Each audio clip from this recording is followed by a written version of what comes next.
Hello? Yes, this is the Falcon speaking. Oh, Marcia. I'm glad you called. You'll have to count me out tonight, Angel. I'm going to be entertained by some comic. And when this boy makes with the gags, he really slays them.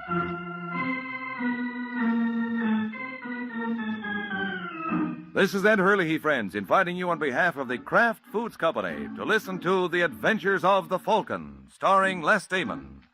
You met the Falcon first in his best-selling novels. Then you saw him in his thrilling motion picture series. Now join him on the air when the Falcon solves the case of the practical choker.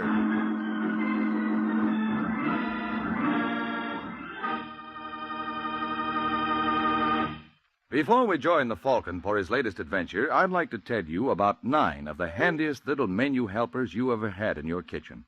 They're the 9 famous Kraft cheese spreads, and they really are handy for making snacks and sandwiches, salad toppings, and appetizers.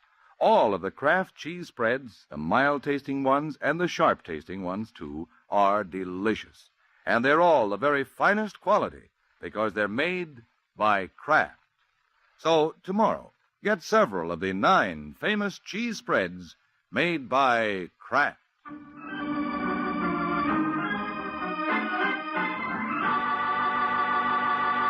And now, the case of the practical choker.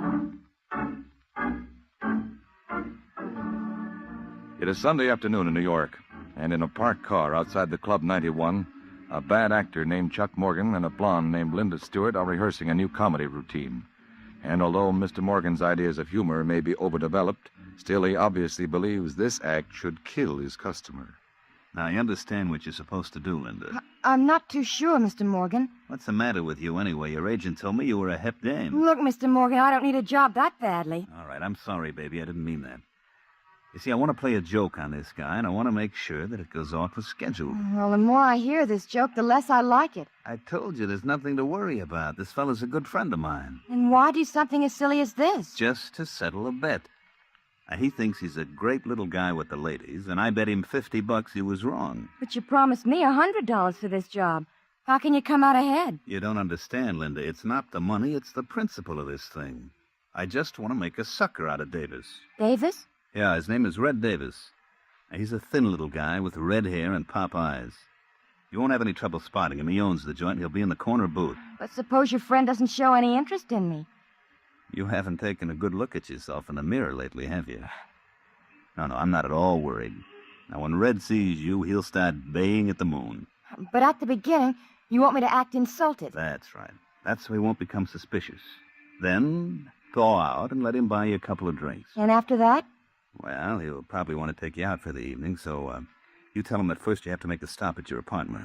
I don't think I like that, Mr. Morgan. What's there not to like? This is on the up and up. When you get to your place, I'll be waiting for you. And that's where you're going to tell Mr. Davis it's just a joke. That's right. I can hardly wait to see Red when he learns it's a gag. I'll bet he'll practically die laughing.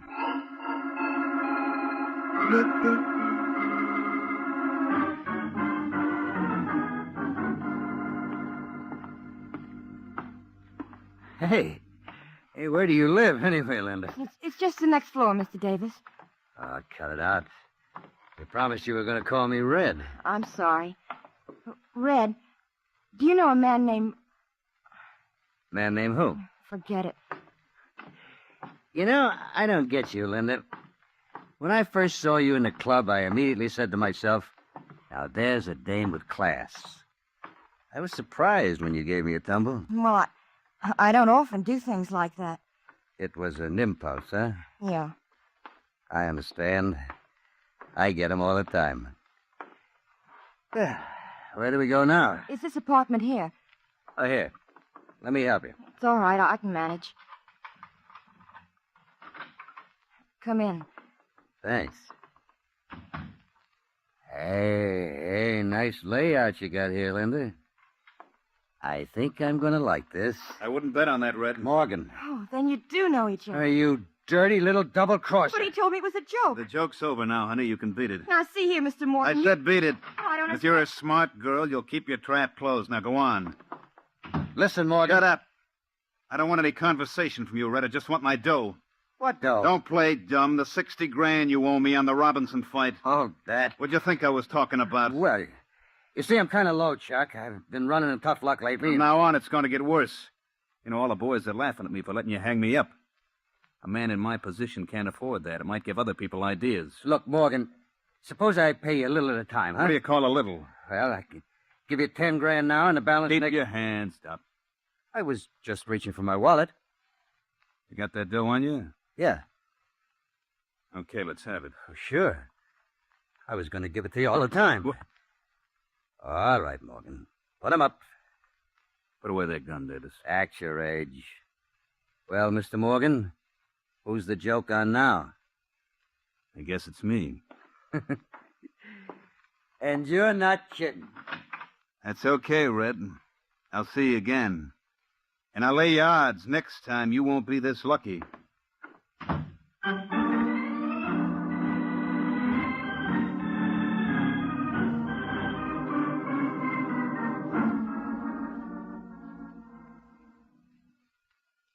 Get this, Mr. Lyons, because you'll enjoy it. After Chuck Morgan goes through all that trouble, Red pulls the gun and leaves Chuck with his tongue hanging out. Well, that's very amusing, Hudson. What happened after that? Oh, Morgan started looking for him again. And what do you think will happen if he finds him this time? The same thing. You don't believe Morgan will kill him? Nah, Morgan's all talk. You think so? I know so. I wouldn't last this long as a private dick if I wasn't a good judge of character, huh? Now, take it from me, nothing's going to happen to Red. Well, that's too bad, Hudson. It would be worth a lot of money to me if something did. Huh? How much is a lot of money? Well, what's the difference? You're not interested. Try me. $2,500. You're right. At that price, I'm not interested. It isn't worth more. Everybody knows that Morgan has threatened Davis. So you run absolutely no risk. What have you got against Red anyway? Well, that's none of your business. Either you want the job or you don't.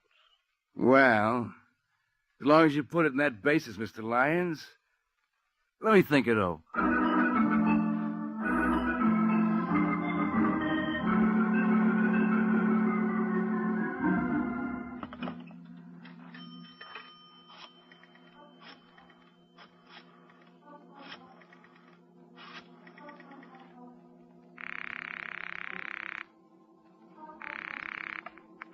Club 91, good evening. Hello, Victor. This is Red. Oh, yes, Mr. Davis. I'm in a booth at the corner of Madison and 46th. Anybody been around the joint asking for me? Several gentlemen. What'd you tell them? That I had not heard from you all day. Good. Norma there? Who? My wife, stupid. No. Mrs. Davis has not been in all evening. Well, when she gets that... cut that out. What's the trouble? Some characters in a hurry to use the phone. Hold it a second, Victor, till I take care of this pest. Now, listen, you. How would you like a good... Oh, punch. Punch.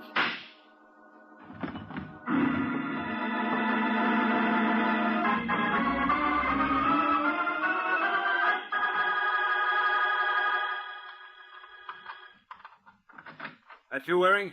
What the... Shut the door. Listen, Morgan. Got it. Just keep your hands right where they are. What are you doing here, Chuck? Red Davis was knocked off a couple of hours ago. That still doesn't answer my question. I don't see why not. One, the cops think I did it. Two, you can prove I didn't. How does it add up? Not to my liking. You better get somebody else. Listen, Waring, maybe I haven't handled this right, but I didn't kill Red. Then why don't you tell that to the police? You don't think for a minute they believe me? Suppose I told you I don't either. Now, look, Mike, I know you don't like me, but give me credit for a little intelligence. If I was going to knock off Davis, would I shoot my mouth off all over town? So? So I tell you I didn't kill him. Then who did? I got no idea. Okay, Morgan. I'll see what I can do for you. But first, I want you to surrender to the cops. Oh, no. All right, then it's no deal. Now, wait a minute, Mike. I'll make you a proposition. No, I'm not interested. For Pete's sake, give me a chance, will you? I'm convinced that with any luck, you can clean this up in a couple of hours. If you haven't by then, I'll give myself up. What'll you do in the meantime? I'll stay right here. What's to prevent me from walking out and calling the police? Nothing. Oh, you just trust me, huh? I don't have any other choice. What do you say, Mike? Well, this is against my better judgment, Morgan.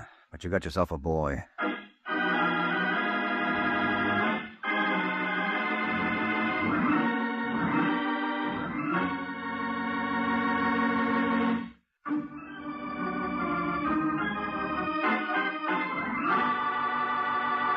Now, back to the adventures of the Falcon.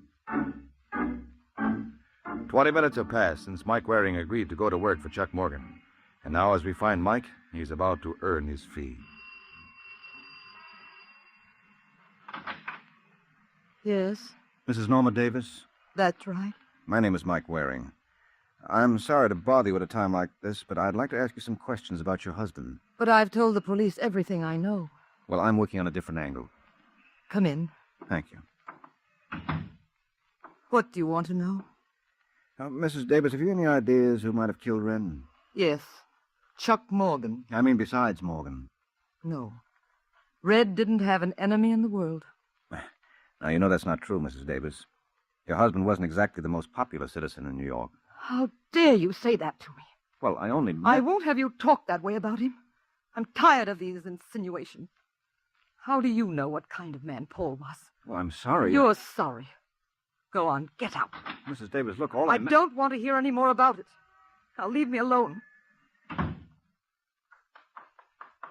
Permit me to congratulate you, Mrs. Davis. That was a marvelous performance. Why, thank you, Mr. Lyon. You think I convinced him I was the broken-hearted widow? How could you help it when you practically convinced me? Come here, darling, and let me console you.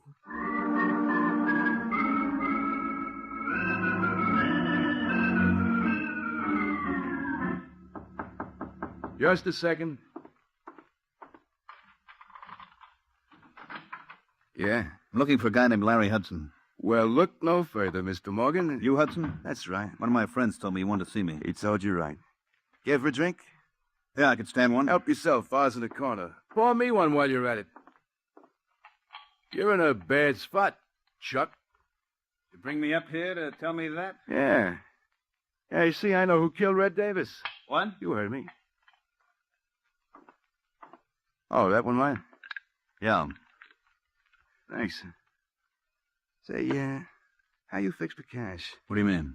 Well, I got a lot of information to sell. It's going to the highest bidder. You mean you can clear me? I'm not doing any more talking until I see the color of your dough. How do I know you got merchandise? I'll give you a sample. Did you know the Davis's wife was two-timing them? With whom? Oh, no, that's all you get free. But you can use it kind of stuff, can't you? Listen, Hudson, I want you to talk to Waring. Oh? Mike Waring, the Falcon. He's working for me. Are you kidding? No. Will you talk to him? Sure. Providing I can make a buck. I'll take care of you. I'm going back to Waring's apartment. I want you to call him there in about 15 minutes. Well, I'll be sitting right here at the phone. Tell him what you told me about Mrs. Davis. Oh, no good. Get the dough up first. Now, look, Hudson, I only got $1,000 on me. I'll give you another $4 the next time I see you. Ah. Okay, Morgan. You got yourself a deal.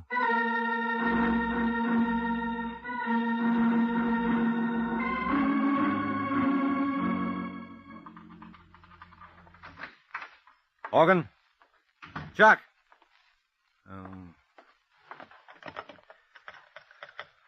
Hello, desk. This is Mr. Waring. There was a man waiting in my apartment. By any chance did you... Never mind. Come in. Hello, Mike. I'm just asking for you, Morgan. Where the devil have you been? Out? That tells me a lot. I thought you agreed to stay right here. I know, but I had to see somebody. Who? Suppose you tell me what you found out first. Well, not very much. Every lead I explored came back to you. You see Mrs. Davis? Just for a few minutes. What'd you think of her? She seemed all broken up over her husband's murder. She was kidding you. What makes you think so? Because I've been doing a little checking on my own. She's been holding hands with some guy who wasn't her husband.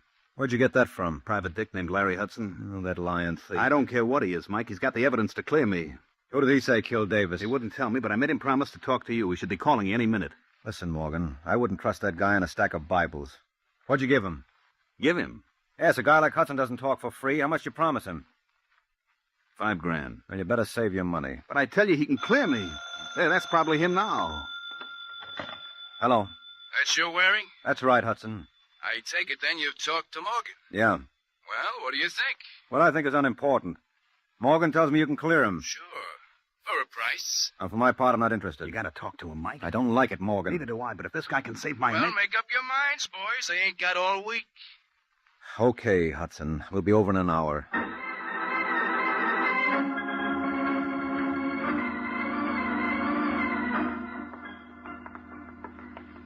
Corey, 4D. It's over here, Mike. Now, look, I want you to let me handle Hudson and keep your mouth shut. You're the doctor. What's keeping it? I don't know. Maybe we're not. I doubt it. How can you tell? Take a peek at that keyhole. I can't see a thing. Sure, because the key is still in the lock. That means Hudson's got to be in there. Hey, Hudson, open up! Hudson! All right, Morgan, give me a hand. What are you gonna do? Break it down. Shouldn't take too much effort. Come on, let's go. All right, one more. Should do it even. Hudson? Hudson! Where the devil is the light switch? It ought to be somewhere around the door. And watch yourself, Morgan. Wait till I strike a match. I got it. There we are. Mike. Yeah. Don't touch him. Was he dead? Either that or asleep. With that knife in him, what do you think? Hand me the phone. I gotta call the cops.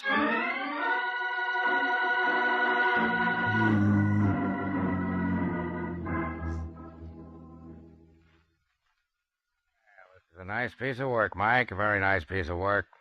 All right, Morgan, let's go. Now, hold it, Corbett. He's not the reason I called you. I know, but I'm not complaining. I told you not to call him Mike. Yeah, I'm beginning to think you're right, Morgan.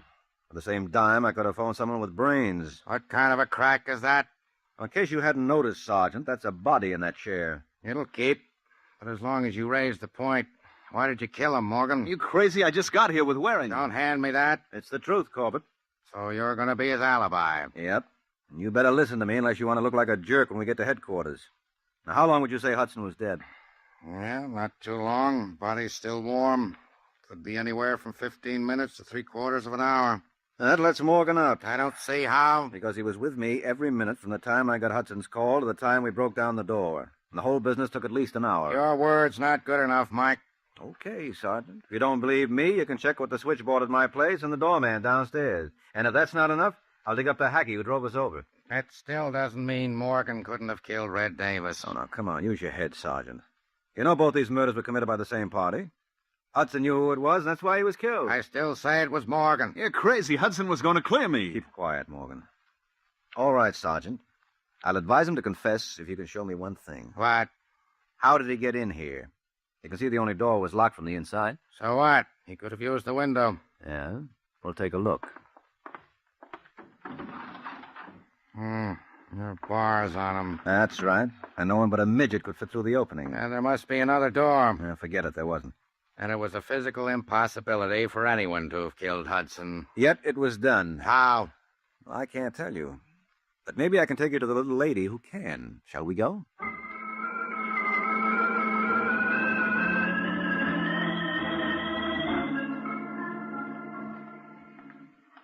Listen, Mike, if the DA ever finds out I let Morgan go, he'll have... Wait a minute, huh? Isn't this where Red Davis lived? That's right, Sergeant. Well, you can't bother his wife now. Why not? Because her husband was just murdered. Oh, well, she may surprise you with what she knows about it. Morgan told me that she was being romanced by some character. Oh. I don't know. And apparently neither did Red. If you ask me, Sergeant, Yes? Hello, Mrs. Davis. Remember me? Not too pleasantly. May we come in? I'm sorry, Mr. Waring, I'm busy. Oh, well, this gentleman would like to ask you a couple of questions. This gentleman means nothing in my young life. Well, now, you never can tell. He's a sergeant in the New York Police Department's Homicide Division.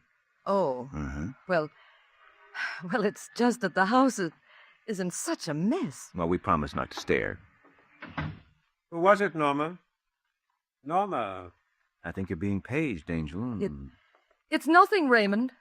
Oh, for a moment, darling, I would... Oh, Hello, Mr.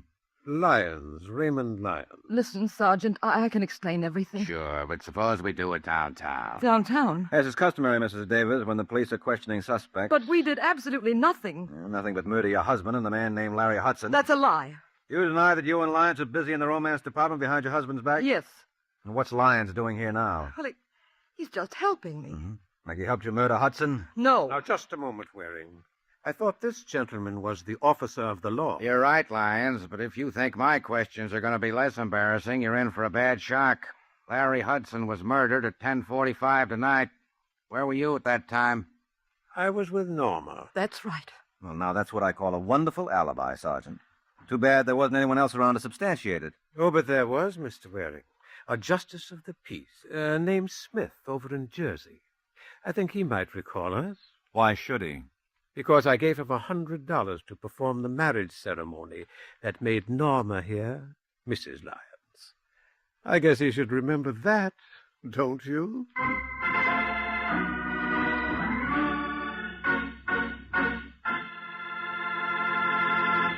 This is Ed Hurley again, friends, and I'd like to help you find out about the 9 most delicious cheese spreads you'd ever want to taste. They're the 9 famous cheese spreads made by Kraft. They're delightfully mild-tasting ones, such as Kraft Pineapple Cheese Spread, Kraft Olive Pimento, and Kraft Relish. And there are sharp-tasting ones, too, like Roca, Smokell, and Kraft Limburger Cheese Spread. All of them are mighty good to eat. And they're good for you to eat, too, because they're wholesome dairy foods made from only the finest ingredients. For quick, easy snacks and sandwiches, keep your refrigerator stocked with several of the 9 delicious Kraft cheese spreads.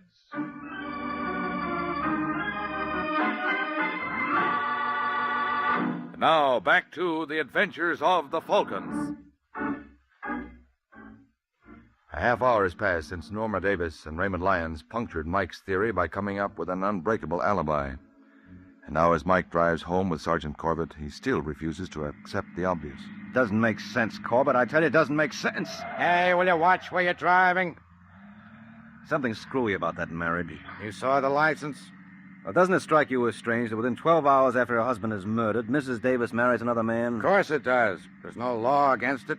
No, but an alibi like that must have a hole in it. Well, you show me where. And after you do that, show me how either Mrs. Davis or Lyons could have murdered Hudson. If it was a physical impossibility for Morgan to kill him, it applies to them, too. Oh, hold everything. What's the matter? Oh, what a chump I've been. Well, they say confession is good for the soul. I tell you, I've got the answer to the whole thing, Sergeant. That on the level? Yes. I know now who killed Hudson. And with the help of Chuck Morgan, I'm going to prove it.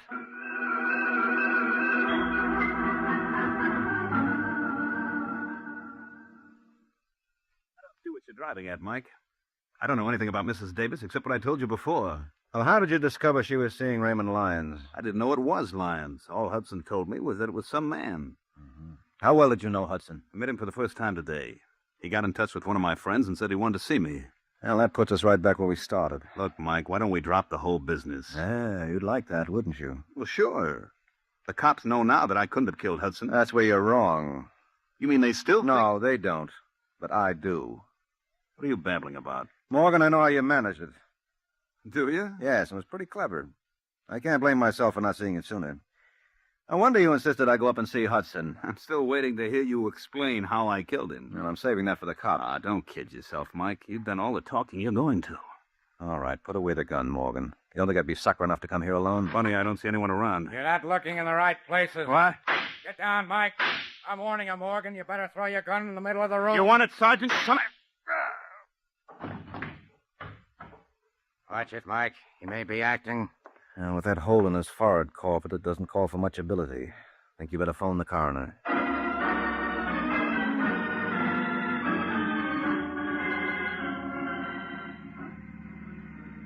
You can drop me over the corner, Sergeant. Well, it's been grand. Hold it, Mike. Aren't you forgetting something? I've got a report to make. Who's stopping you? You are. Oh. Well, you know that Morgan killed Red Davis. Sure, I was the first one to say so. You should have stuck to your guns. Well, when you tossed in that razzle-dazzle about Hudson's murder, you threw me. Yeah, well, don't feel too badly about it. I was right with you. Of course, I'm reconstructing now, but this is what must have happened. Lyons tried to hire Hudson to bump Red. Hudson said he'd think it over. When Red was killed, Hudson knew immediately that if he hadn't done it, Morgan must have. I don't see how that follows. It could have been Lyons. If Lyons were willing to do the job, why did he approach Hudson in the first place? No, it had to be Morgan. And when Hudson realized that, he tried to shake down Morgan. He even told Morgan that if the price were right, he might be induced to frame Red's wife. So Morgan played along with him and asked him to get in touch with me. Now we're coming to the part I want to hear. When Chuck went to meet Hudson, he knew it would be the first of many such meetings, unless he took steps.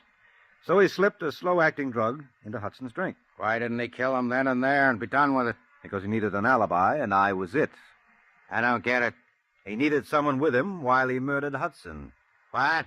Sure. Remember you said it was a physical impossibility for anyone to get into that room and kill Hudson before Morgan and I broke down the door? Yeah? Well, there you hit the nail right on the head. It was a physical impossibility. So it means that Hudson was killed while I was in the room. Let me get this straight. You mean while you were hunting for the light switch? Morgan was hunting for a place to plant his knife. Wasn't he taking quite a chance there? Oh. Hudson was drugged, so he couldn't make an outcry. And the knife makes no noise at all. Well, that'll learn you. The next time I say something, you'll listen. I told you Morgan was the killer all along. Yeah, well, you'll have to forgive me. I've been hearing so many radio shows. I forgot it wasn't unconstitutional for a cop to be right. Let's hope this establishes some sort of a precedent. Huh? Good night, Sergeant.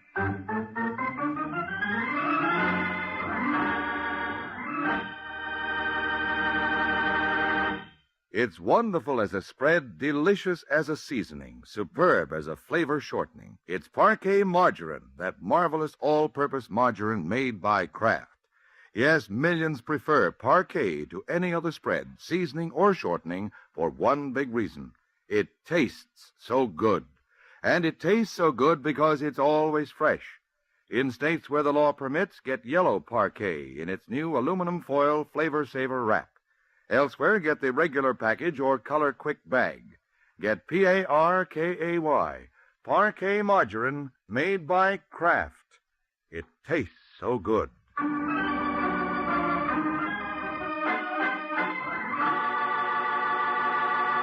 The Case of the Gangster's Girl.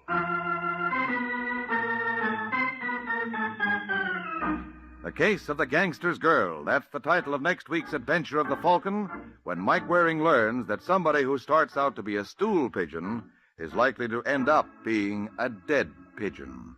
So be sure to listen at the same time next week to another exciting adventure of the Falcon, brought to you by the Kraft Foods Company. The Adventures of the Falcon are based on the famous character created by Drexel Drake, produced by Bernard L. Schubert, written today by Gene Wang, and directed by Richard Lewis. Music was by Arlo. Les Damon was starred as the Falcon, with Ken Lynch as Sergeant Corbett.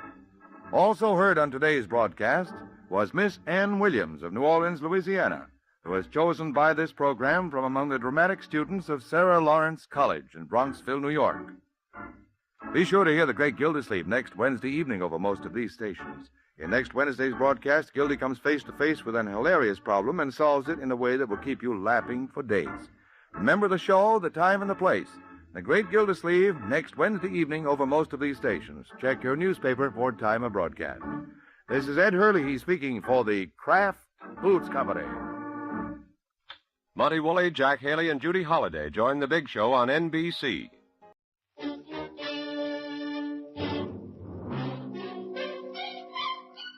Box 13, with the star of Paramount Pictures, Alan Ladd, as Dan Holliday.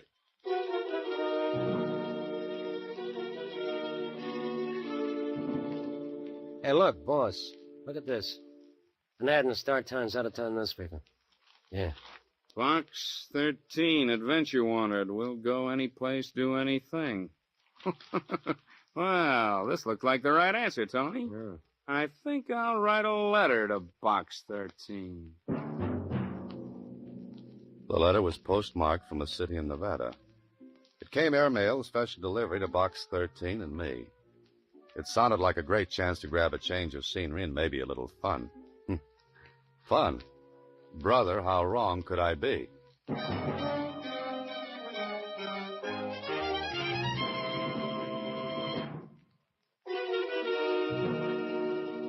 And now, back to Box 13 and Dan Holliday's newest adventure, Triple Cross.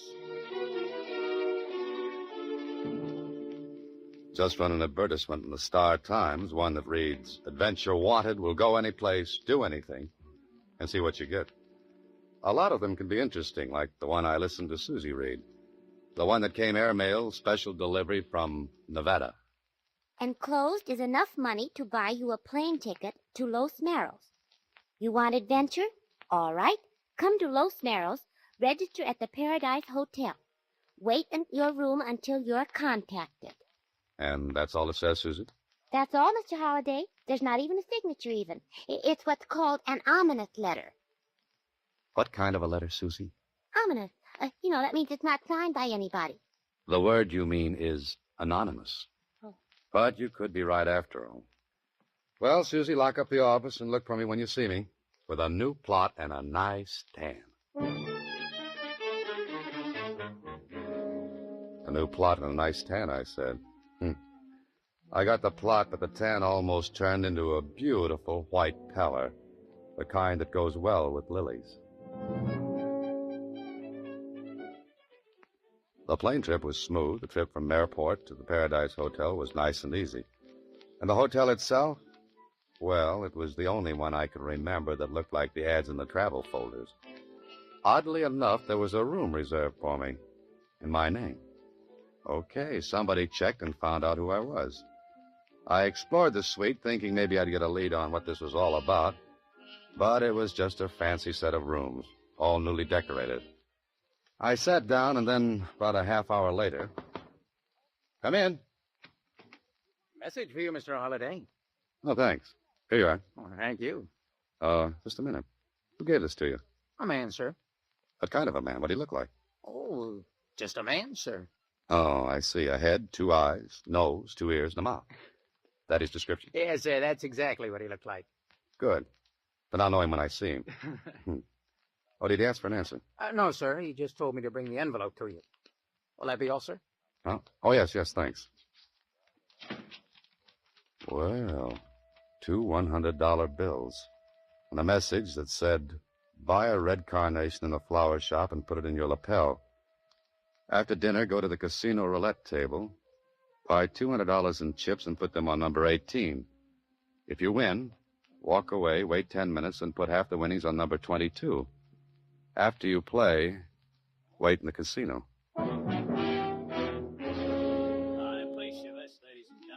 So, with the carnation in my lapel, I had bought $200 in chips and walked to the roulette table. There weren't many players. It was a little too early for the big crowd. So I waited a minute and watched the play. Took a look at the croupier, but I might as well have been in Timbuktu. He didn't give me a tumble. Okay, the best way to see what was going to happen was to see. I shoved the whole 200 on number 18. 1 or 2 of the other players placed bets, and then... No more bets, please. No more bets. Number 18, red and even. Your chip, sir. The croupier shoved the winnings across to me. I watched his face. If he had any expression, it was on the soles of his shoes. Well, maybe $7,000 win was common around here. I left the table, sat down, and did a little problem in arithmetic, which figured out to be $126,000. That's what I'd have if number 22 came up. And Brother had looked from where I sat as though it would. The 10 minutes went by, and I walked back to the table. Waited until the wheel stopped. Number 16, red and even. Place your bets, please, ladies and gentlemen. Slowly, I shoved 3,500 in chips to number 22. This time, the others around the wheel did look. 3,500 to 35 to 1. Then the wheel began to slow up. No more bets, ladies and gentlemen. No more bets, please. That croupier was as cold as the floor of a mausoleum. Somebody dropped a pin, and I heard it hit the floor. The white ball clicked, clicked, clicked its way until... Number 22, black and even. Your chip, sir.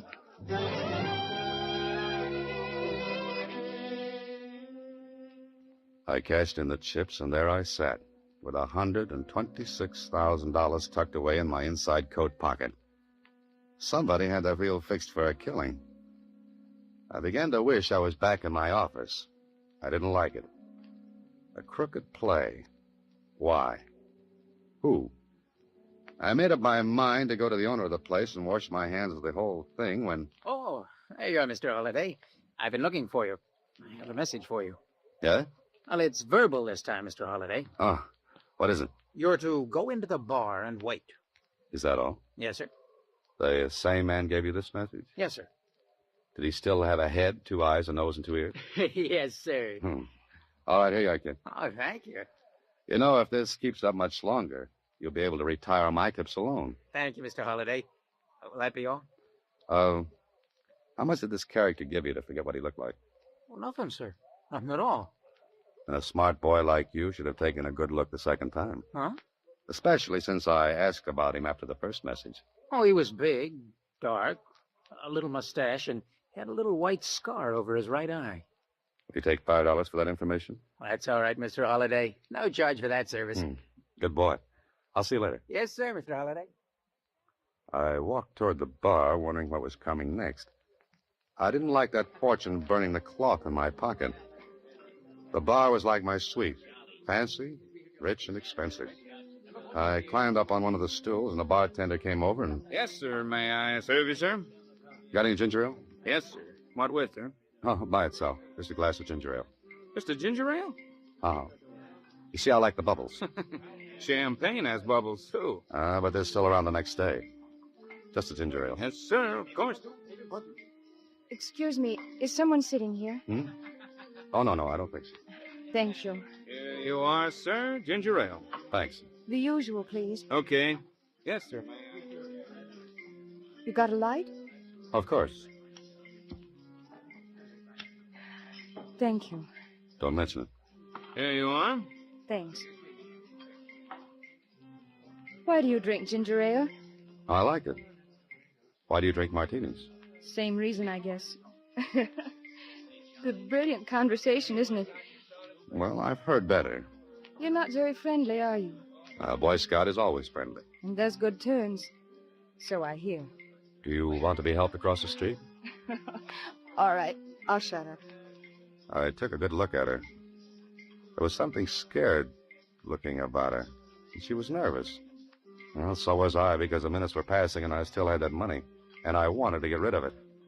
But I wondered about the girl, whether she had any part in this. I watched her out of the corner of my eye. She picked up her bag, reached for a lipstick, and then... Oh, clumsy. So it's true what they say about women's handbags. You get the stuff on the bar, I'll pick up the kitchen sink off the floor. I'm so sorry. Did the powder spill on you? No, it's all right. Yeah. Here you are. The mirror didn't break, did it? Nope, you're still good for 7 years more. Thanks.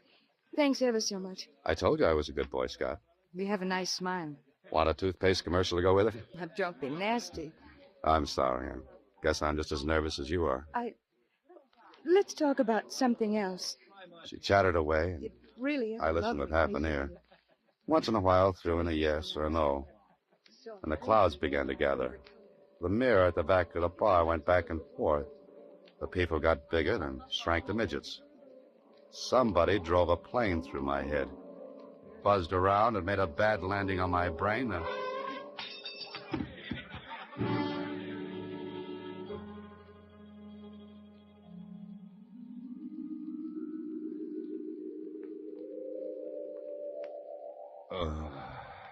There you are. Feeling better now? Oh. You'll be all right. Just lie there and take it easy. Sure, Hey, I'm in my room. Of course. We brought you here. We? I'm the hotel physician, Mr. Holliday. Oh, what happened? And just a fainting spell, nothing serious. Fainting spell? What are you talking about? They're fainting spells. Your wife told me you get them. My what told you what? No, just lie back. Whose wife said what? Your wife. She's got to have her prescription filled. Now, listen, Doc, Hand me my coat, will you? It's better if you lie here. It's better if you hand me my coat. Give it to me. Oh, very well. There you are. What's the matter? Was my wife in this room? Of course, she came up with me. Uh-huh. Doc, what would you do with $126,000? What? 100? That's an odd question. What would you do with it?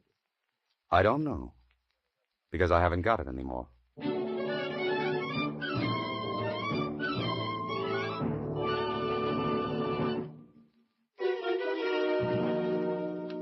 Now, back to Triple Cross, another Box 13 adventure with Alan Ladd as Dan Holliday. So there I was, $126,000 in the red. If it was meant to be taken from me, then somebody was working it the hard way. Sure, the girl slipped something in my ginger ale when I picked up the stuff that fell out of her handbag. She took the money. All right, I wanted no more of it. I was going to head for the nearest exit, running, not walking, when... Come in. You Holiday? Yeah. Do I know you? Call me Tony. I'm the guy who wrote the Box 13. Oh. All right, goodbye, Tony. Sit down. What's the idea? Funny, I was going to ask you that. We're playing 20 questions. Let's skip the other 18, Tony. I got a big one left. Where's the dough? You tell me. Give it to me. Well, I didn't like him. Didn't like the gun he was playing with either. And I didn't like the little white scar over his right eye or the little black mustache. I was willing right then and there to cross him off my friendship list. Then I told him what happened. It's a great story. Ain't heard one like it since I read fairy tales. Well, I don't care if you believe it or not. You got no regard for your health, Holiday. Look, Tony, I'm leaving this place You'll now. be too heavy to carry out if you take one more step. That's better. Now, what kind of a frame is this? Once more, you tell me. I played a crooked wheel downstairs. I don't like that. You got adventure, didn't you? I don't want anything that's crooked. Look who's talking. Who was the girl? Believe it or not, I never saw her before. What did she look like? I don't know. Yeah. Ever try to take a good look at anyone in that bar downstairs? It's too dark to even see a lighted match. You're smart, Holiday. The game with the girl is neat, awful neat. You get the dough, play doggo, act like the girl slipped your Mickey. Later she turns up with the dough and you two split. Now talk sense, Tony. I didn't know why I came to Los Morris in the first place. I didn't know how I was going to get that money. How would I have time to dream up that frame with a girl? Yeah, I never thought of that. Okay, Holiday, maybe you're telling it straight. Okay. Now can I go? No. You get that money back first, then you can go. I don't think I'll stay for the ninth inning, Tony. The game has not started yet, but you get that dough. How? That's your problem, but get it. Look, Tony, I'm backing out of this. You know I can go to the sheriff. Oh, no, you won't. Because there'll be a tail on you from now on up. One move like you're going to the law. Understand? Okay, I get it. And there'll be somebody in this room to see that you don't use the phone. You'll be covered like a pool table, Holiday. What if I can't find the girl? What if I can't get the money back? The boss will be awful mad. And? There are worse places than Los Morros to spend a lifetime. If you live. Ever have one of those dreams in which you try to run away from something and can't? Well, this one, with my eyes wide open, was really something. Tony and I went downstairs. Two other characters detached themselves from chairs when Tony nodded at them. Brother, I was covered. It looked hopeless. With Tony not far behind, I asked the doctor if he'd ever seen the girl who said she was my wife. Well, there was no dice there. Then I remembered something. I told Tony I was going back into the bar. Bar? What for? Now, look, Tony. Let me do it my way. I'm the one that's on the spot, so let me play it the way I want. Okay. I'll watch. And don't try for a quick steal, because the boys outside know what to look for. Go ahead. Thanks. What would I do without you, Tony? I don't know. Because you're not going to be without me. Remember, I'll be watching.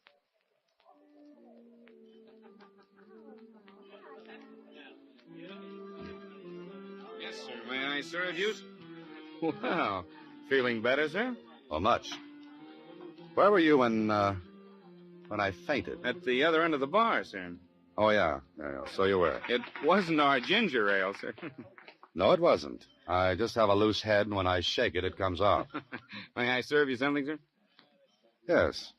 An answer to a question. Well, what's that, sir? Who was the girl who sat down next to me? I don't know, sir. Oh, yes, you do. I beg your pardon, sir. With the sir business, you knew that girl. Why do you say that?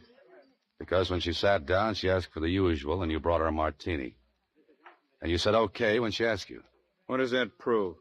The martini proves you knew who she was. The okay means she wasn't a guest of the hotel. No bartender as polite as you are would say okay to a lady guest. That makes sense? Why do you want to know who she is? Does that make any difference? Yeah, because I wouldn't want to see her in trouble. I'll try to keep her out of it. I won't tell you. Ever see a picture of Alexander Hamilton? What are you talking about? Well, here's one. And funny enough, it's on a $10 bill. In fact, his picture's on all 5 of these bills. Yeah. Her name's Kathy Lee. I think she has a place at the Las Palmas courts. Thanks. Put these pictures in frames, will you?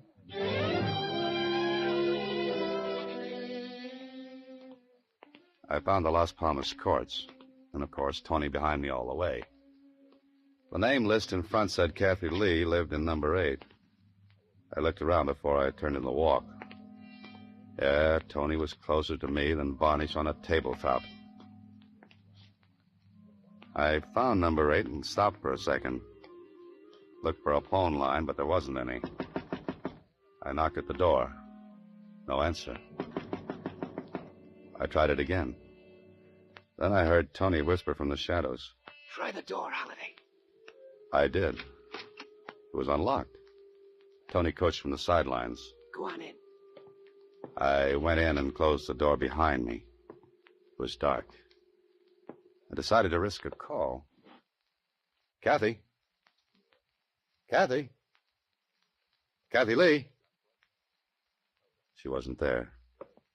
I fumbled my way to what felt like a dresser and a lamp. Turned it on, and what I saw made me turn that light off fast. What's the matter? She's dead. What are you talking about? You heard me, she's dead. You sure? Well, go in and look. You go back in and look for that dope. Go on. Now, look, Tony, I don't know any more of this. That poor kid's dead, murdered. I want you to call the sheriff. No, you don't. I said you go back in there and look for that dough. You look for it. Leave my fingerprints all over the place. Now you go back in there and hunt. Don't be a sap. Whoever killed her took the money. Don't you see that? Maybe. But we'll play this angle all the way. Now stop talking and get in there.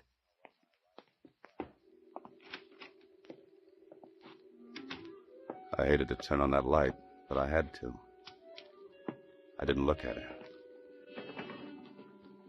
I looked through the room. Then I found something.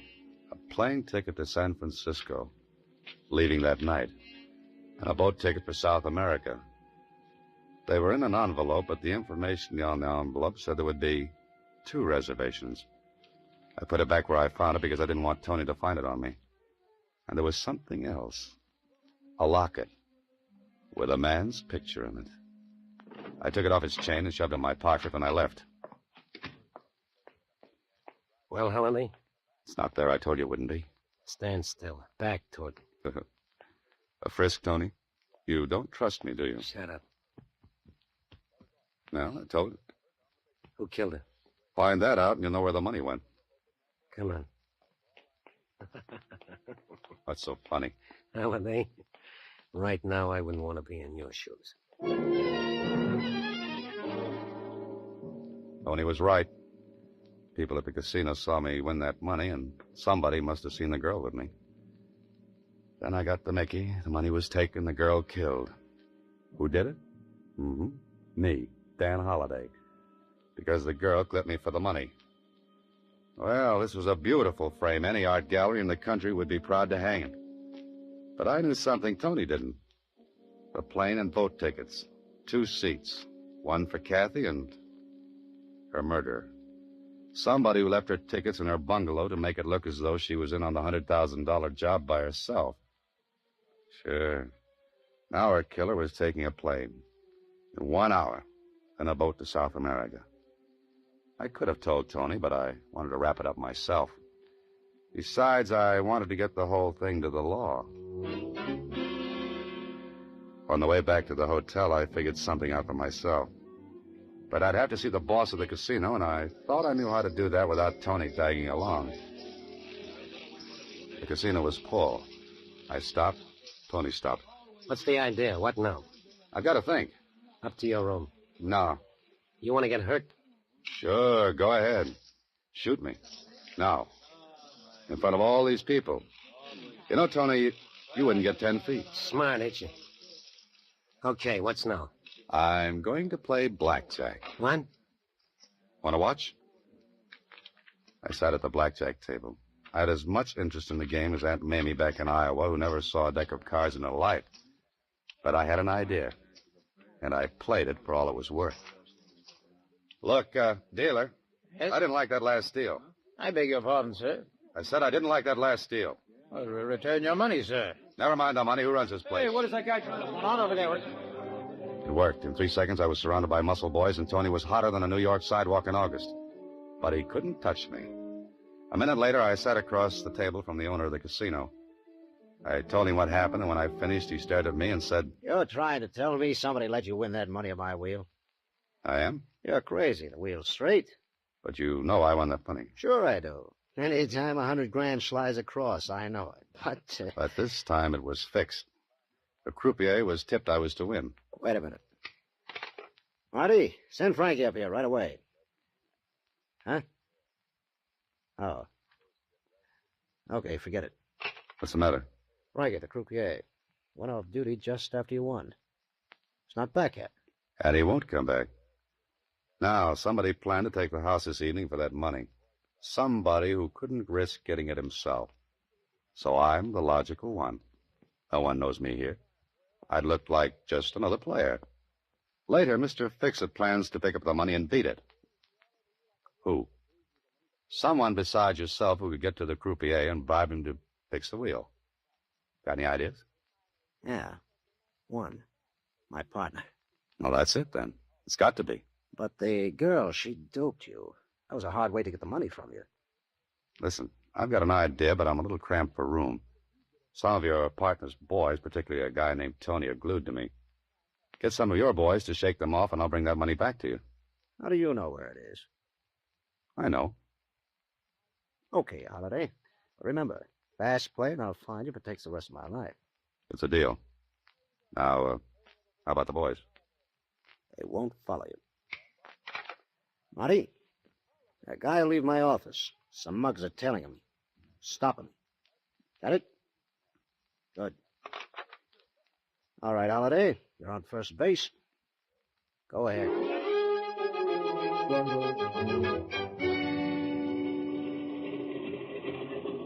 I was sure he'd be at the airport, and I wasn't wrong. He was sitting in the shadows on the outside. I walked over to him, and he looked up. Holiday, I thought you would be... Thought I'd be framed, huh, Frankie? What are you doing here? I've got a message from Kathy Lee. Kathy? She's... You ought to know you killed her. Ah, you're crazy. Not only that, you've got $126,000 in that bag. $126,000 that looked like easy money. Shut up. That money doesn't mean a thing. It's the girl who counts, the girl who was willing to do what you told her to do. The girl you triple-crossed and killed after you double-crossed your boss who bribed you to fix the wheel. It's too bad you're so smart, Holiday. It's too bad you led with that right, Frankie. Somebody call the police to come and clean this up.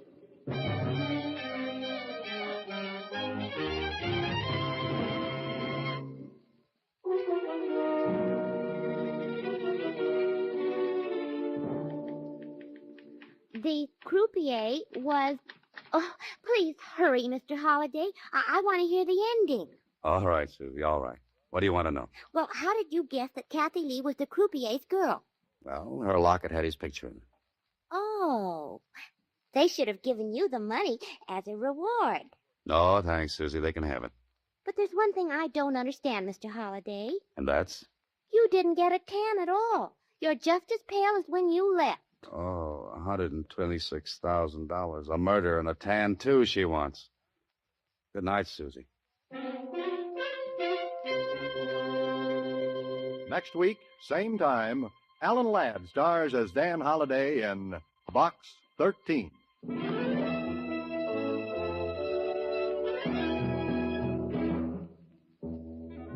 Alan Ladd appears through the courtesy of Paramount Pictures. Watch for him in his new picture, Saigon. Box 13 is directed by Richard Sandville, with original story by Russell Hughes, and original music composed and conducted by Rudy Schrager. The part of Susie is played by Sylvia Picker. Production supervision is by Vern Karstensen. This is a Mayfair production.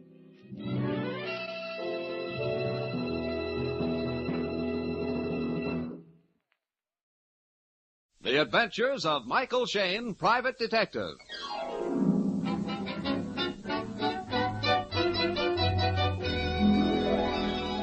The people who make 76 gasoline and Triton Motor Oil, Union Oil Company, present The Adventures of Michael Shayne, Private Detective, starring Wally Mayer and Kathy Lewis.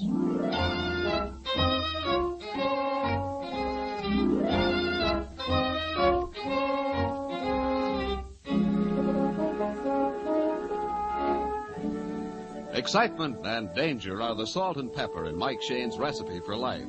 But at this particular moment, Mike seems fresh out of spice and seasoning. Life is very dull for our detective friend. So dull, in fact, he almost yawns right in the very pretty face of his secretary, Phyllis Knight. 10 minutes to 4. You've had that poetry book propped under your nose since lunch. Well, certainly. If I'm going to write poetry reviews, I've got to read them. Exactly 3 people have walked through that door today. 1 bill collector and 2 guys asking where they could... Mike. Where they could comb their hair. 3 + 1 = 4. You, sir, are Monsieur Michael Shayne, the private detective? If it's all right with you, ma'am. I am Madame Jelaine Toulot. Once again? Madame Jelaine Toulot. But of course I shouldn't expect a detective to know and the Jelaine Toulot, the opera star, of course. Won't you have a chair, please? The other one, Phil, it's strong. More comfortable. Young man, I weigh 230 pounds. If this chair won't hold me, I'll let you know. Oh, I'm sorry, I didn't mean to. A big voice means a big body. Did you ever hear a voice from one of those little musical comedy whippets? No? No more voice than a sick grasshopper. Madame Toulot, you wish to see Mr. Shayne about some problem, a case? Of course. What did I come here for? It's in my purse. Here, read this letter. Thank you. Madam, this is your last warning. If the book is published, you will not be here to enjoy the pain it causes. That's all. It's unsigned. This is the second one I've received in the past 2 weeks. Well, what on earth does it mean, the book? My memoirs. Oh. Everybody knows I am writing them. A lot of famous people will lose sleep when they read what I, Madame Jelaine Toulot, has told about them. But I want to live, to enjoy it. You wish me to investigate who's sending you these notes? I do. I'm sorry, madam. I'm not a press agent. Writers have tried this publicity stunt before. Why, you young cochon. Very well. I'll go to a good detective. I wish you luck, madam.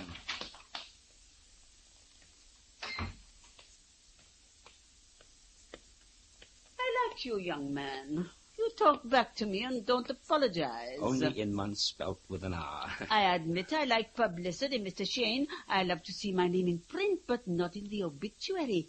If you will take the case, I'll give you the names of the people that might have written these notes. Go ahead, Mike. We wouldn't want anything to really happen to Madame Toulot. Thank you, my dear.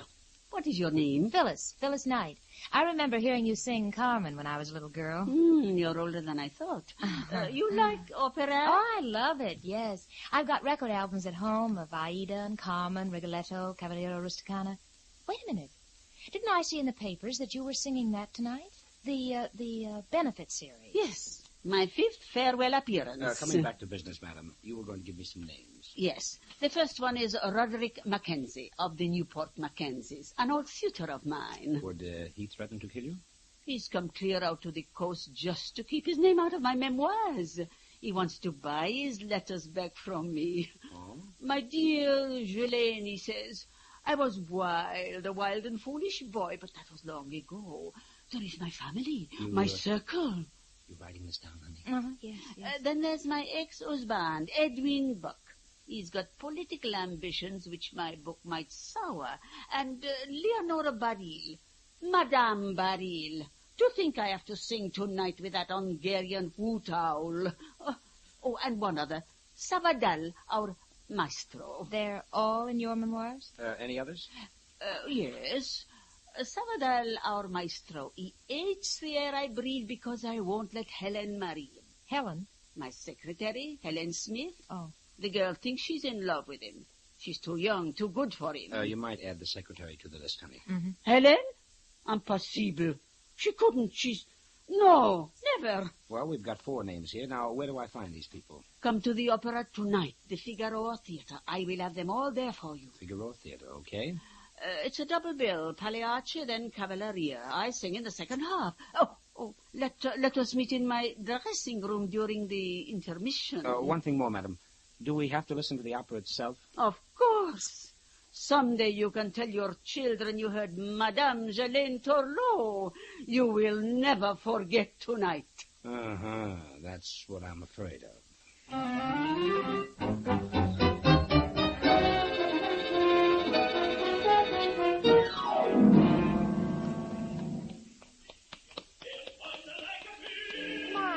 I wanted to hear the end of Pagliacci. Yeah, so do I. It can't end quick enough. Oh, you're just being childish. You like music and singing. Yeah, sure, darling, but when guys get up on the stage and insult each other, I want to enjoy it in English. Oh,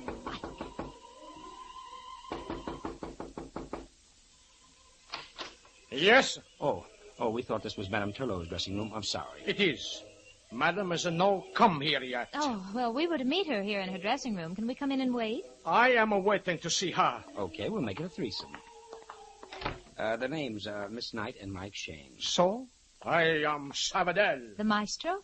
But I thought you were conducting... Cavalleria only, madame. Oh. Diavolo, she's late. Excuse me. Hello? Madame, the time. I wait and wait. So? See, they are here. You, Mr. Shayne. She want to talk. Oh, thank you. Hello?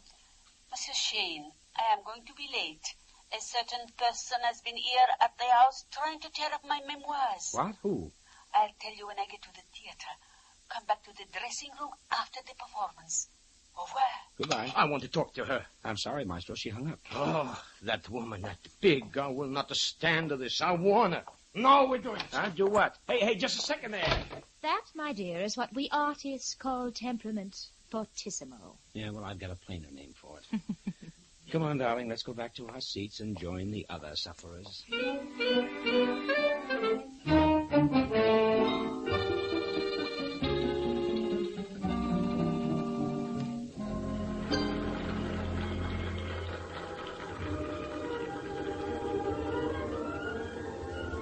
Mike. Hmm? Hey, that man conducting the orchestra, he doesn't look like Savadell. Yeah, you're right. It's the same bald head who umpired the first opera. Yeah, but Savadell said he would. Wonder what it means. Don't ask me, darling. The only thing I know about Grand Opera is the price of our tickets.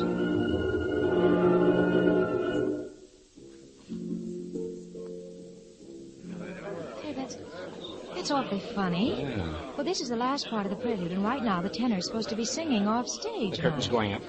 There's nobody on the stage. Somebody's coming out from the wings now. It's Savadell. Ladies and gentlemen, please. I am regret to announce there will be tonight no Cavalleria Rusticana. I have to announce there is a tragedy. Our soprano, Madame Turlot, is dead.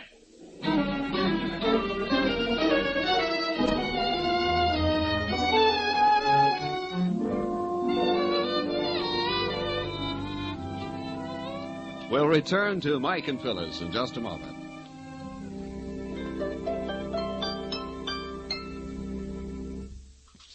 Many motorists blame poor mileage, sluggish pickup, and inferior engine performance on wartime gasoline. Now, it's true that all civilian gasoline must be restricted in quantity and quality due to government regulations. But if you've been having trouble with a rough motor, or your gas coupons don't seem to go quite as far as they used to, ask yourself this question. How long has it been since my spark plugs were checked? You see, spark plugs have a lot to do with engine performance. If they're old or burned or dirty, they won't fire properly and they waste gasoline.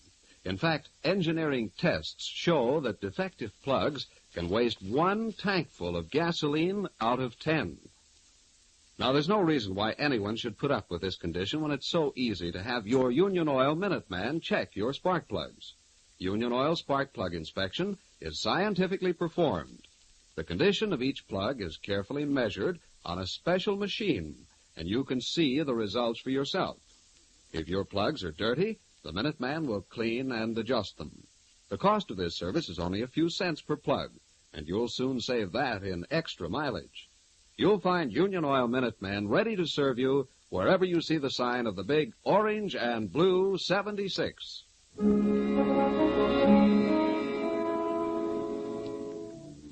The sudden death of Madame Turlot has been announced from the opera stage. It's a few minutes later. Mike and Phyllis are at the home of the dead singer. As they hurry through the entrance hall, Inspector Faraday is explaining. Well, for once, Mike, I beat you to the scene. Yeah. The old lady started to phone the police, but never completed the call. One of our operators heard gunshots over the phone. So you hightailed it right over? Yeah, when somebody at the opera phoned for her, I gave him the news. Well, this is the living room. The bodies, well, you can see for yourself. But, Inspector, there are 2 of them. Yeah. Mm-hmm. As bloody as Grand Opera itself. Oh. And when she came to our office, I thought it was a publicity stunt. Mike Shayne, you're a hero. Oh, Mike, you couldn't possibly know. I haven't had time to identify the other body. It's a woman of, I'd say, 25 or 26. That's probably Helen Smith, the secretary. Only we knew who was here with Madame Turlot when she telephoned you at the theater. Yeah. The somebody who had just tried to destroy her manuscript. So that's what it was, a manuscript. One of my boys found a pile of paper over there in the fireplace. A lot of it was burned up. Uh-huh. Looks like some old photographs and letters, too.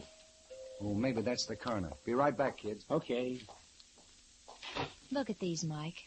Here, these pages didn't burn. Chapter 5, My Husband.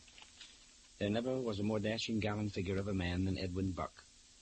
There's something screwy here. She's giving him a gold-plated Oscar, unless it's supposed to be sarcasm. Her desk looks as if she'd been working on a manuscript, Mike.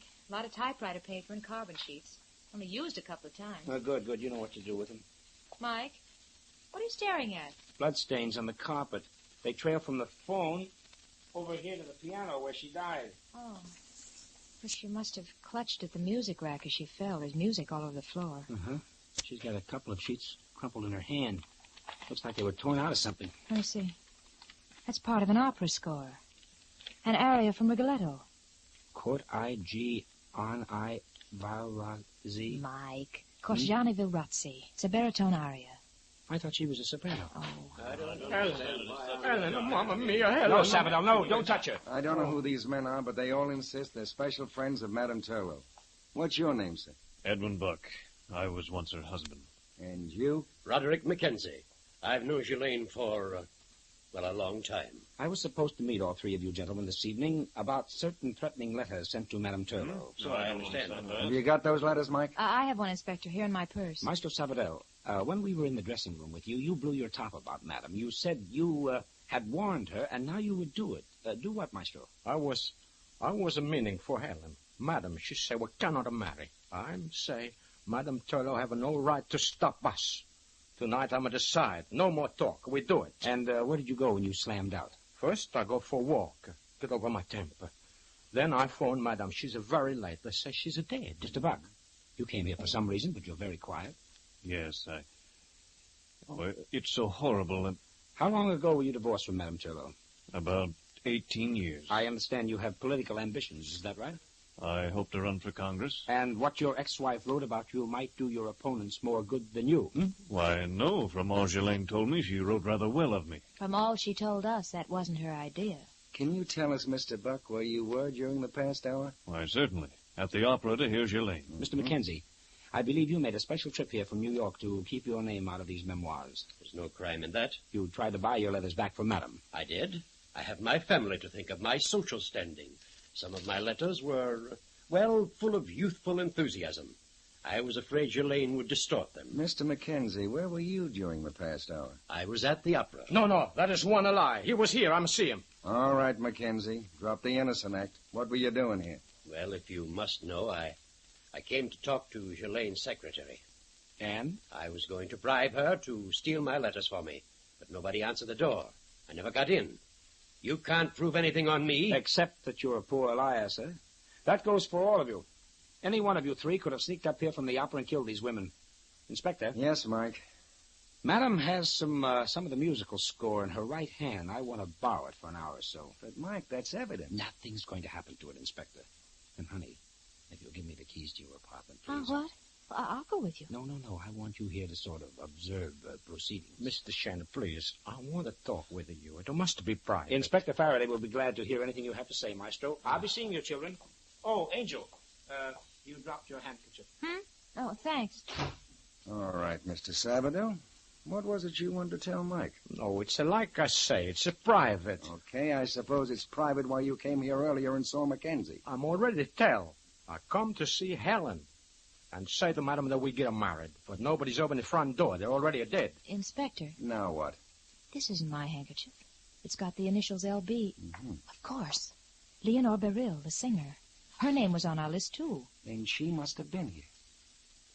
We're knee-deep in suspects. Well, maybe this one is the fish we're really after. See you later, Inspector. Hey, Phil, where you going? Where do you suppose? Right, Inspector?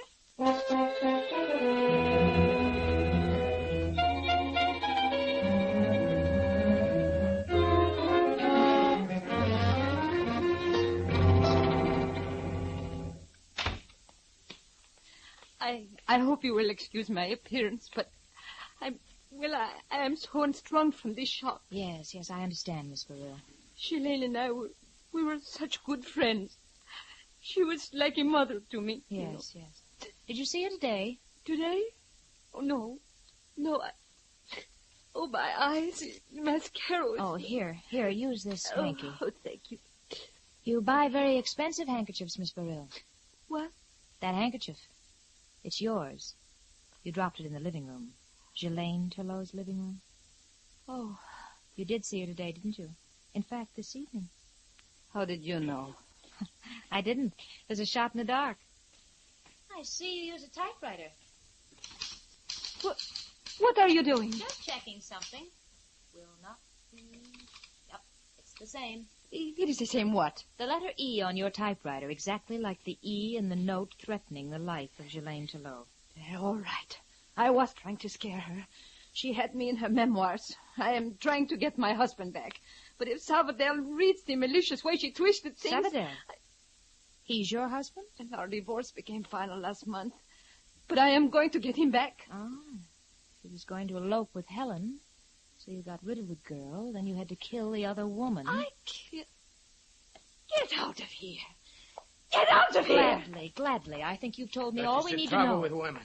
They tell it too much. Oh, Sabadell. How did you get here? The inspector, he's a turn loose everybody but Mr. Mackenzie. Now, I talk to you. No, you don't. You stay. Sabadell want to talk. You let go of me.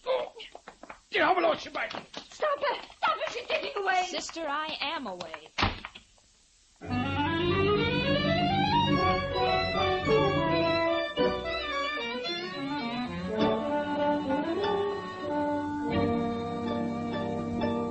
She was lying every minute of the time because everything that she said... Please, Angel, please give it to me slow. I can't get it all at once. Well, listen, all right. Faraday has turned everybody loose except Mackenzie. He's holding the wrong man. Well, it could be, but Inspector Faraday must have his reasons. But the handkerchief. Leonore Beryl admitted she was with Madame Turlot tonight, and she was married to Sabadell. So you said. Well, doesn't all this mean anything to you? Sabadell tried to keep me in that apartment. Mm-hmm. Men try that occasionally. Oh. By the way, did you check Madame's carbon paper? I did not. I found more important things to do. Phyllis, I told you Mike, stop fiddling with that phonograph and listen to me. Leonore Beryl sent those threatening letters. She wanted Sabadell back, but he was going to elope with Helen. Don't you think Leonore would be mad enough to kill her and Ghislaine Turlot? If you think that, why were you so scared of Sabadell? Because they're in it together. Mm-hmm. Oh, by the way, honey, have you got some extra phonograph needles? This one's getting scratchy. Oh, Mike. What's the matter? Something wrong? Yes, you. Huh? I beat my brains out trying to help you on this case. You just stand there gawking at sheet music and phonograph records. Excuse, please, but the doorbell. That's the apartment phone, stupid. Down by the mailboxes. Oh, I'll get it. It's probably Inspector Faraday. Hello? Please, Mr. Phyllis Knight. Well, Who is it and what do you want? Senor Sabadell, I must see her at once. Look, mister, look, this is Mike Shayne. If you come around here to pester Phyllis, I'll No, punch you... no, please. I want to talk to both of you. It's a secret. I have an idea. Hello? Hello, hello? Hello? Mr. Shayne. Yeah? The aria. The aria. Oh. Sabadell. Sabadell, what's wrong? Sabadell!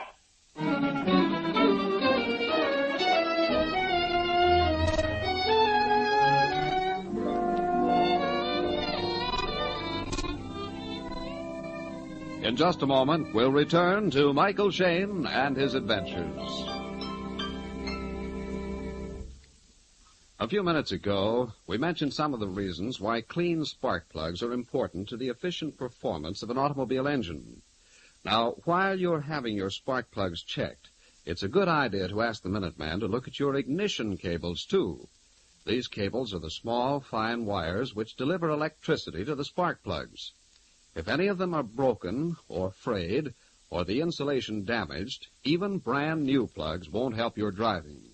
You see, old or damaged ignition cables leak electricity, so that by the time the charge gets to the spark plug, there isn't enough juice left for the rich spark needed for instant firing.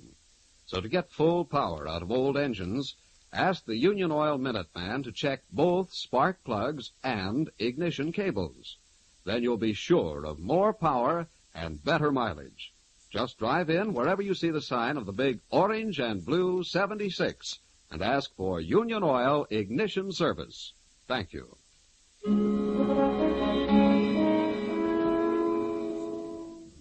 For the second time tonight, a phone call has been ended suddenly by a revolver shot. It is minutes later. Mike and Phyllis are standing on the sidewalk outside Phil's apartment house. Two men in white are lifting a limp body onto an ambulance stretcher. Mike, do you think he'll live? Well, the doctor says he will if they get him to the hospital quick enough. Even so, we won't be able to question him for days, and that may be too late. Not a soul in this crowd saw who did it. Somebody decided Sabadell shouldn't talk to us. Yeah. Oh, if I had only listened to him when he tried to tell me something at Madame Turlow's. Or you at Leonore Barill's. Well, if we just knew what he wanted to tell I us. think I have a sneaking hunch, honey. You have? Yep. Well, come on, Bright Eyes. We're going to phone Inspector Faraday and send out the invitations. Invitations? Mm-hmm. To a midnight reunion at Madame Turlow's. The guest list will be very select and slightly dangerous.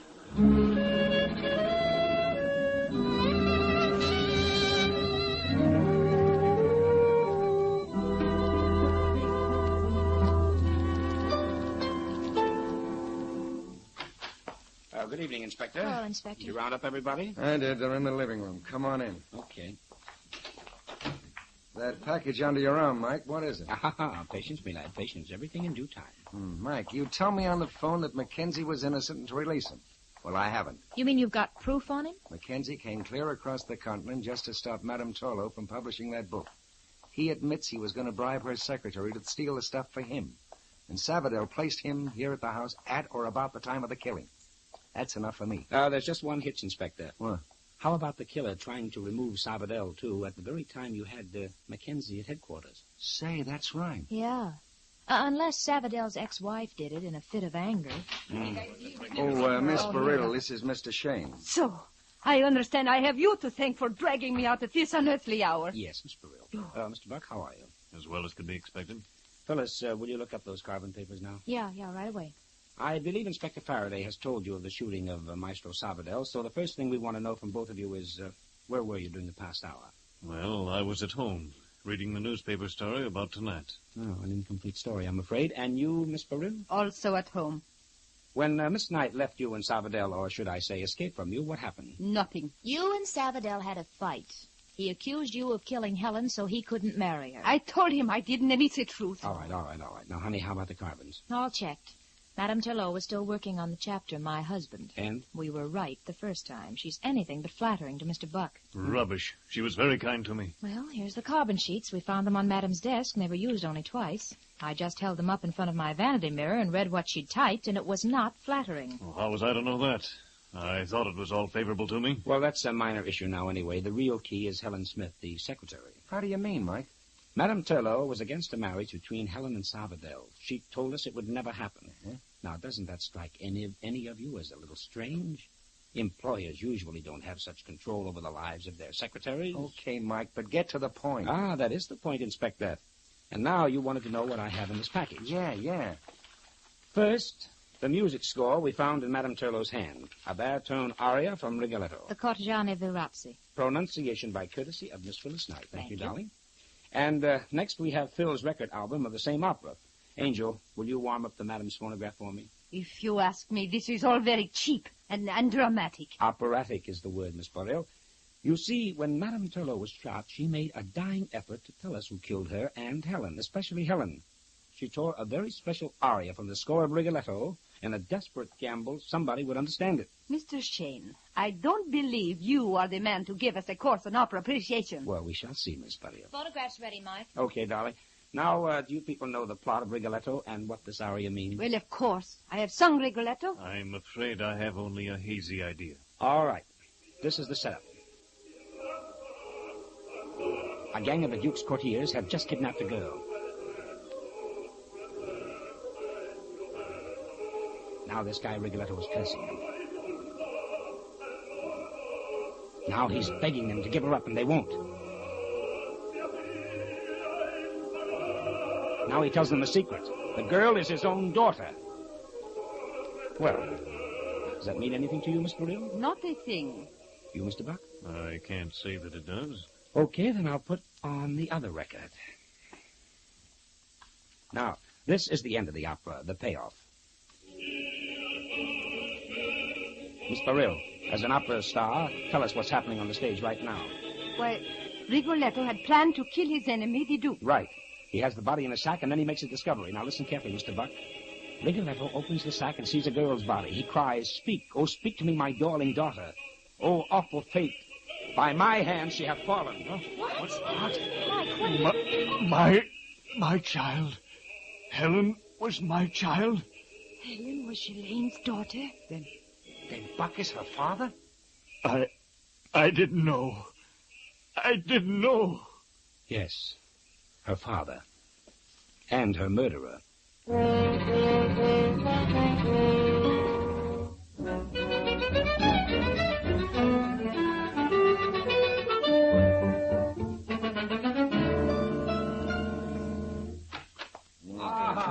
you are, Maestro. Very well. Well, are you feeling better? Mr. Shayne, to you, bigger congratulations. Your work, bravo. She's the most brilliant. Well, thank you, Maestro. I thought it was pretty good myself. Good. Buck could hardly add anything to his confession. He hadn't seen his daughter Helen since she was 6 years old. Buck says he just wanted to scare Madam out of publishing her book. Helen tried to grab the gun, it went off. Then he had to shoot again. Mr. Salvador, you had something you wanted to tell me privately. Now, can you talk now? Yes, I can. Tonight, I see aria from Rigoletto in a madam's hand. Mm-hmm. The idea has come to me. Maybe Helen is not orphan the way she should think. Maybe she is the daughter of Madame and Mr. Buck. The same idea Mr. Shayne have, but I must tell in private. Well, why under the sun would Jelaine Turlot keep such a secret from her husband and her own daughter? We in opera are strange people. Madame Turlot live and breathe opera. She's a very dramatic. She can enjoy secret, just like a storybook. Speaking of operas, Angel, I noticed you got another record album up at your apartment. Maybe if I studied it, I might get the answer to another problem. Mike, not another crime. Well, a different sort. It's The Marriage of Figaro. Catch on, Miss Knight? Then, Mr. Shayne, you must translate better than your Rigoletto. Huh? But just a minute ago, you were complimenting me about... See, only your thinking. But the aria, no. I've never heard such a bad translation. Oh, Mike.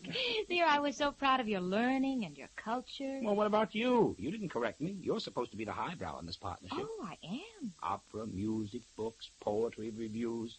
Climb down off that pedestal, you fake. Why, Michael Shayne... Phil, there's only one book a man wants a woman to review. I know. A cookbook. Right.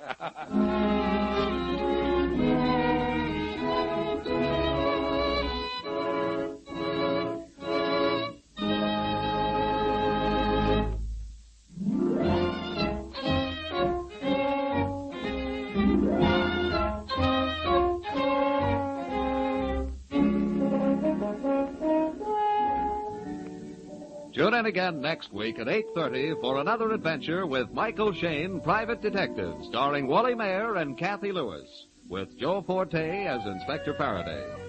Tonight's story was written by Richard DeGraff and based on the character created by Brett Halliday. Music was composed and directed by Bernard Katz. This is John Lang saying goodnight for the people who make 76 gasoline and Triton Motor Oil, Union Oil Company.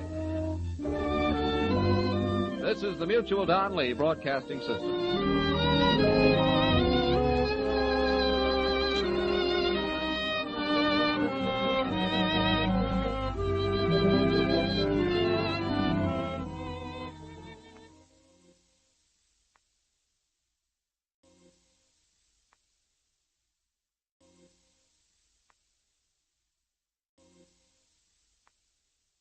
Ipana Toothpaste and Sal Hepatica present Mr. District Attorney, champion of the people, defender of truth, guardian of our fundamental rights to life, liberty, and the pursuit of happiness.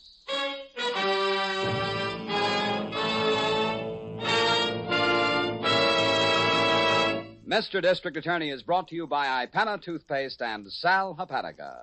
Ipana for the smile of beauty. Sal Hepatica for the smile of health. Ipana, Sal Hepatica.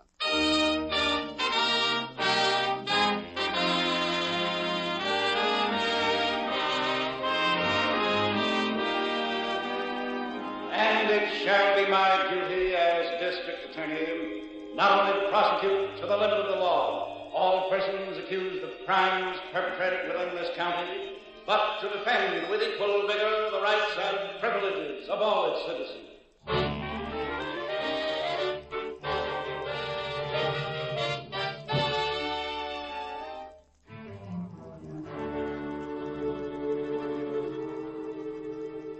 Tonight's case of the Sinister Cinema, ladies and gentlemen, concerns a master criminal, a man whose knowledge of his fellow man is keen and penetrating. We can almost say that Richard Seagraves has based his astounding crime solely on his understanding that men are vain, and therein lies the tragedy of his success. We begin in the private office of the president of a small bank here in our city. Well, that's my proposition, Mr. Claypool. How does it strike you? Why, I hardly know what to say, Mr. Seagraves. Richard Seagraves Productions. Oh, yes, I know. You're from Hollywood, you say, sir? Well, I've produced most of my pictures in Hollywood, Mr. Claypool. That's true. You've seen them, of course. Gone with the Storm, Valley of Wind. Oh, of course. A cigar, Mr. Seagraves? Oh, yes, thank you. But as I said, Claypool, the tendency these days is to shoot on location. As I was telling the boys at the Academy Award dinner just recently, we've got to get out and photograph the real thing. Oh, the Academy Award, eh? Oh, Ronald Coleman and, who was it my wife was? Oh, yes, Loretta Young. Yes, dear Loretta. Darrell, I said, you and LB and the rest of us, we've got to go out and photograph real people. And you want to use my bank, Mr. Seagraves? Just for one shot, Mr. Claypool, but what a shot. Think of it. Think of the Radio City Music Hall in New York. Yes? Those dancing girls, you mean? We open up in a bank. Not a Hollywood bank, A.B. A real bank. This one. And who do we see? Whose face do these millions of people look at? An actor's? No. Mine? The face of a banker. A.B. Claypool. Honesty, courage, the backbone of America. Your face. I must say, Of course, this is irregular, Mr. Seagraves. Highly irregular. We have a business to run, you know. You hit it right on the head there, A.B., and that's exactly what we want, to see your business in action. Why, we won't change a thing. Your customers won't even know we're shooting the picture. They won't? Realism, A.B. Realism, it's the coming thing. You'll come out of your office, greet our star, just as if you were another customer, and we grind away. Oh, your star, did you say? Well, let's not let this get out, A.B. Variety and Billboard have spies, you know. Oh, they have? Yes, it's Dolly Eads. Dolly Eads? I don't think I recall having... what an actress. What a personality, A.B. And when the cameras start rolling here in the bank, when Dolly turns that smile on A.B. Claypool, man, oh, man. I did a little acting back in college, come to think of it. Rutgers, 1919. Oh, that's wonderful, A.B., wonderful. It's all set, then. We'll do this shot this afternoon. But this afternoon? Don't you worry about a thing, A.B. We'll be in here shooting before you know it.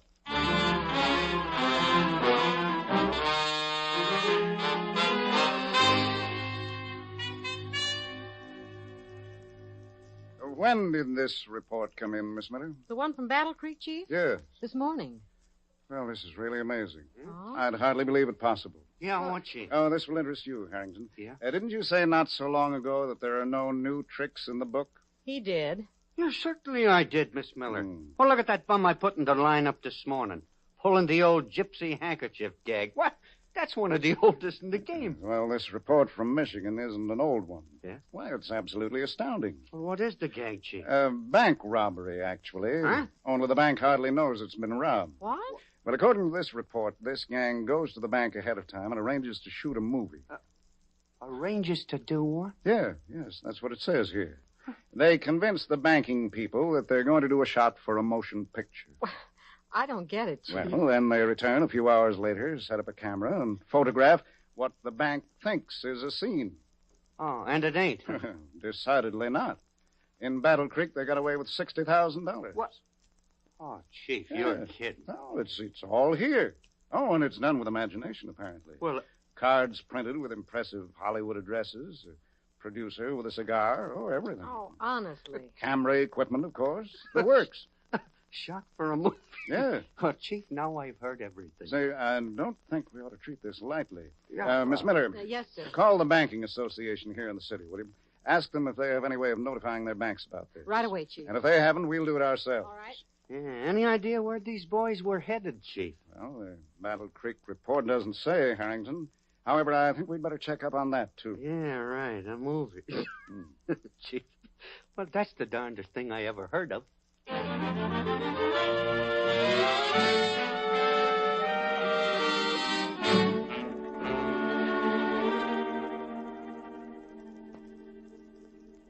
It was beautiful, Georgiana, if I do say so myself. He swallowed everything, Dick? Complete.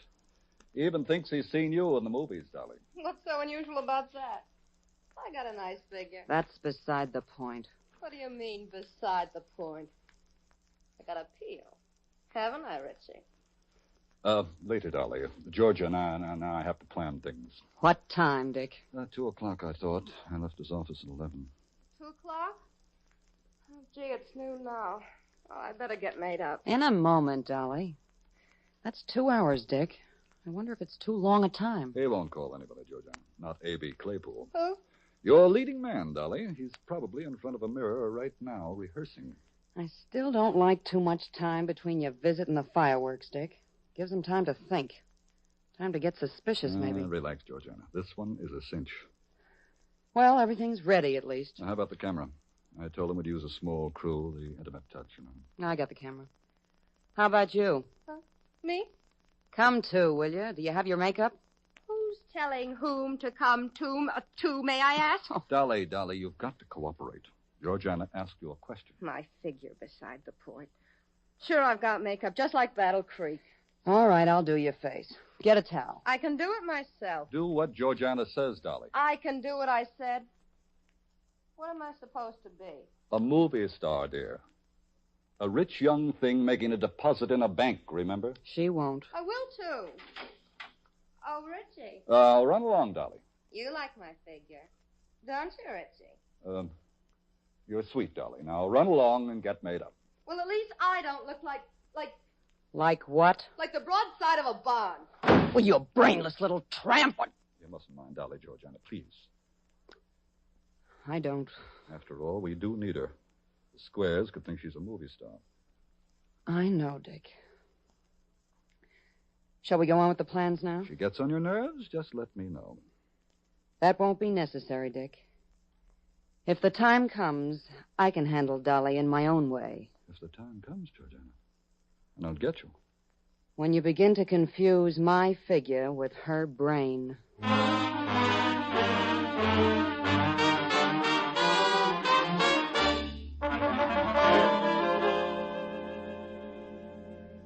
It's 12:15, Chief. You have a luncheon appointment at 1. Oh, yes, I know, Miss Miller. Thank you. Oh, and I called the banking association. They were just as amazed as you were. Oh, on that Battle Creek matter. Mm-hmm. What did they say? They never heard anything like it, Chief. They're putting out a bulletin on it. Good. Oh. Yes, come in, Harrington. Come in. I've been doing some telephoning, Chief. Yes? Among other places, Battle Creek. Oh? Yeah, you were right when you said we shouldn't take this bank thing lightly. A found out a lot more about that outfit. What do you have? Well, in the first place, I got a pretty good description on 3 of them, Chief. A man and 2 dames. One of the women pretends to be a movie star. Well, how can she do that? Yeah. What'd you say, Miss Miller? How can you pretend to be a star, Harrington? Either you are one, everybody knows you, or you're not. Okay, so she pretends to be a new star then. Or a foreign one, Miss Miller. How do I know? I thought you said you checked. I did. Well, all right, go on, Harrington. Anything else? Yeah, but these interruptions, Chief, they're confused. Plenty, Chief. On the descriptions, yeah. One of these dames is very, very pretty. Yes. Yeah, the other one sounds like a lady wrestler. Yes, and? Here's the payoff, Chief. They're almost sure this gang was headed this way. What? Yeah, I can trace them up to 3 days ago, and then we lose them, Chief. And when we lost them, they were on their way here. I see. Miss Miller. Yes, Chief. Of course, that don't mean they are here, Chief. No, I asked around a little since this morning. They ain't checked in with the boys around town. Yes, I know, but we can't afford to take a chance. Miss Miller, call the banking association back, will you? And tell them we'll notify the member banks from here. All right, I'll get their list. What'll you do, Chief? Send a letter on it? Oh, we'll do better, I think. Tell the mimeograph room to stand by, please, Miss Miller. Okay. And call the motor pool downstairs. We'll need 8 or 10 motorcycle messengers. Right away, Chief. We'll just put the whole story in a bulletin, Harrington, and send it around to the banks right now.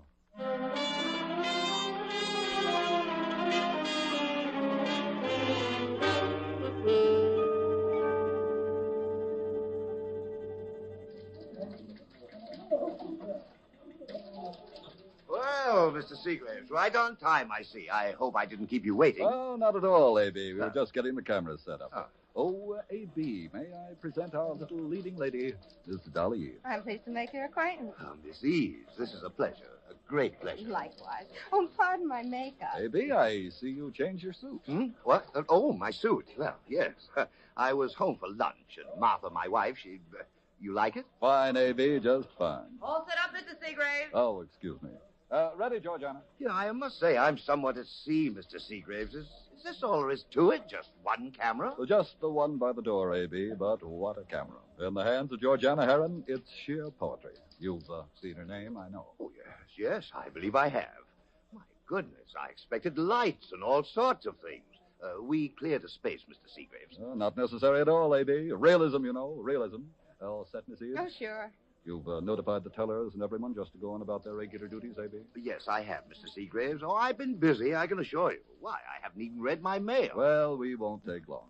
You've got the sequence, Miss Eves. I think so, Mr. Seagraves. I go up to this nice gentleman here, say my lines, and he escorts me behind the little cage. Behind the cage? Just show our money, A.B. Pick up a handful of it and just show it to Miss Eves. Oh, it's in the script. Script? We won't bother with the lines, A.B. We dub them in back on the coast, you understand. You just make with your mouth like you were talking with me. I see. Ready, Mr. Seagraves? Oh, I'll just get out of the way then. All set, A.B.? Miss Eves? Roll 'em. Yes, I think I'm quite ready. Everything okay? Like candy from a baby. Now, just act natural, everybody. All right, Miss Eves? We're rolling. Don't turn your back to the door, Dick. I'm all right. All right, Miss Eves. Your lines, please. We want this realistic, you know. Why, I just love to see all that money, Mr. Claypool. Oh, back here, behind this tiny little cage. Ah, that's fine, that's fine. Now, take her arm, if you will, A.B. Yes, that's fine. There goes Georgiana. Wait till he gets that cage open. I know. That's right, A.B. Now, let Miss Eads go in ahead of you, please. If she doesn't stand in front of that alarm, I'll murder her. Well, I don't know what to say. Should I just move my lips? Oh, it's terrific. It's sensational, A.B. It's sensational. We're getting every expression.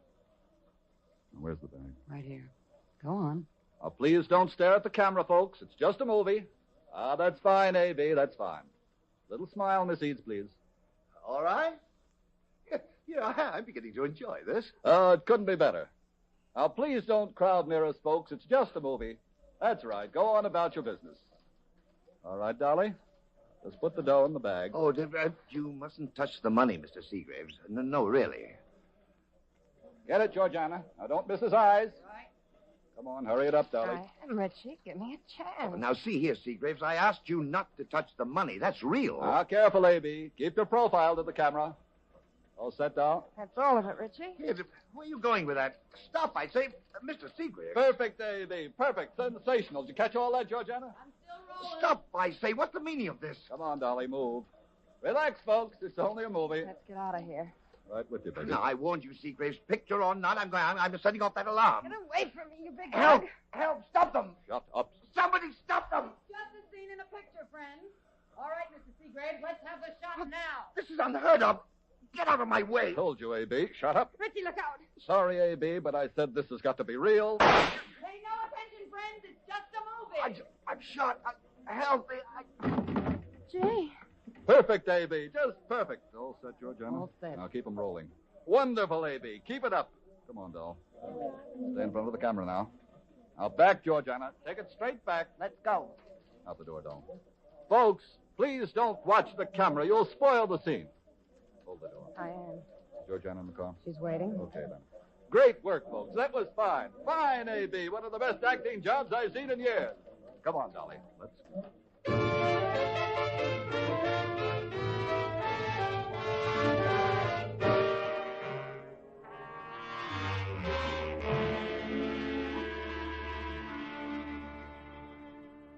In just a few moments, we will pick up the developments of this interesting case. But first, here's an important question. Tell me, who should know best the difference between toothpaste? Who should know best the difference between toothpastes? Why, the dentist, of course.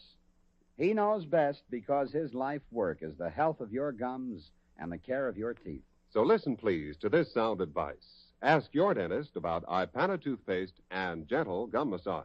So many dentists recommend massage. Yes, and a nationwide survey shows more dentists recommend Ipana toothpaste than any other dentifrice. And wait a moment, more dentists personally use Ipana than any other toothpaste. Yes, Ipana toothpaste followed by gentle gum massage is the modern way to aid the health of your gums and the brilliance of your smile. So help your dentist help you. He knows the value of gentle gum massage to tone up your gums. Begin now getting your new Ipana smile. Taste the freshness, feel the cleanness, see the sparkle. Get Ipana toothpaste for your Ipana smile.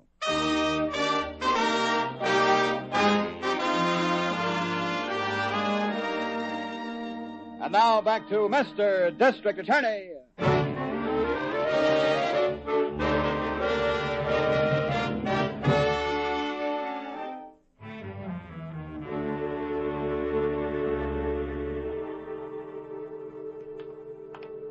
All right, let's get organized, Harrington. Yeah. Everyone's here? Yes, sir. The bank employees are all downstairs in the meeting room. Yes, thank you, Miss Miller. We want all of them. Boy, that's irony, or whatever you call it, Chief. Your message about the Battle Creek job is on this Claypool's desk. Yes, I saw it. Unopened. His secretary said he was so excited about appearing in the picture he didn't do anything else. In a movie. Well, it's our Michigan gang, all right, Chief. There's no doubt about that. Yes. Hey, what's this, Harrington? What? What do you got, Chief? Yeah, it looks like broken glass here on the floor. Huh? Oh, Chief, excuse me. Here's Ray. Oh, good. I want photographs and diagrams, Miss Miller. Well, this one shouldn't be too tough, Chief. We got a whole bank full of witnesses. They all thought when this Seagrave shot, it was part of a scene. Yes, I know. What's the loss, Harrington? Are they through checking? Well, it'll run about $35,000, Chief. Claypool used the main cage. Yes. You know, it's the audacity of this thing that gets me. One man and two women, and they pull this off without a hitch. Oh, it's tricky, all right, Chief. Yeah, but maybe we can show them a few tricks of our own.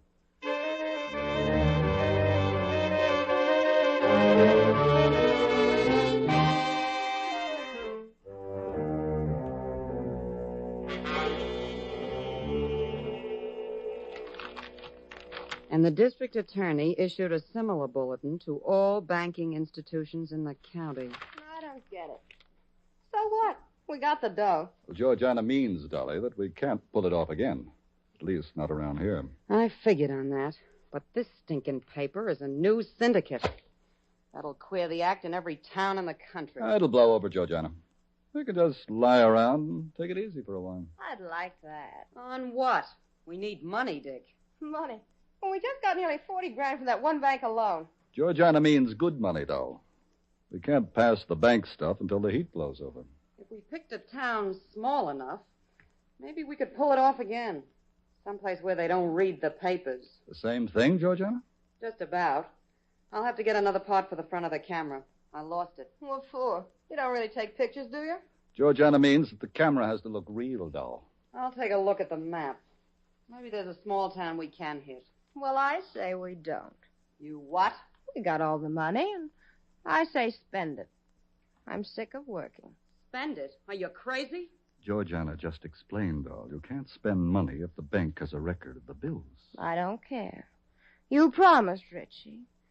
You said we could just lie around and have fun.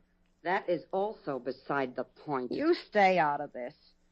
I think it's wrong anyway. I didn't know you were going to kill people. Doll, now listen, just... Never mind, Dick. As I remarked before, I'll handle things when the time comes. Time? What time? Soon, I think. I promise you, Dolly, I'll let you know.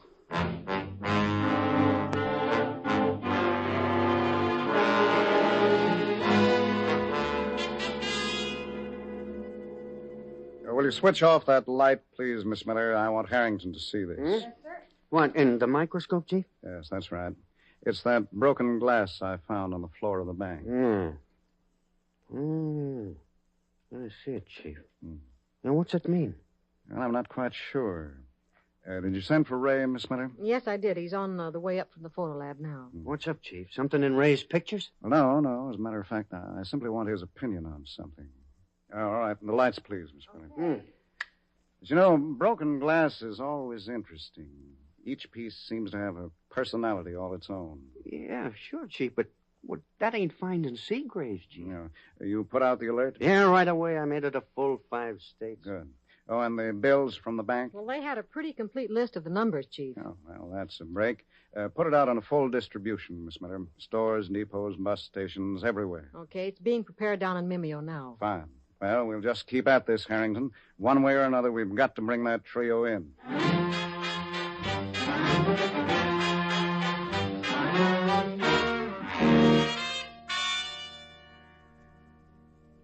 I can't see the point in arguing about it, Dick. It's a matter of common sense. But we mightn't either, Georgiana. You said yourself you've got a small town picked out. I know that. We'll leave as soon as the part for the camera's ready. Then let's take her with us. I said no. Oh, but she's a nice kid, Georgiana. You should have seen that guy in the bank give her the once-over. She softens him up. If necessary, I can play the actress. You? Yes, me. The choice is quite clear, Dick. The girl is blood-shy. Well, I guess you know best, Georgiana. You always do. My dear boy, the woods are full of fancy figures. Yeah, so are banks. Only if we could just bring... I told you. All right? Yeah, sure. Sure, if you say so. Call her. Now? Now. Okay, sure. Hey, Dolly, come on in here a minute. Stand back, Dick. Oh, no, you didn't get a chance to talk to her? What for? She's hardly intellectual. Dolly.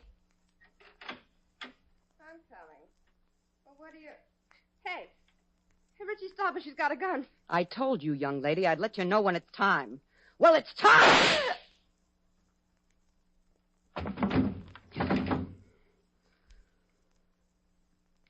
It's high time.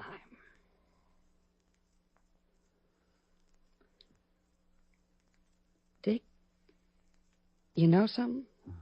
What? She did have a beautiful figure.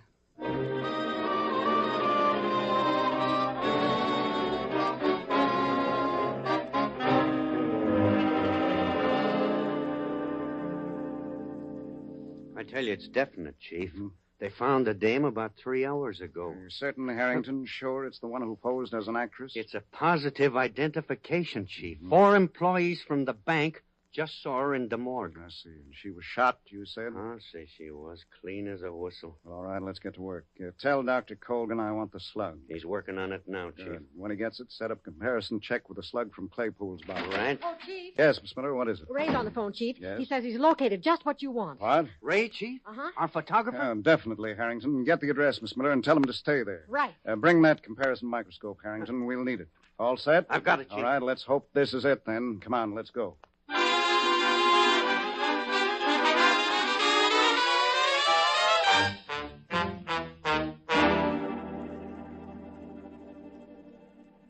It's a small town, Dick.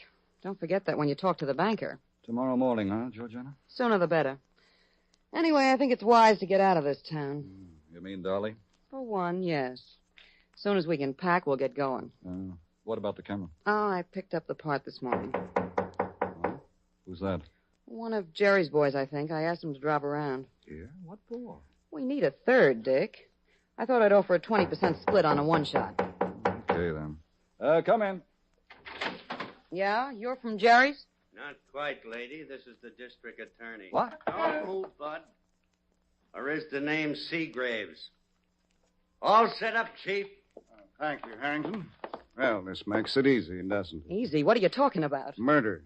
Or to be more accurate, 2 murders. All right, get your coats, please. You're both under arrest. Arrest? Well, you're crazy. What for? You heard him, pal. Come on, the camera's rolling. You can play the scene right up to the hilt.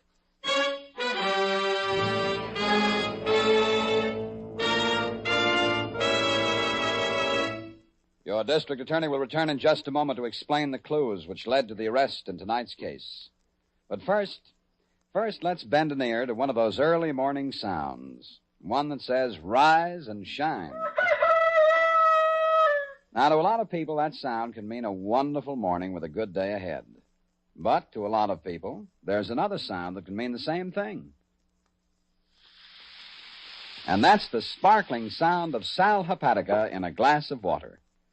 And remember, unlike slow-acting laxatives, a sparkling glass of sal hepatica, when you get up, brings quick, gentle relief, usually within an hour. That means you don't have to feel dull and headachy all day waiting until night to take the laxative you needed in the morning. And if at the same time you're troubled with excess gastric acidity, let sal hepatica help sweeten your stomach. So keep a bottle of sal hepatica handy. Then anytime you need a laxative, morning, noon, or night, see how much faster you feel better thanks to gentle, speedy sal hepatica.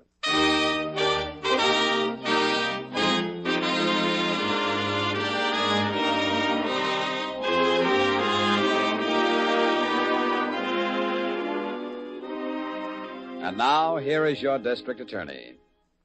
I'm happy to report, ladies and gentlemen, that both Richard Seagraves and Georgiana Herron will pay the full penalty demanded for the murder of A.B. Claypool and the murder of their associate, Dolly Eads. Gee, that was one of the strangest, Chief. Yes, Miss Miller, it was. But like all criminals, they made a mistake. And like all criminals, now they'll pay for their mistake. Yep, their mistake being when the dame dropped a part of that camera on the floor of the bank. Yes, Harrington. As you know, under the microscope, we were able to determine that the broken glass from the bank floor was part of a camera lens. So you had Ray check on the camera supply stores in town, isn't that right, Chief? Yes, exactly, Miss Miller. Ray assured me, you see, that not more than a dozen stores carried the kind of lens needed to replace the broken one. Fortunately, Georgiana went to one of these stores for a replacement. And that was the beginning of the end, Chief. She leaves a trail, and we follow it. Yes, and, of course, we were able to prove that the gun in their possession killed both Mr. Claypool and Dolly Eads. I think I'll just pass up that screen test, Chief. Yeah, what screen test, Miss Miller? What? Oh, nothing, Harrington. A girl can dream, can't she? Oh, Chief, what about next week? Well, ladies and gentlemen, again, next week we see the futility of a life of crime, but in a very different and unusual way in the case of Service in Silver. And I invite you to join us for it. And so until then, thank you and good night.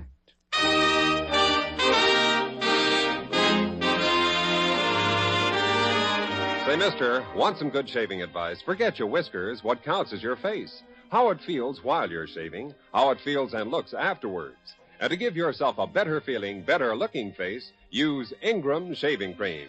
You see that rich Ingram lather on your brush helps condition your face for the razor. Result, cool, comfortable, soothing shaves. Just remember, comfort means coolness. Coolness means Ingram. I-N-G-R-A-M. Ingram, the cooler shaving cream. Try Ingram tomorrow.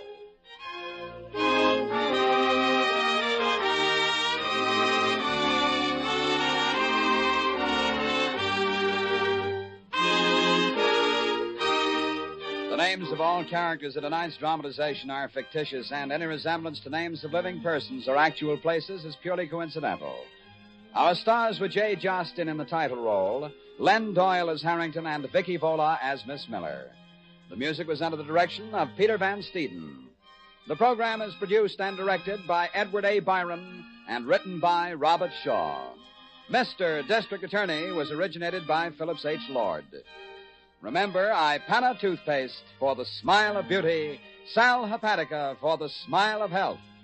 Bristol Myers invites you to tune in again next week for Duffy's Tavern and Mr. District Attorney.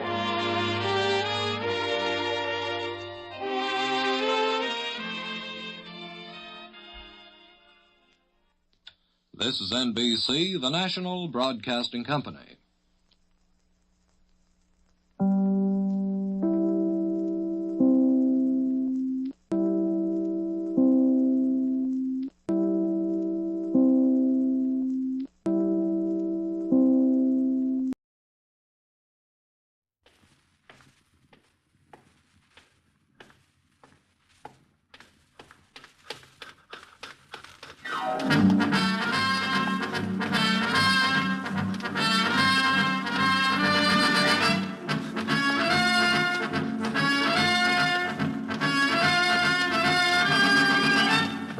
The National Broadcasting Company invites you by transcription to join The Chase.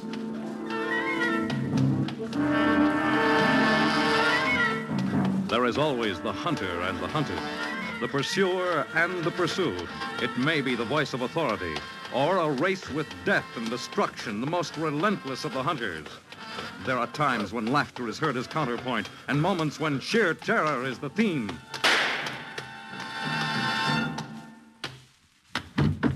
But always there is the chase.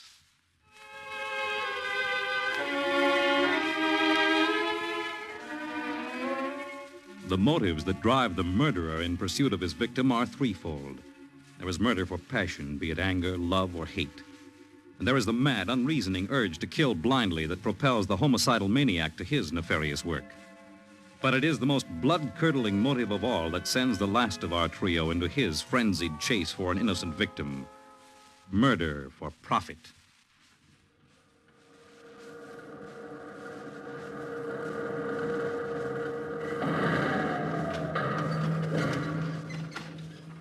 Come in, come in.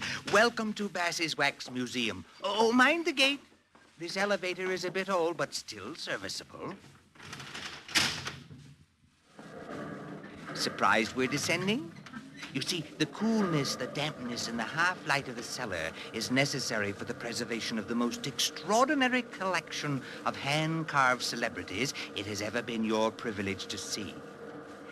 Ah, here we are.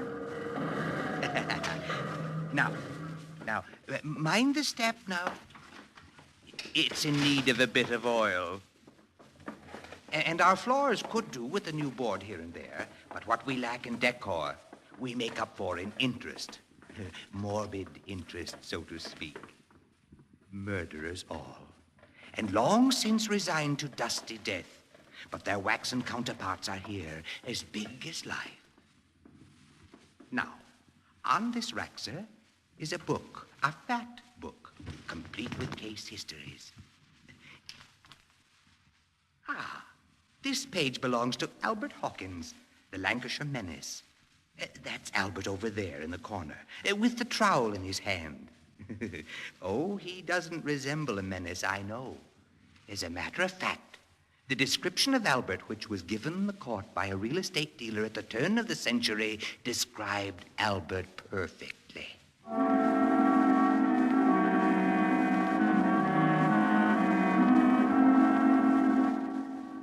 Albert Hawkins? Yes, your lordship. I met the man 6 months ago. But if he was fixing to be a ruddy killer, he didn't show it. A bit runty he was, sir, with no hair on the top of his pate. And he looked kind of peaked without the strength of a rabbit. And when he called at my office, he was wearing a suit of clothes 3 sizes too big for him. Yes, sir? Are you Mr. Willis, the house agent? I am, Matt. My name is Hawkins, Albert Hawkins. What can I do for you, Mr. Hawkins? I've been told the Windhaven house is for sale. The Windhaven house? The large one on the moors. Well, it's for sale, all right, if anyone's fool enough to buy it. Sir? Now, look here, Mr. Hawkins. The Windhaven mansion's a pile of rotten beans. and I haven't shown it to a customer in years. It's the Windhaven house that I want, Mr. Willis. No other. Providing the price is right. Oh, it's as right as rain, sir. Just 500 quid and you've got it. Lock, stock and cellar. 500 quid? Well, that's a proper sum for an house that size. When can I see it, Mr. Willis? Now, if you like. The day's still young. But are you sure you want to buy? Positive, Mr. Willis.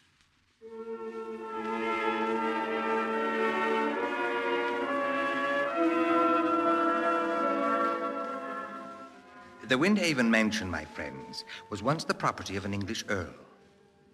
By the year 1901, when Albert first laid eyes on the house with Mr. Willis as his guide, the heavy beams that lined the ceilings were rotting in disrepair, and the stout stone walls in the cellar were showing large chinks between their edges. But this seemed to suit Mr. Albert Hawkins' purposes, because he closed the deal with Mr. Willis on that very day. Now be careful, Mr. Hawkins. This cellar's wet with slime. And roomy, too. What was that? A rat, no doubt. Boarders you'll have to dispossess before taking over. I'll manage, Mr. Willis. Now, I can still show you something much better and a lot nearer to town and civilization. No, thanks. This suits me fine. When will you have the papers ready? Oh, well, in about a week. I'll pay you 50 quid down and the rest inside a month. Only £50 on the line, Mr. Hawkins. Well, you'll get the rest in due time. Don't fret about it. Well, when do you plan to move in? In a fortnight. With my new bride. Oh, honeymoon, eh? Yes, and Annie'll love the place. It should suit her fine.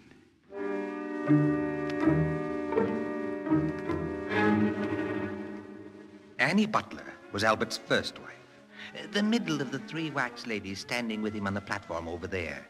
She was fair, fat, and 40, and she'd inherited a little nest egg of £3,000 just before Albert popped the question and made her his bride. Oh, Albert, you're a card. And you're a cream puff, Annie girl, a blooming cream puff. Will you always love me like you love me now? Always, Annie, until the day you die. Oh, Albert, is that the house up ahead? That's her. My, but it's big. Are you sure we can afford it? Positive? There isn't a neighbor around, is there? Not a soul. It might get lonesome. Not for us, darling. Not for us. We'll be snug as two bugs in our love nest. You don't know how happy you've made me, Albert. Well, you have had an odd life, Annie. I'm not only an orphan, but I haven't a relative in the world, no one outside of you, who cares whether or not I live or die. I'm aware of that, Annie. But now I've got you, and things will be different. Quite different.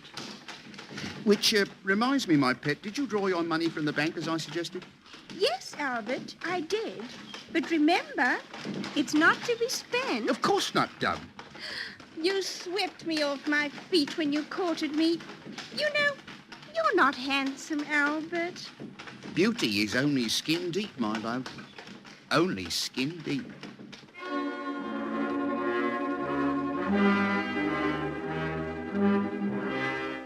A few minutes later, Albert Hawkins carried his bride across the threshold.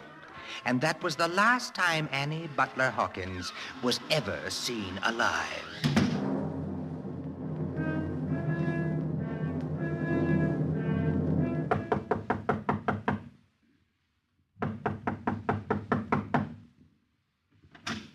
Good afternoon, Mr. Hawkins.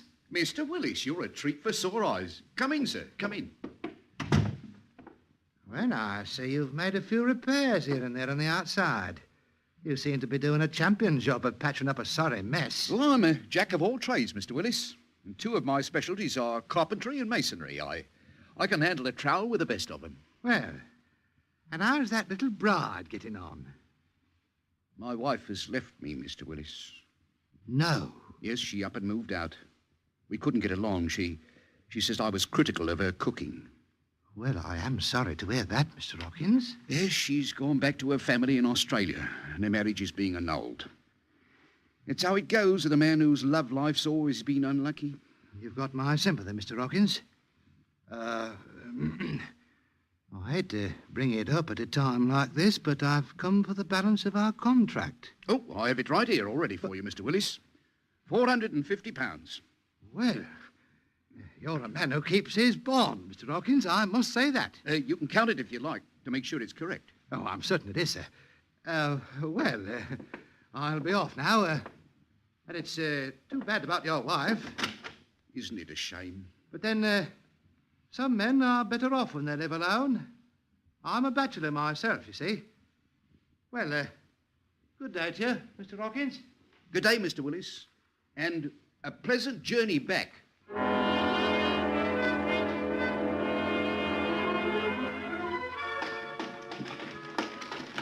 And so, with no further question, Mr. Willis climbed into his carriage and drove off.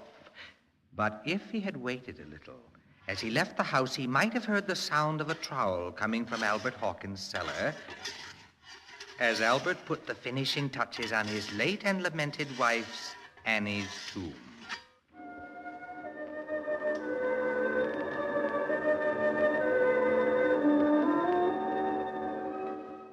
Six months went by before Albert entered the matrimonial chase again. And this time he picked himself a younger bride. Her name was Bridget Clydesgate. You can see her there, my friends, in wax, standing next to Annie Butler, a plain little miss in the housemaid's uniform. As you can judge for yourself, Bridget was a pinch-faced lass with mouse-colored hair and heavy braces on her teeth.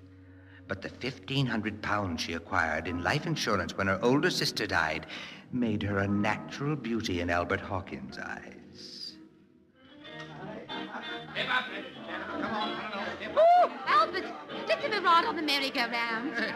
Wouldn't you prefer the tunnel of love, Bridget? Oh, how you do go on. Merry-go-rounds may be a bit queasy, Dove. Oh. Here, let's get away from the bustle of the amusement park and have a quiet chat on that bench over there. Okay. Here we are. Have a sweet, Albert. One sweet's enough for me, Dove. And I've got you.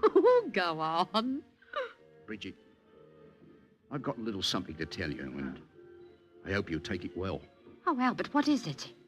I've fallen madly in love with you. Albert! Oh, I know there's a bit of difference in our ages, but that doesn't matter. An older man, steady, more reliable, and a sweet, attractive young thing like you would be in better hands. Oh, Albert. I want you to be my bride, Bridget. But this is so sudden. I want you to marry me. You'll make me the happiest man in the world. Well, I just don't know what to say, Albert. You take me by surprise. Say yes, my dove, or I'll have nothing left to live for. Oh, you're so poetic. To look at you, a body wouldn't think you were that type at all. I have hidden depths, Bridget. Have you? And you won't regret your choice if you promise me your hand. To be honest, you know, I was always open for a younger chap. A romantic type, so to speak, who'd carry me away on his white charger. But any port in a storm when you're turning 29. And I guess you'll do. Then we're to be married. Yes, Albert, whenever you say. Tomorrow's as good a day as any. My, but you are the hasty one. We'll want to invite your relatives, of course. My relatives? But I have no relatives. Everybody's gone. I told you that the other day. Of course. How forgetful of me. My older sister was the last to die. Yes. She left you a bit, didn't she? 1,500 quid. Why did you ask, Albert? I want you to put that money in trust for yourself, Bridget. Suppose you take your money out right after we're married, Bridget. Right after? I've got a strong box in the mansion. It should be safer there. I don't think so. Bridget. What's the matter? You don't trust me. Oh, of course I trust you, Albert. But I don't see where a house is safer than a bank. And there's no reason for my taking my money out. Now, look here, Bridget. If you're going to be my wife, I want one thing understood. I know much more about money matters than you do, and I'll handle the purse strings. Well, if that's how you feel, we can skip the wedding. No. It's quite all right, my love. I ought to be ashamed of myself to talk about money at a time like this. Look, you do whatever you like with your own funds, my dear, and I won't mention it again. Well, I don't know now. I really don't. Now, forgive me, Dove. Now, there's a good girl. Lift the chin up a bit. Come on, now. I'd like a bit of a kiss from my beautiful bride. Not here, Albert. Oh, Albert. Albert.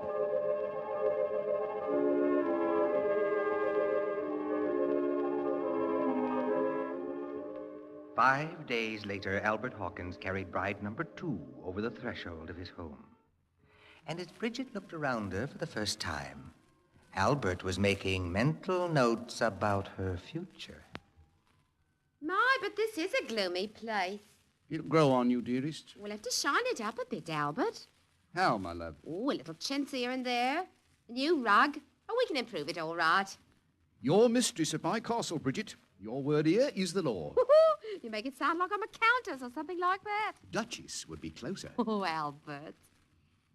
Albert, close your eyes. What for? I've got a surprise for you. A surprise? All right. They're closed. Tight? Tight. Now off them, Mo. Open them, Albert. What's that in your hand, Bridget? 1,500 quid. No. I thought it over, and then I felt a bit ashamed of myself. After all, you're my husband, and the least I could do is to put my trust in you. So I decided to take my money out and let you keep it for me. Bridget, my pet. Albert. You don't know how this affects me. Oh, you're crying, Albert. It's just that my heart's so touched by your faith in me, I can't control myself. Please forgive me, Bridget. Oh, Albert. My own little boy. Forever, Bridget. For as long as you live.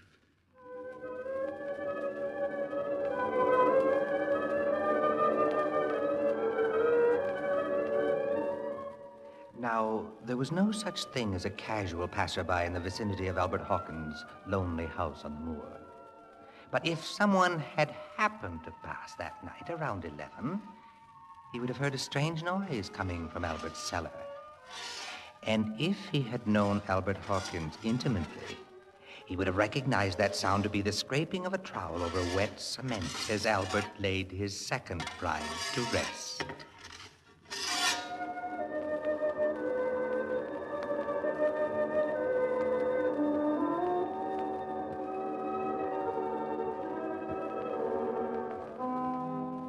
Now, my friends, if you'll cast your eyes on the next 2 wax figures in Albert's group, you will see the last of the actors in our little drama.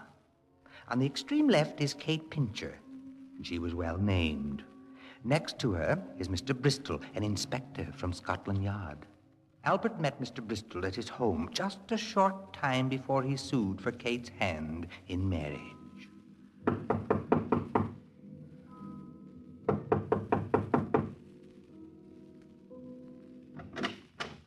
Yes? Mr. Albert Hawkins, I presume? The same. My name is Bristol, sir. Bristol? I'm afraid I don't place it. My card, Mr. Hawkins. A Scotland Yard inspector. How exciting. Please come in, sir. Thank you.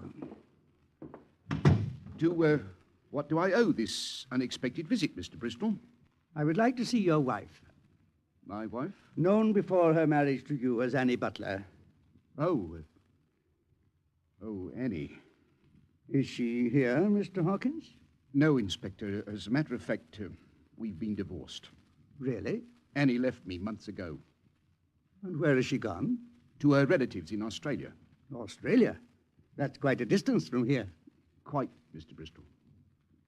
Where did you obtain your divorce, Mr. Hawkins? Why, Annie said she was getting it herself in Australia. She wrote to me a month ago and said the decree was final. Do you have the letter? No, it's been destroyed. Too bad. Why? I have unhappy news for you, Mr. Hawkins. You have? There's some indication that your wife may be a bigamist. No. Yes. She's wanted for questioning in that regard. Did you know that she'd been married before to a man named Croydon? No, I did not. Her divorce from Croydon was never fully legalized.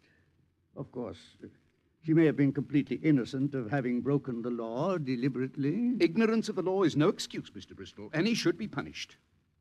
What's her address in Australia? I'm not quite sure. Unfortunately, Annie left me after a violent quarrel and didn't tell me exactly where she'd be. Well, I shall contact the authorities there and see if she can be located. Yes, quite a place you have, Mr. Hawkins. Do you live here alone? Quite alone, Mr. Bristol. Do you ever have visitors? Never, sir. You're the first one to come here since Annie left me. Outside of the house agent. Then, this scarf here that I found outside... Scarf? It's a woman's scarf, with the initials BC embroidered in the corner. So, it couldn't have belonged to your wife. Decidedly not. Would you know whose it is? Not at all, Mr. Bristol. Well, I'll say good day to you then. Oh, Mr. Bristol. Yes? If you do manage to reach my wife, I hope you'll let me know. Of course, Mr. Hawkins. Good day. Good day, sir. And a good journey to you.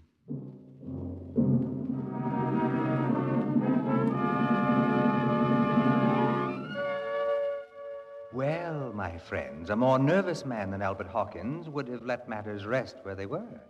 But Albert, as you know by now, had a burning desire for money, and he was already planning his third whirlwind courtship. Her name was Kate Pincher, the widow of a miser. Albert's courting tactics were a bit different with Kate than with the others, because he soon found out that Kate was just as interested in money as he was.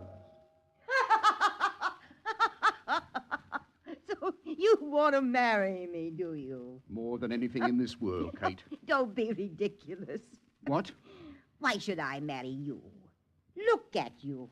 You're even skinnier than I am, and your head's as bald as a mummy's. You're not exactly a rival of Miss Lillian Russell's yourself, my dear. I know I'm not, but at least I have something to offer a man. Have you? You know very well I have, Albert Hawkins. My husband left me a small fortune in gold pieces, solid gold, Albert, and I adore every one of them. I haven't the slightest idea what you're talking about, my dove. You most certainly do, and I'm not your dove. At least not yet, my boy. Not until you can match my gold with something just as valuable. £500,000, for instance? $500,000?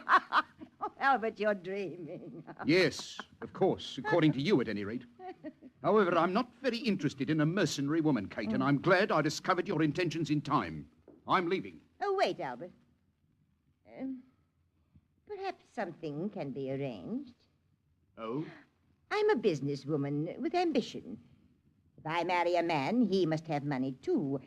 But first, you must prove your point. How? Where is this £500,000 you're talking about? 2/3 of it's wrapped up in foreign investments, rubber plantations in Malaya. Oh. And I can prove it's there, my dove, with contracts and certain bank deposits. Can you? If I do, will you reconsider my proposal? Yes, Albert, I will. Then you can also consider yourself Mrs. Albert Hawkins. As of now.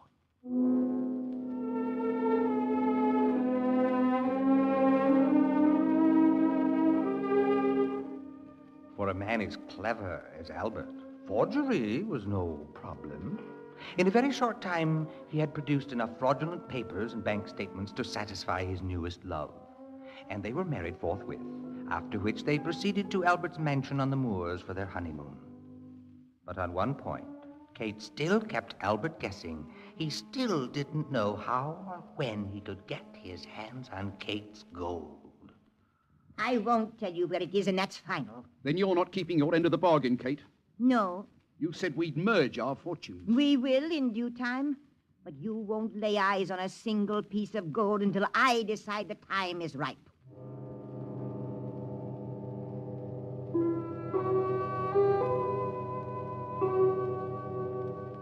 And so the weeks went on, with Albert becoming more and more unhappy with Kate's attitude. Finally, Albert was called to London on a business matter. He was gone 2 days. And on his unexpected return to the household, he was greeted by a strange noise emanating from the cellar. Kate! Kate, I'm back! Kate! Good heavens, the cellar.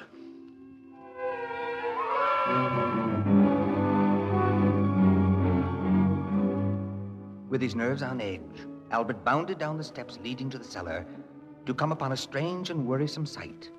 Kate, with a pickaxe poised above her head, was just about to break open Albert's cellar wall. But at the same moment, another arresting sight caught Albert's eye. At Kate's feet was an open brass-bound box, filled to the brim with glittering gold coins. Kate, what are you doing? Albert, you said you wouldn't be back for a week. Put down that pickaxe. May I ask what you think you're doing? Burying my gold, that's what. I brought it up by carriage with me today. Wasn't safe in my old house with no one there to guard it. So you thought you'd put it here? An excellent notion, my dove. It was an excellent notion until you walked in. But now that you know where it is, I warn you not to touch it. How lovely they are. Keep your hands off my money, Albert. So cool to the touch. I said hands off! And so's your scrawny neck, so cool to the touch. Albert! No!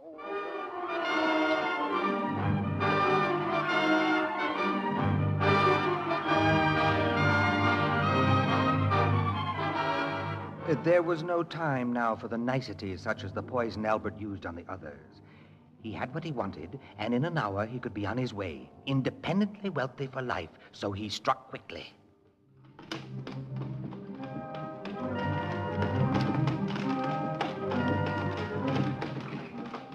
But just as the deed was finished, Albert heard the sound of horses' hooves, and he knew he had a visitor. Quickly, Albert picked Kate up in his arms. The cellar was too obvious a place to leave her, so he trundled Kate upstairs to the room just above his great hall. Then, as he rested the body on the old beam floor, he noticed something else. In her last paroxysm of rage and fear, Kate had grasped a handful of gold coins. And try as he might, Albert could not loosen that steely death grip.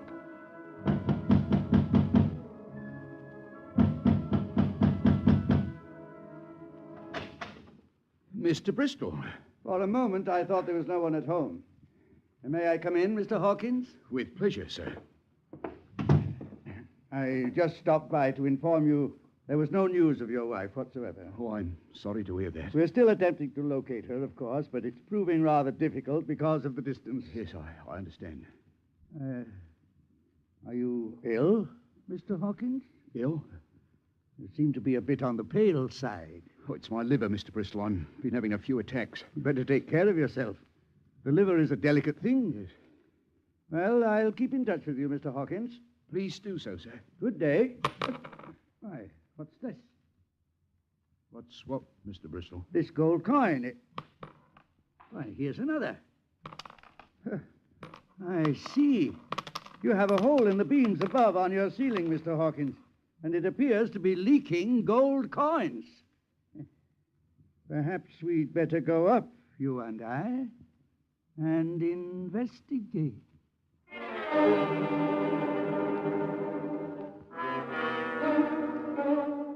What had happened was obvious, of course. Kate's lifeless hand had relaxed its grip on the coins, and as they fell one by one from her fingers, they rolled through the crack in the ceiling to Inspector Bristol's feet.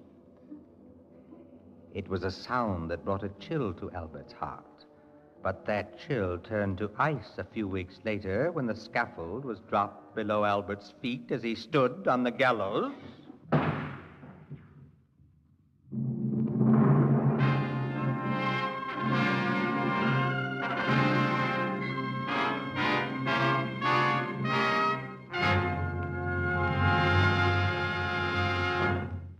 In the animal world, there is the hunter and the hunted, hound and fox, hawk and sparrow, cat and mouse. But who is to judge precisely which is the pursuer or the pursued as we enter the chase?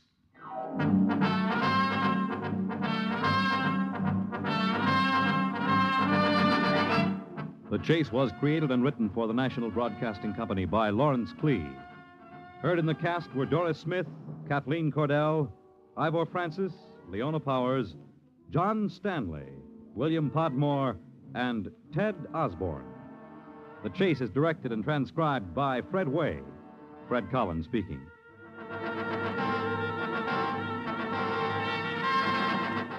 Next week, A story of violence and pursuit on The Chase.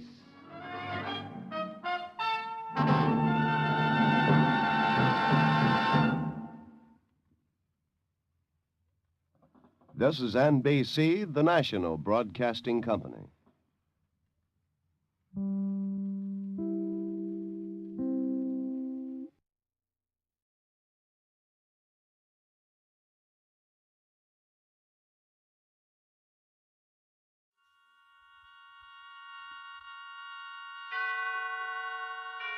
And now, tonight's presentation of radio's outstanding theater of thrills, Suspense.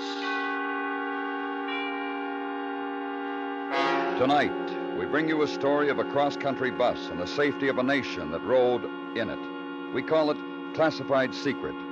So now, starring Parley Bear, here is tonight's suspense play, Classified Secret.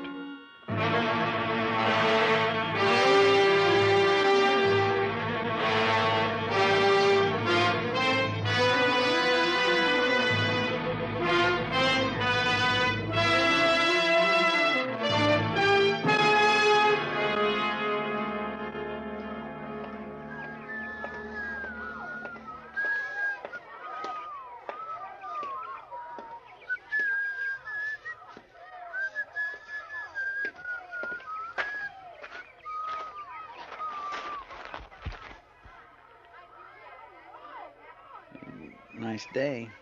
Yes. Kids sure know it's getting on to Christmas. Look at them.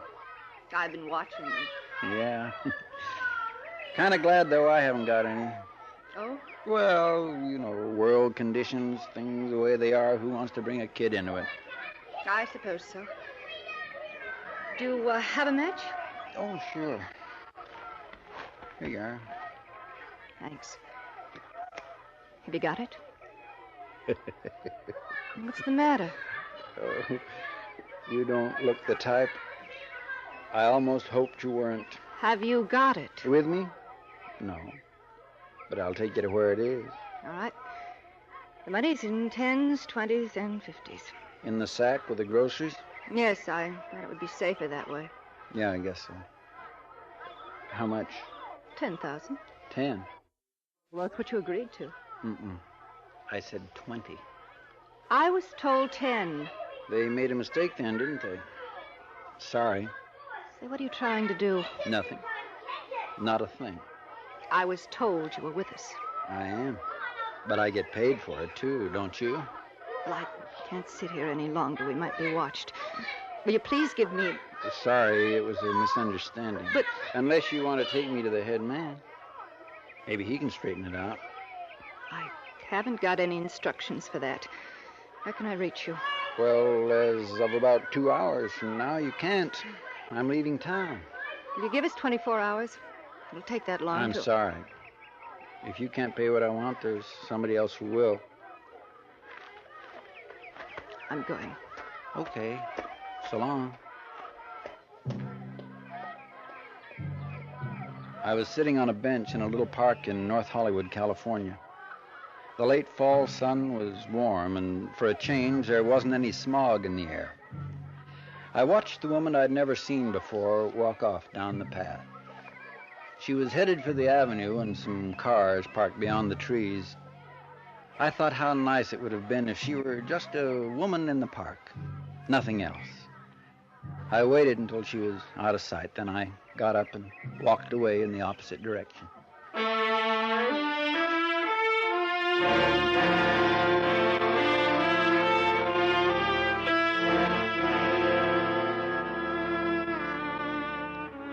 I got the bus at the Hollywood station. I had a train ticket in my pocket, but with the new development, it looked safer to ride the bus. Just before we pulled out, a girl climbed aboard and came down the aisle looking for a seat. Excuse me, is this number... 18. Oh, thank you. Oh, let me put your case up. Oh, thank you.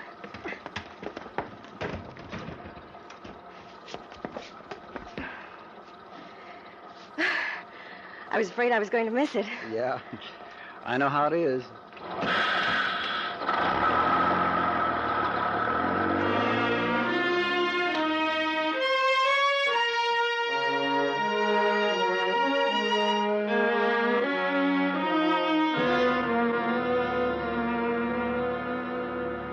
I settled back and watched the city drift away into desert country. As buses go, it was pretty quiet. There was a 6 or 7 year old kid with his mother a couple of seats forward, but he dozed off almost as soon as we got running. I took a look at the girl sitting next to me. Oh, not in the way you might think, but because in my business you get to learn to look at people. You never know who it might be. She must have felt me watching, and she lowered the magazine she was reading. Would you care to look at one of these? Oh, well, that's nice of you. I always forget to buy them. This one's a mystery. I don't usually read them, but on a long trip, they kind of pass the time away. Yeah, they do. How far are you going? New York. Oh, that is a long trip, all right. I'll say. I haven't been back for 10 years. Bet it's changed. I guess so.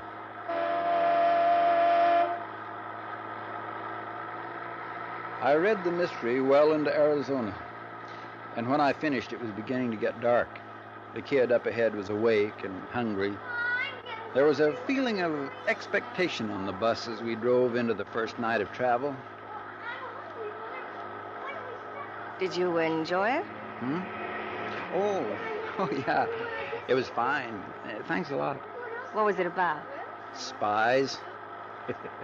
They're real exciting.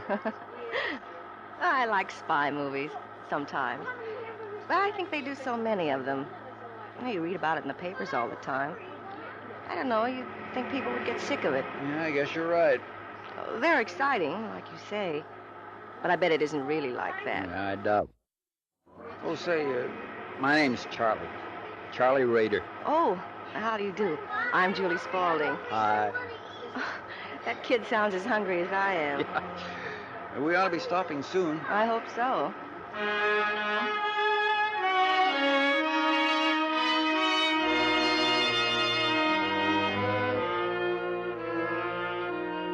About 15 minutes later, we pulled up at a restaurant terminal and went in for food. I watched for any new passengers who might be getting on. I didn't see anybody, and as soon as I'd finished my sandwich and coffee, I sent a telegram to New York, then got back on the bus. The girl, Julie, and I seemed to be hitting it off, and it was pleasant enough to pass the time. After we got rolling, the kid up ahead decided to sing himself to sleep. It was like a crooning over and over again, the same song, the same few notes. I guess it put everybody else to sleep except him.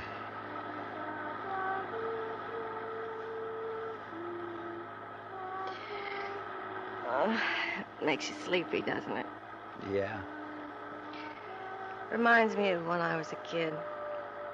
I used to do that. Kids are funny. How? I don't know. I'm going back to New York for my sister's wedding. She's getting married next week. She says she wants lots of kids. I don't know. Yeah, I know what you mean. Mind if I ask you something? I don't mind what. Are you married? No. I don't mean it the way it sounds. I'm always interested in trying to guess about people. Now, I would have figured you were a married man with maybe 2 or 3 kids. No, I'm not married. I hope you don't think I'm nosy. Oh, no. Well, that kid singing fixed me. I'm going to take a nap. Good night, Charlie. Good night.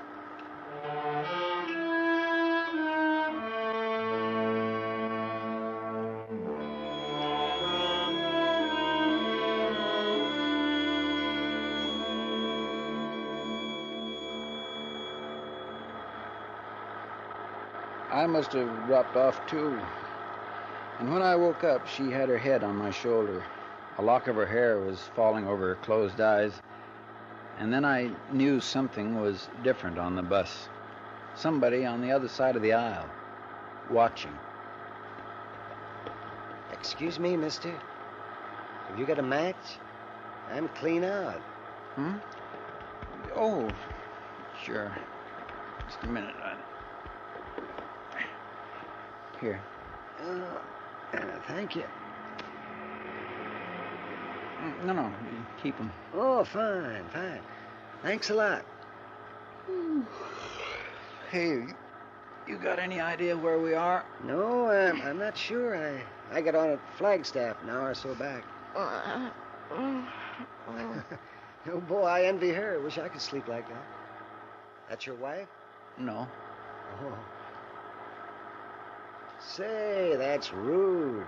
But taking your matches, not offering you a cigarette. Oh, that's okay. I don't want one now, thanks. Say, I want to tell you something. Oh? There's a lady in the seat behind you. I think you've met her before in the park. Right? Mm-hmm. We brought her with us to identify you. But she gave us a pretty good description back in L.A. Good for her.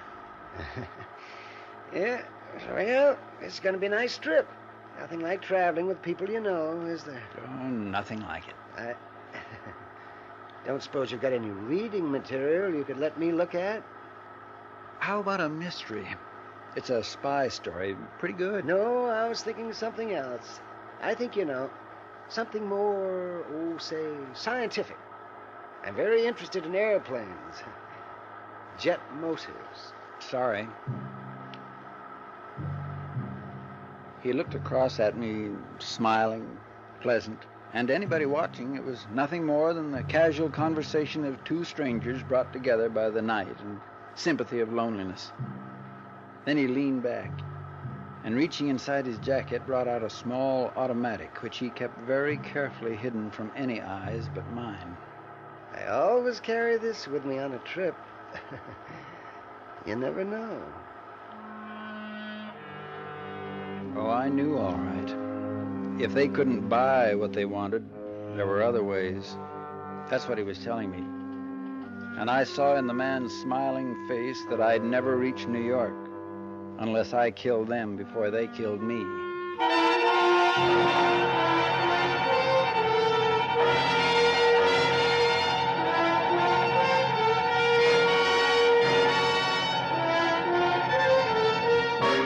You're listening to Classified Secret, tonight's presentation in radio's outstanding theater of thrills, Suspense.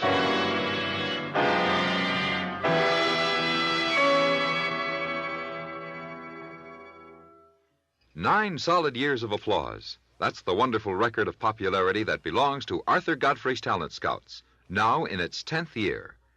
Enjoy the fun with the inimitable redhead this Monday night on most of these same stations. You'll hear promising young performers compete for a golden chance at fame. Enjoy the suspense as you wait to hear which entertainer will be singled out by the studio audience. Don't miss Arthur Godfrey's Talent Scouts this Monday night at the Star's address. And now, we bring back to our Hollywood soundstage Parley Bear, starring in tonight's production, Classified Secret. A tale well calculated to keep you in suspense.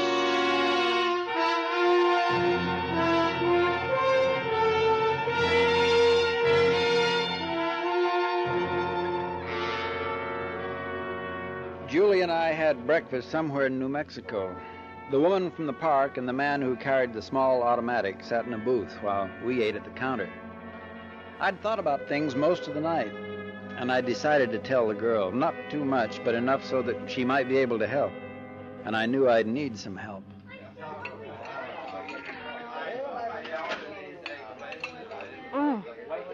Coffee's pretty good here. Yeah. Cigarette? No, thanks. Julie. Yes? I want to tell you something. Oh? Now, I don't want you to turn around and look. Just pretend we're talking about the weather, the coffee, anything. But listen. Well, sure, Charlie. There's a couple sitting in the booth behind us. They're spies. Oh, you. I'm not kidding. I can't tell you much, but as you love your life, you will believe me. Oh, you're kidding. Spy? Don't turn around. Smile and just listen. But They're trying to get hold of the plans for a new jet motor. It's faster than anything anybody else has got. You are kidding. No, I'm not. How do you know? Well, how do you know about it? I'm working for the government. FBI? Well, in a way. But now I need you to help me. Me? They think I've got the blueprints, the plans, and they're going to try and get them from me. But can't we get the police? No. Well, but why? Because we're trying to get the head man. And if those two are arrested, we'll have to start all over again. They think I'm working with them. But I got tough about the money they offered, so now they're going to try and get rid of me and get the secret for nothing. Did they follow you from L.A.? Yeah, they got on during the night in Flagstaff. All right, folks, let's go. Well, I don't see... Well, what can I do? Just stick with me. I'll explain at the next stop.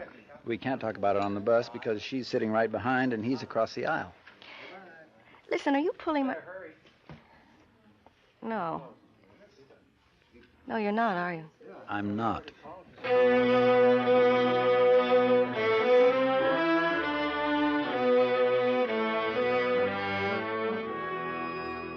We went on through New Mexico and the Pink Rock and desert.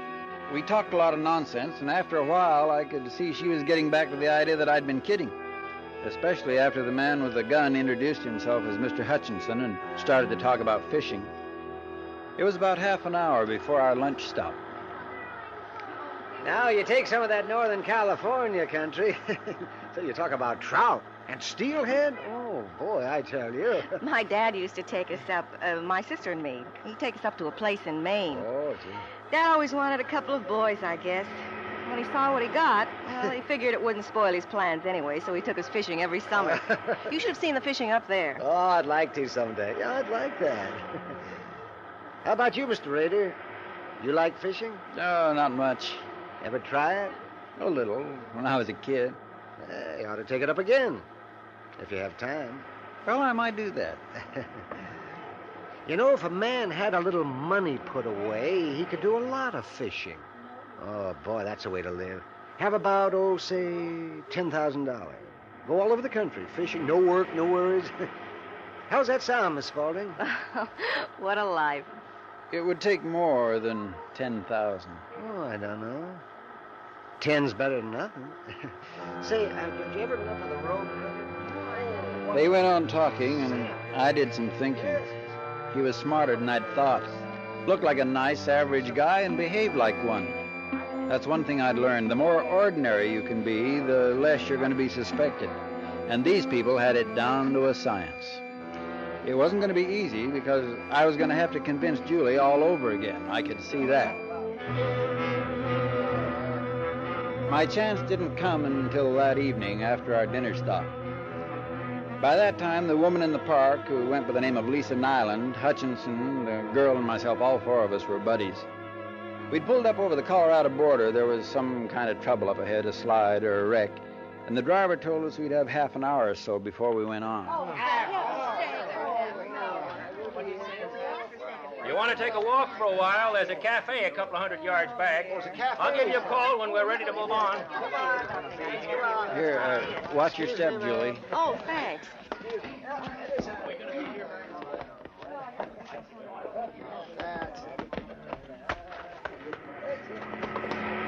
Oh, well, gee.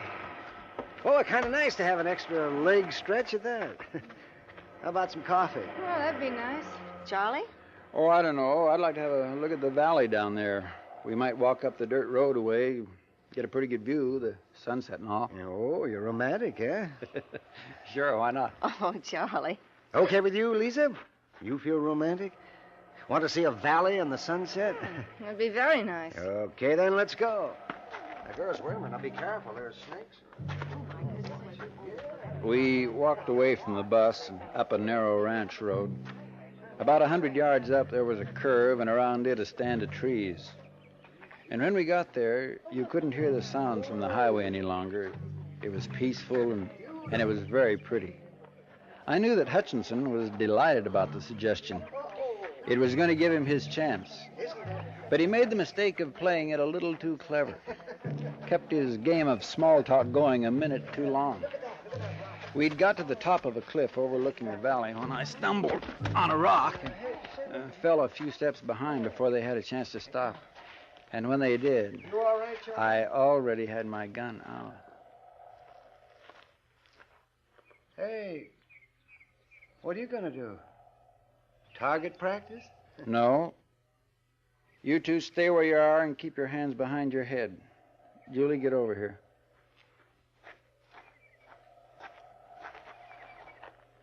Charlie, are you sure? They seem... I know what they seem. Now, look, I don't want to do this, but it's you or me. You should have made the right deal in the first place. I can't let you go, you know that. We might still make a deal. You had your chance. We've got the 10,000. Now, how about waiting until we get to the next town? We'll have the rest of it telegraphed out. I make mistakes, but not that kind. If you told us what you wanted, we might have been able to get the 20,000 for you in Los Angeles. Turn around, both of you. Oh, wait a minute. We're all in this together. We all want the same thing. You figure you can get more money from the people in the East. Okay, give us a chance to get it for you. We're in contact with them. Turn around. Well, they give us our orders. What difference does it make? Look, you shoot us. What do you think they'll do? They won't let you get away with that. They'll kill you. Charlie, you can't just shoot them. Turn them over to the police. You can't just shoot them. Be quiet. He can't tell the police, Julie. He's with us. Only he wants money out of it. And he thinks he'll get more from the head man in the East. Turn around, and I'm not going to say it again. Charlie, don't. I know you've got a duty, but you can arrest them, please. You could still. I told you to be quiet. Arrest? Arrest? Listen, Ray, dear. You're not going to... Oh, you're not going to kill us over 10,000? Boy, that's murder. Even if... Miss Nyland dropped instantly. Hutchinson held his middle for a second and tried to keep his balance. I shot him in the back of the head. I knew he was dead before his body slipped to the ground. The girl just stood next to me, her hands tightly covering her mouth. She was shivering. I took a look out across the wide valley. The sky was turning purple.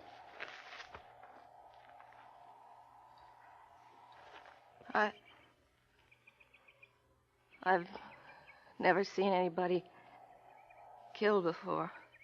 I'm sorry. Couldn't you have arrested them or something? Couldn't you? Did you have to? I had to. They wouldn't have stopped at killing both of us if they'd had the chance. What are you going to do? What are you going to do now? I've got to get the money for evidence. What are you going to tell the driver? He'll ask where they are. Charlie?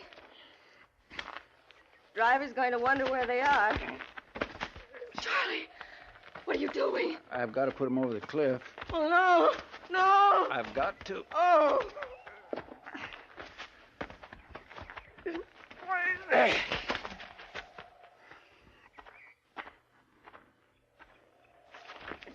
No. You can't, Charlie. Not her. No.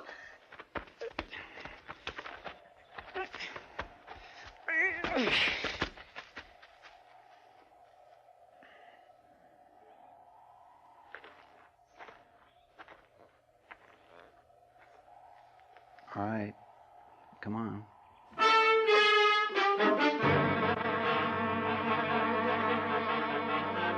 We got back to the bus. Neither of us said anything about the two we'd walked off with. I guess nobody had seen us together, and after waiting around for another half hour, the driver gave up. I'll drop that baggage in La Junta. Better notify the police, too. It's screwy, all right. Okay, folks. Sorry for the delay. You better go back to your seat, mister. Sure.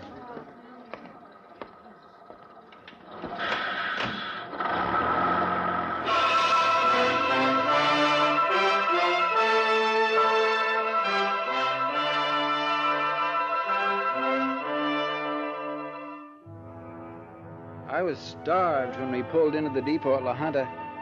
I'd already made up my mind to lay over and take a detour on another bus. The girl wasn't going to be able to keep quiet much longer, and I had to get rid of her.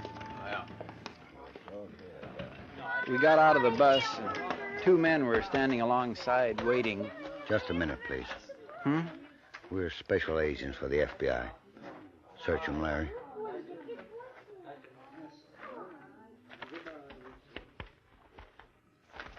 Just gun and money. Where are the other two? The other two? They're dead. He killed them. Oh. We'll take those plans now, Mr. Rader, and don't do anything silly. There are 4 more men covering you. Okay. It's in my shoe. You want me to take it off now? Please. All right.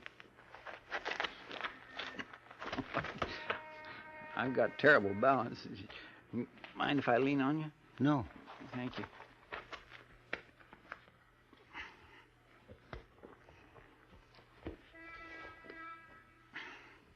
Here we are. Thank you, Mr. Rader. This isn't worth anything, really, you know. We planted it in the factory in L.A. for someone to steal. What we wanted was to be led to the top man in New York, and when you sent that wire to him from Arizona, we got him. Oh? We were worried about you, Julie, when you didn't call us from Albuquerque. I didn't get a chance. He was with me all the time. Is she...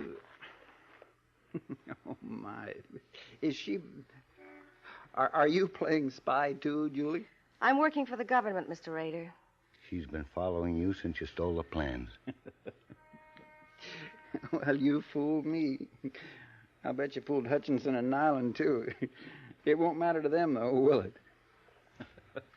Well, that's the way it goes. Take him away, will you? I had to watch him murder those two. I don't want to hear him laugh about it. Come on, Rader. We've got a car waiting. Sure. So long, Julie. Nice to have met you.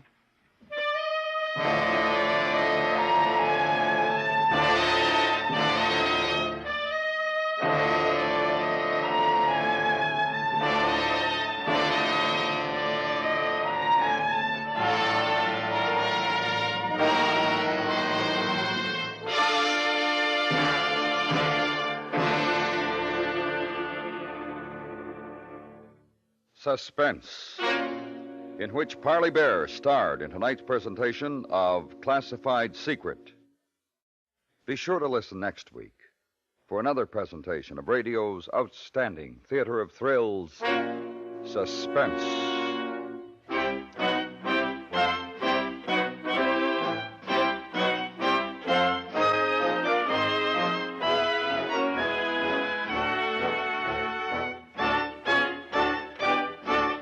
Suspense is produced and directed by Anthony Ellis, who also wrote tonight's script.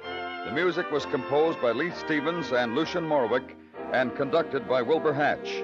Featured in the cast were Virginia Eiler, Charlotte Lawrence, Richard Beals, Howard McNear, Charles Seal, and Jim Nasser. Listen Friday night for the 21st Precinct. The hard-hitting 21st Precinct Police will give us another graphic view of big city protectors at work. There's danger every minute, human interest every second, when Metropolitan Police try to unsnarl personal problems, hunt the missing, solve the crimes, protect the public, sometimes from itself. Remember, Friday nights on most of these same stations. Hear the 21st Precinct.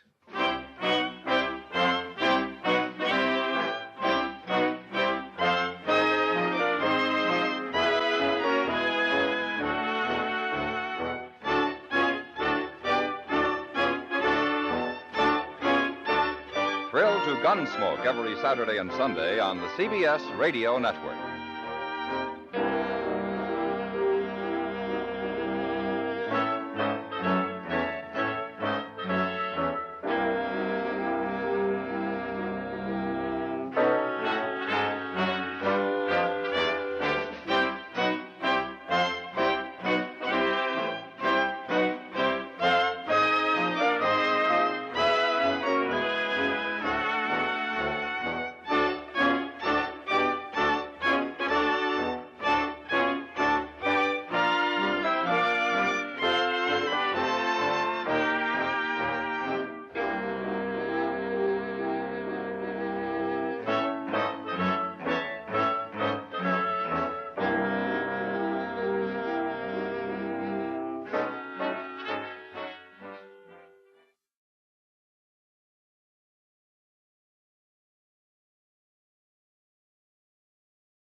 Get this and get it straight.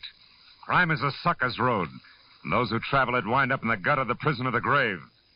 There's no other end, but they never learn. Wrigley's Spearmint Chewing Gum, the refreshing, delicious treat that gives you chewing enjoyment, presents for your listening enjoyment Raymond Chandler's most famous character in The Adventures of Philip Marlowe.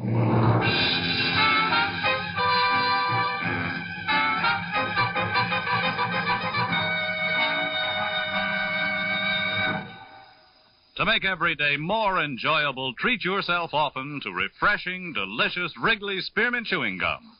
Here's a taste treat you can enjoy indoors, outdoors, at work, or at play. The cool, long-lasting mint flavor refreshes you. The smooth, steady chewing helps keep you fresh and alert. Adds enjoyment to whatever you're doing. Wrigley's Spearmint Chewing Gum. Healthful, refreshing, delicious. Now, with Gerald Moore starred as Philip Marlowe, the makers of Wrigley's Spearmint Chewing Gum are glad to bring you tonight's transcribed story, The Glass Donkey.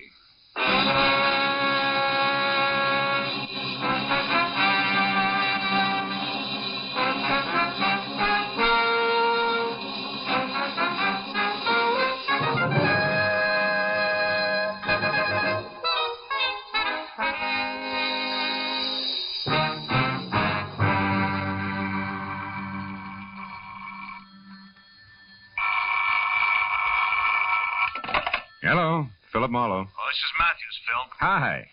Listen, Phil. Yeah? Didn't you once go around with a brunette named Helen Lofton? Helen Lofton? Sure. Still do now and then. Why, Lieutenant? Monday your night off? Not so as you'd notice, Marlowe. When was the last time you saw her? Oh, maybe a month ago. Hey, what is this? You sound real official. Yeah, I know. Sometimes I don't like it any better than the next guy. Look, Phil, did Helen have any big problems on her mind at that time? Just me. Hey, wait a minute, Matthews. Is Helen in trouble? Not now, but she was in lots of it 3 hours ago. At about 5 o'clock this afternoon, somebody put a bullet in her neck, Phil. Oh, no. It's down here at the morgue. If you think of anything, let me know, will you?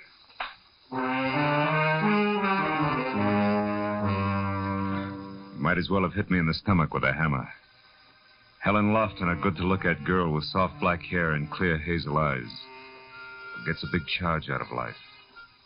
But Helen was a great girl. And she'd always had enough sense not to waste time on the kind of people who put bullets in other people. For a long few minutes, I just sat in my apartment and felt sorry. But then I began to want to get my hands on whoever had pulled the trigger. By the time I got downtown and walked into the morgue attendant's office, that urge had become a big hot lump in my chest. Mr. Marlowe. Hello, Chester. Yeah, stranger around here lately. You got a Helen Lofton? I'd like to pay my respects. Yeah, can't stop you, boy. Lofton, huh? Oh, yeah, she's still on the table. You'll have a little company back there, Lieutenant Matthews. Oh, he's still here? Oh, he's been in and out all evening. Can you find your way all right? Yeah, thanks, Chester. I didn't expect you in person, Marlowe. You could have called. Got something to offer on the Lofton girl here? Yeah. My services, Matthews.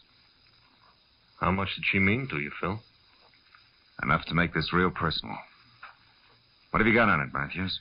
Nothing. A neighbor reported the shot. Found Helen's body spilled down some stairs at the side of her house. Mm-hmm. It was a .32 at close range. No reason, no motive, no leads, unless you can call this a clue, which I don't. Let's see that.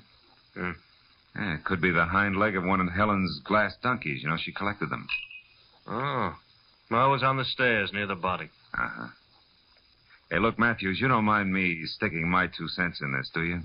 It'll do me a lot of good. No, I don't mind. Just keep me posted, huh?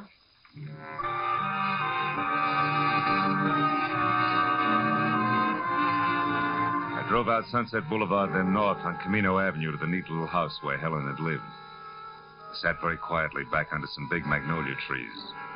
Someone had drawn the blinds on the 2 front windows, and it made them look like a pair of closed eyes.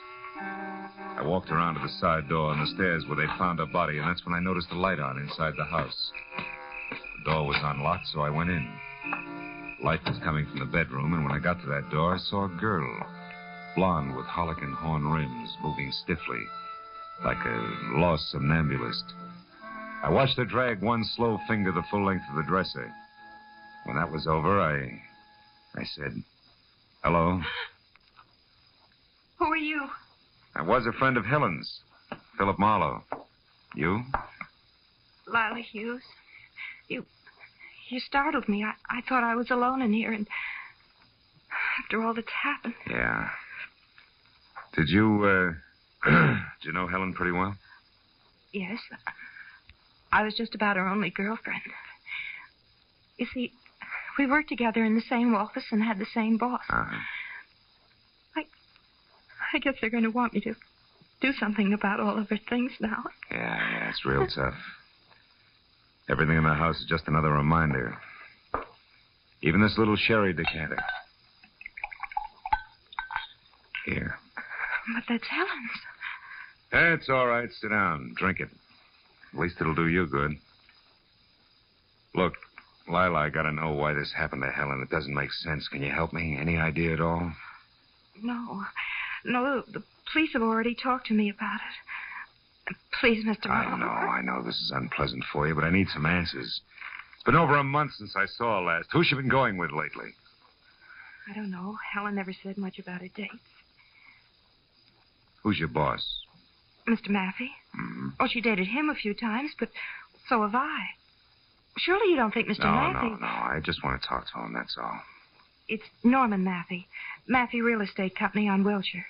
He lives on Ogden Drive, 3848. Thanks, Lila. Well, I'll be on my way now. Hey, look. Maybe you better come too, huh? Let all this go until tomorrow, when you're feeling better. Yes. I guess you're right.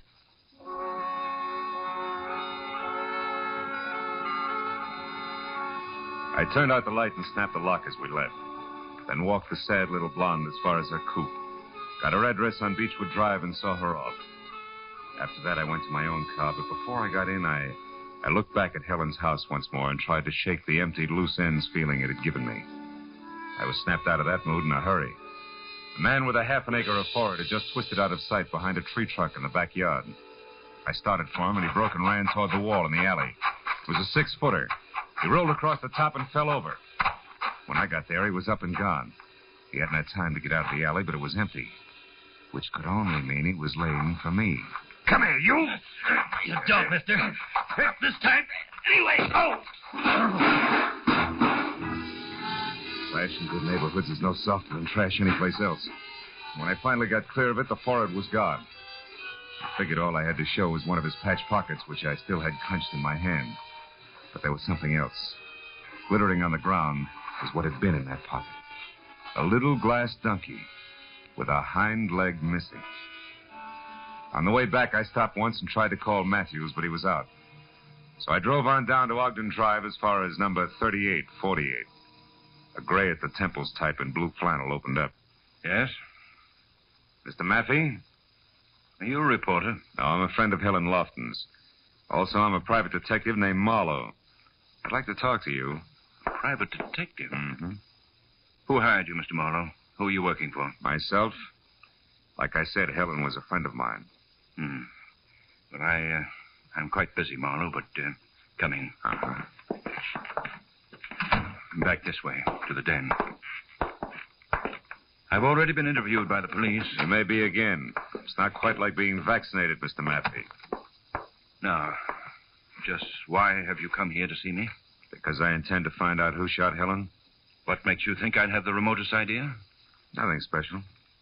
She worked for you, didn't she? So do several other people. You dated her? Yes, I did. She was a very attractive girl, but that was no reason for me to kill her. There was no reason for anybody to kill her. Mr. Maffey, suppose I was to tell you that I'm acquainted with your wife. Oh, so that's it. You cheap blackmailer. Get out. Then you do have a wife, huh? Now, look here, Marlowe. You don't have to be sly with me. I'm not hiding anything. Ask me what you want to know and get out of here. How come Mrs. Maffey doesn't object when you dine and dance the office help? Because we've been separated for several years. Separated, but not divorced, huh? That's right. She lives in San Diego, and we have as little as possible to do with each other. My bank takes care of our only mutual interest. She refuses to give me a divorce. Did you tell the police all this? They didn't ask. Did they happen to ask where you were this afternoon about 5? As a matter of fact, they didn't. I wasn't being treated as a suspect then. And I don't intend to be now. Okay, Mr. Maffey, where were you? Now, look, I'm a private detective. Remember, I'm not even taking notes. All right, Marlowe, all right. Been having business troubles lately. A lot on my mind. I was out driving in my car, trying to relax. Can't prove it, can you? No, probably not. Mm-hmm. I don't expect to have to try. All right, tell me something else. Do you happen to know anything about a man with a very high forehead, a young guy, maybe 30, about 6 feet tall? Yes, I do. Helen went out with a fellow like that recently. What's his name? Victor Semra, I think. Why? Well, I ran across him tonight, and I didn't like his attitude. Sure, that's it. I'll bet on it. What? What are you staring at? This ashtray? No. That little donkey in front of a betting window. Thanks for everything, Maffey. I'll see you.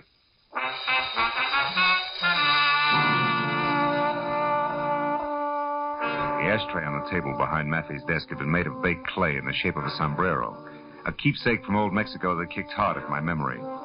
At least it was a thought well worth the price of a phone call to Tijuana. So I drove as far as the first payphone, which was at an all-night mobile gas station, got a handful of change, and while my car was being gassed, put the call through to my old friend, Senor Mike Donahue, who had given up reporting in Chicago for editing south of the border. We are ready on your call now, sir. Go ahead. Hello, Mike. Marlowe, old pal. Hi. Hasta la vista. What's cooking? You coming down to see me? Later on. Listen, Mike, I'm trying to find out about a glass donkey. A which? A donkey made of glass, a souvenir mule. It's got silver shoes and a silver halter. Oh, one of those things. That silverwork's strictly a Tijuana product, you know. Yeah, I know. They peddle them at the highlight games down here. Out by the betting windows? That's right. Can't buy 'em anyplace else, Mike. No, not that I know of. Mm-hmm. Why, you want some? No, I've already got one. Well, thanks a lot, Mike. You've been a big help. Hey, wait a minute. What's the matter? As long as you're on the wire, Gumshoe, maybe you can help me. How? I got a big front-page mystery spread if I can get a little more dope. Ever hear of a babe around L.A. named, let's see, Mrs. Norman Maffey? Mrs. Norman Maffey? Yeah. Holy smoke, I'll say so. What, Mike, what's the story? Well, the boys just found her body out here on a side road at the edge of town. Yeah? Been dead a couple of days. Probably happened Saturday night. Saturday night, huh? Yeah. The hotel identified her about 10 minutes ago. She was run over. Run over? Well, Mike, you said it was a mystery story. Yeah. You see, the tire tracks out there are still good. It was no accident, Phil. It was murder. Somebody went a long ways out of their way. Yeah. Yeah, Mike, somebody sure did.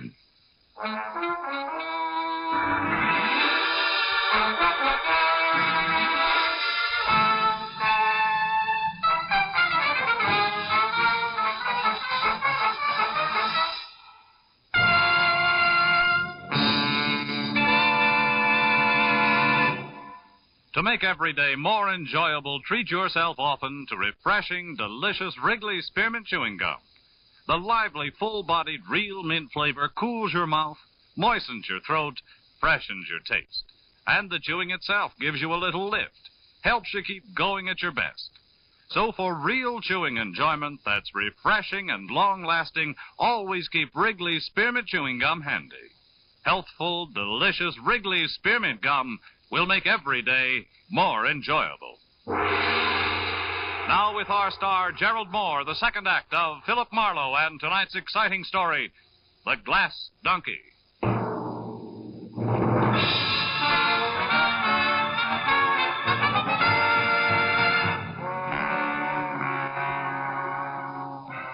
When I hung up on Mike Donahue in the news of Mrs. Maffey's violent death on a lonely road outside of Tijuana, I postponed trying to figure it all out until I had called Lieutenant Matthews at Homicide. I'd asked him to meet me at the bar I was at.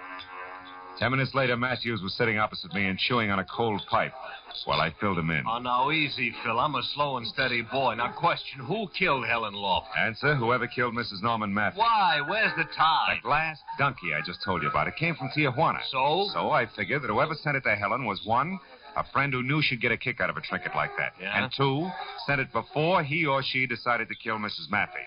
Oh, and therefore said friend had to get the glass donkey back because if traced, it would place the killer in Tijuana where sooner or later Mrs. Maffey's body had to be found. Is that right? That's so very right. And all that brings us back to only one thing. Mrs. Maffey's killer also got Helen Lofton. Was forced to. Yeah, it could be. But look now, Phil, the tough one. What'll it be, chum? You look lonely. Forlorn, maybe. 2 beers. 2 beers, huh? Any special vintage? Yeah, the kind with suds on top. Goodbye, comic. Okay. No offense intended. Oh, what was I... Oh, yeah, I was saying, Phil, the tough one. Now, who killed Mrs. Maffey? Mr. Maffey. The motive? He had the best motive. He hated his wife. Also, Matthews, when I talked to him, he was real vague about his whereabouts lately. And for a clincher, he did know Helen Lofton well enough and long enough to send her a cheap trinket, as in Donkey made of glass. Now, you impressed? A little, but you're holding back, Marlowe. I'm what? No, not on me, on yourself, Phil. Look, I know you. You don't usually leap at conclusions and over facts. That isn't your style. I'm trying to tell you, Matthews. Where's such? You know, I told Kelly about that crack you made, mister, and Skip he it. said... Here. And goodbye again. We're busy. Yeah, I'll say.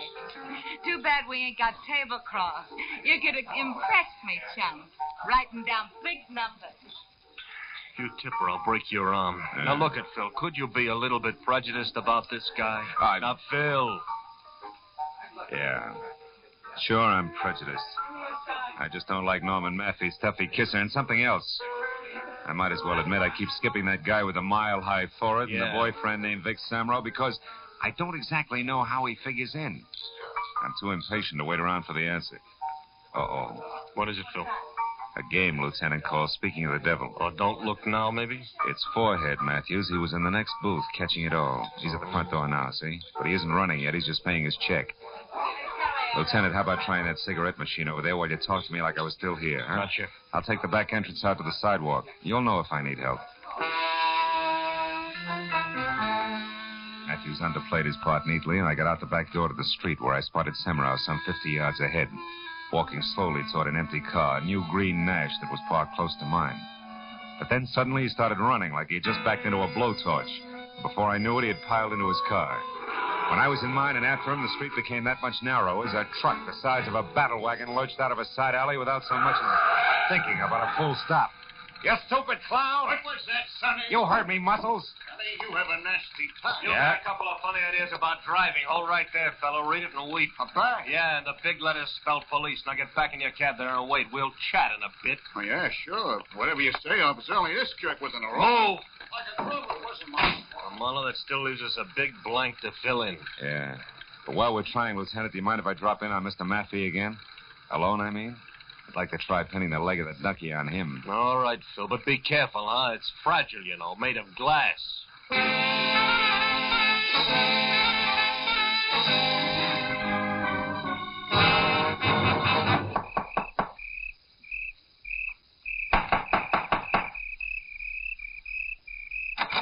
Yes, what... Oh, you again. Yeah, do you mind if I come in again, Mr. Maffey? Frankly, I do, Marlowe. I don't feel very well Your tonight. wife and I was just... murdered, Mr. Maffey. My wife? Murdered? Still mind if I come in? Where did it happen, Marlowe? In San Diego? Marlowe, I asked you where it happened. In Tijuana. Ever been there? Yes, of course. Marlowe, what are you looking for? Just looking. When were you last there, Maffey? I don't know. Maybe a month, 6 weeks ago. Not Saturday night, huh? No, not Saturday night. Marlowe, what are you Maffey, getting? did you ever send Helen Lofton a present? See here. Who do you think you are? And exactly what are you looking for? A wastebasket that isn't empty. You keep a very tidy place, Mr. Maffey. Which has what to do with my wife being dead, Marlowe? Are you out of your mind? Maybe. But also maybe not. Maybe I'm real smart. Maybe I've come to the right place to look for an empty package and a piece of wrapping paper that would be addressed to Miss Helen Lofton in your handwriting and postmarked Tijuana, Mexico. Tijuana? A large piece of wrapping paper and a large package stuffed with Excelsior. It was once home to a glass donkey in which you had to get back from Helen Lofton before she got it. Or if you were too late for that killer and then get it back before anyone else knew about it. Does that still leave me out of my mind, Maffey? Absolutely. We'll see. After we try the backyard and your incinerator. Now, wait a minute. You know, the law says you can't light it after 10 in the a.m., Maffey. If you're the one stamped guilty, you wouldn't want to arouse suspicion. Stop, Marlowe. This has gone far enough. You're not the police. Which means I don't need any more of a search warrant than this.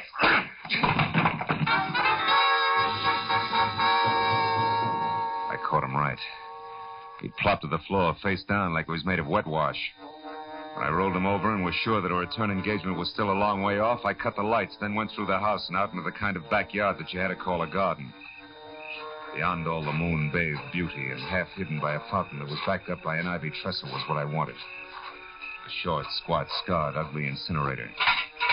The door was metal cold, and inside I found more encouragement. None of the paper that was jammed 3 feet deep had burned. I started tossing the stuff out, counting more on the feel and sound of wrapping paper than anything else. Once I stopped short, but it was only a grocery sack. The second time I stopped short, I had a better reason. Marlowe, What? you're wasting your time there. Wow. Mr. Victor Semrau. Yeah, or as you put it, the guy with the mile-high forehead. I wouldn't get touchy, Semrau. You were swinging the dock ahead, remember? I'm sorry about that, Marlowe. I didn't know we were both on the same side there. Both on the... Take it easy, Victor. You wouldn't try to set me up again, would you? Why the sudden change of heart? Because now I know that you're in the up-and-up, Marlowe. I overheard you talking to that police lieutenant and also the Mexican newspaper man. Well, bully for you, eavesdropper. But also you ran. Why? I was afraid you'd turn me over to that lieutenant. Marlowe, listen. From the start, I've been trying to find Helen's killer. That's why I've been following you. I found that glass donkey in her porch, and, well, to get right to the point, Marlowe, I can tell you that the one who killed Helen and Mr. Traffic...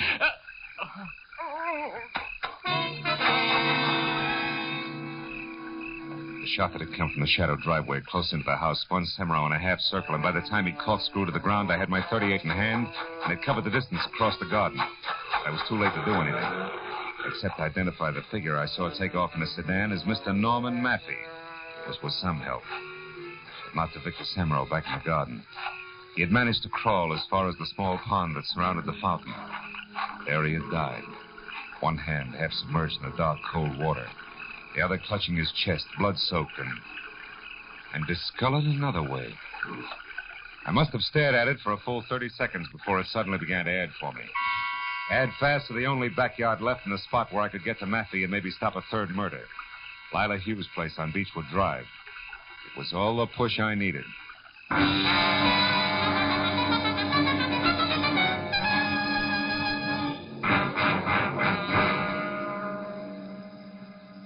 I pulled up away from the place and got out of my car and ran for the back. Only 10 minutes had gone by, and I was glad of it. Because standing next to an open, still-smoking incinerator, a piece of charred paper in his hand that I knew was the remains of the rapper I'd been after, was Norman Maffey. And opposite him, a gun in her hand, was Lila Hughes, the shy blonde. Lila, you're crazy, insane. Well, I saw you shoot Victor Semrau. And you must have killed... Of course it was me, honey. I killed him. I killed Helen. I killed your wife. Well, about her, I'm not sorry. I'd do it again. How could you plan an ugly, I ruthless... didn't plan anything, darling. I ran into her by accident. Tijuana's a small place. We started sociably. We had a few drinks, a drive to the outskirts in my car, and then talk. Talk of you, darling. I knew I could have you with her out of the way. Helen was no threat. You gave her up, so there was no one else to stand between us. And, honey, you hated your wife. But, Lila... But nothing. It was all very simple, darling. Helen was different. You see, I had to kill her. That piece of wrapping paper there that you just snatched from me, the paper I sent Helen a little gift in. That's the reason, Norman. I did have to kill her. And now you do have to kill me, too. Don't you, Lila? Oh, no. No, darling. Now the killing's done. I did it all for you, darling. Don't you understand? You devil. You she-devil. Oh, Norman, dearest, you don't know what you're saying. Honey, I tell you, I did all this for you. Remember that, darling. How can he ever forget it? Don't move, Lila. Don't breathe. Drop your gun there at your feet. No. No, I think I'll use it again. Even if you shoot, I'll use it. We belong together, Norman and I, and we're going to beat it.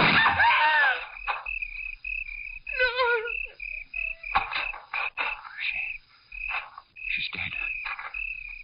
Marlowe, she did think she could shoot. Even if you did, didn't she? Yeah. That's what she thought, all right, Maffey. Call the police. They know where they can find me.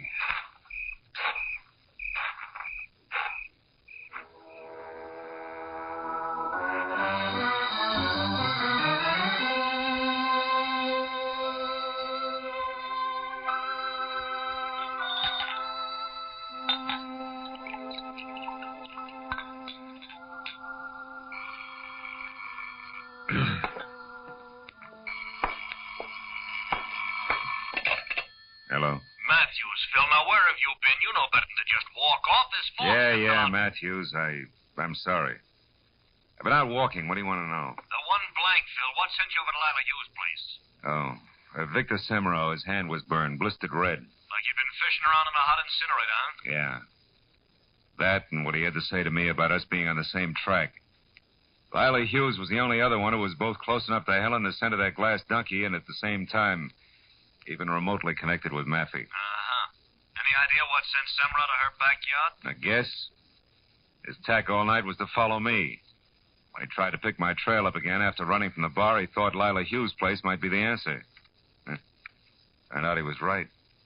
Real right. Yeah, he must have seen her around her incinerator lighting it, and then decided to get to you when he couldn't reach in after the wrapping paper. Yeah, something like that.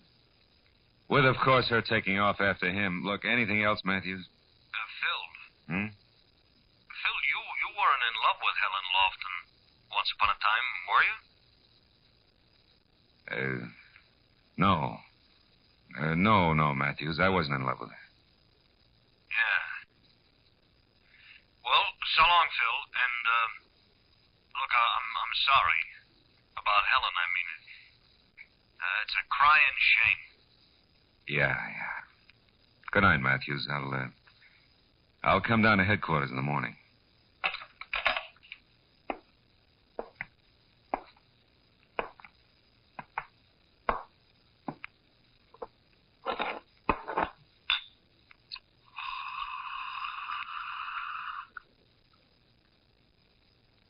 Yeah. A crying shame.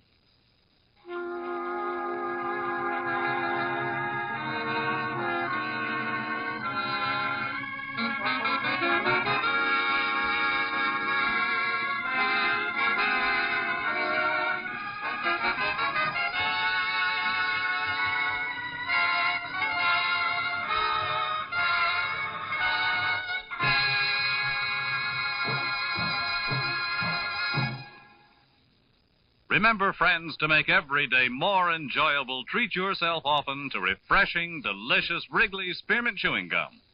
There's lots of cooling, real mint flavor in every stick. And chewing Wrigley Spearmint helps keep you feeling fresh and alert. You feel better, work better, get more fun out of doing things. So indoors, outdoors, wherever you go, keep some healthful, refreshing Wrigley Spearmint Chewing Gum handy. To make every day more enjoyable, treat yourself often to delicious Wrigley's Spearmint Chewing Gum.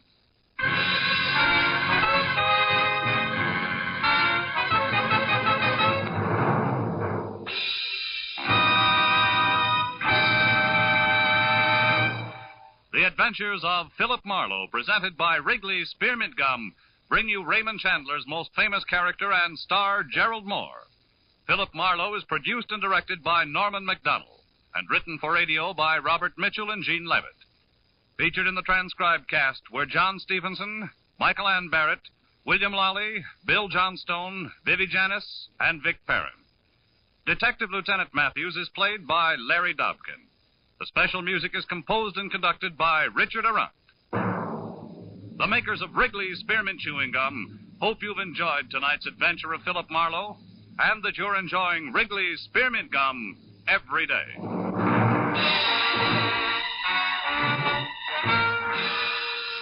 We invite you to be with us next week when Philip Marlowe says... This time it got off to a swashbuckling start at a pirate's cove. A map to a fortune in black pearls ran past a beautiful island girl, a conniving Malayan merchant, and stopped at a wild man from Borneo dead in a rusty hulk. All in the quiet outskirts of Los Angeles. Bob Stevenson speaking. This is CBS, the Columbia Broadcasting System.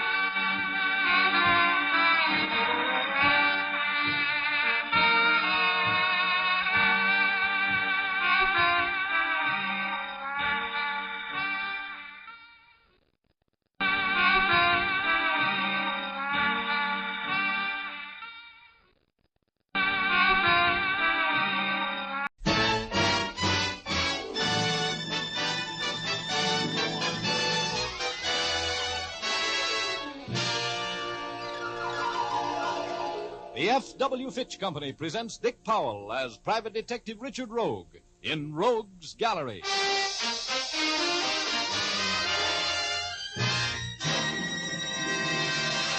This Chiseler's got you all fouled up in a murder, baby. You'll fry for it. Senor Rogue, I don't know anything about a murder. Tippy killed him. He killed Max. Conchita knows nothing about it. Stop being chumps, will you? You're both in this with me. You helped me frame Rogue for it. With Max and Khan, I'm the biggest operator in town. All we have to do is kill Rogue, and we got the world by the tail. You'll all go to the chair for it. You can't get away with killing me. I'm going to kill you, Rogue, right now. If you've got anything to say, say it, because here it comes, fall guy.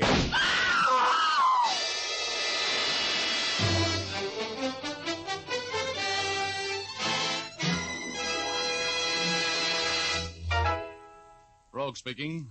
This afternoon, I found a little case in my crime gallery that brought back memories.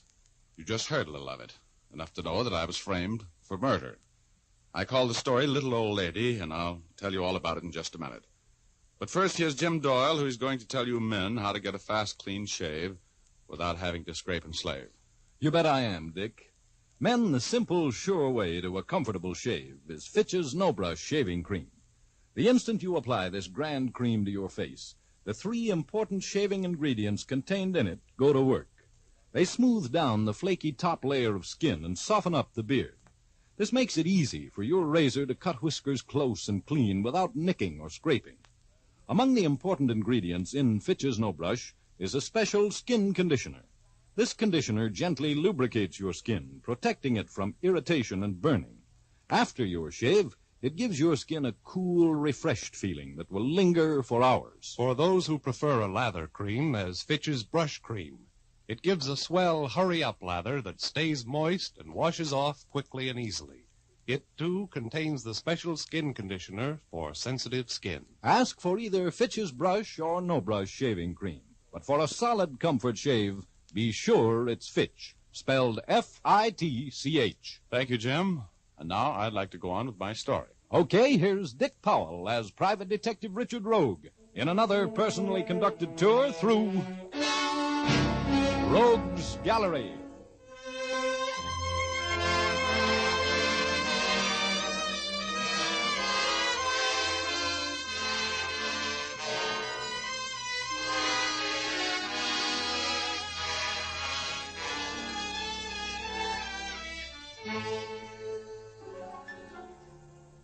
I was looking at the world through azure-colored glasses that afternoon.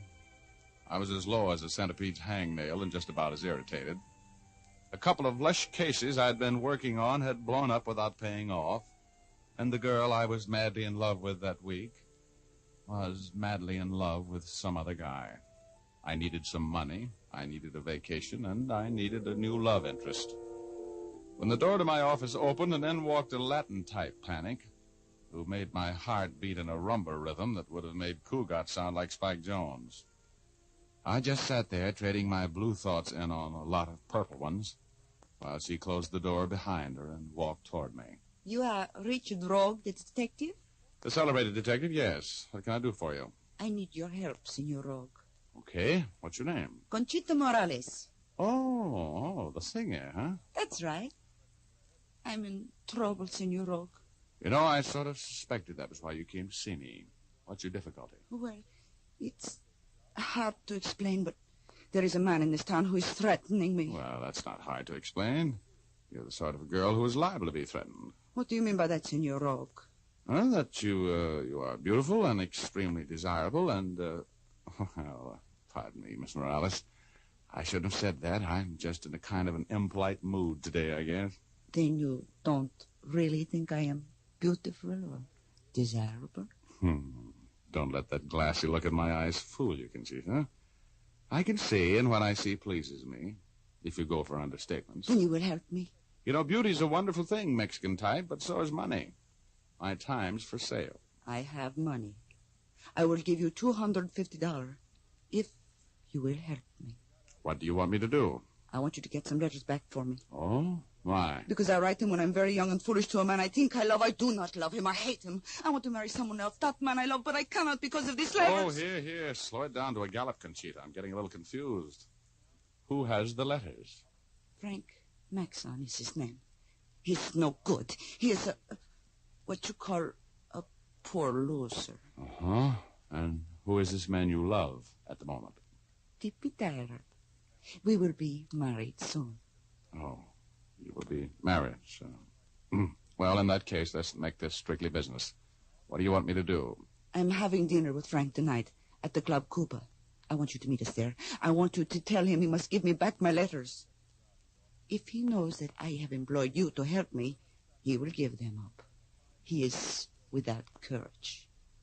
Don't see how I ever think I was in love with him. Frank is considered quite a ladies' man, or was, before you went up on that income tax rap a couple of years ago. Yeah, I understand the boys in his mob are giving him a little trouble since he got out. Where's that $250 you mentioned a while ago? It is here. Just a moment. That's a retainer. If the case gets tough, it's going to cost you plenty more, Conchita. You know that? I do not care. I must have these letters. Here is $250. Thank you. And now, what time do I meet you at the Club Cuba? Be there at 9. And I'm warning you, Mr. Rogue. Come prepared for trouble.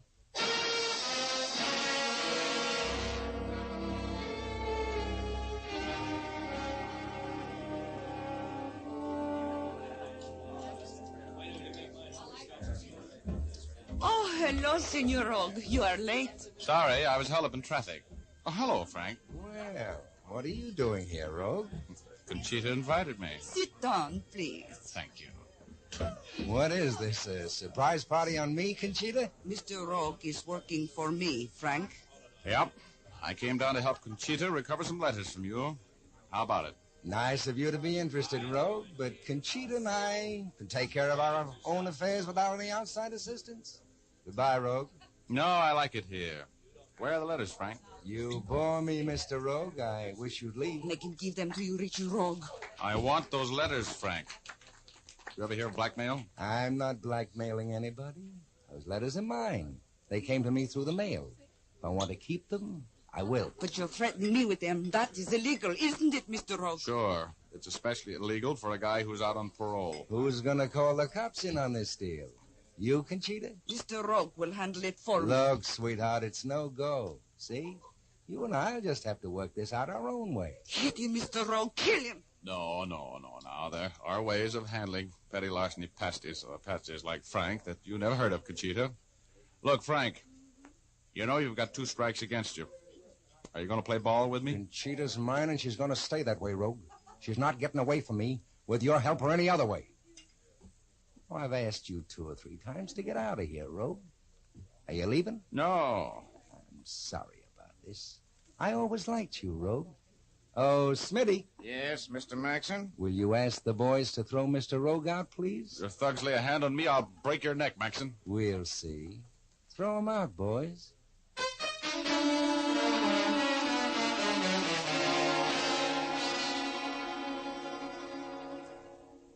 It occurred to me as I hit the sidewalk with the back of my head, among other things, that Frank owned a piece of the Club Cuba and that it was a bad place to start a beef with him. I got up piece by piece, counted my arms and legs, and waited a while for Conchita to come out. She didn't. So I felt in my pocket for that $250. It was there. I went home.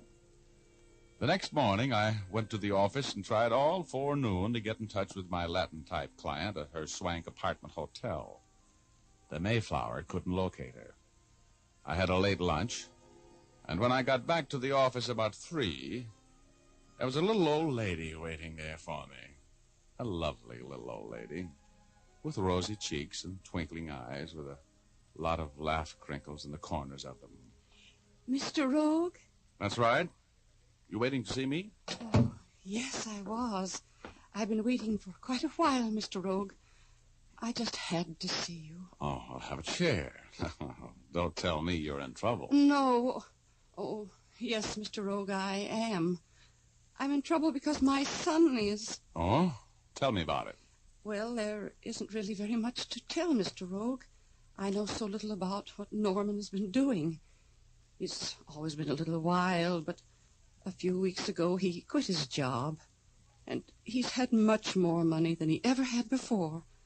I know that he's been doing something wrong, Mr. Rogue. Well, now, Mrs. Stam. Mrs. Stam, have you tried talking with him? And I haven't told you the worst yet, Mr. Rogue. No? Last night he came home for the first time in 10 days. Oh, I've just been worried to death about him. And when he came in last night, he was so pale. And I tried to talk with him, but he went right to his room. Yeah? He called me after a while, and I went in to see him. And, oh, Mr. Rogue, he had been shot through the shoulder. He was bleeding badly. Oh, I see. I asked him to let me call a doctor, and he wouldn't. I know that he'd been shot while he was breaking some law. I took care of him as well as I could, and I think he's going to be all right. I want you to come and talk with Norman tonight, Mr. Rogue. Well, Mrs. Stam, I'm working on another case right now. If you'd just come out and talk with him, you could advise him what to do. He won't pay any attention to me, and I have to get him straightened out, Mr. Rogue. I have a little money, and... Where do you live? In the southwest part of town, at 2673 Spring Lane. Would you come out with me and talk with Norman? I'll pay you for your time, Mr. Rogue. I'll go with you, Mrs. Stam. Oh, thank you. Oh, that's perfect all right, but please don't plan on me performing any miracles. If your son was shot during a robbery, he's going to have to go to jail. You know that, don't you? Oh, yes, I know. I only want him to do what's right, Mr. Rogue. I don't want him to do anything foolish. No, of course you don't. You have a car? No, Well, we'll take mine. Come on.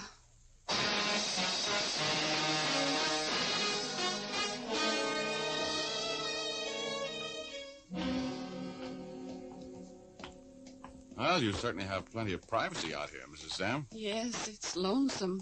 But my husband bought it many years ago. He thought then that it would build up out here, but it hasn't. Did your son know you were coming in to see me? Oh, no, I didn't tell him. He's right here in the front bedroom, Mr. Rogue. Oh, please try to understand Norman, Mr. Rogue. He's a very sensitive boy. Oh, all right. I'll take it easy with him. He's gone!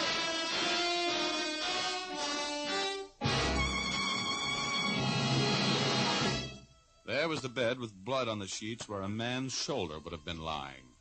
There was no note. No sign of the wounded boy I'd made the trip to see. The little old lady was almost hysterical. I finally got her calmed down. She made some tea, offered me a cup. I should never have gone away and left him. I should have known better. He was frightened, Mr. Rogue. No, drink your tea, Mrs. Stam. Don't cry. Don't worry. I'll take care of everything for you. We'll find him.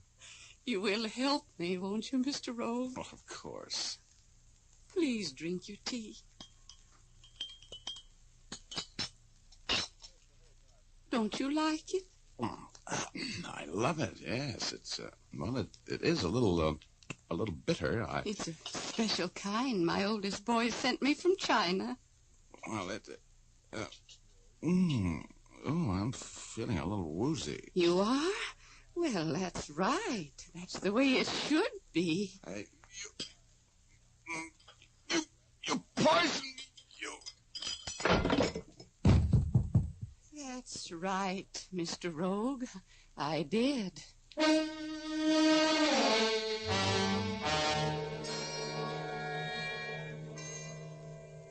My body dissolved before it hit the floor, and a warm breeze wafted me upwards, gently, like a spark out of a chimney. I was drowsy and happy when I hit cloud number 8. I was at peace with the world until I heard that nail-file laugh of my alter ego. Well, Rogie, that little old lady kind of put you away, didn't she? Oh, shut up. Let me sleep, midget. Don't you think you better get downstairs and see what's going on? Why? Oh, there must be some reason why Mrs. Stam, if that's her name, gave you those knockout drops. Look at you, knocked out by Lavender and old Mickey's. Bright boy. Why do you suppose she did it, Pest? Oh, I don't know, but you'd better find out. You're in a jam, Rogie. Oh, I'll bet that Conchita dame fits in here someplace. Get out of here, Rogie. Okay.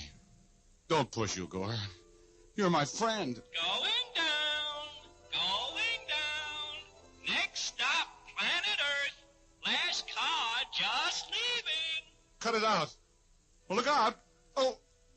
Oh, here I go again. Goodbye, Rogie.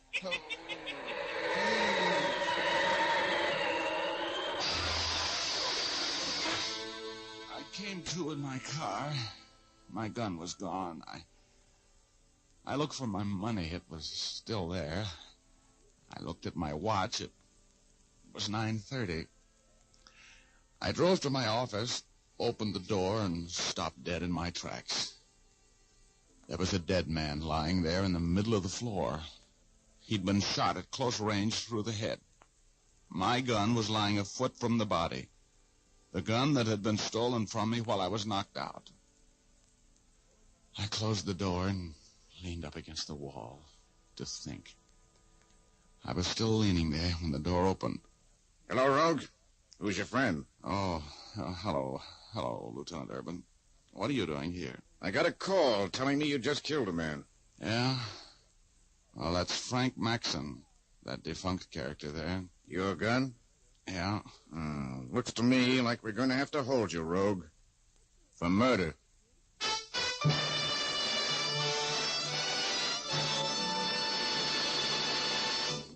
We'll return to our story in just a moment. But first, we'd like to remind you that in Marie Antoinette's time, hairdressers stood on ladders in order to dress towering hairstyles. Today, the trend in hair fashions is simplicity, a style that requires shining, immaculately clean hair. Fitch's saponified coconut oil shampoo is ideal to keep your hair looking its loveliest at all times.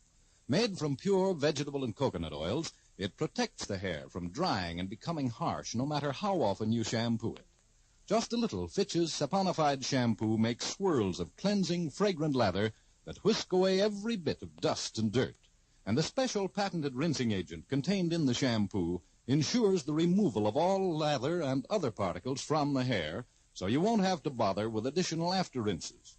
For a shampoo that assures praise-winning results every time, use Fitch's saponified shampoo. You can have a professional application at your beauty or barber shop, or ask for an economical bottle at your drug or toilet goods counter. Fitch's saponified coconut oil shampoo, 6 full ounces, 50 cents.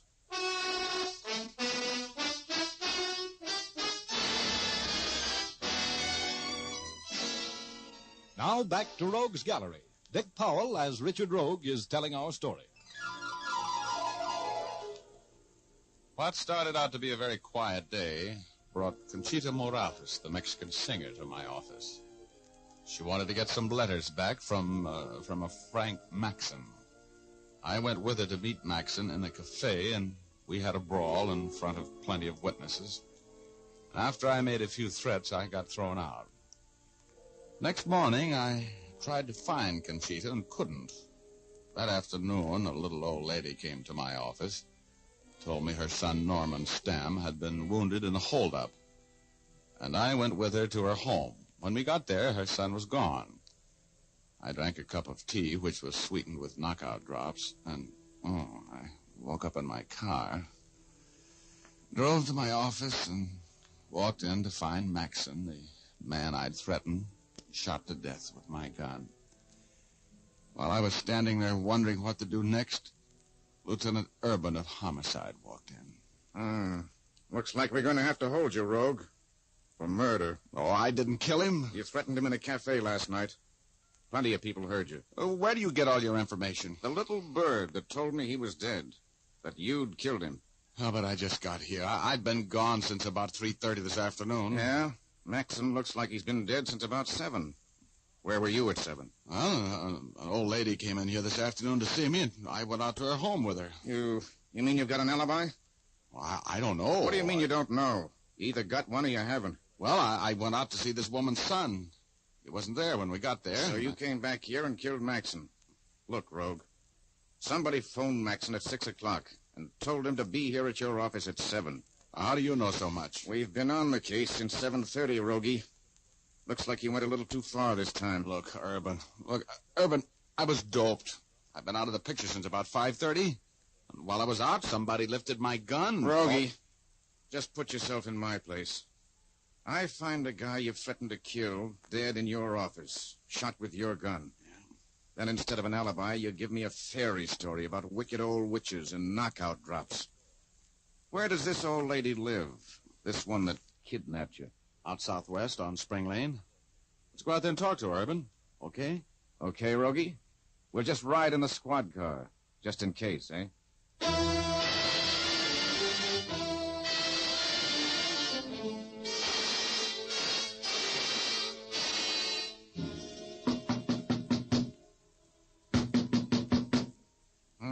No lights on. There's nobody home. Think we'll go in, Rogie. As long as you say there's a wounded man in here, I don't have to have a warrant. Try the door. Oh, well, it's unlocked. Come on. Turn on the lights. Well, they don't go on. You got your flashlight? Yeah. Look, Rogie. The furniture's all covered. There's nobody living in this house. Urban, come over this way. Let's look in this bedroom. Are you sure you're all right, Rogie? Sure. Come on, over here. Well? Well, there's not even any furniture in this room. That's right. But there was a bed with blood-stained sheets. I'm sorry, Rogie. They seem to have disappeared with the old lady and your alibi. This house hasn't been lived in for months. Why'd you kill him, Rogie?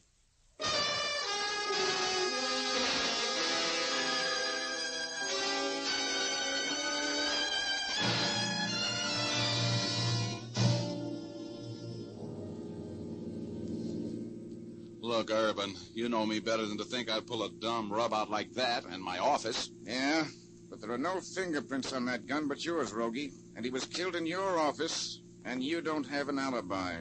What am I supposed to do? I'm a cop. I've got to believe the evidence. Oh, sure, I can see it that way. Well, I've been framed by an expert. Have any ideas? Some vague ones. Well, I'm gonna pull up here and get some cigars in that cigar store. If you're not here when I get back, I'll expect you at headquarters in an hour. Thanks, Urban. Good luck, Rogie.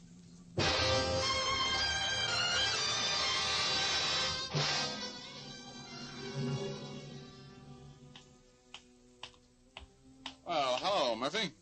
How's my favorite house detective? Oh, hello, Rogue. What are you doing here at the Mayflower, huh? I want to talk with one of your guests, Flatfoot. Do you owe me any favors? Maybe. What do you want me to do? Give me the pass key to Conchita Morales' apartment. You want me walking the streets? Now, just give me the pass key. And if you hear any shooting, come up. What's the deal, Rogue? A little murder. Is she in? Do you know? Oh, Conchita isn't in. The old lady's up there, though. The old lady? Look, Murphy, what old lady? I'm looking for an old lady. Huh? Oh, you mean Conchita's mother? Yeah, she's... Conchita's mother? Hey, a little old lady about this high, eyes with lots of laughs in them, white hair, plump. That Conchita's mother? Sure it is. Her name's Shay. So's Conchita's. Huh? Her real name's Ellen Shay. She's no Mexican dame. No kidding. Hey, give me your rod and a pass key.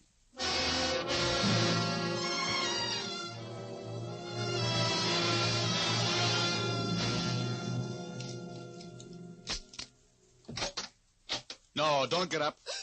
Please, Mrs. Shay. Just keep your seat. Oh, Mr. Rogue. Yeah, surprised to see me? Yes, I am. A little. I can understand that, Mrs. Shay. You figured me for a murder rap, didn't you? Please don't point that gun at me. For some reason or the other, Mrs. Shay, I don't trust you. No. Where's Conchita, or whatever your daughter's name is, that Latin from Manhattan, that phony Mexican... I won't have you talking that way about my daughter. What do you expect me to call her? After the two of you framed me for murder. Murder?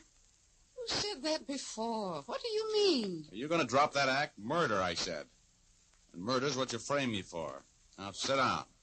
Where's Conchita? I'm expecting her any moment. Drop that gun, Rogue. Oh, Tippy, where have you been? I've been waiting for you to come in. He keeps talking about a murder. I said drop that gun, Rogue. And why should I drop the gun? Because if you don't, I'm going to pull the trigger on this one. And it's resting at the back of your neck. Come on, drop it. Well, where did you come from? I was in the kitchen mixing myself a drink, fortunately. Tippy Tyler, huh? I suppose you're the man Conchita's in love with at the moment. That's right. They're going to be married, Mr. Rogue. In the death house, I hope. It's wishful thinking, Rogue. The two of you killed Frank Maxon, didn't you? Killed him? Killed Mr. Maxon? Oh. No, Rogue. You did, according to the cops and all the evidence. You were Frank's right-hand man before he went up, weren't you, Tippy? Mm-hmm. He kind of took over while he was gone. Go on, talk, Rogue. I'm just figuring out what I'm going to do with you. Oh, Conchita. Hello, Mama. What are you doing here, Senor Rogue? He's making things difficult, Angel. I just dropped in for a little chat about a house out on Spring Lane and a wounded man who wasn't there and a murdered man in my office. That's all. It was a very nice job of framing me, Conchita, Ellen Shay. And you can drop that broken-down accent. Okay, Mr. Rogue, smart guy. What happened? Who was murdered? You ought to know. You helped to plan it. I did not. I don't know what you're talking about. I've been arranging things for us, Conchita. Frank Maxon is dead. Your mother helped arrange it. I didn't know what I was doing, Conchita. Honest, I didn't know. That's a lie, and you know it. You and your daughter end this thing too far to get out now unless you smart up fast. There's too much talk going on in here. Maxon's dead. He was found dead in Rogue's office, shot with Rogue's gun. Rogue's as good as burned for it. Mama, did you kill him? No, I didn't, Conchita. Look, sweetheart, everybody heard Rogue threaten Maxon last night. It was our chance to get rid of him. Conchita, listen to me. This Chisler's got you all fouled up in a murder, baby. You'll fry for it. I don't know anything about a murder. He killed him. He killed Max. My Conchita knows nothing about Stop being chumps, will you? You're both in this with me. You helped me frame Rogue for it. Maxon gone, I'm the biggest operator in town. All we have to do is kill Rogue, and we've got the world by the tail. You'll all go to the chair for it. You can't get away with killing me. I'm going to kill you, Rogue, right now. If you've got anything to say, say it. Because here it comes, fall guy.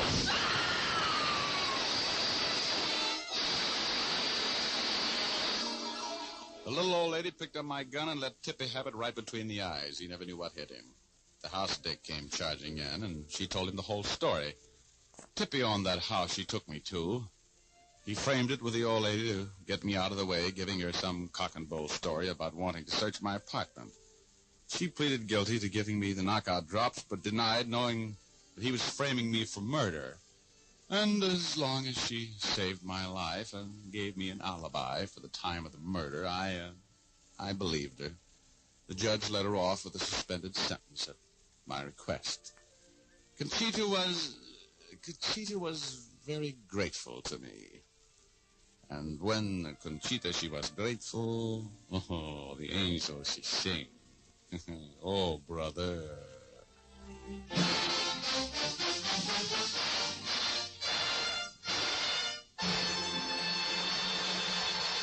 This is Dick Powell again, ladies and gentlemen.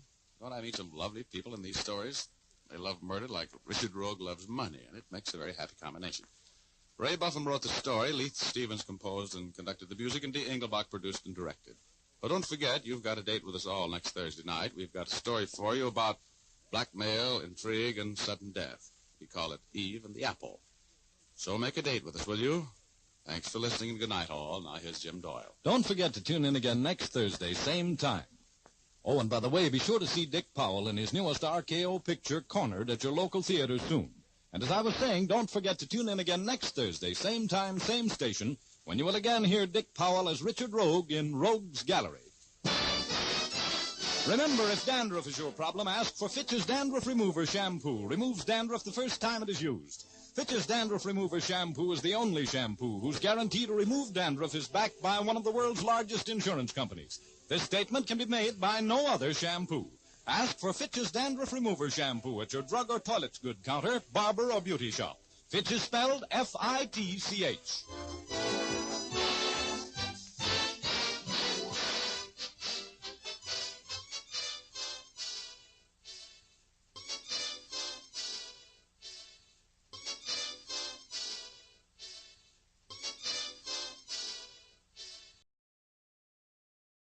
And now, stay tuned for the mystery program that is unique among all mystery programs. Because even when you know who's guilty, you always receive a startling surprise at the final curtain.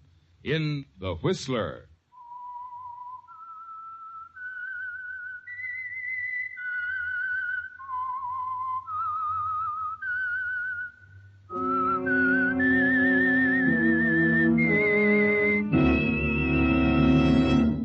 I am the Whistler, and I know many things, for I walk by night. I know many strange tales hidden in the hearts of men and women who have stepped into the shadows. Yes, I know the nameless terrors of which they dare not speak.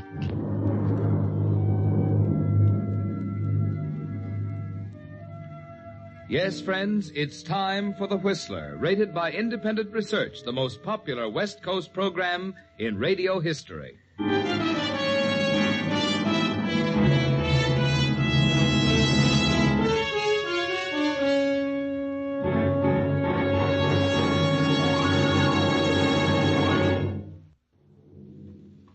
And now The Whistler's strange story, The Clever Mr. Farley.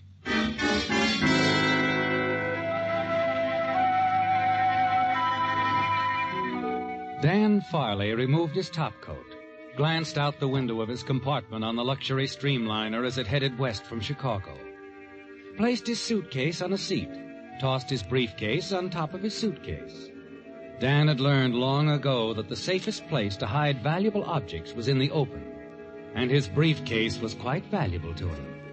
In it he carried $150,000 in brand new $20 bills, counterfeit $20 bills. But so perfectly executed, even an expert would have trouble in spotting them as bogus. As the train began to speed up, Dan smiled. He was glad to get underway. In his work, he didn't spend too much time in one place, and he'd been in Chicago much longer than he intended. Ticket, please. Come in. Oh, hello, conductor. Here we are. Through to Los Angeles. Compartment C. Mm-hmm.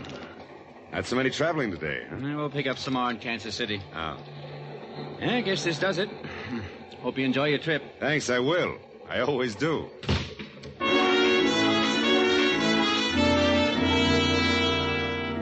Yes, you do enjoy your trips across the country, don't you, Dan? After 5 years of passing and distributing counterfeit money, you've never even been arrested on suspicion.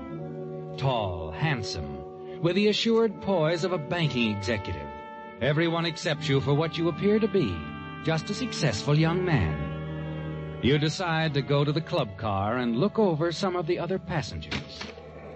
Like most bachelors, you never object to meeting a pretty girl. When you enter the club car, you deliberately choose the middle seat of the only 3 seats remaining vacant. But luck's against you. You're annoyed when a seedy-looking man of about 60 sits down on your left. You quickly pick up a magazine and begin to read.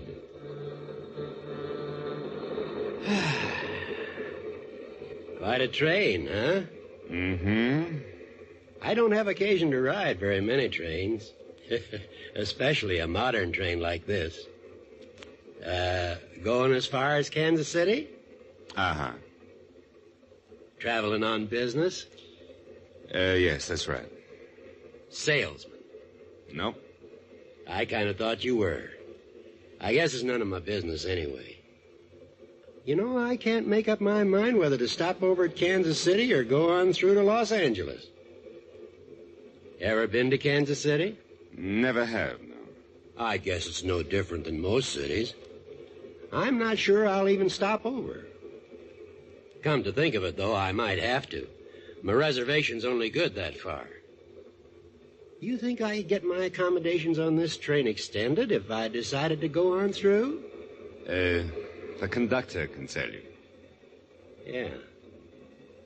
You going straight through? I haven't decided. Oh, I'm sorry. I'm so inquisitive. Care for a drink? No, thanks, no. I guess I'm boring you, son. Excuse me for being so talkative. I'm sorry. I didn't mean to be rude. It's just that this article Yeah, is... sure. You want to read. Yeah. But speaking of articles, son, if I was a young fella, I'd be a lot more interested in the little article coming this way than I would be in a magazine. I think you've got something. Yeah. She's going to have to sit down right next to you. Go ahead and get acquainted with her. I'll go get me a drink.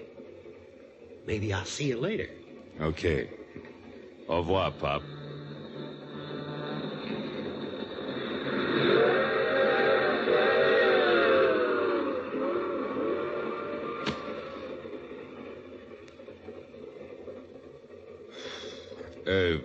If you'd rather read that book than talk to me, just tell me.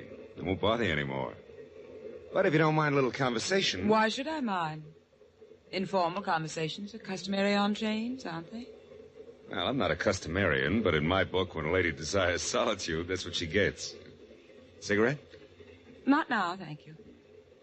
Going all the way through? Something funny? Yeah, my question. You know, when that old gentleman standing at the bar over there asked me if I was going straight through, it annoyed me. Now to open a conversation, I ask you the same thing. Should I be annoyed, too? Well, not unless I affect you the way he did me. Well, I guess this is the wrong answer, but so far you haven't affected me at all. Yeah, I was afraid of that. Well, that's the way life is, huh? Besides, we've got quite a ride in front of us. Maybe 24 hours will make a difference. Maybe. Leave your husband in Chicago? No. Oh, meeting him at the other end, huh? No. Don't tell me you're not married. I won't. I won't tell you that I am, either. In other words, what's it to me, huh? Mm-hmm. Well, do you mind telling me your name? Not particularly. I'm Judith Barnes. Judith. That's a pretty name. Chicagoan? At times. Oh, woman of mystery, huh? Have to be. I'm a spy. You haven't asked me who I am. No, I haven't. I'm going to tell you anyway. Name's Dan Farley. I'm a spy, too.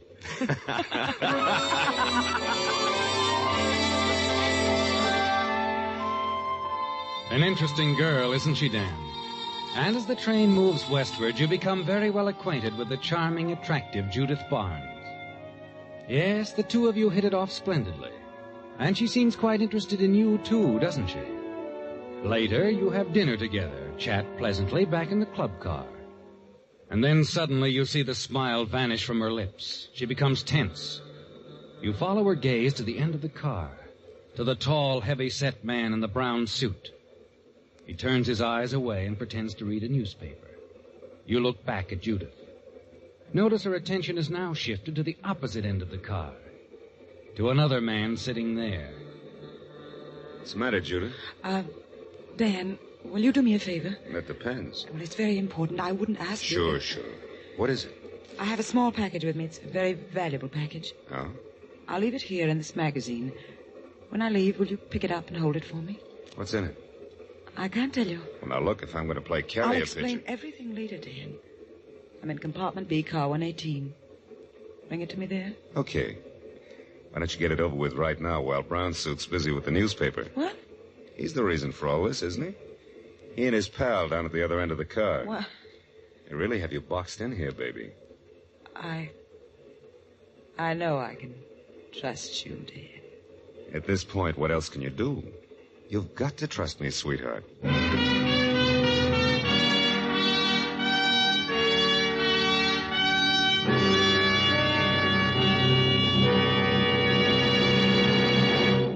Back to the Whistler.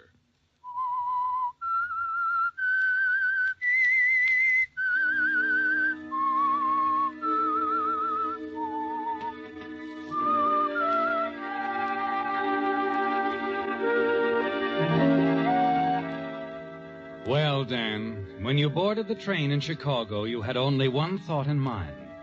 To get your package of counterfeit $20 bills to your contact in Los Angeles as quickly as possible. But your meeting with Judith Barnes in the club car has altered your plans, hasn't it? As the train speeds on into the night, you wonder what's in the package Judith has placed in your care. Why she's afraid of the two men who station themselves at either end of the club car. You watch her as she leaves now, walks past the man in the brown suit. He makes no move to follow her. You lean back, light up a cigarette, finish your drink. Then finally you get to your feet, move past him, stroll toward the next car. As you do, you turn around. The man in the brown suit is following you. Quickening your pace, you hurry into the next car. Somehow you've got to shake him off. And then suddenly up ahead, a door to a compartment partially open. You're about to hurry by when you notice the man sitting inside. The gentleman you met earlier that afternoon in the club car. Hello there. Huh? Oh, hello, son. Figuring on catching a few winks? Yeah, was figuring on it. Say, how'd you get along with the young lady? Oh, all right. Thought maybe I could buy you a drink, a nightcap. Well, thanks, but... I was pretty rude this afternoon, huh? Oh. I didn't mean to be, really. It's just that I had things on my mind. Oh, that's all right, son. I talk too much anyway. Oh, no, you don't. I tell you what. Let's have lunch tomorrow, and wait a minute. You're stopping over in Kansas City, aren't you? Have to. Reservations on this train are all taken, and the conductor tells me there's a waiting list ahead of me. Yeah, I think you're lucky. They tell me Kansas City's quite a place. I think I'll stop over myself. I thought you said you had reservations through to the coast. Oh, I have, but I'm afraid it's Kansas City just the same. You remember a while back when you asked me if I was a salesman? Yes, I do. I guess I was a little nosy. No, you weren't. No, I was pretty brusque. But I had a reason. You see, my work is, sort of confidential. Detective? Well, not exactly. I'm a federal man, work for the government. My name's Farley. Government man, huh? Mm-hmm. Say, I'm Seth Williams from Junction City, Iowa. Certainly pleased to meet you, Mr. Farley. I've always wanted to meet a G-man. Well, I'm not a G-man, exactly. I'm with the Customs Department. Frankly, that's why I'm getting off at Kansas City. Glad to hear that. Then we can still have lunch together. Well, no, not in Kansas City, but we might see each other on the train again if we take the same one out of Kansas City. How long are you figuring on stopping? Just one day. Oh. I figure on taking the same train tomorrow. Well, I had the same idea. I'll make my reservations as soon as we get in. Good. I will, too. Something to do with one of your cases, huh? Yeah, that's right. Oh, by the way, do you mind if I step in here and wash my hands? I don't know where I picked this up. Probably newsprint. Go right ahead, son.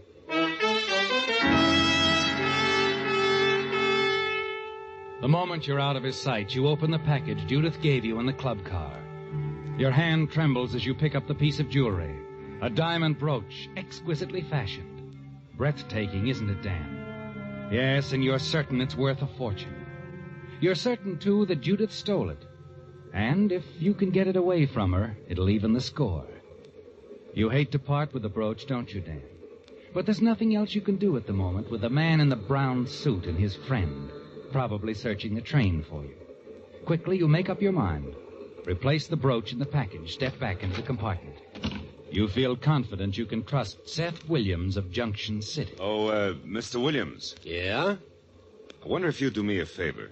Why, be glad to. I'm interested in finding a certain party on this train. Now, you could help me out and do Uncle Sam a good turn, too. Of course. What is it, son? Well, take this package and hold it for me for a while. Well, sure, but... I'd rather not tell you my reasons just now. Later on, I will. Do you mind? Well, no, I guess not. But why pick on me? Want to know the real truth, Mr. Williams? Well, of course. Well, it's because you look like that place you come from, Junction City. You know the old saying, you can take the boy out of the country, but you can't take the country out of the boy? Yeah, a lot of truth in it, I guess. Yeah, there is. You'd be the last person on a train a smart crook would pick on. Well, you're not very flattering, but you make sense. I like you. I'll keep your package for you. Go ahead, look through the car. Thanks. I won't be gone long. You feel better now, Dan. Certain that the brooch is safe with old Mr. Williams. Somehow you feel you can trust him, don't you? As you leave him, step into the corridor. The man in the brown suit is nowhere in sight. You hurry through the cars to compartment B, car 118. Dan. Hello, sweetheart. Dan, please, get away from here quickly. What? Ah, let him come in, baby. Let him come in. Oh, well. Nice of you to show up, chum. Save us the trouble of coming after you. What's this all about? So the two of you are working together, huh? You know, first we thought maybe you were just making a play for the lady here. I'm afraid I don't follow this gentleman. Maybe we ought to make it clear to him, Joe. Now, wait a minute. Which one of you has the brooch? Well? Brooch? What are you talking about? We don't have it, either one of us. Look, lady, we were hoping we wouldn't have to get rough. I tell you, we don't I hate to get rough with a lady. But a man's a little different. Maybe after a little treatment, your boyfriend will feel like talking. Don't you think so, Joe? I'm sure he will. Now, just a minute. You boys are mixed up. I don't think so. We'll see, anyway. Come here. He has nothing to do with this. I know when I've lost, I'll give you the brooch. You stare at her, bewildered, unable to understand what's happened. You watch Judith open her suitcase, take out the brooch, hand it to the man in the brown suit. You're certain it's the same brooch you handed to Mr. Williams a few minutes ago. Yet here it is. Now you're being smart, sister. Thanks. Yeah, very smart. And we'll be in KC before long.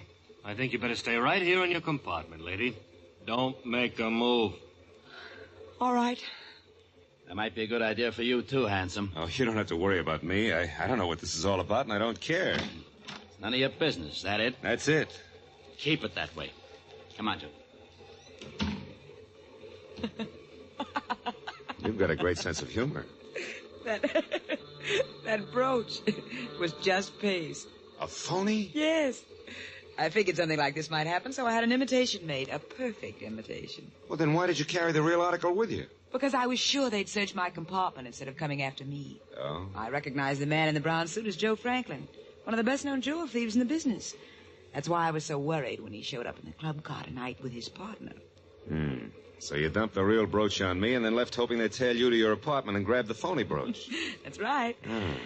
Well, it worked out anyway. Though you did give me a bad moment turning up here the way you did. If they'd searched you... They wouldn't have found a thing. What?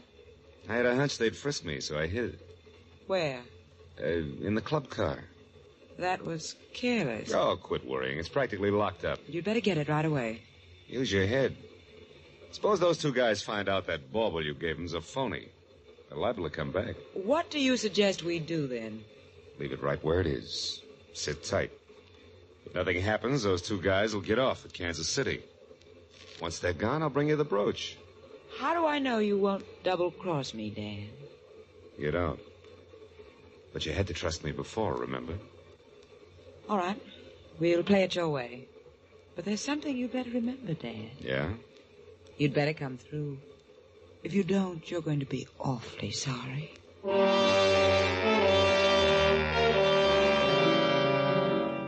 Well, Dan, it was easier than you thought, wasn't it?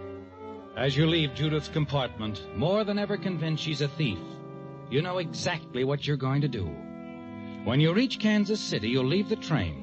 Let Judith discover your absence after the train resumes its journey. Then it'll be too late for her to do anything. You can forget you ever saw her. Then another idea hits you. A great idea, isn't it, Dan? Quickly you return to Mr. Williams' compartment. Find your party all right, son? Yeah, I did. Are you still figuring on leaving Kansas City on tomorrow's edition of the same train? Mm-hmm. Already wired from my reservations. Good. I'll take the same one. Now, meantime, if you can help me still further, that is, if you will. Well, I guess so. Well, I want you to keep that little package for me while you're in Kansas City. You can give it to me when we see each other again in the train tomorrow, huh? How do you know I'll show up? I don't. I just believe in you, Mr. Williams. All right, son. I'll do it.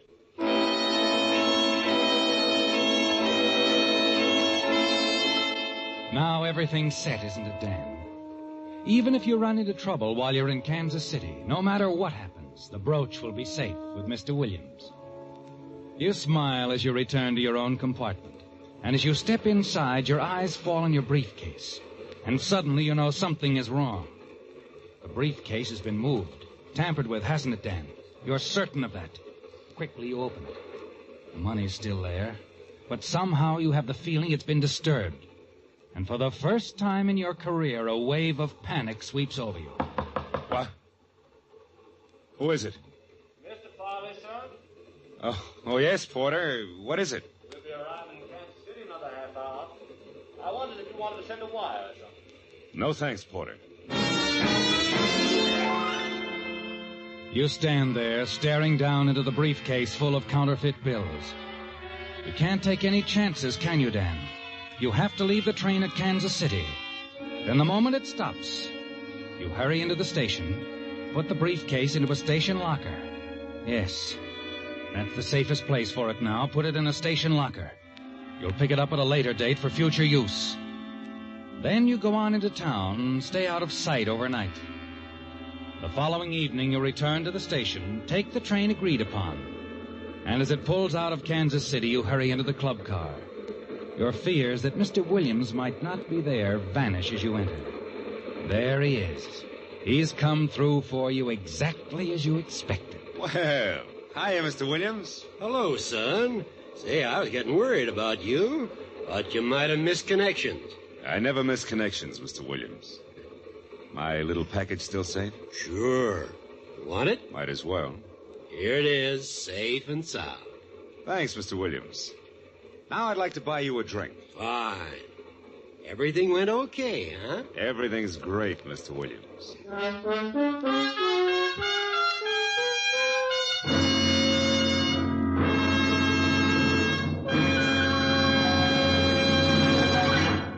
The Whistler will return in just a moment with a strange ending to tonight's story.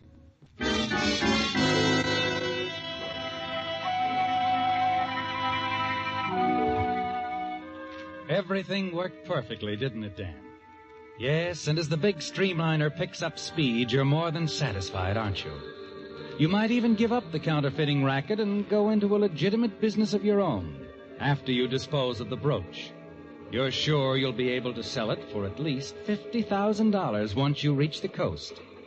And you're not worried about Judith Barnes. The chances are you'll never see her again. And the elderly Mr. Williams came through for you exactly as you were certain he would. Yes, sir, Mr. Williams. You did me quite a favor. Well, I was glad to do it. Would you like to see what you've been holding for me? It's very pretty. Yeah, I would. Okay, I'll show it to you. Come on, we'll go back to my compartment. It's only 3 cars back. Why, we can stop at my compartment if you'd rather. It's right ahead there. Oh, it suits me. Might stick around and beat you a game of cribbage, if you play cribbage. I'm the best cribbage player you ever saw. Come on. Here we are. Hello, Dan. Judith, what do you do? How did you know that... It was easy, Dan. I simply followed you when you left the train. You mean Mr. Williams told you? Mr. Williams told me nothing until a few minutes ago. I asked him to arrange this little meeting. You see, I'm an insurance investigator, Dan. Insurance investigator? But I thought you... You thought I lifted that brooch, didn't you? No, Dan, no. I just paid $15,000 for the return of that brooch in Chicago. No questions asked. I wanted to be sure it got back to my company. You were handling it alone? My guard was supposed to come along with me. Something must have happened because he didn't show up. So you picked on me? Yes. The minute I saw you, I knew you were just the type to get it through.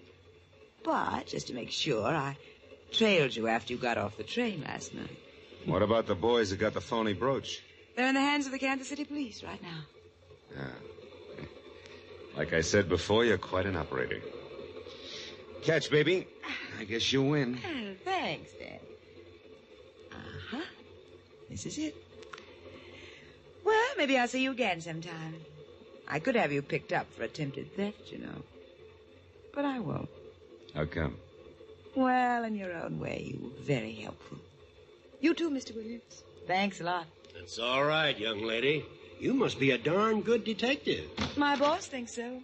Bye. She's quite a gal. Isn't she? Nice of her not to take action against you. Yeah.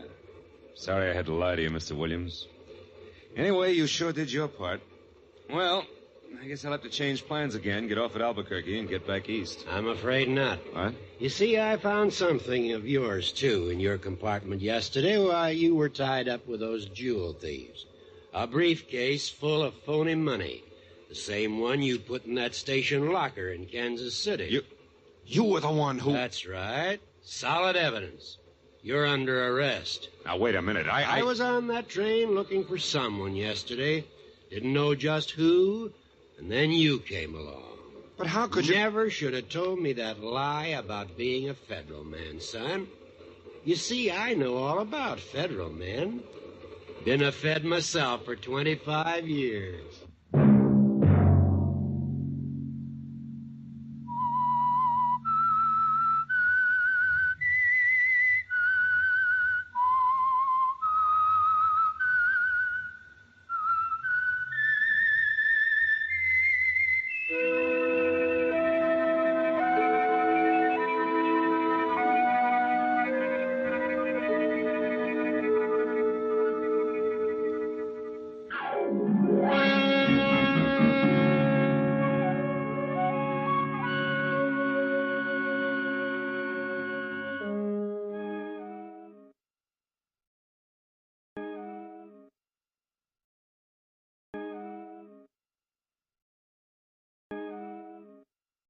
From Hollywood, it's time now for...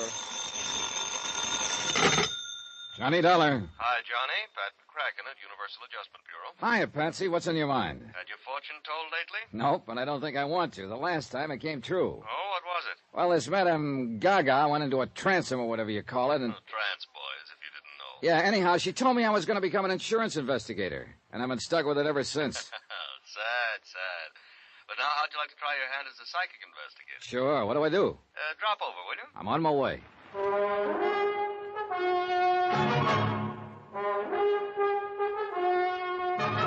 Tonight, and every weekday night, Bob Bailey in the transcribed adventures of the man with the action-packed expense account. America's fabulous freelance insurance investigator. Yours truly, Johnny Dollar.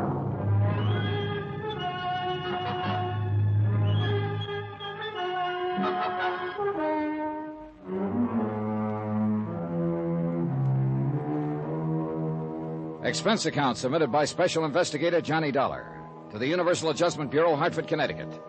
Following is an accounting of expenditures during my investigation of the matter of the medium. Well done. Expense account item 1, 115, taxi to the office of Pat McCracken at Universal. I hadn't seen Pat since he'd ruined my Southern California vacation by insisting I tie it in with the Jolly Roger matter in the Lamar case, where my expense account, for some strange reason, came out to a right nice figure.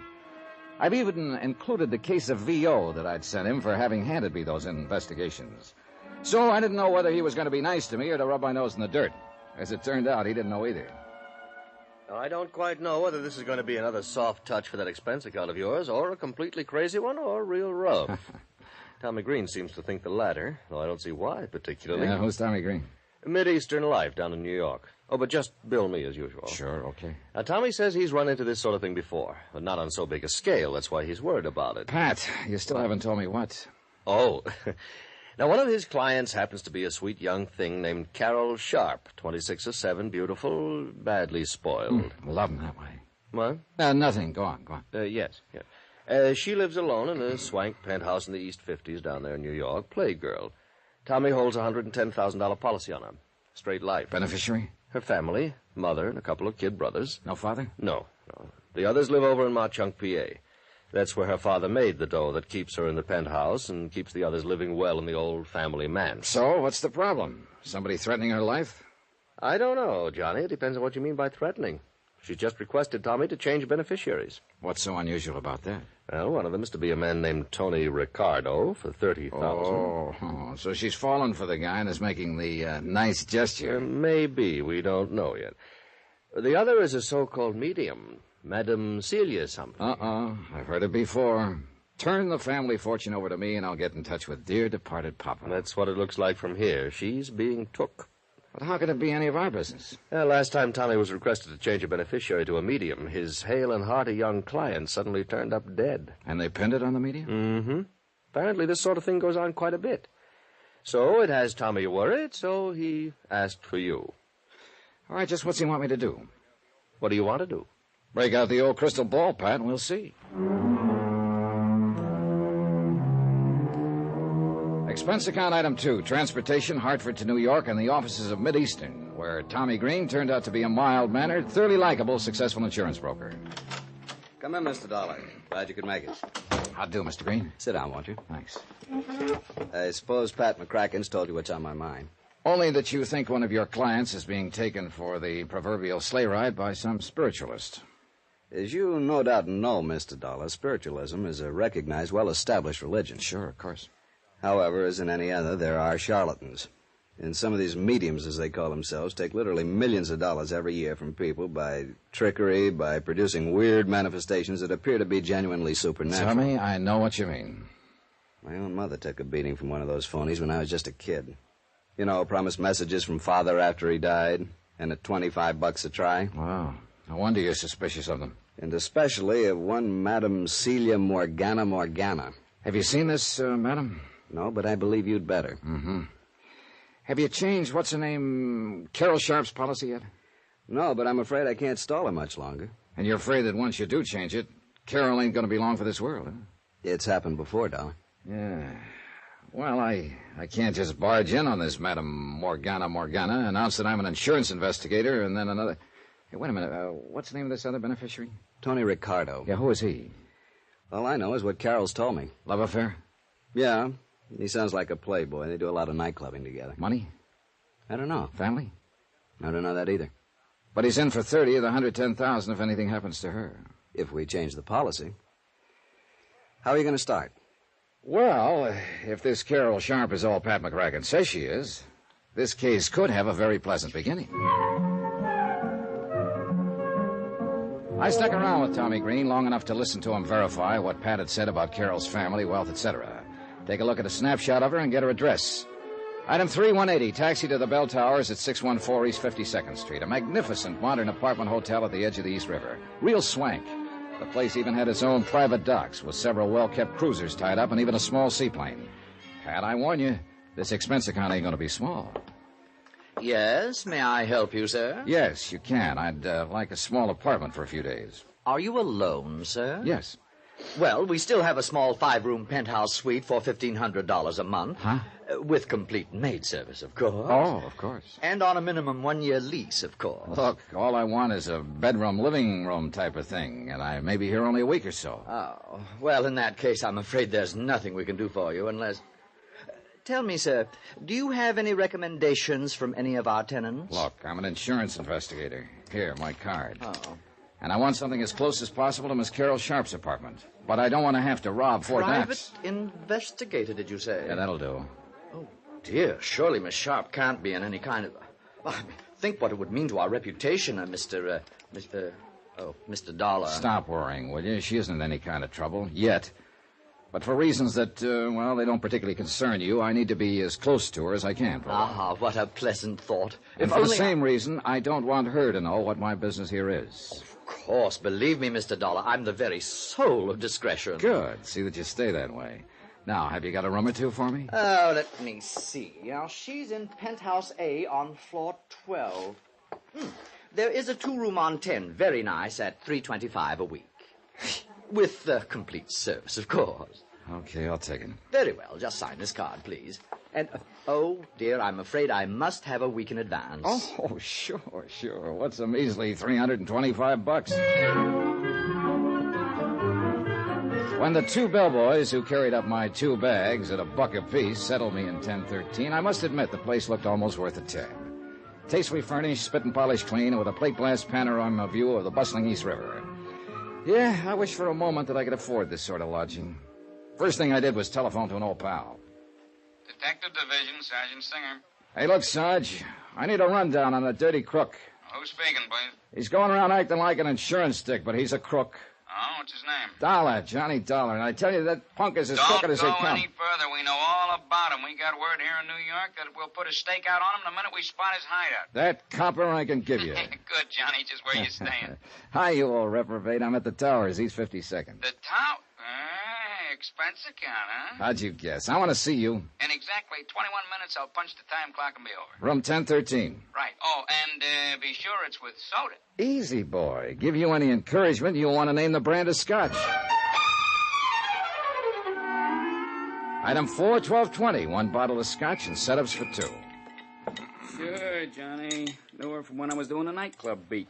And she's lived in town for quite a while, huh? Yeah, a couple of years at least. How much do you know about her, Randy? Not much. She's loaded. Throws her money around like it's confetti. Yeah, I figured that when I found her staying here. Father left it to her. Coal miner, wasn't he? Owned a big colliery in Frankville, Pennsylvania, somewhere near Mauchunk. Well, it must have paid off good in the old days. But tell me, what's... you want to give me a refill? Yeah, sure. Ever hear of a Madame Celia Morgana? Huh! I've chased that blousy old phony from one end of the island to the other. I look into the crystal ball, and I see into the past, the present, the future, and into your pocketbook. Yeah, and man, she could. I think she's operating somewhere over on the Jersey side now. Oh, yeah. Thanks. But she's still operating. Operating with real class. Last time we picked her up and kicked her out. How do you mean? Nice apartment over here on the east side. Classy clientele. Hey, is Carol Sharp hooked by her? Appears so. Just how does she work? Well, the usual way the phonies do. Goes into a trance, writhes around like a seasick rattlesnake, then gives with the voices. Voices? You know, speaks with the tongues of the departed. Hey, look, where's the money angle in this thing? Well, she makes like the trances cause her great agony of body and mind. Starts with the pitch about doctor bills. And the more clients can afford, the more they pay. And they don't get wise? Yeah, she's smart. Works it like a serial story. Continued next week? No, I don't know. Brief me. Well, at each seance, she tells them just enough to whet their appetite for more. Leads right up to the next hot bit of information, has them hanging on every word, then bingo, the trance is over. However, if you come back next week when I recover my strength, so they pay her off and they're back a week later to play games with her again. I don't know. It seems pretty obvious to me. Well, that's because you've never attended a seance run by an artist at it. Hey, why don't you? I think I will. I'll see what I can dig up for you. You mean there are still some going on around town? Some. Dozens, hundreds probably. Kick them out of one place, they move to another, unless you can tie a serious rap on them. Which reminds me, Tommy Green told me... Yeah, handled that one myself, with Madame Gabor Chernarsky. Got a sweet old man to sign over his fortune, and had him knocked off. Oh, that's a dirty racket. Yeah, religion, science, the professions, they all leave an open door to the racketeers, I guess. Okay, set up a seance for me, Randy. And meantime... Yeah? Run me a make on Tony Ricardo, will you? Ricardo? Yeah, he's the other one Carol Sharp wants to name as a beneficiary. Besides the medium? Yeah. Beneficiary of a whopping big life policy. Okay, good, Johnny. I'll call you later. While I took my time showering and changing clothes, I racked my brain trying to cook up a smooth way to meet Carol Sharp. Under no circumstances did I want her to suspect the reason behind my interest in her, at least not for the present. Requisite number one, then, meet the gal. I was just tying my tie when the phone rang. Johnny Dollar. Randy, Johnny. Oh, hi, Rand. Set up a date with a medium? Yeah, for tonight, but that's not what I'm calling about. Johnny, I could write a book for you. Huh? On Tony Ricardo, and I don't think you'd like it. You seen him yet? No, but I will as soon as I can locate him. Well, if he finds out what you're working on, he'll locate you. Fine. Yeah, just be sure you see him first, and that you're carrying a gun. Thanks, Randy.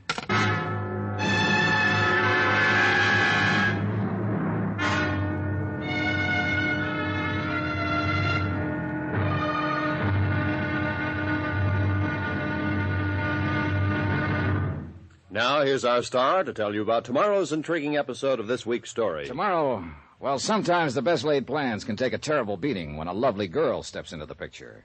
Join us, won't you? Yours truly, Johnny Dollar.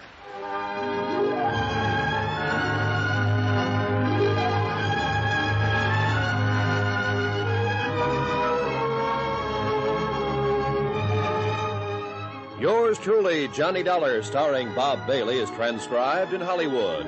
It is produced and directed by Jack Johnstone, who also wrote tonight's story. Be sure to join us tomorrow night, same time and station, for the next exciting episode of Yours truly, Johnny Dollar. Roy Rowan speaking.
From Hollywood, it's time now for...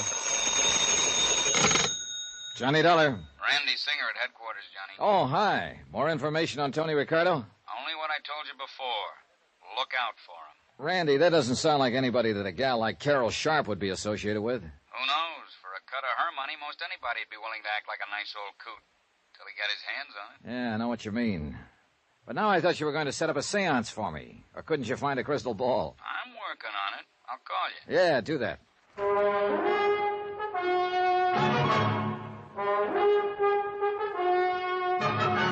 Tonight and every weekday night, Bob Bailey in the transcribed adventures of the man with the action-packed expense account.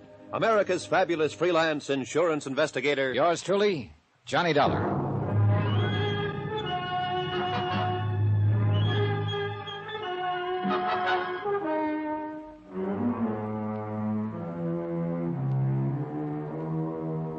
Expense account submitted by Special Investigator Johnny Dollar, location New York City, to the Universal Adjustment Bureau, Hartford, Connecticut. Following is an accounting of expenditures during my investigation of the matter of the medium. Well done.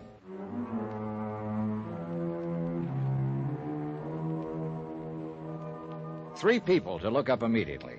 First, Carol Sharp, wealthy heiress who insisted on a funny change in the beneficiaries of a whopping big life insurance policy. Second, a questionable character named Tony Ricardo, who was scheduled to be one of those beneficiaries. Third, in the same category as Tony, one Madame Celia Morgana, a self-styled psychic medium. Instead, I huddled with Tommy Green, the broker who handled Carol Sharp's policy. But you haven't even seen Carol yet? Nope. Johnny, I can't stall off changing the beneficiaries of her policy much longer. You've got to do something about this. Because you don't like mediums? This one is a fake. Or you don't like playboys with foreign names? Listen, Johnny, I'm afraid that once she names them in her policy, her body will suddenly turn up floating around somewhere in the East River. But what if I find they're okay? In spite of the opinion of Sergeant Singer of the NYPD. What did he say? Oh, not much.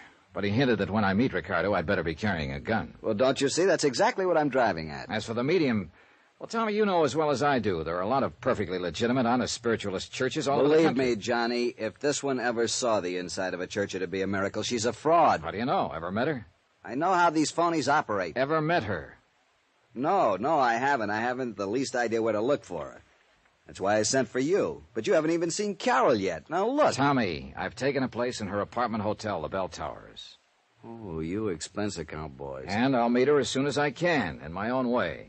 Meanwhile, I want you to do something for me. It'll help to get things moving, anything. Find out some more about the beneficiary she wants to cut off. Her mother and two brothers out in Mauchunk, Pennsylvania. Find out how they're doing financially, among other things.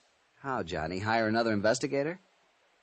I take it that you don't want them to know about it. Well, why don't you cook up some kind of a news item about Carol, the local girl in the big city, and phone it into the local newspaper editor. Those small-town papers love that sort of stuff, and the editor will probably talk his head off about the family if you encourage him a bit. What kind of a news item? Oh, anything that's harmless. Sounds like something you'd be better at than I am. Tommy, I've got other things to do. Plenty. Armed with the snapshot of Carol, I took a cab to the Bell Towers. And I hoped that somehow, and without making it too corny or obvious, I could figure a way to get next to Carol Sharp. As it turned out, it was both corny and successful. You see, the automatic elevator in the towers is a slow one. Will you push the button for 12, please? Oh, surely, miss. I'm only going to the... What's the matter? Oh, sorry. Here, I'll push No, it. no. I beg your pardon. I'm sorry, but I can't believe this. Unless I'm psychic. Now, look, mister, this city is too big and sophisticated for... Is something wrong with you? You did want to get off on the 10th floor, didn't you? Yes, I did. Well, we're here. Floor 10, so... Mister, did somebody hypnotize you? Yes. No. Oh, please, miss, excuse me. It's just that I can't believe... Oh, I'm terribly sorry. Well, when I was a kid, I used to have a dream over and over again about a beautiful girl, and her name was Carol. What? The same dream over and over, and it startled me just now because you look just like she did.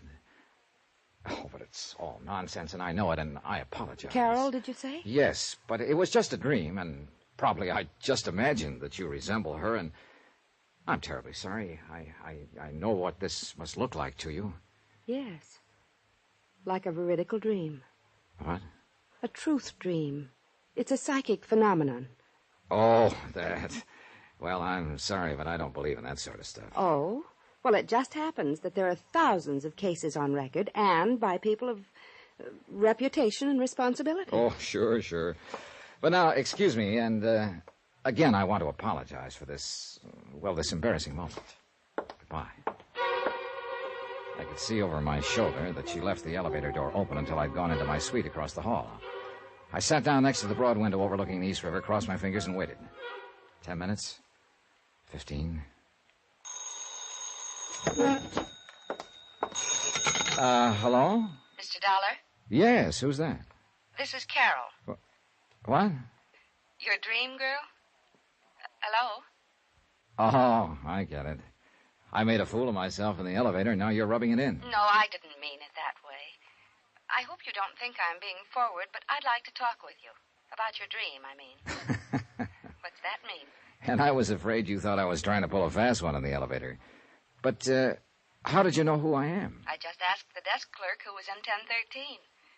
My name is Carol Sharp. Then it really is Carol.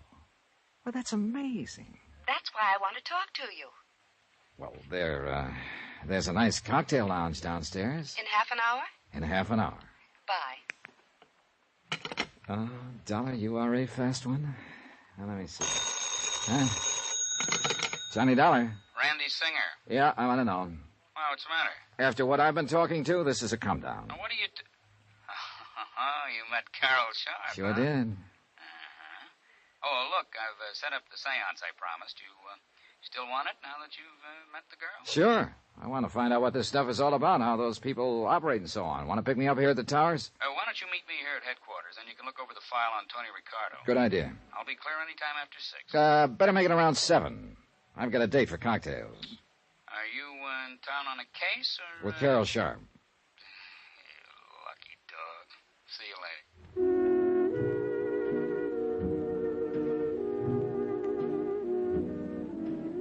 To say that Carol looked like a vision when she swept into the cocktail lounge would have been a gross understatement. Her light blue cocktail gown was probably from Hattie Carnegie, but its lines were simple in the extreme, and it only served to accentuate the fresh, lithe figure and the natural beauty of the girl. Her blonde hair was drawn back tightly, and a silver blooming stole was draped carelessly over her shoulder. If I'd put on an act when I stared at her in the elevator, believe me, this was no act now. I hope you don't think me too brazen for having called you the way I did. You have no idea how glad I am. Will this be all right? Oh, fine. Thank you. I was afraid after that episode in the elevator you might have thought I was just some lonely bachelor trying to find a date. Are you a bachelor? I confirmed. Well, you just haven't met the right girl. Well, there are times like this when I think perhaps the... Your order, sir? Oh, sure, point killer. Carol? Sherry and bitters, please. Sherry and bitters and VO over ice. Thank you, sir. Be honest with me. Do I really look like the girl you used to dream about when you were a little boy? Or did you dream about a little girl your own age who just happened to bear some resemblance to me? Well, no. No, you see... That's very important. You see, if it really was a veridical dream... Well, you see, the phenomenon of precognition would be involved, too, so to speak. Precognition? Yes, you're now knowing me psychically before you could possibly know about me by any natural means. Where have you lived most of your life? Oh, all over. Here in New York, Hartford, Connecticut. Eastern Pennsylvania? Oh, never, except for an occasional trip to Philadelphia. But that wasn't until I was grown up. Well, then you couldn't possibly have ever actually seen me, because all my life I've lived in Pennsylvania, in the coal mining district. Well, So your dreams of me must have been due to some supernatural cause. There's Carol. no other explanation. Well, is there? Carol, Sherry and bitters for the lady, and... Yeah, thanks. I'll sign that. Saved by the bell, or rather by the waiter. I'm afraid I came awfully close to admitting to Carol that I'd trumped up the whole dream business just to meet her and talk with her. She was certainly hep on the subject of things psychic, and I'm afraid a natural sucker for anyone who wanted to capitalize on her gullibility. Beautiful, intelligent, well-educated, but, well, you'll see what I mean. And although it's a terrible strain on her, these deep trances, I've received messages through her, Johnny, from my father. Through this medium?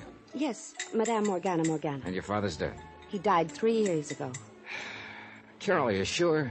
about those messages? Oh, yes, Johnny, I'm sure. That's why I want you to go and see. See these things for yourself, will you? Will you go to her with me? Now, don't swing at me, but at this point, I think I'd go anywhere with you. Johnny, I'm serious. I want to tell her about you anyway, and the veridical dreams. Well, all right. When? I'll call her tonight, and perhaps we can see her tomorrow night, all right? Yeah. Carol, I don't want to seem suspicious, but, Yes? don't tell her anything about me, except that you're bringing me along. Oh, no. No, of course not. She wouldn't let me anyway. That's the way the fraudulent mediums work. Oh? There are frauds among them? Oh, plenty of them. You know, they get the information from some mutual friend and pretend they're getting it from a supernatural source. And she doesn't. I'm sure of it. So far, so good. I'd met Carol Sharp.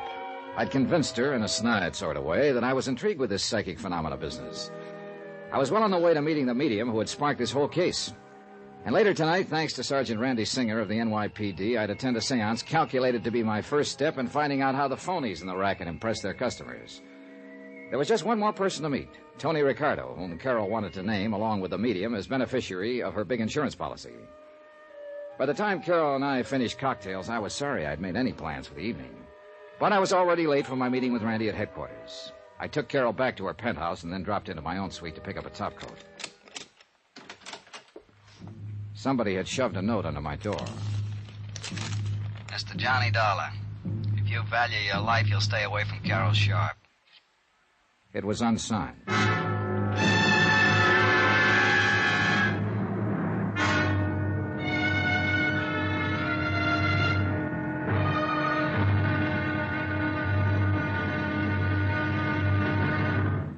Now, here's our star to tell you about tomorrow's intriguing episode of this week's story. Tomorrow, I find out a thing or two about a killer and about a medium not so well done.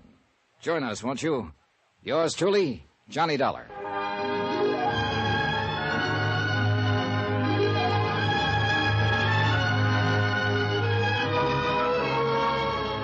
Yours truly, Johnny Dollar, starring Bob Bailey, is transcribed in Hollywood. It is produced and directed by Jack Johnstone, who also wrote tonight's story. Be sure to join us tomorrow night, same time and station, for the next exciting episode of Yours truly, Johnny Dollar. Roy Rowan speaking.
From Hollywood, it's time now for... Johnny Dollar. This is Tony Ricardo. Oh, I've been hoping to get in touch with Did you receive my note? Was that your polite threat to kill me if I don't leave Carol Sharp alone? Yeah, I received it. And I have a sneaking suspicion the police department might be interested in No. it. Oh, please, I guess I acted a bit hastily. Perhaps you'll let me talk to you. You want to take the threat back? That still stands. Then you don't leave me much choice. Talk to me first. Believe me, you won't be sorry. But I might be dead. Is that it? I want to see you. Can't do it now, but where can I reach you? Sunrise 3, 9970. Okay. Meantime, don't get trigger happy.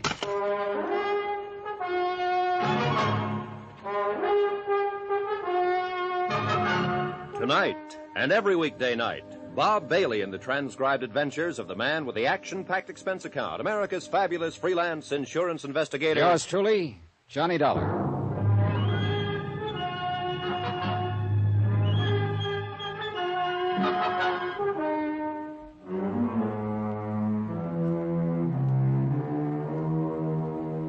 Expense account submitted by Special Investigator Johnny Dollar, location New York City, to the Universal Adjustment Bureau, Hartford, Connecticut. Following is an accounting of expenditures during my investigation of the matter of the medium. Well done.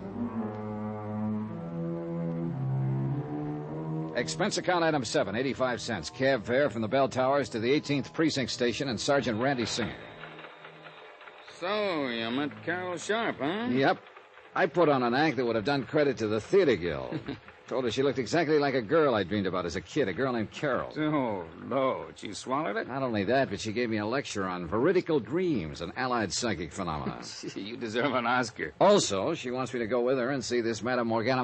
Oh, good. When? Tomorrow night. Well, you're not figuring on skipping tonight's seance, are you? Oh, no, not a bit. I want to find out what this stuff is all about, so I'll be prepared for tomorrow. This dame you have lined up pretty good? She's got a big following. You ready to go? Oh, wait a minute. You said you had the file on Tony Ricardo. Oh, yeah, here it is, waiting for you. Anthony Ricardo, alias Ricky Marino, alias Tony the Tip. Here's his picture. Height 5'9", weight 172, eyes brown, hair sparse gray, suspected member of the Dutchy Sperling outfit, 12 arrests, no convictions, started as a rum runner back. Hey, this is Tony Ricardo? It's the guy. I would have sworn the man I talked to over the phone was in his 20s. Late 20s at most. You talked to him? After leaving an unpleasant little note under my door at the Towers, he called me on the phone. Now, what kind of note? Oh, nothing particular. Just a gentle suggestion I lay off Carol Sharp. Threat, huh? Still got it? But I'm sure that voice couldn't have come from this old geezer. Yeah, well, frankly, I kind of wondered about the Sharp girl being interested in him, even though the file does show he's always surrounded himself with a bunch of young ones. You know, he's probably handed out more mink coats. Oh, Johnny, wait a minute. Old Tony's got a couple of kids. Here, Angela goes under the name of Angela Richards. At least she used that name at Bryn Mawr. Bryn Mawr? Yeah, and Sarah Lawrence College at Bronxville. Yeah, the old boy tried to keep the stigma of his past away from her, I guess. Yeah, you see, married to a doctor over in Hackensack. Respectable housewife. Mm-hmm. What about the other?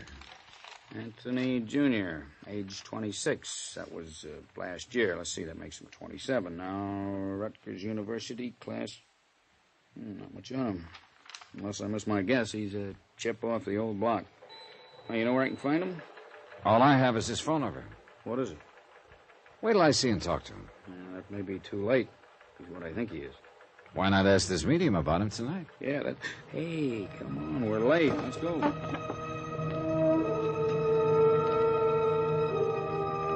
Item 8, $1.20, cab to an old brownstone house somewhere over in the West 40s, way west, in a district that had seen better days. We were greeted at the door by a tall, gray-haired old gentleman dressed in black, except for his white gloves, that somehow reminded me of a pallbearer. Come in, Mr. Singer and Mr. Dollar. Clarabelle is about to begin. Psychometry is the mood this evening. Follow, please. How do you know our names? Oh, I had to give them to him when I made the appointment. Now, what's this psychometry bit? You'll see. Oh, wow. The music gives me the creeps. Yeah, Into the temple, please. And be seated. The temple turned out to be an old dining room. Bare wooden floor, heavy drapes over the windows. And as nearly as I could see, a bunch of chairs around in a circle filled with people. The sockets in the ancient chandelier that hung from the ceiling had red bulbs in them that fairly glowed. We could hardly see a thing, although I'm sure the light went up very slightly when we made our entrance and then down again, as though somebody was controlling it with a rheostat. Our eyes were almost used to the semi-darkness by the time we seated ourselves in the circle. Nobody spoke, and the weird music from that scratchy record was beginning to get on my nerves or put me to sleep or something. I'm not quite sure what. Then, suddenly, there was a flash of light and a puff of smoke, and so help me. What the Randy? Shh, quiet. This is all part of the act. Shh. Greetings, Greetings, friends of the unknown, friends of the mystics, of Botan the Indian boy, and the seventh son of the seventh son of Harry Shnu the mighty. And there she stood, in the center of the circle where the flash had gone off. Are we all in the mood? She stood there draped in what looked, even in the dim light, what looked like a slightly soiled bedsheet, pulled in around her ample middle with a hunk of coarse rope. She wore a sort of turban, or maybe it was just an old dish towel wrapped around her head. A faint odor of gin pervaded the room. I guess her feet were bare, for she made no noise as she walked slowly around the circle, holding on a shallow metal tray. Taking a collection so soon, I wondered? Each of you place upon the tray some object very close to you, something you have had a long, long time that has become a part of you. Huh? Shh, you'll get it back. And if the spirits are with us, and there are no dissenting minds among us, if Botan, the Indian boy from the world beyond, is willing to act as our control, we shall learn many strange things this night. Place something close to you upon the tray. Will this watch be on? You must not speak, but keep the mood. Keep the mood. Are we all in the mood? Yes. And now, dear friends, while I meditate and establish contact with the spirit world, Hemingway will pass among you for the tiny assurance that you join us in all sincerity. Now join hands to create the flux that will join our thoughts and minds and hearts and open the doors to enlightenment for all of us. $5. Botan, are you with us tonight? $5, please. Botan, will you answer us? $5, Are you with us now? Is that Botan that answers our call, or the little sister Hyacinth? Ah, it is Botan. We may begin. I hold this ring. I feel the paramagnetic forces arising from it. This belongs to a businessman south of here. I seem to see clothing hanging in a large warehouse. Yes. And the sound of many machines, sewing machines. Yes, that's right. And many young girls working at the machines. One by one, she picked the objects off the tray, held them in her hand, and gave a kind of character reading of the owners. Occasionally, somebody in the circle would respond in a way that made it sound like she'd guessed right. Other times, she'd just make with a lot of generalities that could apply to anyone. Finally, she picked up my watch. This watch, I see tall buildings of stone and strange signs on them. I don't know what they mean. Tri-mutual, universal adjustment. Huh? Randy. And I see great sheaves of papers carefully folded, and on each one it says, policy. Policy, I don't understand unless... Insurance, yes. This is fantastic. Wait till she gets to one I put there. The watch is from a young man, clever, energetic. I will have many things to tell him at another time, but he must see me again, often. And now, this other object that lay beneath the watch, I see a police badge. The cops! I told you. Dirty crooks, the cops are onto us. We're being raided. Get them out of here. Hemingway! Keep going. Come on, Johnny. I may need a hand. Just a minute there, Clarabelle. Take your filthy hands off me. Let me out of here. You're not going anywhere until I have a talk with you. Hemingway! Ditched me, ran out on me. I might have known he would at a pinch. There isn't going to be a pinch if you'll just shut up and stand still a minute. I wasn't doing no harm, honest, officer, and all the money goes to charity. All right. Settle down. Where's the light switch? Got it, Randy? I'll never live this down. Now look, officer. You look, Clarabelle. All we want is some answers to some questions. And you won't pinch me? Not if you tell the truth. Johnny? Yeah. Just how did you know so much about me? It certainly wasn't from holding that watch. Okay, so it wasn't. Though some there are who can do it that way. That I've heard. Well, go on. No pinch? No pinch. Well, When your friend called to arrange your being here tonight, Hemingway, that bum, he would walk out on me. Go on, will you? Well, Hemingway asked where you come from, so we'd know if the spirits was propitious there. That's what we always say. And I told him Hartford. That's right. So what's Hartford? Insurance. If a client's in insurance, he responds like you done. So I keep pushing it. And if he ain't, well, at least he thinks I done pretty good by describing the place he comes from. Yeah. What about the clothing maker right at the beginning? Easy. He called from a hotel, so he calls the hotel back and gets his address. You told him he was from the south of here. Sure. Woodbine, New Jersey. Only business down there of any account is clothing and small farms. Where'd you find that out? State directory, any library. And anybody could see he was a businessman, not a farmer. Well, I'll be. And hooking him that way tonight, you could have had him coming back as long as he could afford it, huh? Sure. And if it hadn't been for you, double-crossing. Okay. Now, what about the others? Some we get the dope on and some we guess at. But there's always enough good ones to keep going. So easy. And yet, I must confess she'd had me stop for a while. We talked with her a bit longer. Randy warned her to watch her step, and we left. Took a taxi back to my hotel. Well, did you learn anything? I should hope to tell you. What did the church-going spiritualists think of her kind? They hate him, and I don't blame him. Are you still going to see Madame Morgana tomorrow night? Yeah. Well, mister, that one won't be so easy to expose, if you can expose her.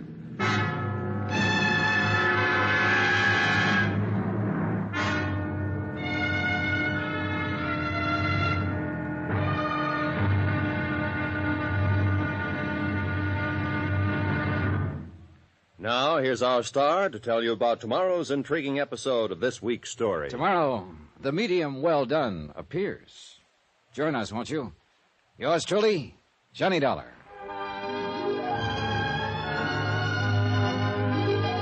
Yours truly, Johnny Dollar, starring Bob Bailey, is transcribed in Hollywood. It is produced and directed by Jack Johnstone, who also wrote tonight's story. Be sure to join us tomorrow night, same time and station, for the next exciting episode of Yours truly, Johnny Dollar. Roy Rowan speaking.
From Hollywood, it's time now for...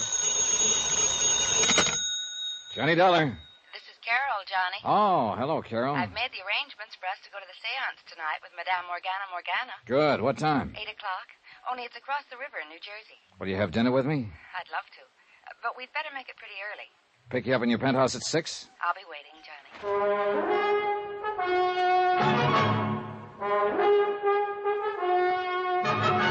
Tonight and every weekday night, Bob Bailey in the transcribed adventures of the man with the action-packed expense account, America's fabulous freelance insurance investigator. Yours truly, Johnny Dollar.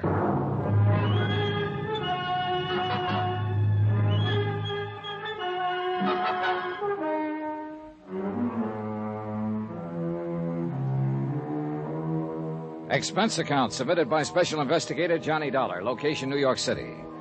To the Universal Adjustment Bureau, Hartford, Connecticut. Following is an accounting of expenditures during my investigation of the matter of the medium. Well done. Some pretty strong pressure was being put on Carol Sharp to change the beneficiaries of her $110,000 life policy.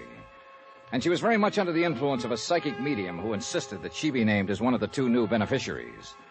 The other was to be a Tony Ricardo, whose father made quite a record for himself in the bootlegging gangster days of the Roaring Twenties. I met him at Susan Palmer's Oyster Bar over in Radio City. I must admit I was surprised at the sort of fellow he turned out to be. I guess it was a little, extreme to threaten you that way, Mr. Dollar. That's putting it mildly. But this whole spiritualism business and the hold it has on Carol, it has me terribly concerned. You don't like spiritualism? I didn't say that. You know just as well as I do, there are a great many fine, honest spiritualists in the city. But as in any other field, there are frauds, racketeers. So I've heard. It's not only true of religions, but businesses, professions, anything, you know. Sure. But now look here, Tony. Dollar, I will not have you or anyone else leading Carol on. This medium who's already has such a hold on her. Do you understand? Pardon me, Tony. Your background is showing. What? I say come off it. This kind of act won't work. What are you talking about? Do you think I don't know you're one of the two Carol wants to name as beneficiaries of her policy? You and that medium? That's not my doing. Whose doing is it? That medium, Morgana. She's been taking Carol's money by the hundreds week after week. Now you've come along to encourage her, and Dollar, I tell you to stop it. Tony. Maybe that story you gave her about dreaming of her over and over when you were a kid and couldn't even have known about it was true, but I don't believe it. Tony, that was made up out of whole cloth. I still... What? This funny decision to switch your policy around is the case I'm assigned to. Wait a minute, you mean that... Yes. I had to meet her somehow, so I used that device, knowing she might fall for it because of her implicit belief in such things. Yes, but now you're encouraging this whole thing. You're even going to see this Morgana with her tonight. Because if she is a phony, it's the only way I can show this to Carol. Well? I hope and pray that you can, Mr. Dollar. Some of the best psychic investigators in the country have been stumped by her. How are you going to go about it? I won't know until I've seen her operate. Even then I may not know. Or maybe this medium isn't a fraud. Oh, come on, of course she is. But you can't prove it. But you or somebody must. Carol will change her policy and then turn up dead. Won't be easy, Mr. Dollar. I've attended these seances with Carol, many of them. There have been times when I've almost been convinced myself. Waiter, some more coffee, please. No more for me, thanks. You're going to need it, Tony, because I'm going to keep you here until you've told me every detail you can remember of this Madame Morgana's seance procedure. All right, I'll help you all I can. You'd better. I'm still not forgetting that if I fall down on this job, you'll cut into Carol's insurance for a neat $30,000, in spite of your sweet talk. I'll say this for Tony Ricardo. He was thorough, and I began to believe that he was serious in his concern for Carol. Item 12, 10 cents, one fold call to Tommy Green. No, Johnny, no trouble at all in getting the rundown on Carol's family that you asked for. Keep talking. Apparently they're doing all right there in Mauchunk, PA. Neither the mother or two brothers will ever have to really get out and dig for a living. They're all man left and well set up, huh? Yeah. One of the boys, Harold's, turned out pretty well. Works in some office over there, even though he doesn't really need to. What about the other boy? That'll be Dave, the black sheep of the family.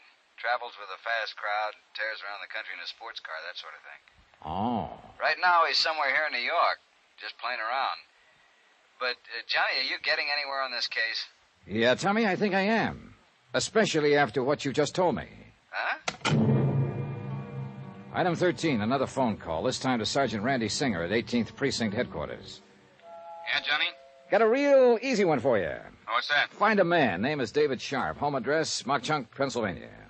Chunk, Pennsylvania. Got it. Description? None, though he's probably in his 20s. Well, that's not And enough. he's probably staying at a hotel here in the city. Well, yeah, but where? What part of the city? Let me know when you find out, will you? Yeah, now, wait a minute, Kate. Expense account item 14, $106.80, and it includes cabs to several camera shops. One miniature camera with an f2 lens, a couple of rolls of special film, some very special flash bulbs, and a tiny flash holder. Item 15, taxi back to the Towers to clean up and dress for my date with Carol. Then the phone rang. Johnny Dollar. We located David Sharp for you, Johnny. Just dumb luck. Now, who knows, Randy? Maybe you're psychic. Leave us not have that stuff. Where is he? Found him staying at the third hotel we called, the Aberran over on East 53rd Street. Not 2 blocks from that palatial joint where you're staying. Is he there now? No, but he always comes in just before dinner time. Hey, you still haven't told me why you're interested in him. I'm not sure myself. But do me a favor, will you? Like what?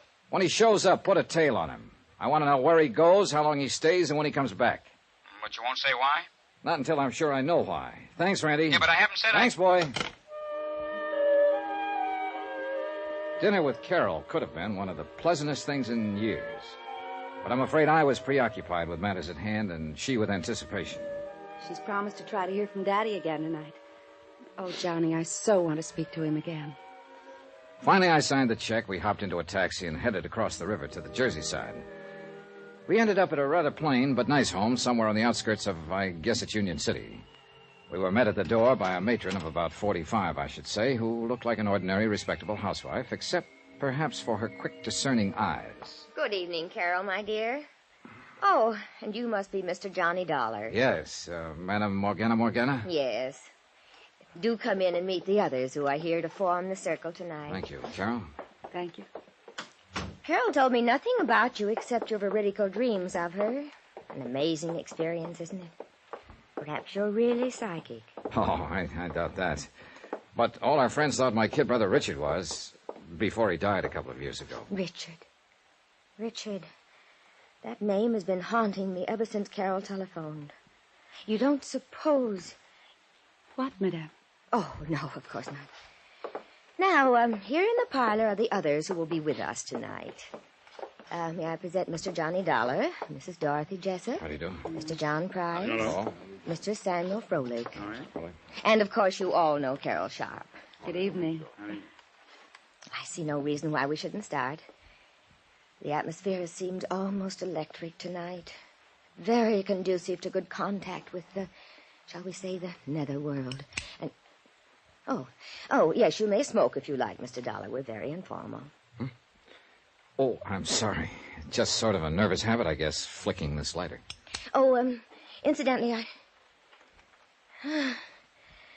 I hope you tell these people of your dreams after we're finished. Oh, dear. The atmosphere is tense. We should begin right away. Well, yes, I'll turn on some low music. The six of us sat down in a small circle. On the floor were three long, slender metal trumpets, like Halloween horns, but made of thin metal, spaced about the center of the circle. In the subdued conversation of the next few minutes, I learned it was through these that the spirit voices would come to us, that they would rise in the air and the voices would issue from them. From time to time, there in the pitch-black room, I snapped the cap of my lighter as a reminder of what it was. You mustn't light it, Johnny, you know. No danger. This one hasn't even got a flint in it. I do hope we get some messages tonight. I think we will, Mr. Froelich. I have a feeling that we will. I have that feeling, too, very strongly. From what Madame told us, you must have definite psychic powers, Mr. Dollar. That should be helpful. Wait. The power's here. I feel it. Almost as though she were suffering Come physical to us. pain. We are ready. The medium sighed and gasped, and we waited and waited. It's hard to describe the tension that comes of waiting that way in a completely darkened room. And it's easy to see how well the imagination can work, the powers of suggestion. There was a slight sound. One of the trumpets. I heard it move. Yes, so did I. That means that they are with us. It seemed to move toward you, Carol. I hope so. Yes, I can feel it in the air near me. Father? Carol. Oh, Father, can you speak to me? There's so many things I wish to ask you. Yes, dear. Yes. It may not sound like much to tell, but believe me, this was impressive. The death-like silence broken only by the faint voice from the trumpet, the whispered questions by Carol, an occasional sigh from the medium, and the shudder of my special little camera, which I hope sounded enough like my lighter had sounded. Yes, Carol. Always do the things I tell you to. You are a good girl, my darling. And you give me great happiness in this lonely, Father? Goodbye, Oh, Johnny, do you see? Do you see? Because only he and I know the things we talked about. Wait. I feel the trumpet is still near us, and perhaps... John. Mr. Dollar, it's for you. Yes? Richard? Yes, John. Dick. I've waited so long to speak to you.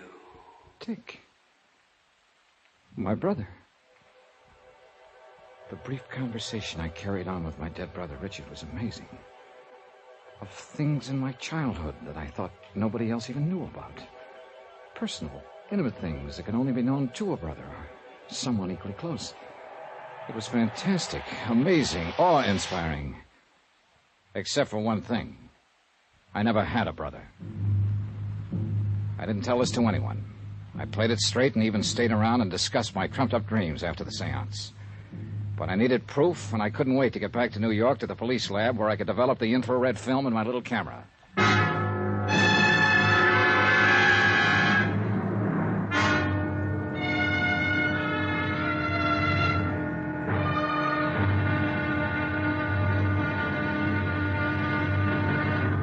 Now, here's our star to tell you about the final intriguing episode of this week's story. Tomorrow, the wind-up. And a bit of heartbreak for a very chastened girl.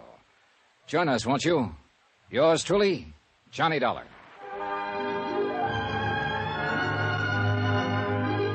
Yours truly, Johnny Dollar, starring Bob Bailey, is transcribed in Hollywood. It is produced and directed by Jack Johnstone, who also wrote tonight's story. Be sure to join us tomorrow night, same time and station, for the next exciting episode of Yours truly, Johnny Dollar. Roy Rowan speaking.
From Hollywood, it's time now for... Johnny Dollar. Good morning, Johnny. This is Carol. Oh, hi, Carol. Sleep well? Johnny, you were so quiet on the way back from the seance last night. I hope it's because Madame Morgana convinced you of her powers as a medium. How much did you pay her for that seance, Carol? $100. $100? Want to meet me in the coffee shop downstairs for breakfast? I'd love to. 15 minutes? 15 minutes. Goodbye. Oh, and weren't you thrilled to hear the voice of your dead brother again? Yeah. Bye. Except that I never had a brother.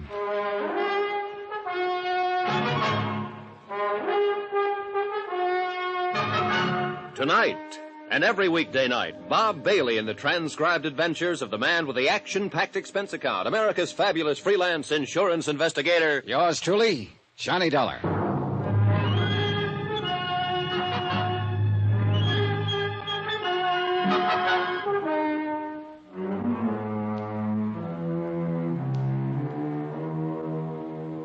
Expense account submitted by Special Investigator Johnny Dollar, location New York City. To the Universal Adjustment Bureau, Hartford, Connecticut. Following is an accounting of expenses during my investigation of the matter of the medium. Well done.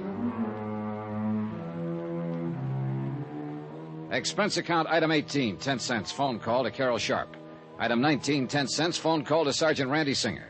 Hey, I thought you were coming down here to headquarters this a.m. It's nearly 10 o'clock. As soon as I've had some breakfast, your lab get those films developed for me? They're working on them right now. And did you put a tail on David Sharp? Carol's brother? Yeah. I suppose you know he was over there in the neighborhood of that seance over in Jersey last night. I would have bet on it. Didn't you see him there? No. Oh, that's funny. Just keep that tail on him. See you later.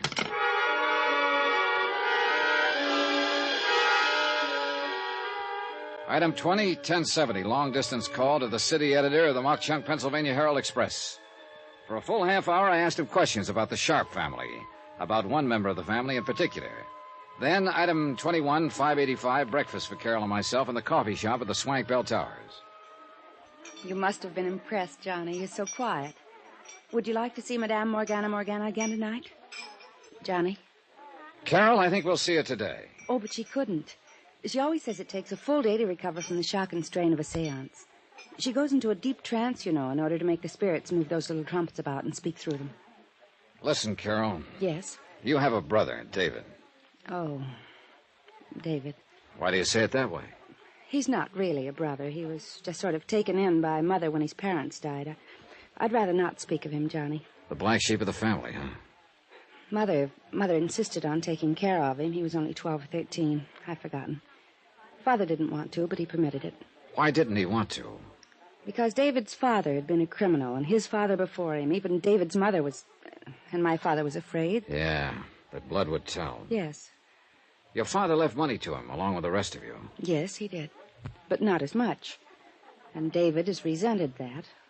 But no matter how much he had, he wouldn't have enough. His sports cars, the fast company. Johnny, how did you know about that? Listen, Carol, I'm an insurance investigator. What? I came down here to look into this matter of your wanting to change the beneficiaries of your policy, to cut off your mother and brothers in favor of this medium and Tony Ricardo. Johnny, I hate you for this. Why didn't you... I didn't dare let you know until I found out a few things. This is the most... And I think I have, including the fact that Madame Morgana, who persuaded you to make the change, is nothing but a clever fraud. No, that isn't true. And I'll prove it to you, if you'll call your boyfriend, Tony Ricardo. Tony... Take him down to the 18th Precinct Police Station where I'll be waiting for you. But Tony hasn't. You think because his father was a kind of gangster years ago... In Tony's case, I hope blood won't tell. 18th Precinct, both of you. All right, Johnny, we will be there.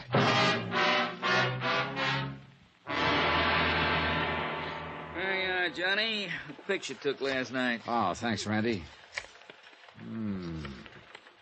Hey, why'd you ever get the idea of using infrared light and infrared film? Anything else, anything that let them know I was taking pictures would have busted up the seance. Hey, look at this one. Yeah, you know, I'd like to publish those. Scare a lot of those phony psychics out of business and out of town. Oh, here's the one that I'd like. Mr. Dollar, we're here. Hi, Dollar. Oh, hello, Tony. Miss Sharp, Mr. Ricardo, this is Sergeant Singer. How do you do? Hi. And now, will you please show us this proof you were talking about? Yes, Dollar. How did you make out, huh? Made out very well, Tony, thanks to a miniature flash camera I had tucked into my pocket last night. I guess you wondered, too, how Madame Morgana worked her racket. He did not.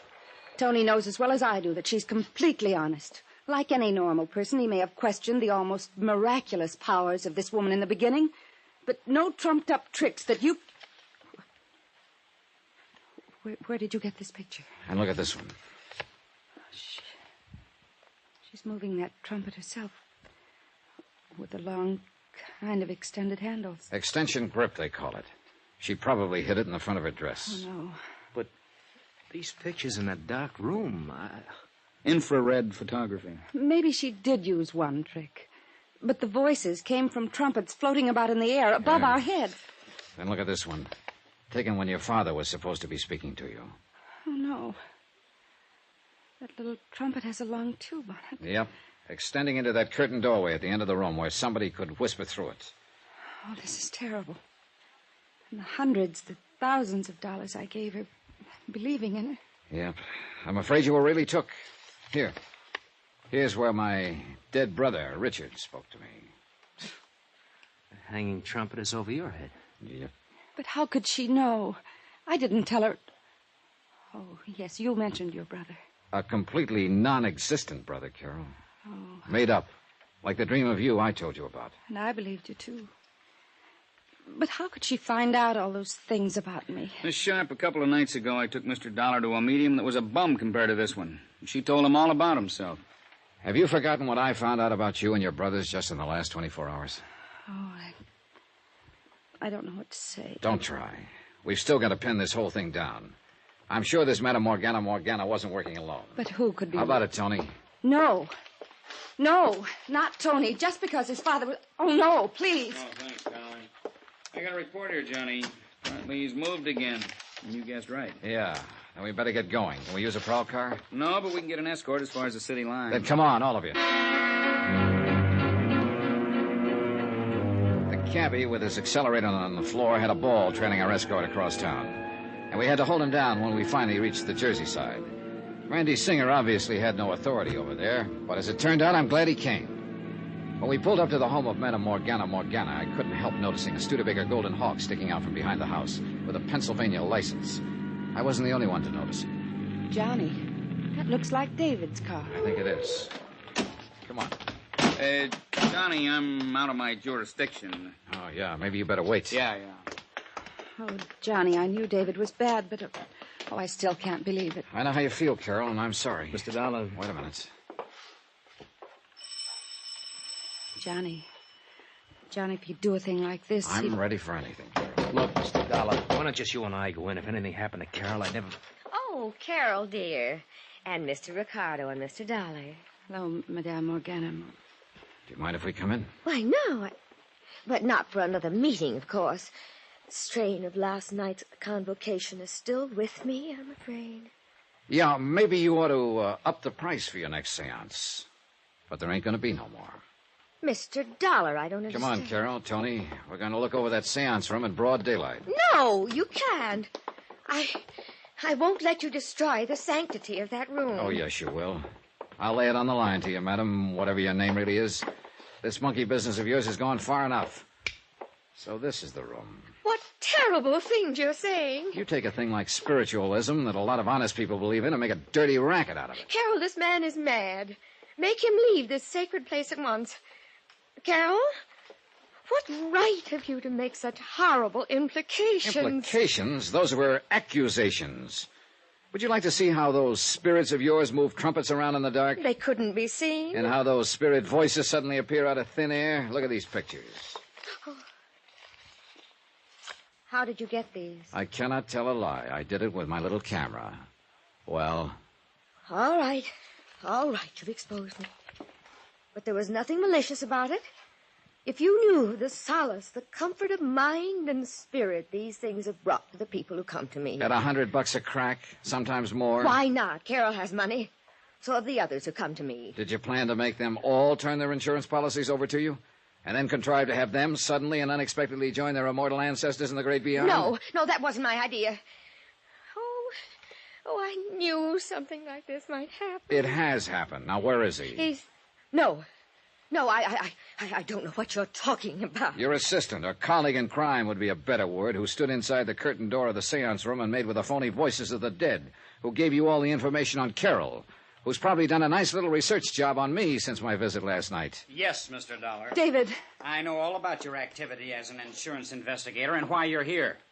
But it's not going to do you any good. Oh, put that thing down and give yourself up, David. So you're the one who arranged for me to be a beneficiary of Carol's policy, huh? Stand back. So the suspicion would fall on me when something happened to her? Of course. And give us a chance to clear out. But now it's too late. And now that you've found us out. Well? David, no. The light somebody turned on. Look out, Della! Look out!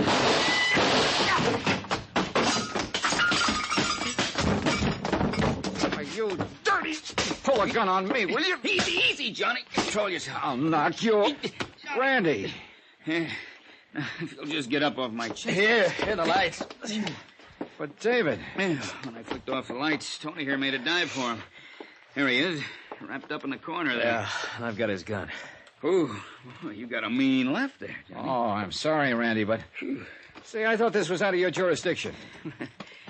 I get curious about comparing your lousy photography with the room itself, Johnny, so I sneaked in the back door. When I saw what was going on, I lost my head, I guess. All right, Dave, up on your feet. Oh, Johnny. Easy, Carol. Better get her out of here, Tony. Yeah, sure. And Remember that crack about blood will tell? Well, I think you can prove to her that in your case, at least, whoever said it was all wet. Well, what happens to David Sharp and Madame Morgana will be up to the courts. It's a cinch she's out of the ghost racket for a while.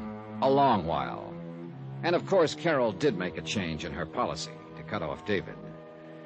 Expense account, item 20-something, cab back to New York, hotel bill, and fare back to Hartford, $417.35. Expense account total, $892.90. Oh, and if you don't mind, I'll hang on to that tricky little camera and stuff in case I run into another medium well done. Yours truly, Johnny Dollar.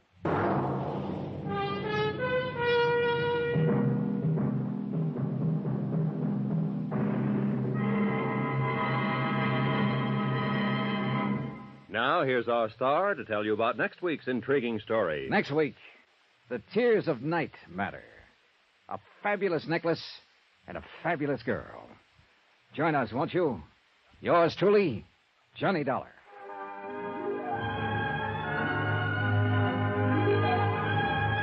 Yours truly, Johnny Dollar, starring Bob Bailey, is transcribed in Hollywood. It is produced and directed by Jack Johnstone, who also wrote this week's story.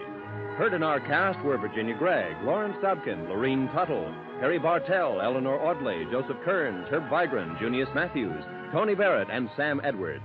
Musical supervision by Amerigo Marino. Be sure to join us on Monday night, same time and station, for another exciting story of yours truly, Johnny Dollar. Roy Rowan speaking.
Box 13, with the star of Paramount Pictures, Alan Ladd, as Dan Holliday.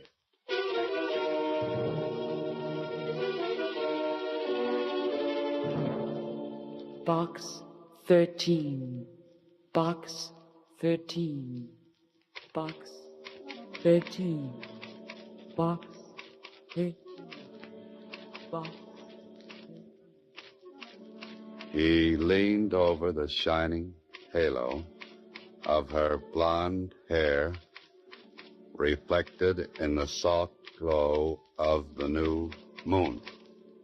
Oh, no, not that.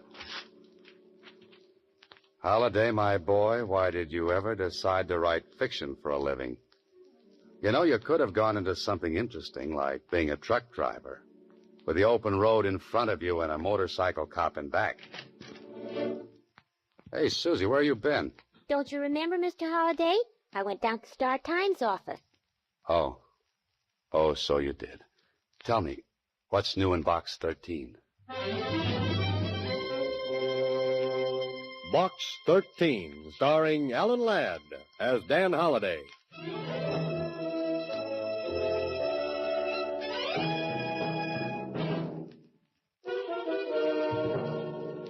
Now for Box 13, starring Alan Ladd as Dan Holliday.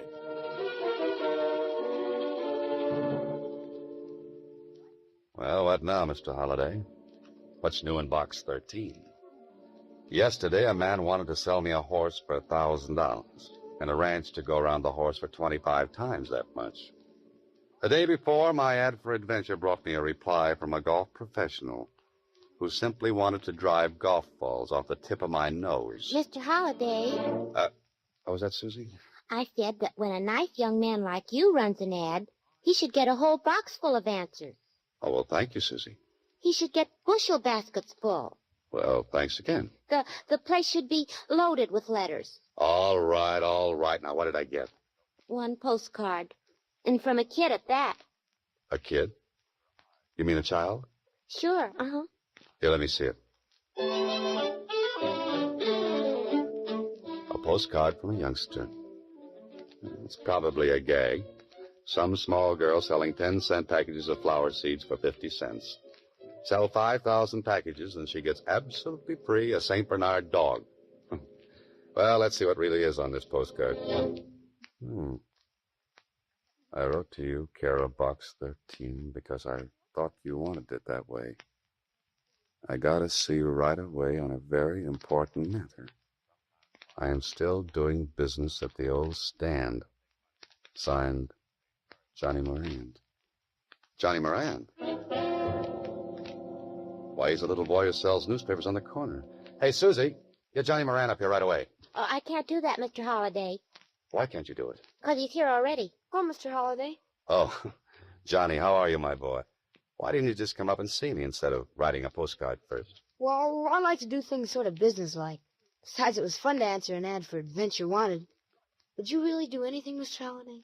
Sit down, Johnny, and tell me what your trouble is. Well, I kind of wanted to see you alone. Sort of private-like. Oh, that man-to-man stuff, huh? Yeah, that's it. Well, where would you like to talk? Well, I thought maybe you'd come down to the corner with me. I'll buy you a drink. A drink? You interest me strangely, Johnny. Come on, let's go. Okay. Oh, Susie, you'll excuse us, won't you? Well, I don't know. You better be careful, Mr. Holliday. Careful? I don't want Johnny teaching you bad habits.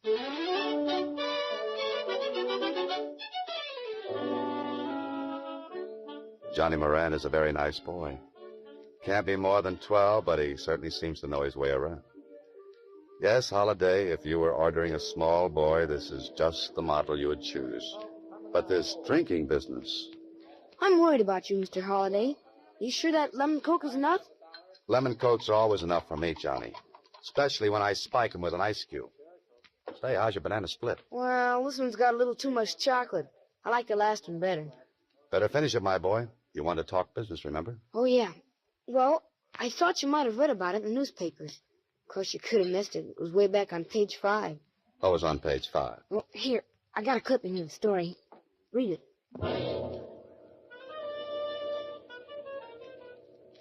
Police announced they had recovered a portion of the jewelry stolen in last Tuesday's raid on Maury Jewelry Company.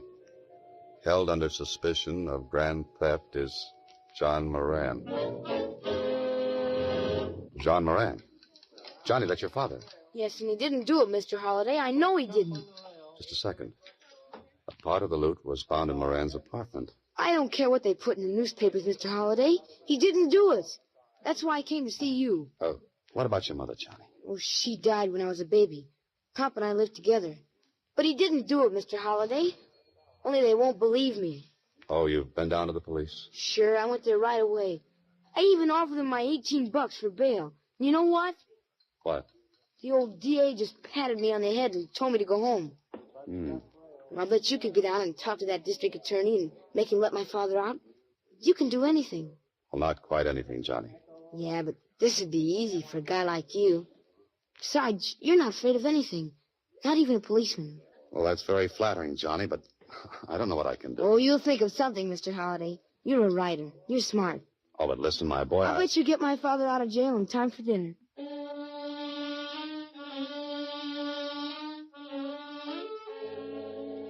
Okay, Holliday. The boy says you can get his father out of jail in time for dinner. But what day? Story in the paper makes it look like they caught John Moran cold. You don't find stolen jewelry in a man's apartment if he didn't do the stealing. But there's a small boy waiting with all the faith in the world. So, Holliday, do something. The district attorney will see you now, Mr. Holliday. Oh, thanks. Holliday, haven't seen you for a long time. Yeah, I know. I've been pretty busy. Huh, busy, huh? Well, then what brings a promising young author down to City Hall? Because he's a promising young author who made a promise. And I hope he didn't make a mistake. Hey, what in the world are you talking about? About a man named John Moran. You've got him locked up in your nice new jail. Yes, and from what we've got on him, he's going to stay there for a while. His son thinks Moran is innocent, Clark. Yeah, I feel sorry for that boy. He came down and talked to me, but what could I do for him? You've got the goods on Moran, then? Absolutely. The police found some of the stolen stuff in his apartment.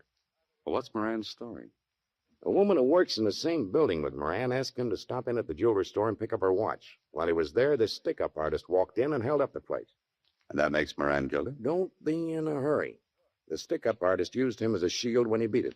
Moran claims the man forced him to drive the getaway car out into the country. Well, that still doesn't make him guilty. I think you've got the wrong person. This is where Moran's story went wrong.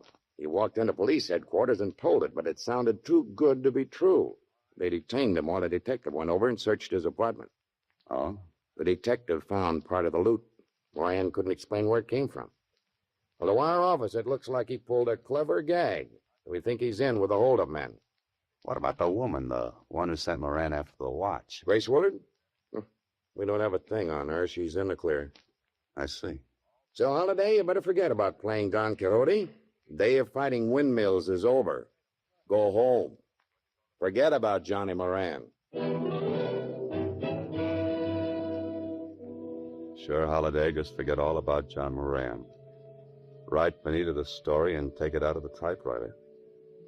But how are you going to write the dialogue for a man who has to tell a small boy that his father hasn't got a chance? And describe the look in that boy's eyes. I don't care what that old district attorney said. My father isn't a crook. And your father should have been able to explain the stolen jewelry they found at your place. I'll bet he could, too. They just wouldn't listen to him. Oh, now, Johnny, if your father's innocent, they'll let him go. So you won't help me either. But I'm trying, my boy. What else can I do? Nothing, I guess. See you later, Mr. Holliday. Oh, Johnny, listen to me. I'm kind of busy right now. I gotta earn a lot of dough, I guess. Johnny. 'Cause lawyers come pretty expensive, I heard. Oh, look, kid. You better go home, Mr. Holliday. I should have handled it personally in the first place.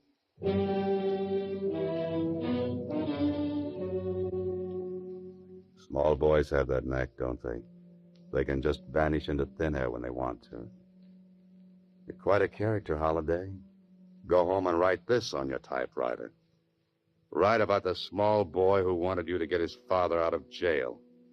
And you didn't quite make the grade.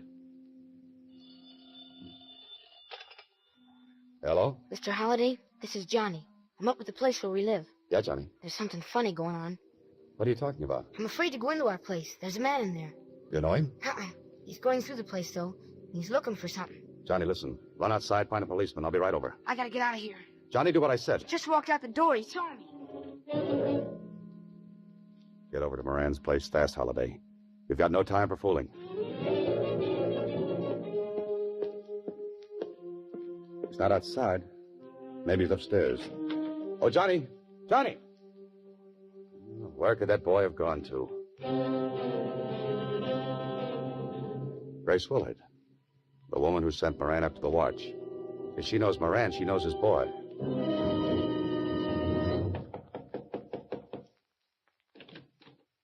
Yes? Oh, Miss Willard? Yes. Well, I'm Dan Holliday. Would you know where little Johnny Moran is?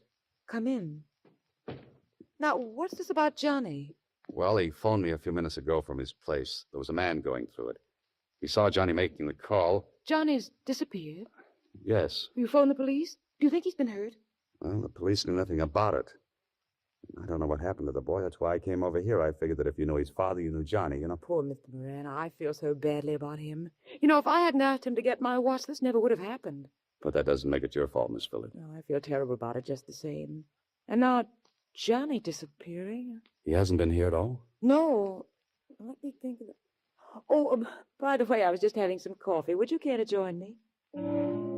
Grace Willard is a very nice person. Really worried about the boy. Perhaps she'll come back with an idea. Here's your coffee, Mr. Holliday. Now we'll talk. Well, thanks. Did Johnny recognize the man? No, he didn't have time to say. Well, perhaps he found a policeman on the street. He might have gone back to the house. Well, maybe I ought to call back. Johnny's a cute little fellow.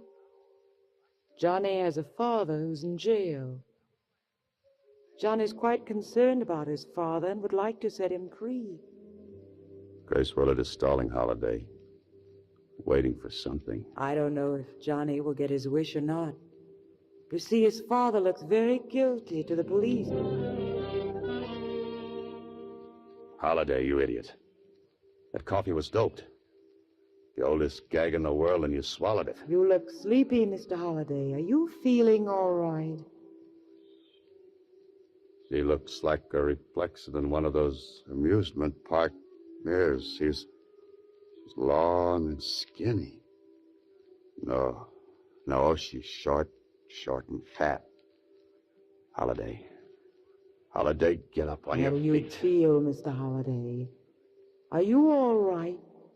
Answer me. Get on your feet, I said. Walk, Holiday. Walk. Walk this thing off before it's too late. You look very tired, Mr. Holliday. Let me get you a pillow. Come on, Holiday. One big How do you effort. feel, Mr. Holliday? I can't make it. You are listening to Box 13, starring Alan Ladd as Dan Holliday.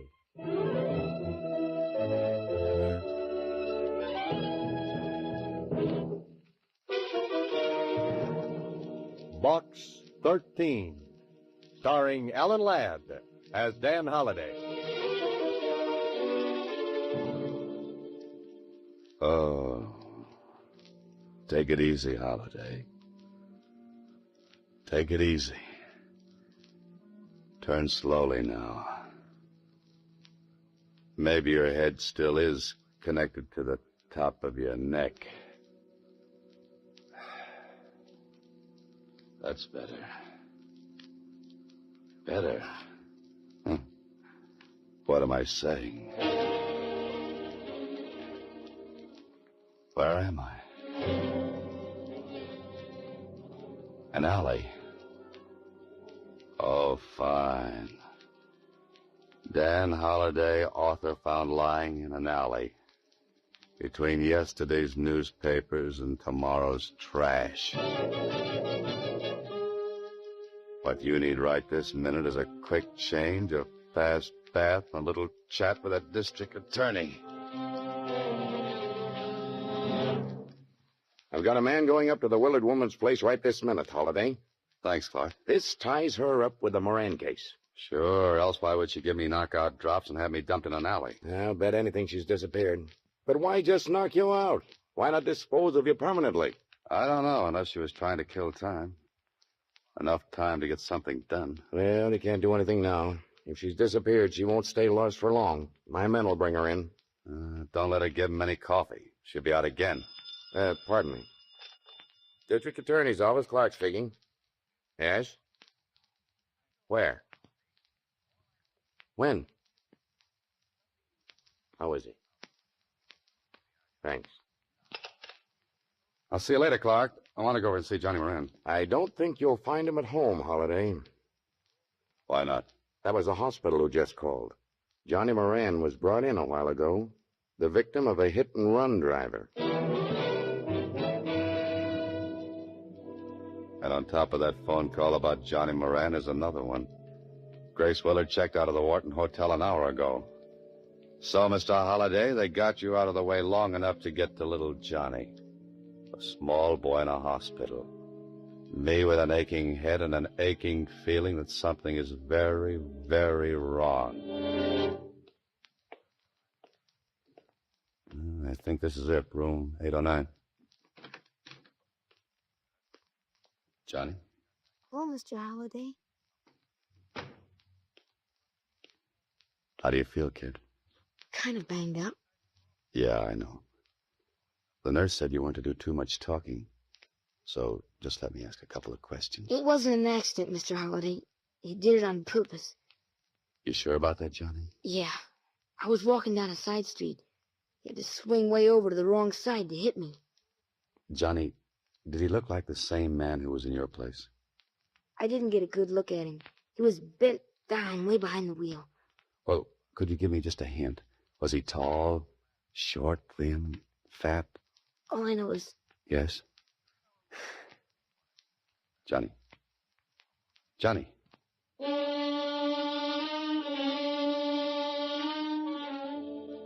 Johnny passed out and won't be permitted to talk for a while. Well, that puts it up to you, Holliday. Come on, you're an author. You write hundreds of situations like this one. Think. The boarding house where Johnny lives. Maybe the landlady saw the man. I certainly hope so. Johnny Moran? Yes, I saw him come home, but it was quite some time ago. Oh, did you see him leave? Yes, he went upstairs. I heard him on the telephone, then he came running down. Who was the man chasing him? Chasing him? There was no one chasing him. Are you sure of that? Well, of course I've been here all the time. Oh, poor little fella. Don't know what's going to happen to him, what with his father and all. This doesn't make sense.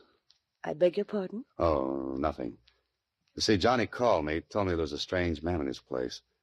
The man saw him, hung up the phone, and disappeared. But I saw no man. Are you sure? Only Joe Coakley, but he's one of my roomers. That is, he was. Was? When did he move? Today, just after Johnny left. Was he upstairs while Johnny was there? Why, yes.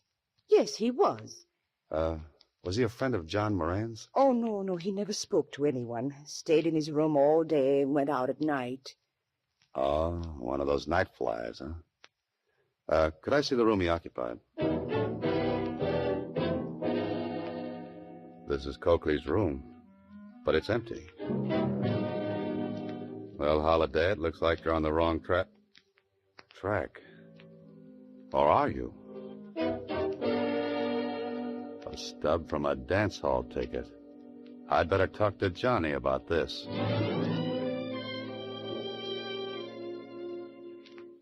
Johnny, the man who came out of your room, was he about my height? Did he have grayish hair? Did he wear a brown suit? Yeah, that's the man, Mr. Holliday. How come you never saw him before? He lived right across the hall from you. That guy? He only went out at night, after I was in bed. Huh? I'll see you later, Johnny. Hey, where you going? Tonight I'm going dancing.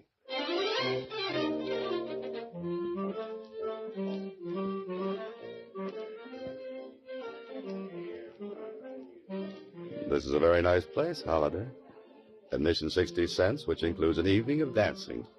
And from the looks of the customers, they're trying to get their money's worth. Like to dance, fella? Who, me? You ain't not twins, are you? Oh, I'm sorry. I'm afraid I'm a very bad dancer. Oh, you let me be the judge of that. Come on, kid. You look good to me. Oh, wait a second. Say, isn't that Joe Coakley over there? Oh, you're not Joe? Yeah, and the girl with him. That's his girlfriend, Grace Willard. Oh, thanks. I'll see you later. Hey, where you going? This is it, Holliday. Only what are you going to do? They're leaving, and if you stop to make a phone call, you'll lose them. And I wouldn't like to lose that man. He's the one who hits small boys with big automobiles. They're going into that apartment house. This begins to look like the final chapter. Now to make a fast telephone call to an old friend, then better to get to the payoff.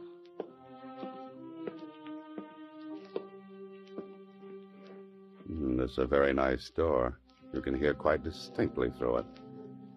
Well, Holliday, here's where you cease to be a wallflower and become the life of the party. Joe! It's Holliday. Put up your hands, fella. Sure. Close that door, Grace. Well, Here we are. Aren't we? And you promised, Joe. What are we going to do? You finish packing that junk, we'll figure out something. Can't let him stay alive. Finish the packing, I said. Too bad I didn't use poison in that coffee I gave him. Quiet. I noticed you were packing. Going away someplace? What do you think? And get away from that bag, Holiday. Oh, that's the stuff that was stolen from the store, huh? None of your business. Oh, going away together? You and Miss Willard? Maybe. Mm-hmm. You pull that, go down and pick up my watch routine in a lot of cities, huh, Joe? Make him be quiet, Joe.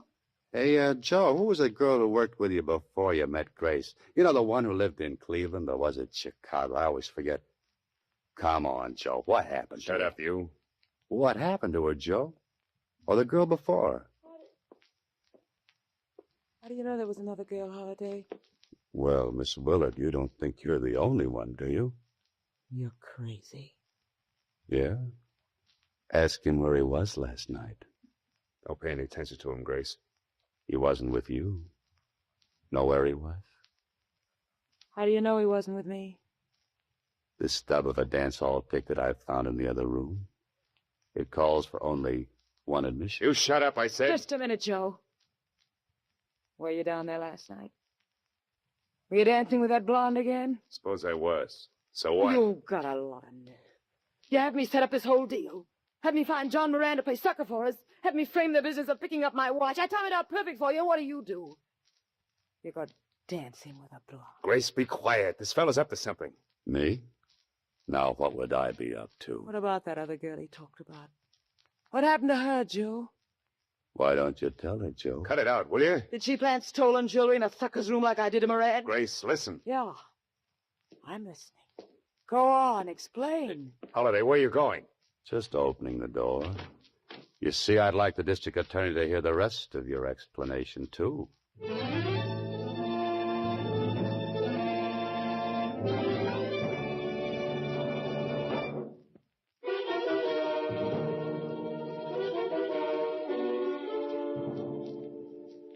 Well, this is the last chapter to a story I was afraid might have an unhappy ending. But Johnny Moran's father is free. The district attorney has Grace Willard. Joe Coakley and the stolen jewelry. And Johnny? Johnny is out of the hospital. Mr. Holliday. What did you say, Johnny? I said you might have been killed going up to the apartment like that. No, I was safe for the DA just outside the door. Gosh, and you figured it all out by yourself. No, you helped, too, when you telephoned me. And I hate to mention this, kid, but, did you bring the $18 with you? Sure I did. I pay off, you know. Here. Oh, thanks, kid. I was just a little worried. I was going to pay before Mr. Holliday, but I didn't think he needed money that bad. I needed it to put with this check. Here. There was a $500 reward for recovering the jewelry, and it's going to a bank account for you. $500? Gee, gosh, I guess I'm rich. Johnny, what are you going to do with all that money? Well, the first thing I'm going to do is take you out and buy you a drink. How about an Idiot's Delight? A what? Idiot's Delight.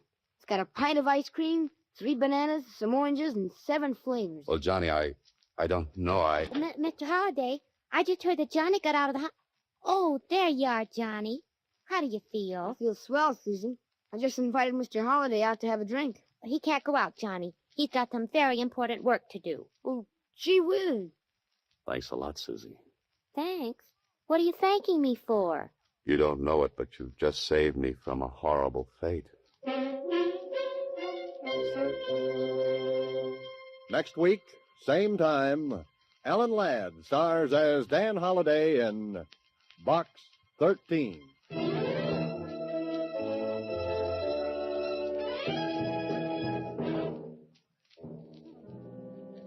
Alan Ladd appears through the courtesy of Paramount Pictures and may currently be seen in Wild Harvest. Box 13 is written and directed by Ted Hediger. The part of Susie is played by Sylvia Picker. Original music was composed and conducted by Rudy Schrager. This is a Mayfair production.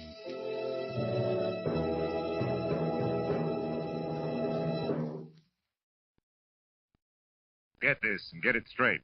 Crime is a sucker's road, and those who travel it wind up in the gut of the prison of the grave. There's no other end, but they never learn. Wrigley's Spearmint Chewing Gum, the refreshing, delicious treat that gives you chewing enjoyment, presents for your listening enjoyment Raymond Chandler's most famous character in The Adventures of Philip Marlowe.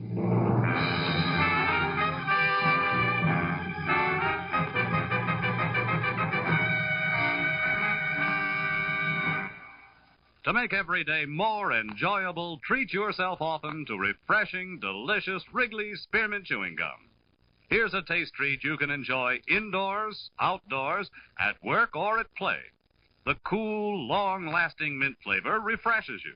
The smooth, steady chewing helps keep you fresh and alert. Adds enjoyment to whatever you're doing. Wrigley's Spearmint Chewing Gum. Healthful, refreshing, delicious. Now, with Gerald Moore starred as Philip Marlowe, the makers of Wrigley's Spearmint Chewing Gum are glad to bring you tonight's exciting story, The Iron Coffin.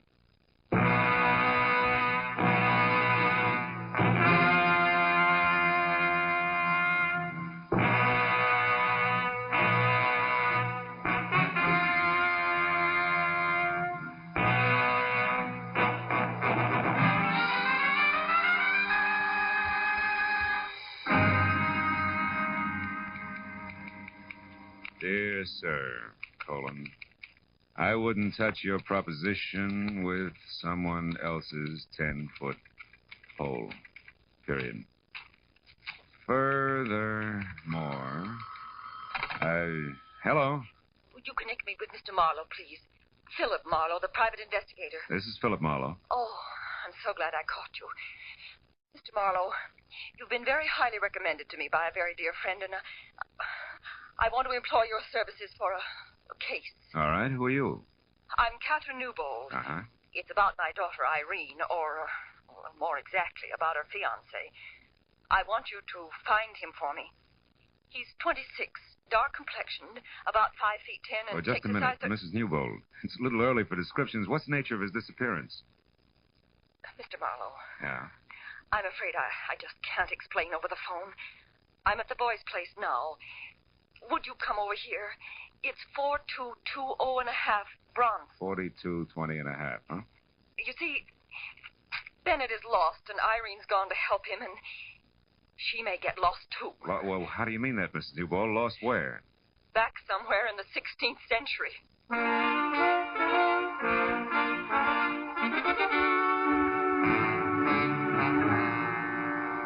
After she hung up, I spent a few minutes trying to decide if I should take along my .38 or a butterfly net. But in spite of what I thought she'd said about the 16th century, I was convinced that Mrs. Newbold was a genuinely worried woman. I'd sold myself on that by the time I hit Bronson Avenue. When I finally found number 4220 and a half, I began to unsell myself fast. Said 4220 and a half was a sagging second floor of a weed-ridden tile and stucco heap on the alley, in back of a dead delicatessen. The windows were heavily shuttered behind rusty iron grills, and the heavy door was set at the top of a narrow flight of unreliable wooden stairs. Mr. Marlowe, I'm Mrs. Newbold. Hello. The looks of this place on the outside, holy smoke. It's rather bizarre, isn't it? Yeah, to say the very least. These are Bennett Virago's rooms. He's a student. Of what, alchemy? His place is a museum. Everything in here must date back to the... Yes, to the 16th century. That's what you said, yeah. That's what I meant. Mr. Marlowe, 2 years ago when my daughter met Bennett, he was a nice, normal boy with a great enthusiasm for history. Uh-huh. He's brilliant. I liked him, and Irene, of course, fell madly in love with him. But then... Then what, Mrs. Newbold? Bennett began to change. He was working awfully hard toward his doctor's degree when suddenly he seemed to hit a snag. How do you mean? Well, he became obsessed with a particular period in history. Spanish history. Well, that's not so unusual. That's how guys become specialists. Oh, but it's more than that.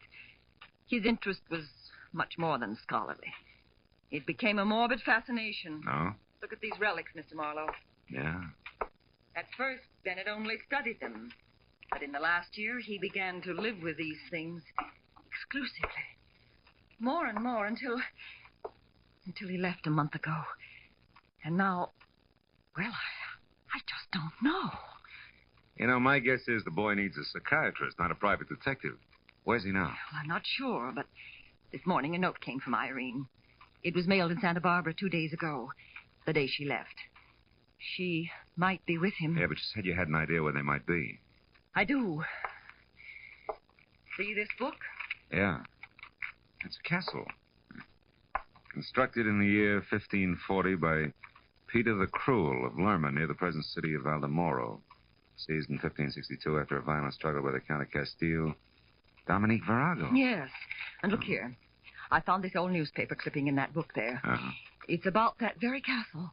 It says it was torn down in 1887 by an eccentric millionaire bachelor and rebuilt stone for stone on an isolated part of the California coast known as Point Estero. Uh-huh. The man who spent his entire fortune on this single project was Philip Virago. For Pete's sake. And that's where they are. They must be. Well, considering what we started with, that makes sense. I looked it up, Mr. Marlowe. Point Estero is just above Morro Bay, about 200 miles north of here. Will you go up there and find out what's wrong? I'm awfully worried.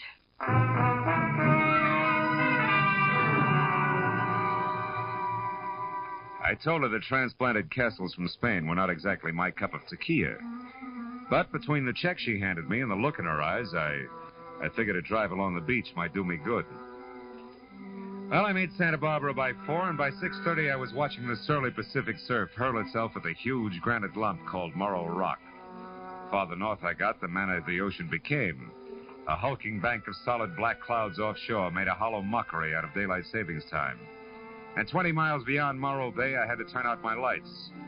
By rough calculation, the castle was another 10.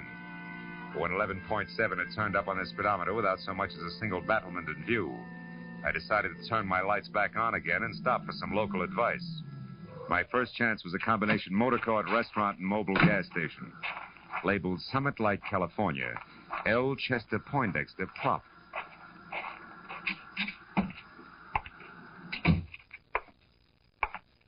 Howdy, friend. Bad night to be out on the road, huh? What'll you have? Yeah, a cup of coffee. Okay. Driving on up north? No, as a matter of fact, I'm looking for that old Spanish castle that's along this coast somewhere. Yeah? Yeah. Got any idea how I can get there? You got business there? Yeah, I might have. Why? Just wondered. Mm-hmm. Not a good place, mister.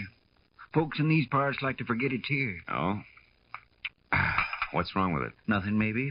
Then again, well, it was built 60 years ago by a madman, mister. Brought it over here from Spain, complete, even to the furniture. So I hear you. They say it belonged to his ancestors, and he brought them, too, every one of their bodies. Their coffins are down there under that castle right now, 13 of them. How do you know? I talked to an old-timer once who helped put that place together. 7 men died on that job, and you know what he told me? One of them coffins is iron, and it's 8 feet long. You made a great fullback here. Fill it up again, will you? It ain't funny. They say his name was Peter the Cruel. Now, look, Chester, you're not lathering yourself up into a ghost story for tourists, are you? You asked me, and I'm telling you. All I asked you was how to get there. You see that light out there? Across the bay and past the breakwater? Wait till she comes around again. There, see it? Yeah. That's up on the summit of Point Estero. Well, the castle's just a mile past that. There's not much of a road in, but you can make it. Okay, thanks. It's right down next to the water, in a nasty, jagged little cove. Altogether, it's 3 miles from here. Much obliged. There's something else you might keep in mind. Huh? Like I said, I don't hold with ghosts. But I know for a fact them coffins are sealed in a crypt under that castle. But they don't stay put. They get thrown around. Folks have heard 'em thumping. Good night, friend.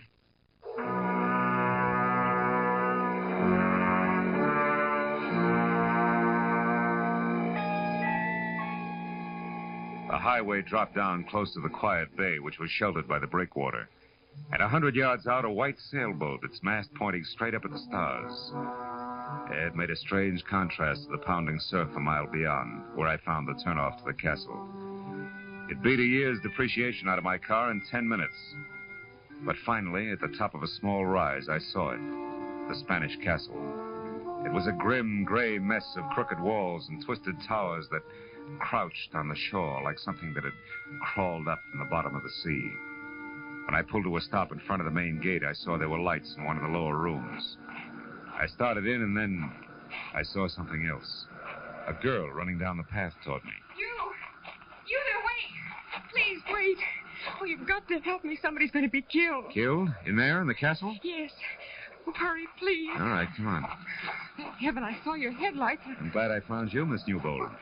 How did you know? I guessed right. What do you mean? Well, your mother was pretty sure I'd find you here. I'm a private detective, Philip Marlowe. Oh, What's this about somebody being killed? it's Bennett. He's almost out of his mind, Mr. Marlowe. He's gone down to the crypt under the castle. I tried to stop him, but I couldn't. He's killed down there, just like the others. Like what others, Irene? All the other Viragos, all his ancestors. Peter the Cruel will kill him. Oh, now, just a minute. Come on. I must sound crazy, too. Maybe I am. This horrible place. Baby, take it easy. This is the age of rocket planes and bebop, remember? Not in here.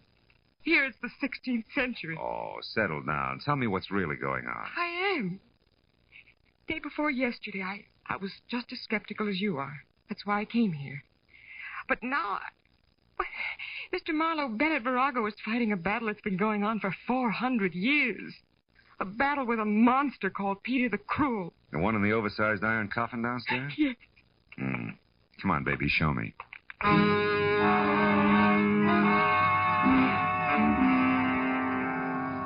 What I could see in the light of the 4 candles in the holder I'd picked up I didn't like. She led me first on a long flight of stairs, then through a maze of ponderous arched pillars that made the catacombs seem cozy by comparison. Finally, we stopped in front of a heavy door with an iron ring in it. I hauled it open and almost fell in.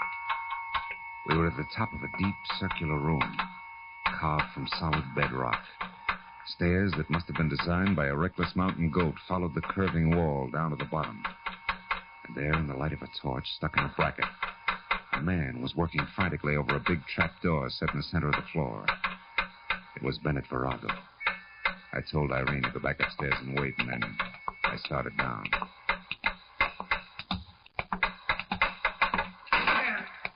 Who is it? Philip Marlowe. I'm a friend of Irene. She told me I'd find you down here. Get out of here. I refuse to be responsible. I'll be responsible for me, fella. I'm used to it. Hey, you sure you can't use some help? You look pretty tired. I'm exhausted. But I'm not going to stop until I've settled this business once and for all, and I won't tolerate any interference. Do you understand? No. Interference in what? I'm going to spend the night in the crypt under this door. I've got to know the truth. Listen, if you're really Irene's friend, please take her away into town, that Poindexter's place. She's not safe here. Nobody is. Every document I found verifies it. Verifies what? Mr. Marlowe, I'll show you. On one condition. Give me your word that once I'm in there and this door is closed, you'll leave here and take Irene with you. Well? Okay, Virago, it's a deal. Show me. All right. Take that crowbar and help me get this open. Okay. Tonight I broke the seals that were put on this door 30 years ago. At that time, the coffins were in 3 straight rows. And now? I know what I'm going to find. It's happened before. Hey, Buster, this thing is heavy. You'll never open it from the inside by yourself. Servant Ramiro has his orders. He'll help in the morning. Quick, prop it with your bar. I got it. Well, Virago. Stay back. Don't move until I get the torch down there. Now, look. I saw walls slimy with pale moss. A rotten stone floor scarred with deep fissures. And the coffins that had been in 3 neat rows were scattered in crazy confusion. But that wasn't enough. In the middle of it all was the iron one, 8 feet long, standing right straight up on end. Now maybe you'll believe me. Virago, listen, wait a minute. Maybe you better think this over. You gave me your word. Yeah, but no kid threw those coffins around like that. Now you're beginning to understand. Get out, Marlowe. Get out fast. Heaven only knows what might happen here tonight.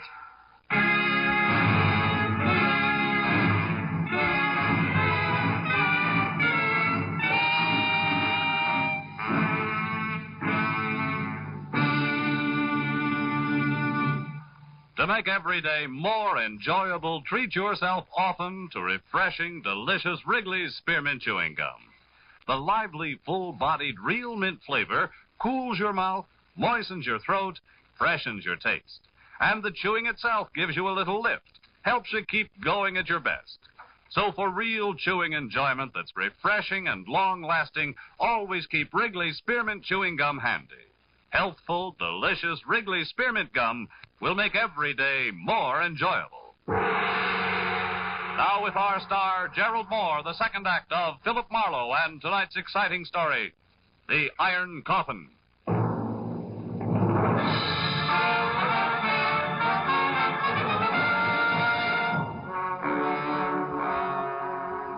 I kept telling myself that Virago wasn't in any danger. That this was 1950 and spirits from the 16th century didn't stand a ghost of a chance against a determined man. But I couldn't quite believe it. And things didn't get any cozier as I watched the man with the obsession descend into the crypt. A candle in his hand, casting a crazy chorus of shadow dancers against the dripping wet walls. After the trapdoor crashed shut, I kept holding on tight to the 20th century and things that made it tick. And that helped until I was back up to the basement level. A moment of your time, please, senor. A tangle of gray, black, shaggy hair fell all around a grisly old face that could have scared a Halloween mask. And the rest of them fit from a build that included almost no shoulders, ape-long, scrawny arms, and an outfit that was medieval. I did not mean to alarm you, senor. Yeah, you couldn't miss. It's so dark in here. You're Ramiro? Si, Ramiro. Huh. I, senor, wait upon the master of this house, even as my father did, and his father before him. Always, senor, Ramiro has been in service in this castle. Always since Peter the Cruel. You mean you came over here from Spain? You were imported with this castle? Si, indeed. It had to be that way, senor. None else but Ramiro knows the castle. Every stone, every fixture, every sound in the night. Why, senor, there where you stand, Ramiro stood on that fateful day in the year 1562 when Dominic Virago, the Count of Castile, sentenced Peter the Cruel to his death. Oh, it was an awesome occasion, senor. I'll bet. The story of that day lives in my mind as though I had been present. I hear and see it all. Hear and see the fantastic spectacle in this very room. The place lighted by flaming torches. The prisoner was Peter the Cruel. His legs bound in heavy chains and weighted with an iron ball. The crowd just forward to hear what he has to say. Dominic Virago, Count of Castile, do this day proclaim the tyrannical rule of the prisoner before me at an end. And I do further proclaim that the prisoner, Peter the Cruel, be hanged, wearing the shackles and weights of a common thief. And when his body is dead, I order it cut down and sealed in an iron coffin, the chains not removed. Only by right of the royal blood of our fathers do I allow his remains to be placed in the family crypt below this room. Now, Peter the Cruel, you have heard this sentence. How do you speak?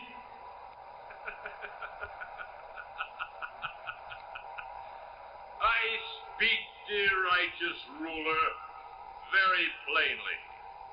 This, the day of my execution, is a black day. A black day for you, Dominic Virago, for Castile, for Spain. For in spirit I will not die, not go to the crypt below. In spirit I will not rest until I have had my revenge through all the years that follow this day. This black day. You and your ancestors, beware, Virago. Beware!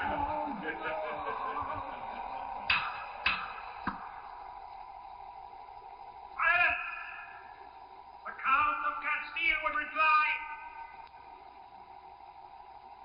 him.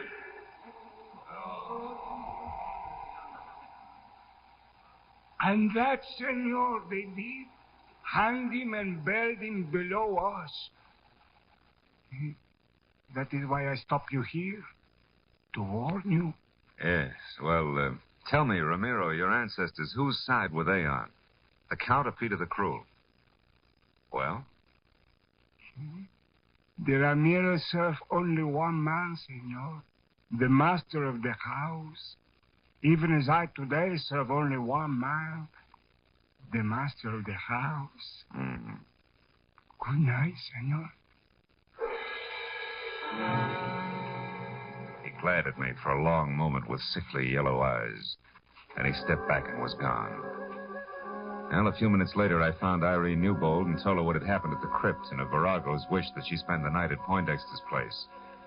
When I saw her make one valiant try to keep from going to pieces, I picked up her coat and bag, held her firmly by the arm, and walked her fast outside into my car. It kept her thinking for a while. When we arrived at Poindexter's, I promised to awaken her at dawn for the return trip to the castle. She thanked me and went to her room, and a few minutes later, I went to mine.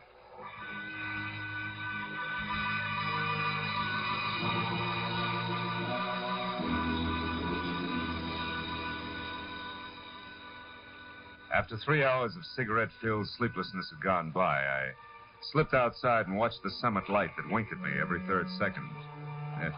I didn't wink back. And the sight of El Chester Poindexter standing at the cliff's edge ahead, looking toward the bay below and the long, wide wash of the full moon, didn't help any. How do, Mr. Marlowe? Trouble sleeping? Yeah, your local ghost made good. He keeps propping my eyelids open. And you don't feel up to much smart joking either, huh, Mr. Marlowe? Poindexter, I'm worried about Virago. And you should be. That Peter the Cruel was certainly a powerful party. Oh, nuts to Peter the Cruel. There's another answer. There's got to be. But you said Virago. Yeah, and I meant Virago. Virago in his own mind. He won't even look for another answer.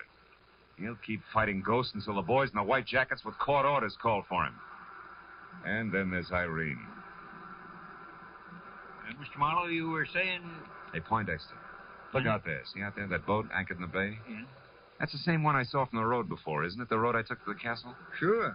Only sailboat around here. Springtide certainly has her dipping for moss tonight, huh? Certainly has. Her, me, and a lot of other things, including the fact that our boy who's chasing ghosts is going to be killed by something very real if we don't get a move on. Come on, come on. We're all going to the castle in a big hurry.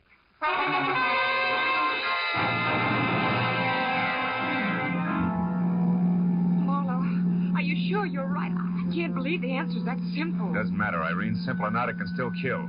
Come on, Poindexter. We're going to run for it. Every second counts now. You catch up to us, Irene. We're going ahead.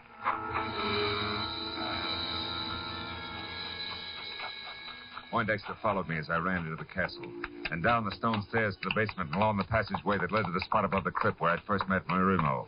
But we both slammed to a stop at the sight of something I couldn't expect to find this side of the Dark Ages. It was Ramiro again.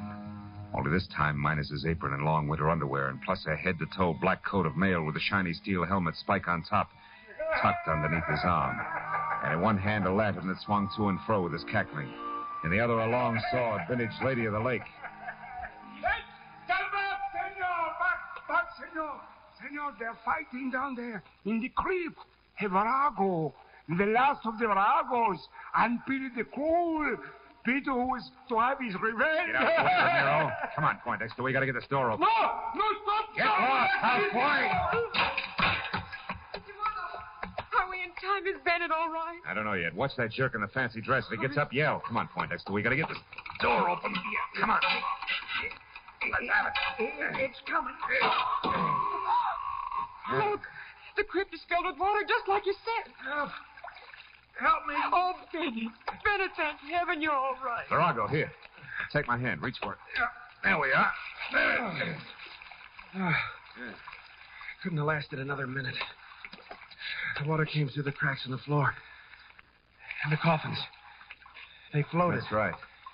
They're bumping against the sides of the crypt as the thumping sound you people have heard. Yes. And when the water subsides again, the coffins will be scattered all over.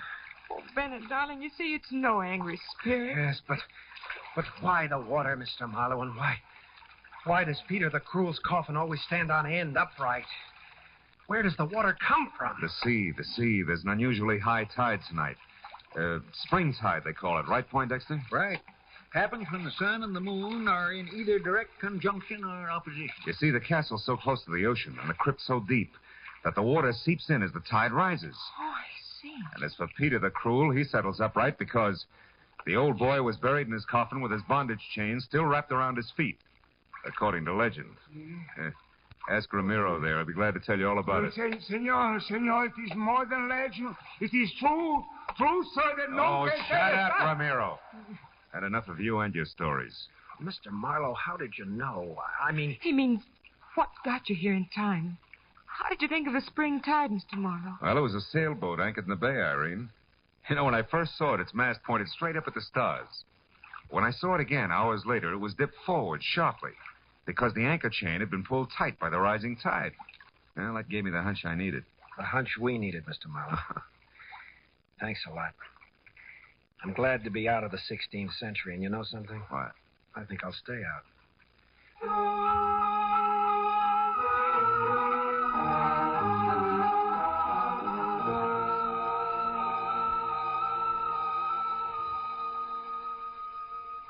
Well, it was another hour before we left the strange relic of another day. An hour in which everybody found himself thinking of Peter the Cruel's vengeful spirits. Oh, well, the tide took care of him. Oh, Marlowe, did you hear that? No. Yeah, well, as I was saying, that's the beauty of reality. Yeah, you can figure everything out. Marlowe, there it is again. Oh, that's nothing. It's probably just the wind. Look, that figure up on the rampart. Figure? Ramparts? Oh. Why, that's Ramiro. Or is it?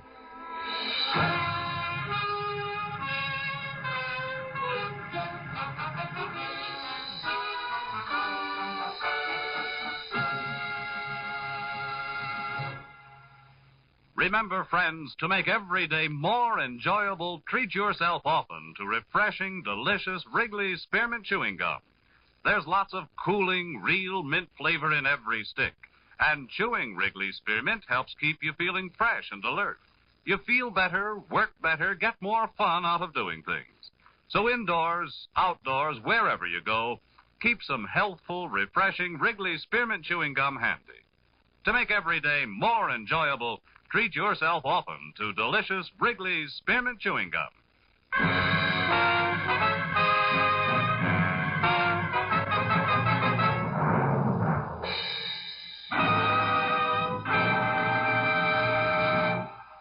The Adventures of Philip Marlowe, presented by Wrigley's Spearmint Gum, bring you Raymond Chandler's most famous character and star, Gerald Moore.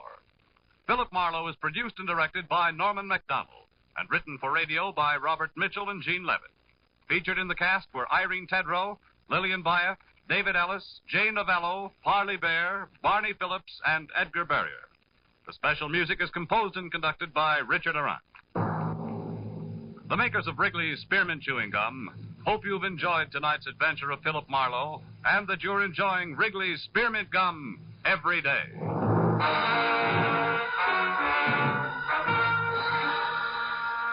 We invite you to be with us next week when Philip Marlowe says... This time a dying man's last wish led me from a gunman with orders to stop me, past a battered corpse in a crumbling mansion, to a ruthless redhead playing for keeps. And when it was over, the one in the middle got away with everything, except the dying man's last wish. This is Bob Stevenson speaking, and this is CBS, the Columbia Broadcasting System.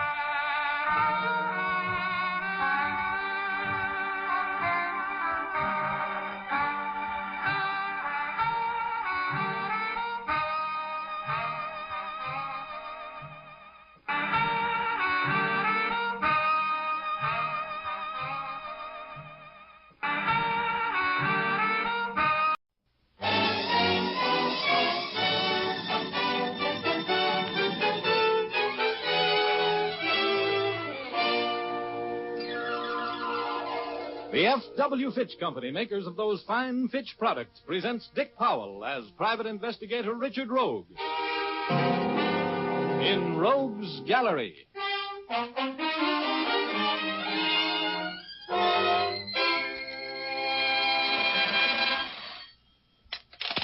Hello, Richard Rogue speaking. Hello, Mr. Rogue. This is Stark McVeigh in Minden, California. Yeah? I want to talk to you, Rogue. Well, you're talking. I want you to come up here to Minden and do a little job for me. I don't want you to let anybody in this town know who you are. You can register at the hotel as a traveling man, a salesman or something, and Hold it, McVeigh. I can't get away right now. I wired you $500 expense money. It should be at your office now. We'll talk over the rest of the deal when you get here. Oh, $5, huh? Well, what kind of a case is it? A case that pays money. You can get out of there at 7 o'clock, and if you want to take a train... I'll drive. I'll leave as soon as the 500 arrive. Take me about 2 hours to get there, won't it? That's right. I'll contact you at the hotel tonight about 9. Okay, see you then.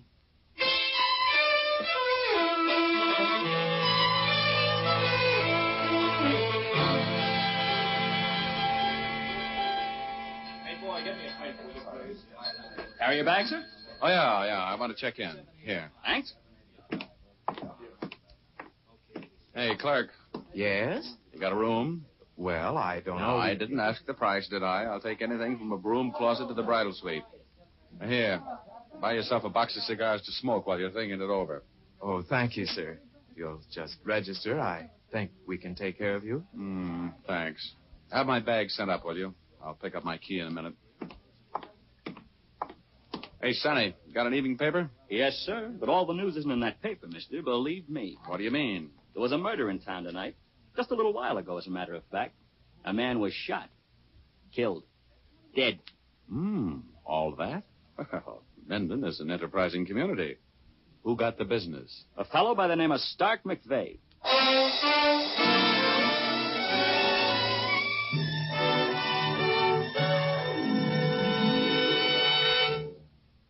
We'll return to our story in just a moment, but first here's Jim Doyle to give you some smooth talk on a smooth subject. Yes, smooth is the word for it, Dick.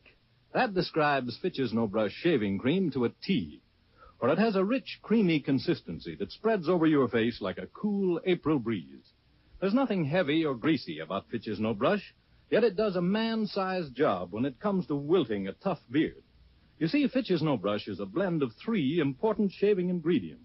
These are balanced in such a way that you get efficiency in softening whiskers, plus a skin conditioning action that protects your skin from irritation. Yes, they all add up to a shave that's really solid comfort. You men who say there's nothing like lather for a swell, smooth shave will like Fitch's Brush Cream. It gives lots of dense lather that stays moist all during the shave and rinses off easily.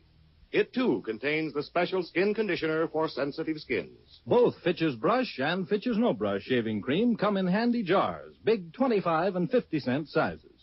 For smoother, happier shaves, switch to Fitch. And now we return you to Dick Powell as Private Investigator Richard Rogue in Rogue's Gallery.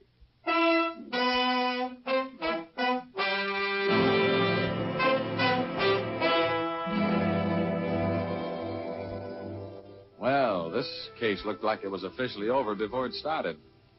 The man I was working for had just been killed. I found that out while I was registering in Minden's only hotel with running water. A bellboy gave me the news, and while I was just standing there with my mouth hanging open, a big, beefy guy eased up to me and said, "You're Richard Rogue, aren't you?" "Oh, my name's Richard." "Yeah, I know you're Rogue. I've seen your picture in the paper too often to be mistaken.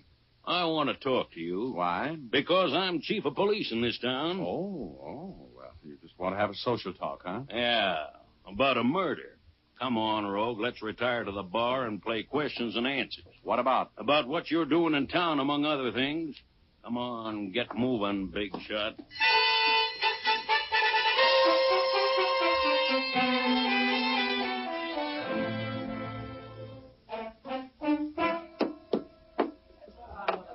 All right, now, Rogue, suppose you start talking. What are you doing in Minden under the name of Richard? "Hey, bartender, you put too much sugar in this old-fashioned." "Oh, so you think I like to hear myself talk? I said, what are you doing here?" "I'm on a vacation." "Does a man named Stark McVeigh always finance your vacations?" McVeigh. Yes, well, the name sounds familiar. I'll bet it does. He had a call in for you all day down at the city. He reached you at the Hunt Bar Room a little before 5 o'clock, and he wired you $500 to your office this afternoon. Huh. Maybe that's why his name sounds familiar. Could be that. Well, what was it that made McVeigh think he'd need you $500 worth, Rogue? He didn't say. Who was McVeigh, anyway? I never met the guy. Never heard of him till he called me. You think I'll believe that? How do I know what you believe? I'm telling you the truth. That's all I can be sure of. And what's the idea of the pressure? You got ambitions to hang McVeigh's murder on me? Uh-huh. You know he's been murdered. How did you know that? Well, the bellboy told me. Who did it, Rogue? Who was McVeigh afraid of? I don't know anything about the guy. I didn't murder him. I hardly ever murder strangers. And now, thanks for the drink and so long. Wait a minute. You leaving town, Rogue? I don't think so, no. I like the climate here. It's so peaceful. Well, don't you leave without seeing me, or you'll come back with your hands cuffed behind you, lying down. Well, if there's anything I love, it's a clever conversationalist. Huh? Now, I'll make a rule, Egghead. Don't put any of your rural gumshoes on my tail if you like them personally. I don't like to be shadowed.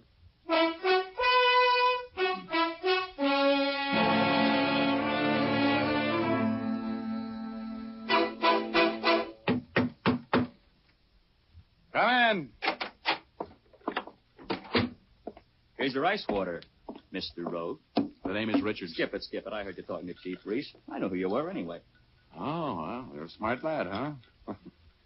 Did you know Stark McVeigh? Sure. He used to be around here quite a bit. In the bar. What was his racket? What did he do for a living?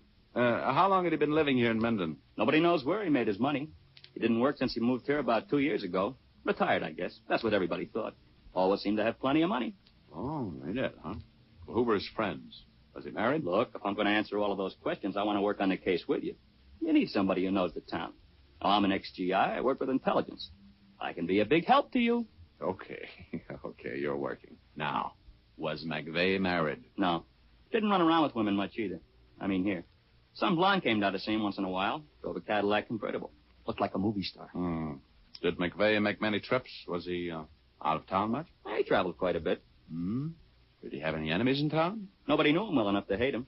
He was a kind of a stranger, Mr. Rogue. Nobody got to know him very well. You live alone? Yeah. He had a woman come in a couple of times a week to clean up. That's all. Good. Well, who do you think killed him? I don't know. Any suspicious-looking characters been seen around town lately? Not that I know of.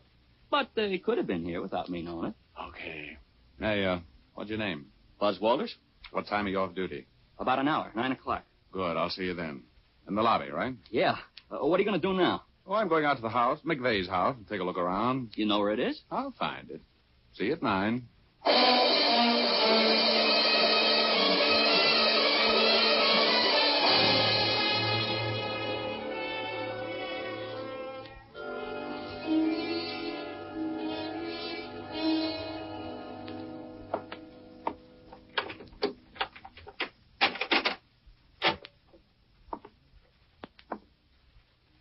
Who is it? Turn on the lights. Who is it? Is that you, Hank? Yeah. Turn on the lights. Hey, you're not Hank. Who are you? What are you doing here? Will you turn on the lights so we can talk this thing over, Junior? Oh, you're the guy who bumped McVeigh, huh? Okay, Junior. Staying right where you are. And let you shoot at me? That doesn't sound practical. I've got my gun out now.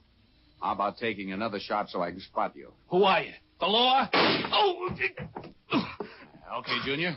Throw that gun away. Don't shoot anymore. You hit me. Let me hear that gun hit the wall. Throw it. Okay.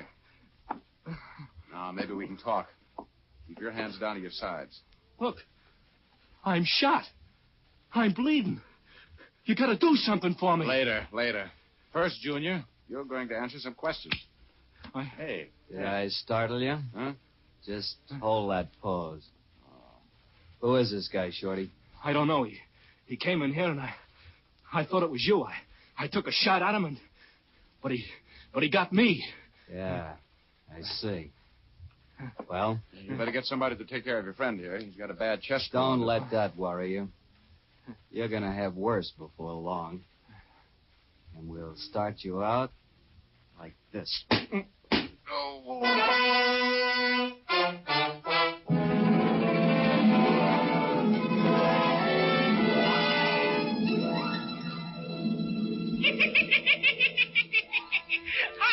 Rogie. Welcome home. Oh, hello, Igor. How's everything on Cloud 8? Oh, it's fine, fine.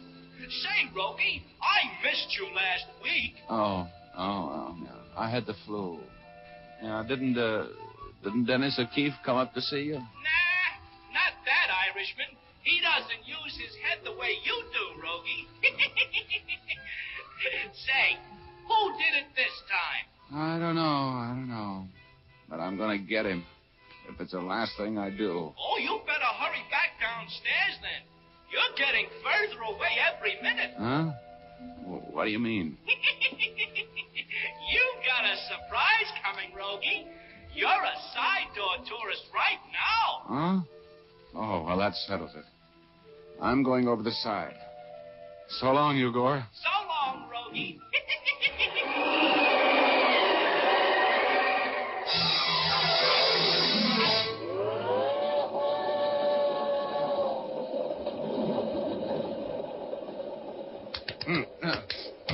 Come on, fella. Come out of it. Huh? Oh. Hey. Hey, this thing's moving. Sure, friend. It's okay. You're in a freight car. A freight car? Well, it seems somebody rapped you over the skull and threw you in here. Who? I don't know. You were here when I got here. Don't worry, you'll be okay. Yeah. Well, thanks for the first aid. Where are we? Well, about 10 miles out of Minden. This red ball got a hot box and was held up. We're on the big grade going into the mountains. Thanks. Hey, what do you got around my head? Yeah, you were bleeding. I tore up your shirt and made a bandage of it. Oh, thanks. Hey, wait a minute. Where are you going? I'm going to jump out of this thing. Are you crazy? Could be. Hey, look. I've still got my wallet. You have? How come you didn't lift it? I didn't think of it. Oh, you're an honest man.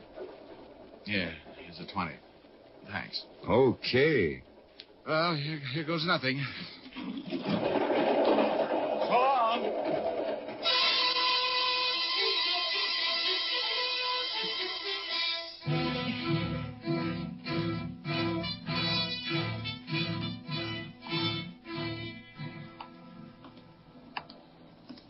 Hey, ride. Hey, driver. Ride. Driver.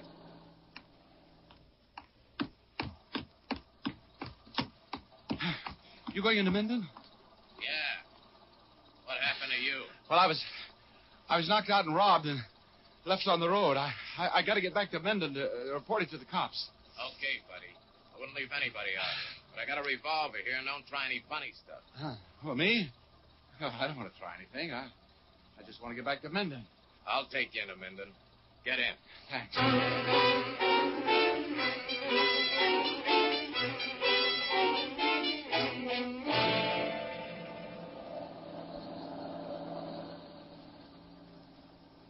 You could let me out here. Oh, no. Just stay right where you are. Hey, what's the idea? Will you get that heater out of my face? I'll tell you where to get out. Oh? Well, when will that be? When we get to the police station. That's where you're going, mister.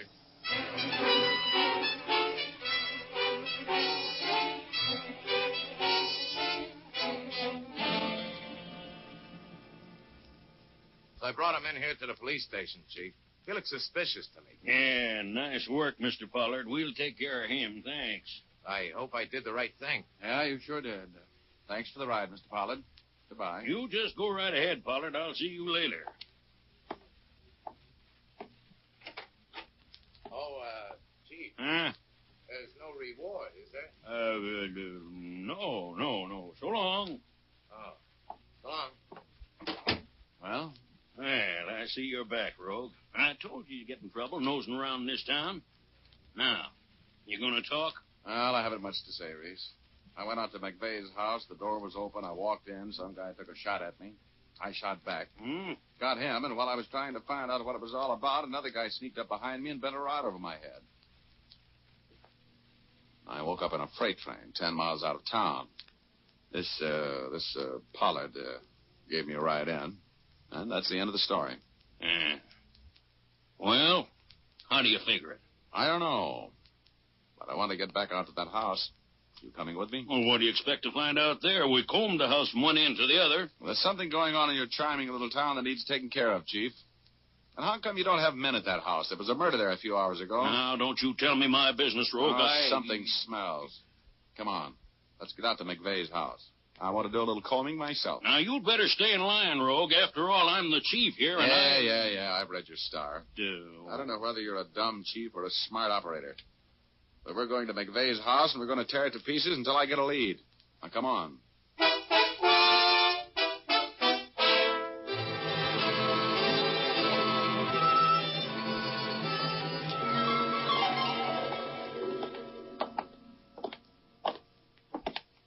I'll try the door. Don't knock, it may be open. Okay. Well, close the door. All right. No, the lights don't work. The main switch must be pulled. We'll get by with this flashlight. Come on, let's take a look around. Hey. You see where that lamp is on the floor over there? Yeah. Well, the guy who was shooting at me was lying right by the side of it after I got him. Oh. Look, there's blood on the floor. You see it? What was that? Seemed to come from that closet. Somebody's in there. Well, come on out. Come on out, or I'll shoot that door so full of holes we can pull you out through them. Okay, I'll come out. Well, hello, Buzz. Welcome to the party. What are you doing here?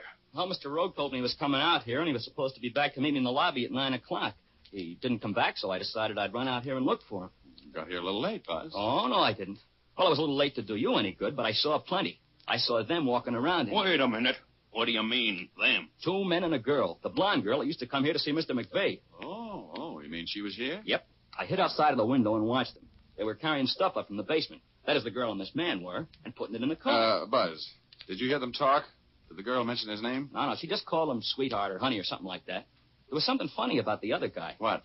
He never did come out. The other two came out, got into that Cadillac convertible, and drove away about 10 minutes ago. Well, then there must still be a man in the house. Yep, he'd been shot. He had trouble getting around. Must have been the guy I shot. I've been looking for him. Well, why didn't you call me? I was working for Mr. Rogue. I know he'd be here. Oh, good boy, Buzz. Now, come on, let's shake this house down. If that thug is in here, we better find him before he finds us.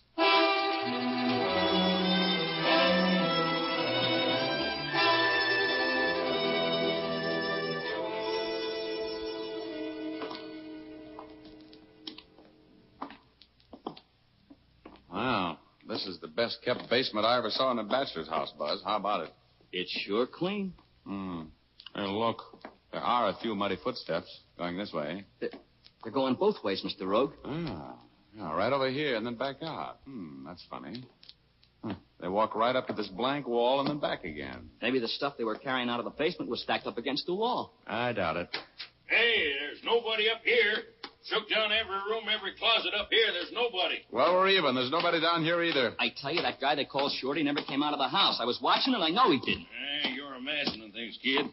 People don't just disappear. If he was here, we could see him now, couldn't we? If we could find him.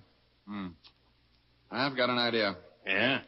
Well, there must be a hidden door or something in this wall here someplace. Oh, now, wait a minute, Rogue. Okay. So I've been reading too many comic books, but I'm making my guess, and I'm going to see if I'm right. You see these footprints coming over here and going back again? Yeah. That's what it is. Maybe there's a loose tile in the wall or something. Yeah. Listen now. There it is, Reese. You die hard. You hear that? It's hollow in there. Now, come on. Let's figure this thing out. Hey, there is a loose tile right here. Let me see. Yeah. Well, I'll be... Are you sure you're surprised, Sheriff? Why, There's a regular doorknob in there. Yeah, there is. Well, it's locked, but I think I can take care of that. Look out. Now, that ought to do it. Flash your light in there, Reese. Okay. Oh, brother, look at that. Huh? Hey, he's dead.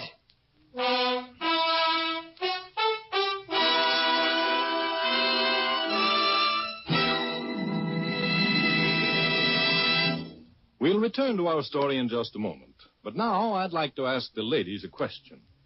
Have you ever had the shampoo blues? The shampoo blues, of course, is that dejected feeling you get when your hair becomes dry and unmanageable after a shampoo. If that's been your experience, then here's a way to beat those blues. Try Fitch's Saponified Coconut Oil Shampoo. Use this clear, golden liquid shampoo as often as you like. It will never leave your hair dry or difficult to manage. That's because Fitch's Saponified Shampoo is made from pure, natural oils. Just a little makes oceans of cleansing lather. Rinses out easily, too, for Fitch's Saponified Shampoo contains its own patented rinsing agent. It leaves your hair soft, lustrous, and easy to manage even right after you shampoo it. Yes, you can always use Fitch's Saponified Shampoo with complete confidence and freedom from the shampoo blues. So use it regularly. Buy an economical bottle at your drug or toilet goods counter, or ask for a professional application at your beauty shop.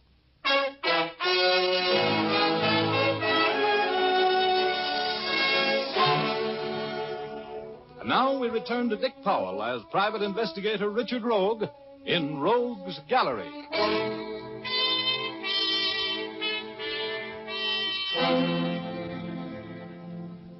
Well, you could have knocked me down with an atom bomb when we opened that secret door in the basement of McVeigh's house and saw what was inside. It was an air-conditioned room with fluorescent lighting and strictly occupational furniture.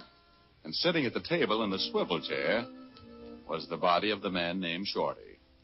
Buzz, the bellboy, said. Hey! He's dead! Yeah, they let him have one. Right through the temple. Good Lord. 2 murders in one day in Minden. That'll put the place on the map, won't it? I wonder why they killed him. Well, it looks pretty simple to me. I got him through the chest when he shot at me, and the wounded man is kind of a handicap to a mob that's trying to make a getaway with a set of counterfeit plates. Counterfeit? Is that what they were doing? Yeah. This place is one of the best equipped engraving shops I've ever been in.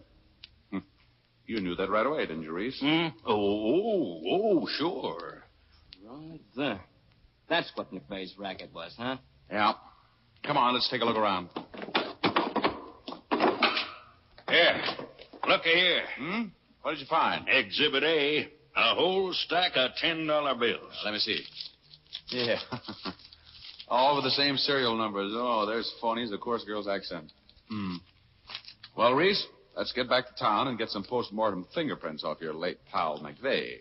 And some information on the license number Buzz got off that Cadillac.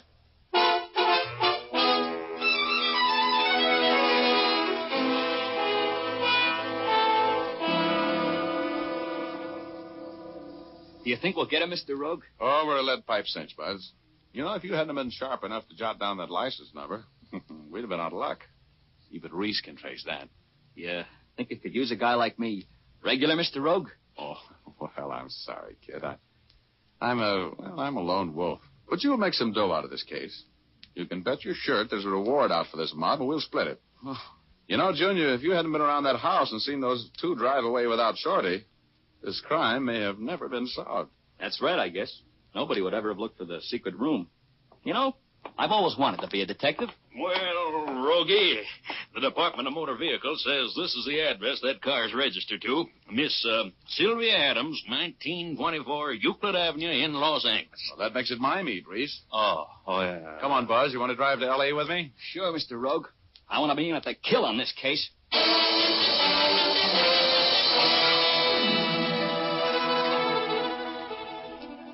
Well, this is the house. Oh. Miss Sylvia Adams, 1924 Euclid Avenue. What are we going to do?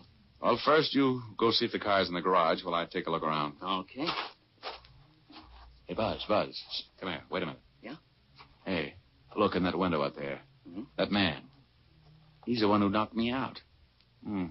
Oh, is that the man and the blonde woman you saw leaving McVeigh's house? Yep. That's them. Looks like they're having a beef. That's good. Buzz, we're going to do a little listening. Oh, how you going to get in? Back door. Come on. But it's probably locked. Yeah, could be. But if I haven't a skeleton key on my chain that'll open that door, I'm going to get a new locksmith. Now, quiet. Come on.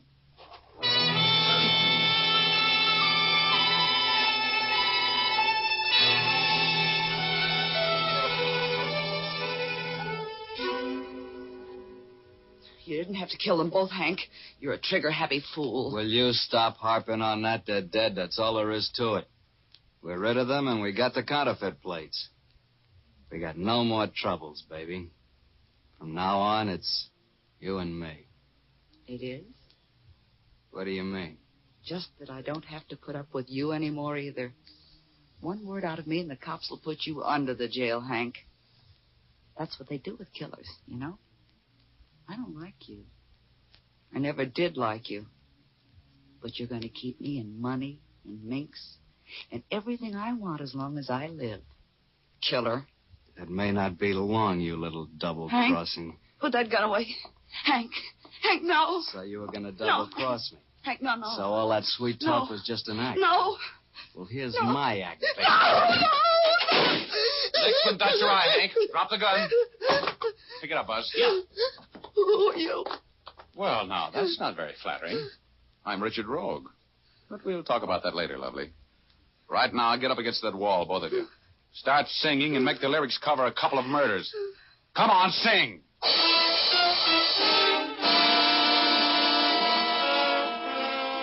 Well, that was the end of that story. It all happened over a woman. Almost everything does. When I got through chatting with Sylvia, I had the whole story. McVeigh and Hank had a sweet little counterfeiting deal all set up and running smoothly. McVeigh, a master engraver, made the plates and hand-printed them in his shop in Minden. Hank wholesaled the stuff. Everything was just too divine. Until Hank moved in on McVeigh's girl, Sylvia, and got caught at it. McVeigh wanted to hire me to front for him in exposing Hank as a counterfeiter, and that's what started all of the excitement and the murders. We found the counterfeiting plate in Sylvia's Cadillac, and I collected $5,000 reward for cracking the case. I split it with Buzz. He was a happy kid. Yes, well, as I've always said, cherchez la femme, to coin a phrase. It means find the woman. And by the way, if you have any luck, cherchez one for me, too, will you? I'm feeling much better and not doing a thing tonight. You know what I mean.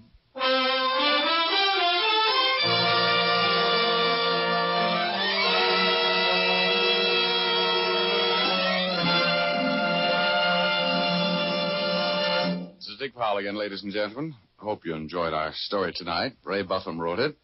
Leith Stevens composed and conducted the music, and Dee Engelbach produced and directed. But don't forget now, you've all got a date with us next Thursday night. We have a story for you about a man with $1 million, a beautiful wife, and an overpowering jealousy. We call it Best Laid Plans. So make a date with us, will you? Thanks for listening, and now here's Jim Doyle. Don't forget to tune in again next Thursday, same time. And be sure to see Dick Powell in his newest RKO picture, Cornered, at your local theater soon.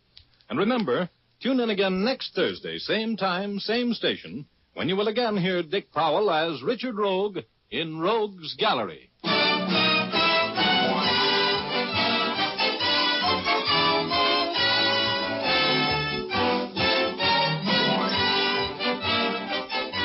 Remember, if dandruff is your problem, ask for Fitch's Dandruff Remover Shampoo. It's the only shampoo made whose guarantee to remove dandruff is backed by one of the world's largest insurance firms. No other shampoo can make this statement. Ask for Fitch's Dandruff Remover Shampoo at your drug or toilet goods counter, barber, or beauty shop. Fitch is spelled F-I-T-C-H.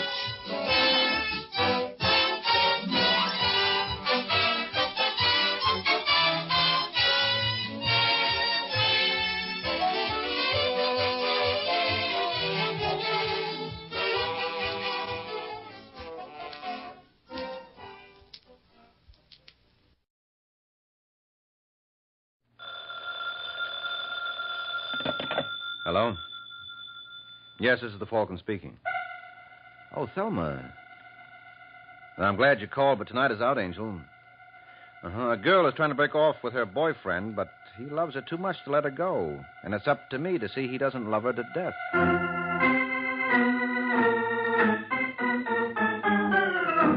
This is Ed Hurley, friends, inviting you on behalf of the Kraft Foods Company to listen to The Adventures of the Falcon, starring Les Damon. You met the Falcon first in his best-selling novels. Then you saw him in his thrilling motion picture series. Now join him on the air when the Falcon solves the case of the gangster's girl.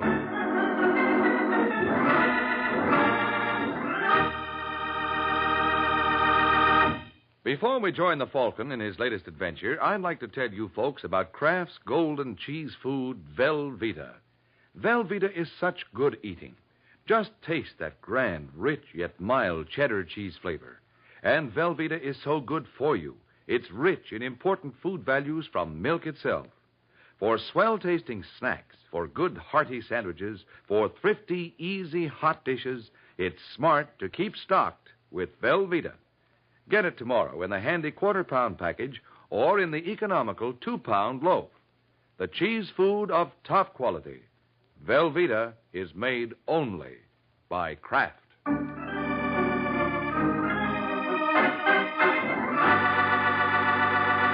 And now, the case of the gangster's girl. It's late Sunday night in New York, and Mort Potter, a local gambler, is returning home after hitting a few of the night spots when a large sedan pulls alongside on a deserted street. Potter pulls over to let the second car by, but instead of passing, it starts crowding him, forcing him toward the curb. Hey! Hey, what's the idea? Why don't you look where you... Oh, Murray. Hello, Potter. Come on, will you? Yeah. I'm disappointed in you, Potter. Hilliard tells me you turned down our proposition. Yeah, well, it's just... Well, I thought... He didn't think so good. Come on, get out. Hey, what's the idea? Get out, or do I have to help you out? All right, Hilliard, hold him. Yeah, Murray. Look, fellas, if you'll just let me... Oh, hey, cut it. Oh, yeah. Oh.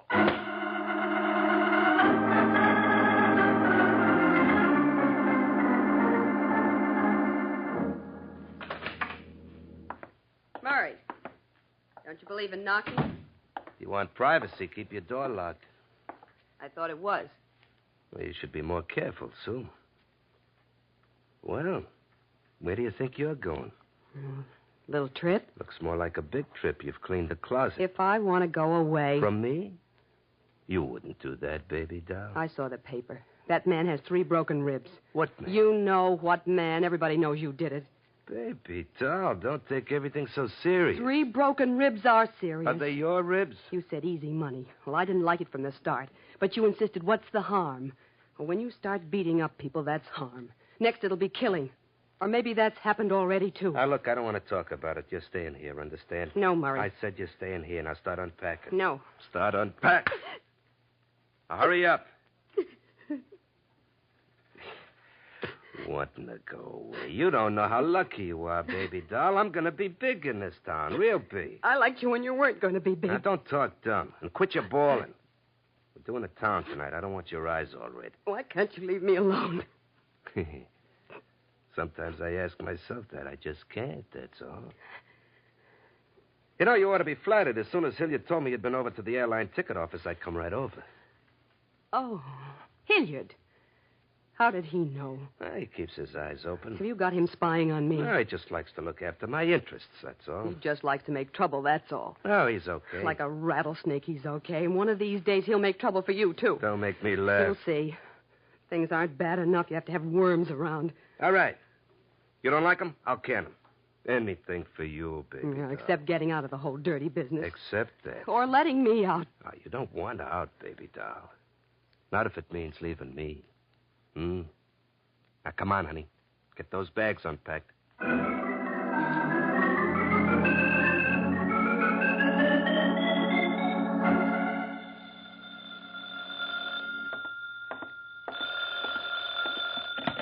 Hello? Is that Michael Waring, the Falcon? Yes, this is the Falcon speaking. I want to hire you. Well, considering the price of groceries, I want to be hired. Who are you? Oh, Sue Saunders. Mm-hmm. And why do you want a detective? Or don't you want to say over the phone? It has to be over the phone. I don't dare come to see you. I might be followed. I'm calling from a phone booth, and I'll mail you the money for your fee. All right, what do I do to earn it? I want to get rid of my boyfriend. Rid of him? Yeah. I'm hoping you can have him put in jail. Oh, for a minute you had me worried. Well, you may still have something to worry about. He plays rough. What's his name? Murray Ross. Oh, I see what you mean. I've just been reading about him. Yeah, it's in the papers. The police questioned him, but they couldn't prove anything. But I know he beat up that man because he wouldn't join Murray's outfit. They want to corner all the numbers men in town. Who's they? Murray and Al Burkett. Uh-oh. Is Burkett in this deal? He is the deal. Murray just runs the West End for him. Uh-huh. And just where do you fit? I don't fit anymore. That's just the trouble. I've been going with Murray, but I want out. And he has other plans for you, huh? That's right. My only hope is for him to be picked up. But so far, nobody's been able to prove anything that would stick. What makes you think I will? Well, I have to do something, and I've heard a lot about you, and I got to get away. I simply got to. Even if it means sending your boyfriend to jail? He hasn't left me any choice. Well, I'll do what I can for you, but how do I get in touch with you? I'll have to get in touch with you. I'll call you from time to time. Right. Can you tell me anything that might help? Well, nothing more than I already have, and the police already know all of that. The problem's getting proof. If I learn anything, I'll let you know. Now I got to go. He's expecting me for dinner. Well, have fun. Are you kidding? No, I'm dead serious. It's just the way I'll be if Murray finds out about this call. Goodbye, Mr. Waring.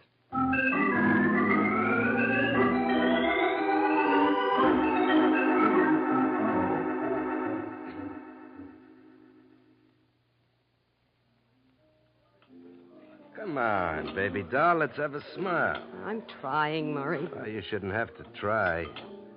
What's the matter? You know what's the matter. Ah, look, baby doll, I know it's a little rough getting organized, but everybody's just about lined up now. No more knuckle deals. Now it's a business, just like any business. I'll have an office, 9 to 5. You'll see. You know, first it's getting people in line, and then it's keeping them in line. They'll stay in line. Not because they want to. You enjoy throwing your weight around, Murray. You know you do.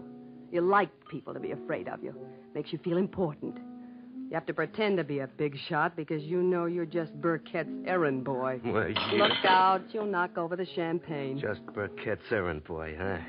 Listen, baby doll, I'm going to tell you something. I run the West End, see? All the collections are turned over to me. And you pass them on to Burkett with a little cut for yourself. Little cut? Listen, Burkett don't know all the angles. I got 2 sets of books. If Burkett knew what to take in this part of town really comes to it with curl his hair. I'm taking him but plenty. And when he finds out? Who's going to tell him? Maybe he won't have to be told. He's good at arithmetic. Yeah, but he can't figure what he can't see, baby doll. Ah, come on, stop worrying, will you? Everything's going to be all right. Yeah, I guess it is.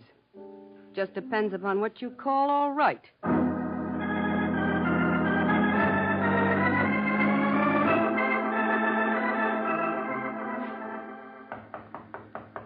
Yes, what is it?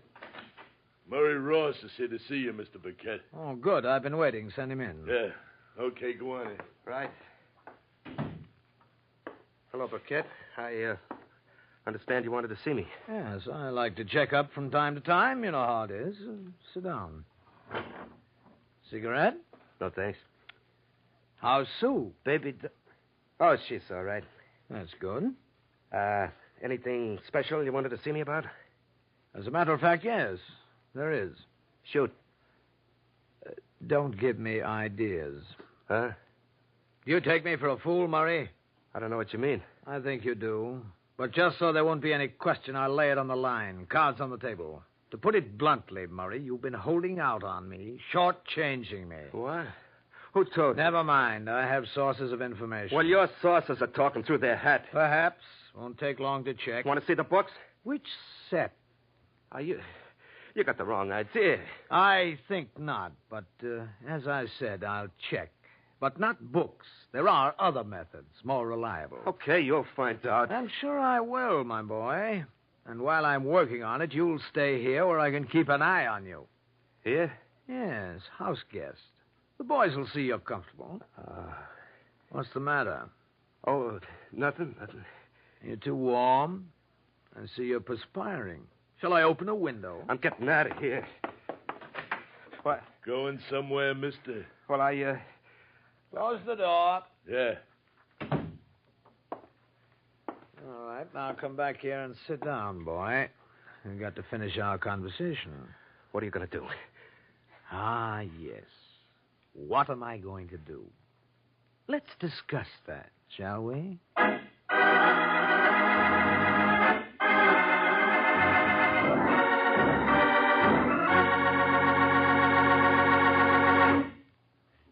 This is Ed Hurley again, friends. And while Mr. Burkett is talking about what he's going to do, I have a little suggestion for you ladies who wonder what you're going to do for some interesting Lenten menu ideas. And my suggestion is this. Just get a 2-pound loaf of Kraft's smooth melting, pasteurized, processed cheese food, Velveeta. You can melt Velveeta for smooth, delicious cheese sauce that'll add extra goodness to vegetables or seafood, or rice, or just plain toast for a fine main dish. And it's such an easy sauce to make. All you do is melt a 1/2 pound of Velveeta in the top of your double boiler. Notice how smooth it melts, without any lumps at all. Then slowly stir in 1/4 cup of milk, season to your taste, and there you have it. A delicious cheese sauce with a wonderful, rich, yet mild cheddar cheese flavor. A flavor that everyone, the youngsters and Grandma included, will enjoy often. And it's a wholesome dish, because Velveeta is so rich in important food values from milk. So whether you melt Velveeta for a swell cheese sauce or slice it thick for hearty sandwiches, you'll find Velveeta is a mighty handy helper, Mother, especially now, during Lent. Get a 2-pound loaf tomorrow, won't you? It's America's favorite cheese food, the one and only Velveeta, made by Kraft.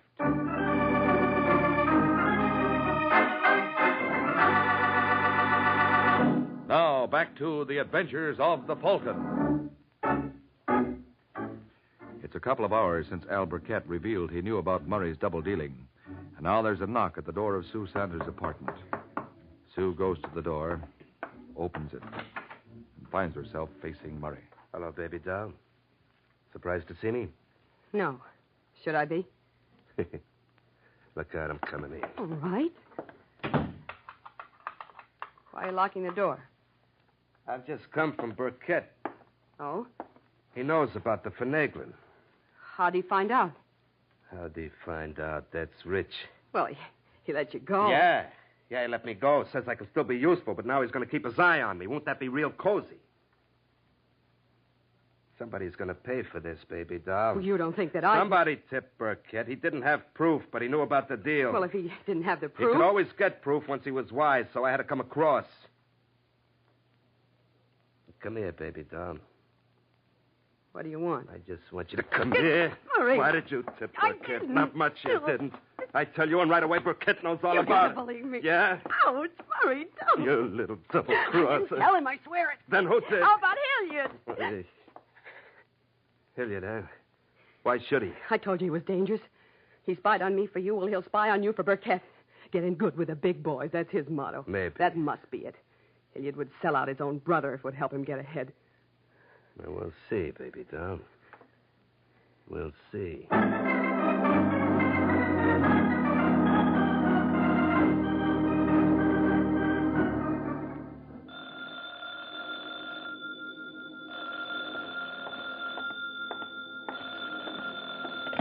Hello. Hello, Mr. Waring.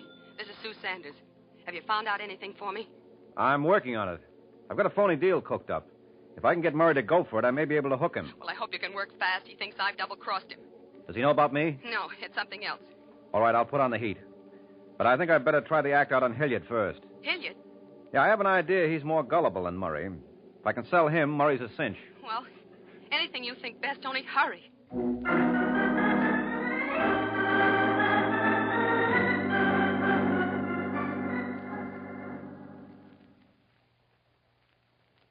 Hilliard. You can at least double your take if you work with my crowd. How do you know what my take is? Well, it's all down there in black and white. I'm not admitting those figures are right. In fact, I'm not admitting I have anything to do with the numbers. All right, look, I don't blame you for being cagey, but think it over, Hilliard. If you want to do business, you know where to reach me. Okay, Waring. But I'd like an answer by tomorrow. We want to get moving. Yeah.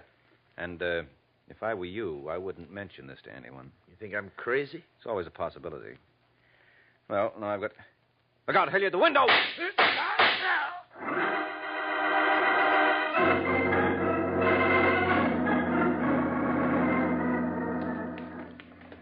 Driver, did you see anybody come out of that alley just now? Uh-huh. He just got in a red sedan, drove off. You see where he went?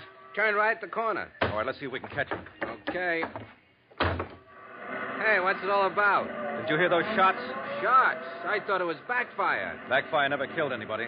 Oh, somebody's dead? Yeah, very. Hey, I don't think I like this. Well, I'm not exactly turning cartwheels myself.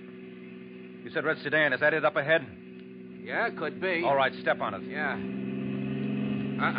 Sees us coming. He's starting to speed. Well, catch him. Well, I'll try, but I'm just as happy if I don't. He just turned left.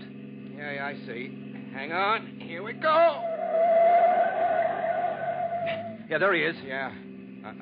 Just got through the light. It's changing. Well, lean on your horn and go through on the red. Now, look, if I get a ticket... I'll stand the fine. Okay.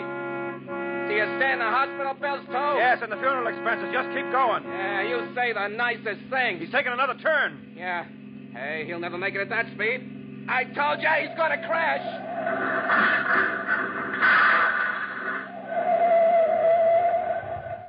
Well, end of the line, mister.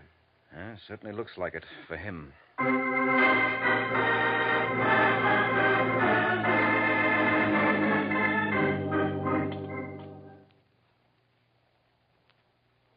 Hello, Murray. Do I know you? Name's Mike Waring.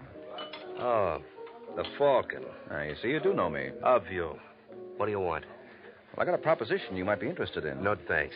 How do you know? Till you hear it. I said I've heard of you. I didn't like what I heard. Well, neither did Hilliard, but he was willing to look over my wares. Oh? You talked to Hilliard? Uh-huh. What'd he say? Said he'd consider it. I'm not surprised. Now I know I'm not interested. You don't care for Hilliard, huh? I don't care for rats.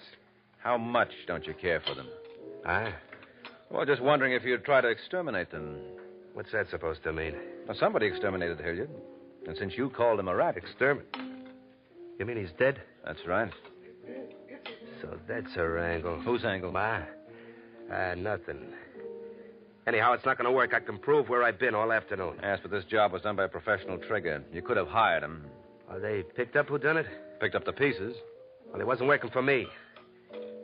But I got an idea. I'll be seeing you where... Just a minute, Murray. I got things to do out of my way. Yeah, well, first... I said out of my way. Okay, if that's the way you want it, maybe this will keep you around a while.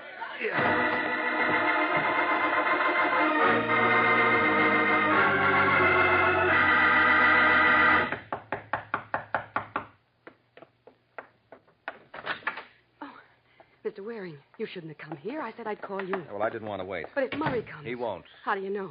The police are keeping him busy. Oh, you've had him arrested? Yes, temporarily. They're holding him for questioning. Well, they've questioned him before. They can't prove anything. That's why I hired you. Well, they never questioned him about this before. About what? Hilliard's murder. What? Has Hilliard been murdered? Uh-huh. And when I told Murray about it, I got the idea he was coming for you.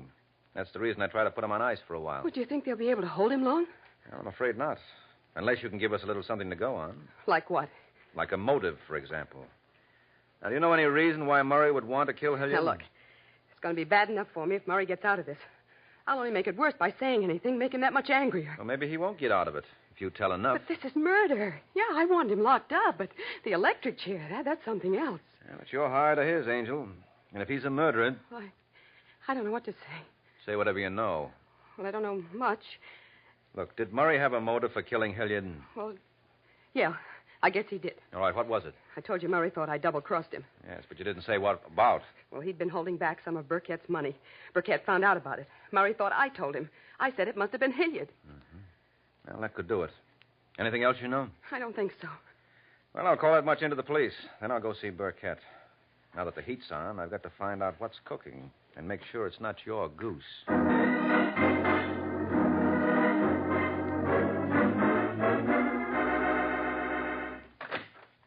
Burkett.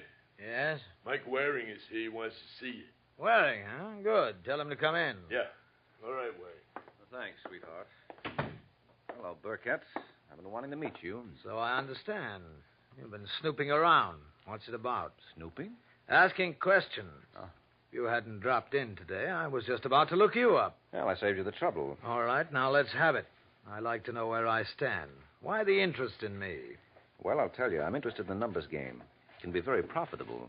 Yes, that's what I hear. That's what you know. You're in it up to your ears. All right, if you like.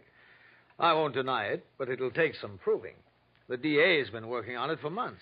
I don't have to prove it except to my own satisfaction. I'm not trying to convince a court. Who are you trying to convince? I told you, myself. Just wanted to make sure you were the boy to hit with my proposition. Proposition? Yeah, there's a new outfit coming into this game. They sent me on ahead to line things up. We're big, lots of backing. Now, we could run you out, but we prefer to do business with you. To your advantage and ours. Whose outfit is it? Well, we'll get around to that when you join. But now you deal with me. Look, friend, if I was up to my ears in a racket, as you say, why would I want to deal with a character like the Falcon who's so chummy with the law? Well, sure, I've been chummy with the law. That's why the organization wanted me. A thing like that can come in handy. Now, look, I don't blame you for being cautious, but I've got the whole thing worked out on paper. Dollars and cents. Can't hurt to look at it. Oh, it can't hurt. Be glad to look it over. Let's have it. Well, I don't have it with me. I left it at Hilliard's. Hilliard's? What were you doing there? Well, I didn't think there was any use hitting you until I found out how your boys took to this idea. So I talked to Hilliard and Murray Ross. Oh. What did they say? Why not ask them? Don't think I won't. They're supposed to come here tonight. If they've been holding hands with you... So you admit they work for you? That's no secret, Waring. I have an investment business. Still don't trust me, do you, Burkett? Why should I? You shouldn't. But I'm always willing to look over any proposition. Mm-hmm. I'll send one of the boys over to Hilliard's to pick up your papers. Yes, do that. I'm sure you'll find them interesting. What I want to know is just how interesting did Hilliard and Murray find them? Well, I'm afraid you'll never find out from Hilliard. Why? Haven't you heard? Heard what? Hilliard's been murdered. What? Yes, I thought you knew. Oh, Hilliard talks to you, and right away he gets himself murdered. What's the matter? Did he turn you down? He said he'd think it over. Who are you working for, Waring? I told you, that's not for publication yet. I'm asking. Sorry. You know, sometimes silence can be very unhealthy. Why? You're just a businessman. Investments. You wouldn't try any rough stuff. That's right, Waring. I wouldn't. But you can always have an accident, can't you?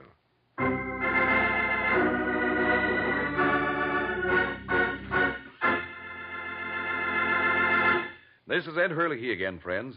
Well, Mike won't tell Mr. Burkett what he wants to know, but I do want to tell you something I'm sure you mothers especially will want to know. It's how to get the finest cheese food you can buy for your family. It's simple, really. Just be sure you buy Velveeta, Kraft's delicious pasteurized processed cheese food. Velveeta tastes good, and it's so good for you, too. For Velveeta is rich in important food values from milk, and it's as digestible as milk itself. So it's perfect any time for snacks, sandwiches, and grand hot dishes. Try it, won't you, Mother? Make Velveeta your handy helper. Just be sure you get genuine Velveeta, the pasteurized processed cheese food of top quality, made by Kraft.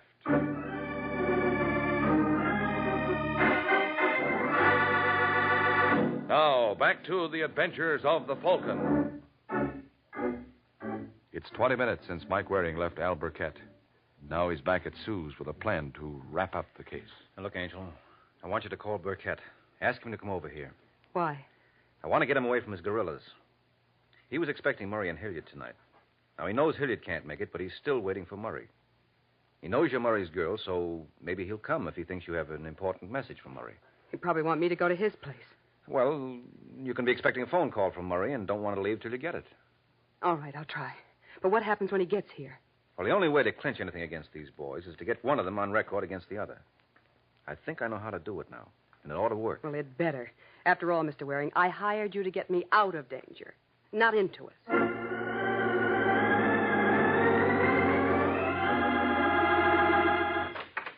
Come in, Mr. Burkett. Righto, Sue. Where's... Oh, Waring. Hello, Burkett. Oh, she didn't tell me you'd be here. I thought Murray might be here. What did you want with him? You said you'd already talked over your proposition with him. No, it wasn't about that. I want to talk to him about the murder. So? What did he think he could tell you? Well, as a matter of fact, Murray. Well, what do you know? Right on cue. Come on in, Murray. What is this? What are you doing here? Waiting for you. I didn't think the police would hold you, but maybe they will next time round. Police?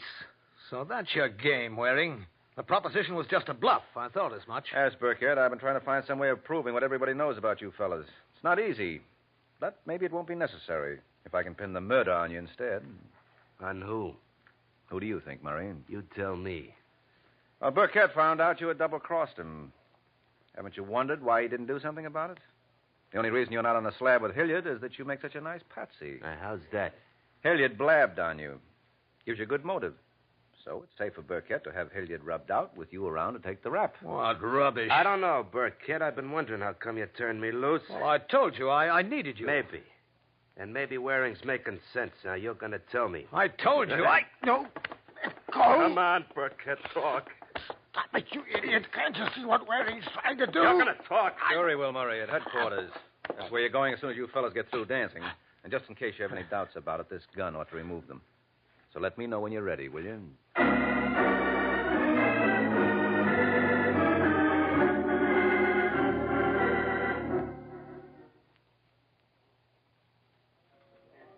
Well, Angel, before they got through, they certainly spilled plenty on each other. They won't have much to worry about from Murray anymore. He has a long stretch ahead for racketeering. And Burkett is going up for murder. But why did Burkett have Hilliard killed? Hilliard was helping him. He told him about Murray's cheating. Yes, that's just it. You see, Hilliard was a stool pigeon. He squealed on you to Murray, squealed on Murray to Burkett. So Burkett reasoned he might just as likely squeal on him to the law. I see. Now, Burkett's motto was never trust a stoolie. Makes sense. But how did you know that he was behind the murder? Well, he pretended he didn't know Hilliard had been killed. But when I told him I'd left some papers he might be interested in at Hilliard's, he said he'd send one of the boys over to pick them up. But since he was supposed to be expecting Hilliard, why didn't he simply call him to bring the papers along? Of course. He must have known Hilliard wouldn't be coming. That's right, because he knew he was dead. Mm-hmm. Well, I'm glad it's over. And I'm certainly glad you got me free of Murray. And believe me, I'm going to be careful who I start going out with from now on. That's a very good idea. Of course.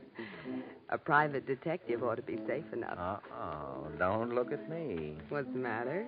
You had your last boyfriend sent to jail. I'm going to be careful, too. Good night, Angel.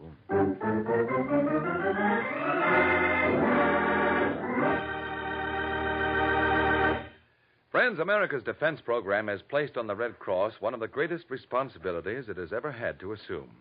Now, in addition to day-to-day aid to the sick and injured, the Red Cross must extend its services to the men of our growing armed forces in camps and hospitals, at home and overseas. Now, too, the Red Cross must recruit, train, and equip millions of home defense volunteers in first aid and home nursing. And the Red Cross system of blood banks must be expanded to meet greater civilian and military needs. That's why Red Cross needs your help. By giving as generously as you can to the Red Cross, you are helping to mobilize for the defense of your family, your community, your country.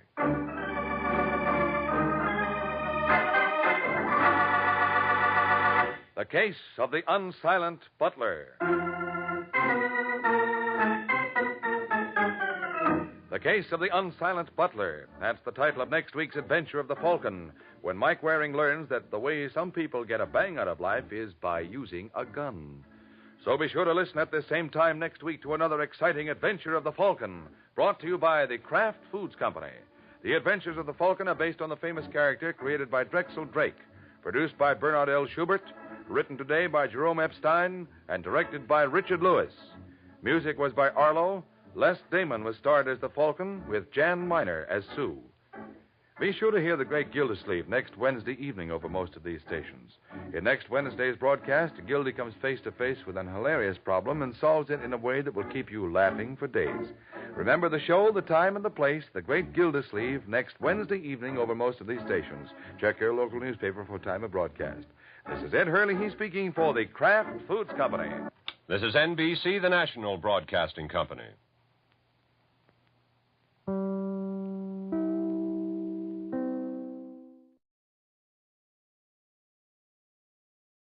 And now, stay tuned for the program that is rated tops in popularity for a longer period of time than any other West Coast program in radio history. The Signal Oil program, The Whistler.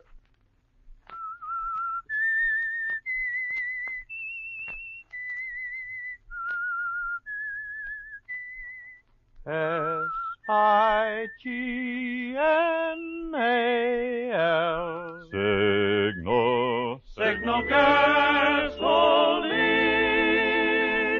Signal, the famous Go Farther gasoline, invites you to sit back and enjoy another strange story by The Whistler.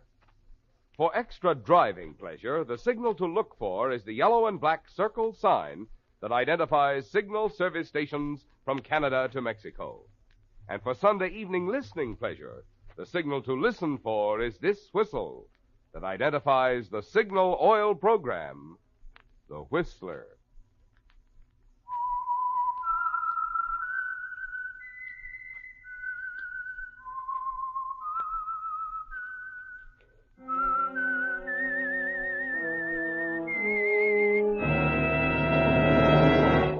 I am the Whistler, and I know many things, for I walk by night. I know many strange tales hidden in the hearts of men and women who have stepped into the shadows. Yes, I know the nameless terrors of which they dare not speak. And now the Whistler's strange story. Incident at Pebble Cove.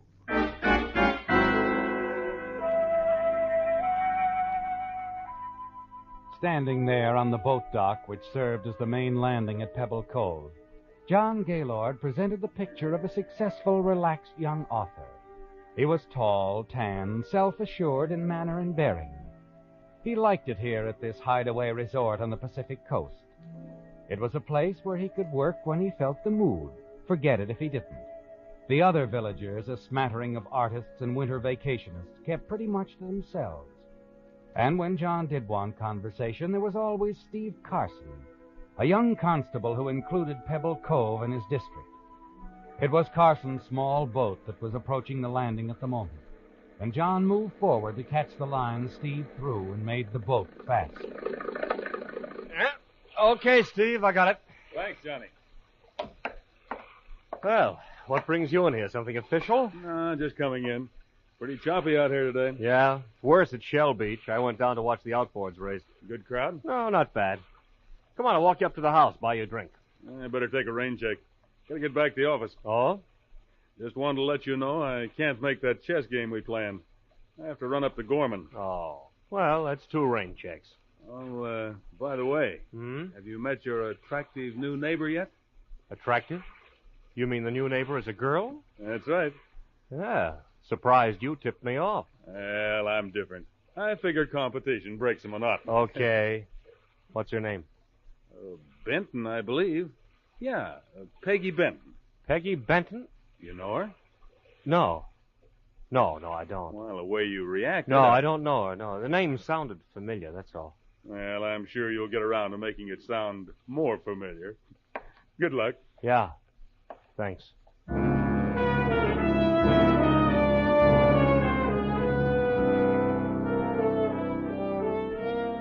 Well, Johnny, your past comes calling again, doesn't it? Changing your name from Harold Ferris to John Gaylord hasn't solved a thing. Peggy Benton, she's found you. And you wonder what it means this time. You watch Steve Carson's boat move away from the landing and walk back to the beach. The rising tide tells you that it's close to 6 o'clock. Not too late to make a call on your neighbor, and you're anxious to get it over with. As you reach your cottage about 100 yards from your own, you ring the bell and brace yourself to face it. Well, Mr. Ferris, I've been expecting you, Hal. Hello, Peggy. Well, come in. Neighbor. Or should I call you by your new name, Johnny Gaylord? That's what everybody else calls me. I like it. Well, may I fix you a drink, Johnny? No, thanks. Well, you don't mind if I have one? No, go ahead. Oh, thank you. You look so well, John. So very well. But I'm a little surprised. Oh? Yes. So many successful young authors have their pictures on the jackets of their books. You never have. Not, hiding from someone, darling. All right, Peggy. What do you want? What are you down here for? Oh, darling, are we going to talk silly or neighborly? You know what I want. More of the same. I can't give you another cent. Oh. When you're doing so much better than before, I should think it'd be easier. Peggy, I wish you'd leave here. I'm sure you do. You also wish I'd drop dead. I didn't say that. You're as obvious as your cheap writing, Johnny. But little Peggy takes good care of herself. Understand? And she's going to take even better care of herself. So? How much is it this time? Oh, no special amount. Now, wait a minute. I'll give you $5,000, Peggy. $5,000? For what? You turn that diary of Helen's over to me and let me get rid of it. Oh, so the world will never know that Helen's death wasn't accidental. That she knew you were going to kill her. Peggy, I warned... Forget it. Helen meant nothing to me, ever. Just a roommate, that's all. But a mighty profitable one, now that you're so successful, Johnny. Peggy, where is that diary? Oh, let's just say I have it in my hope chest, shall we? It's not for sale. Not when it's practically an annuity. A nice yearly income. And where is this going to end? It isn't. Johnny, darling. Unless you want that drink, you'd better run on home. Do some thinking until, say, about 10 tomorrow morning. 10? Isn't that when the bank opens? You see, little Peggy wants a check. A nice big check to cash. And you'd better have it ready for me.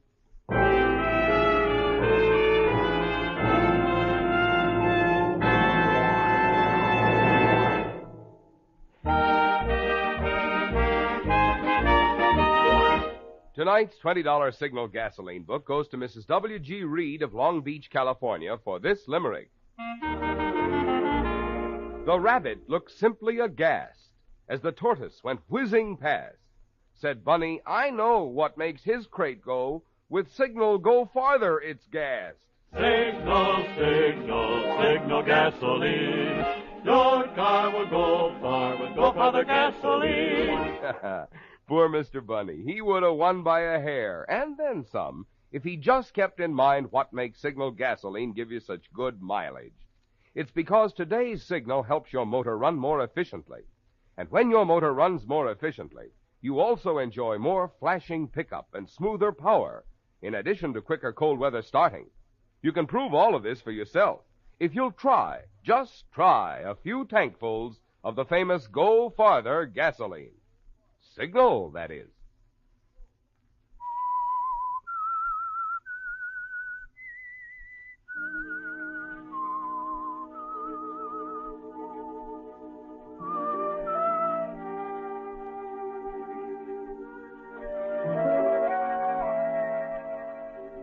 Yes, Johnny, the past has caught up with you. Peggy Benton has traced you to Pebble Cove, and she's the same determined girl that you thought you'd left behind in St. Louis. Determined to make you pay for her silence concerning that oddly unsolved death of your former fiancée, Helen Walters. But you don't go to the bank the next morning, do you, Johnny? No. You're certain that Peggy will take her time, not risk upsetting you. She'll give you time to think, to realize that you must pay her because there's no other way. Unless, of course, you can get your hands on the diary of your late fiancée, Helen Walters. The diary Peggy is using to blackmail you. You've got to get it from Peggy and destroy it.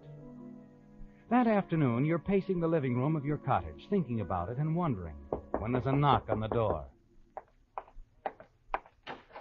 Oh, Steve, come on in. I didn't think you'd mind Miss Benton joining us, Johnny. I've been showing her around, introducing her to some of the villagers. Oh, when I heard you were living here, Mr. Gaylord, I insisted on meeting you right away. Well, it's a pleasure. Oh, thank you. Everyone's so nice. And I suppose you know, too, that you've got the nicest constable here. I bet she says that to all the constables, eh, Johnny? Yeah. I'll get you a chair, Miss Benton. No, we mustn't stay. I've heard, Mr. Gaylord, how writers hate to have their privacy invaded. We'll run on. I only wanted to say how I've enjoyed your work. She's quite a fan of yours, Johnny. Particularly that murder story. The one about the man who killed his fiancée? The one where the police didn't even know she had a boyfriend? Oh, that boyfriend was pretty smart. What was that? Not one of the Dave Driscoll series. Oh, well, it was an old one, quite some time back. The girl, well, she left a diary or something. It named her fiancé and told how she thought he'd kill her. And it was just the way she died. Oh, it was terrific. I can see you guessed wrong on that one, Miss Benton. Huh? Now you've made Johnny believe you don't read him at all. Come on, we better go. Anyway, I've got to get back to the office. Oh, well, all right, Steve. Oh, but you do forgive me, don't you, Mr. Gaylord? There's nothing to forgive. Oh, that's fine. I'll see you again. Real soon. Yes, you will. Real soon. You watch them leave, walking down the path toward her own cottage. And suddenly you realize that you must get that diary away from Peggy. If necessary, you will have to use force, won't you, Johnny? Yes. You've got to get that diary which practically names you as a murderer. The opportunity comes several hours later, doesn't it? When the yelping of a small dog attracts your attention to the front door. You see that the dog, small and white, is tagging along at Peggy Benton's heels as she walks down to the beach for an afternoon swim. You slip out of the cottage and hurry after them. On the beach, a rock cave hides you from view until you can slip up to where Peggy dropped her bathing robe on the sand. Quickly, you check in the pockets of the robe, but the key to her cottage isn't there. Suddenly, the dog comes bounding out of the surf toward you. You scoop up the struggling white bundle of fur and move back into the cave, and you know that Peggy will follow it. Quiet, pup. Queenie? Are you in there? Where are you, Queenie? Here, Queenie. Hello, Peggy. Oh. Okay, Queenie, you can run along now. Here, go fetch. You see it now, Johnny. The reason you couldn't find Peggy's keys in her bathing robe. They're fastened to her wrist on a small leather band. What? What is it, Johnny? What do you want? Oh, no, you don't. Don't worry, I'm not going to kill you, no matter how much you might deserve. Oh, you're hurting my wrist. Am I? Well, isn't that too bad, Peggy? It's these keys. I want them. No! I'm taking them, Peggy. I mean it, even if I have to knock you cold to do it. No! No use yelling. No one's going to hear you over that surf. Now give me those keys.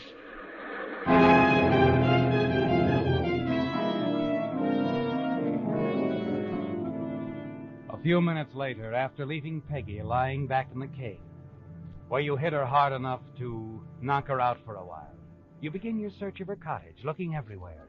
Somehow you lose all track of time until nearly a full hour later, you hear the clock on the mantel.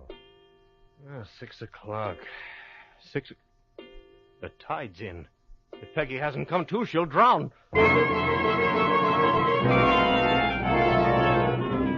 You rush out of the cottage, down the path toward the beach, and then suddenly you stop dead in your tracks. You can see him standing there in the half-darkness, leaning against the tree. It's too late to turn back, isn't it, Johnny? He's already heard you. Hello. Huh? That you, Johnny? Yeah. Hello, Steve. What are you doing around here? Might ask you the same thing, huh? Well, I just stepped out. Don't have to, really. I know what you're up to. What? Calling on your new neighbor, huh? Oh. No, really, I wasn't. Sure, I was just kidding. Out for a walk? Yeah. Sit down. Not in any rush, are you? Yeah, well, as a matter of fact, I do have to get back to the cottage. Good, I'll go along with you. Have a phone call to make anyway. Don't mind if I use your phone, do you? No, of course not.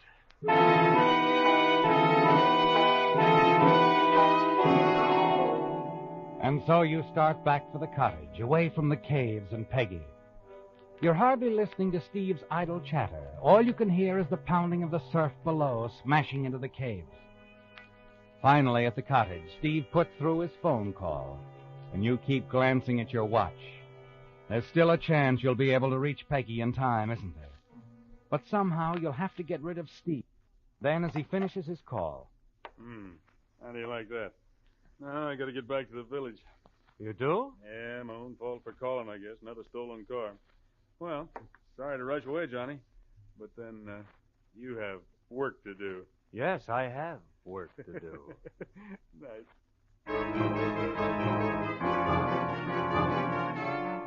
You watch him as he hurries away down the road toward the village. Then as he disappears from view, you start down the path to the beach, running, stumbling, splashing through the surf. And finally, when you get there, the waves are pounding into the mouth of the cave. It isn't that you care what happens to Peggy. Actually, you'd be better off if she were out of the way. But not before you find out where she keeps Helen Walters' diary. The diary linking you to her murder. You plunge in and look frantically for Peggy. Peggy! Peggy! The waves seemingly grow higher and higher every moment, battering, smashing their way into the cave. Finally, you give up and fight your way out, and then up to a rocky ledge and drop, exhausted.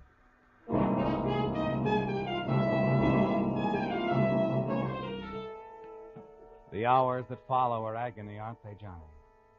It's the waiting through the long night, wondering if Peggy is dead, washed out to sea. Late the following afternoon, you go down to the village, and in the post office, you run into old Martin Hayes. Say, Johnny. Hmm? You hear about the Benton girl? No, what? Found her body just a little while ago on the beach, about a mile from here. Drowned. Drowned? Yeah.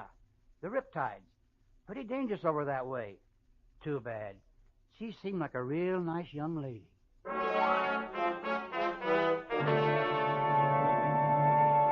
It's done, isn't it, Johnny? Peggy Benton will never bother you again. But the evidence she was using against you and blackmailing you is as dangerous as ever. You've got to find it some way and destroy it. Before you make your next move, you decide to find out what Steve thinks about Peggy's death. When you walk into the constable's office, he's standing by the window, his back to you. He doesn't turn around even as you speak to him. Steve, I just heard about it, Miss Benton. Quite a shock. Yes, quite a shock. Well, accidents do happen. Was an accident, of course. Looks that way. Although in the preliminary examination, the coroner found a pretty bad bruise on the back of her head. Oh? Might have struck her head against a rock. Could have knocked her unconscious. Yes, probably when she was out there in the water. We'll know more about it after the coroner brings in his autopsy report. Of course. Well, I'll be running along. Going to drop in tonight, Steve? Yeah. I'll be dropping in, Johnny.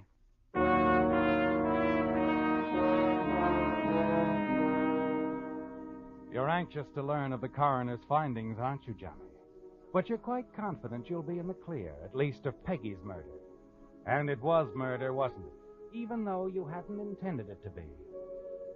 Early that evening, as you sit across the chess table from Steve, you can sense there's something on his mind, something more important than your little game of chess. Steve, have you notified Miss Benton's family? Doesn't have one, as far as we've been able to find out. You looked through her things, at the cottage? Well, there wasn't much there. Oh. She'd brought only a couple of suitcases with her. I got a hunch she had a place in town. Apartment, maybe. Mm-hmm. Your move, Steve. Oh, sure, yeah. An apartment, huh? Any idea where it is? Not yet. We have a tracer on it now. City police are looking into it for us. I'd like to find that apartment, Johnny. Really important? I think so. I'd like to get there before somebody else does. Oh, what do you mean? Oh, maybe it's just a long shot. A wild guess on my part. But I have a hunch Peggy Benton's death wasn't accidental. I see. The coroner's report indicates that she was dead before she hit the water. Oh? Well, then it wasn't drowning. Look, Steve, here's a thought. That blow on the back of the head you mentioned. Isn't it possible that Miss Benton was walking along the beach and perhaps slipped off the rock? Hit her head when she fell? Yeah. Well, sure, I suppose. And then when the tide came in, It could have happened that way, Johnny. But there's one thing that bothers me. What's that? I'm wondering about her keys, Johnny. Keys? I was talking to her just before she went down to the beach yesterday. She was wearing those keys on a leather wristband. The body was found, the keys and the band were missing. I got a hunch that when we find those keys, we'll find a clue to the murderer. Huh. It's your move, Johnny.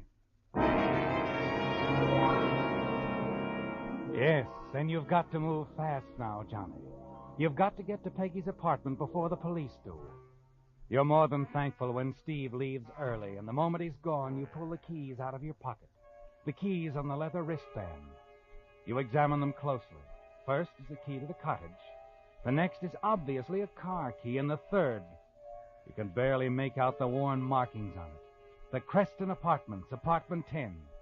Quickly, you drop the keys in your pocket and hurry out toward your car, glad there's only a 25-mile drive to town and Peggy's apartment.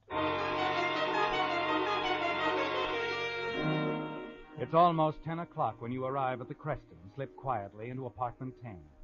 You go through each room carefully, and finally find what you're looking for, the diary Peggy was using to blackmail you. As you remove the rubber band around it and thumb through it, several photographs fall out and flutter to the floor. You pick them up, look at them.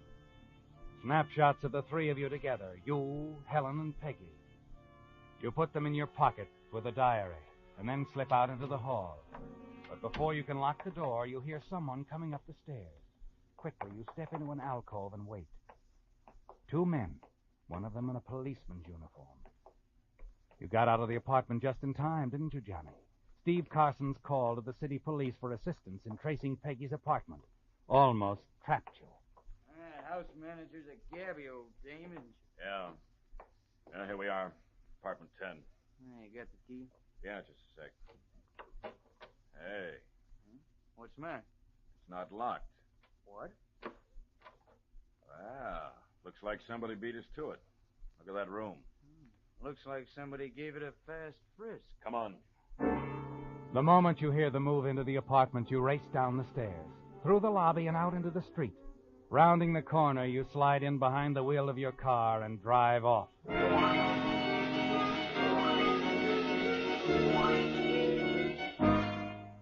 It was close, wasn't it, Johnny? As you reach the outskirts of town, the highway, you pull into a gas station. You want to be certain the police didn't see you leaving Peggy's apartment and aren't following. As the station attendant fills the tank, you keep an anxious eye on the rearview mirror. The police are nowhere in sight, and you're certain that you've given them the slip, aren't you?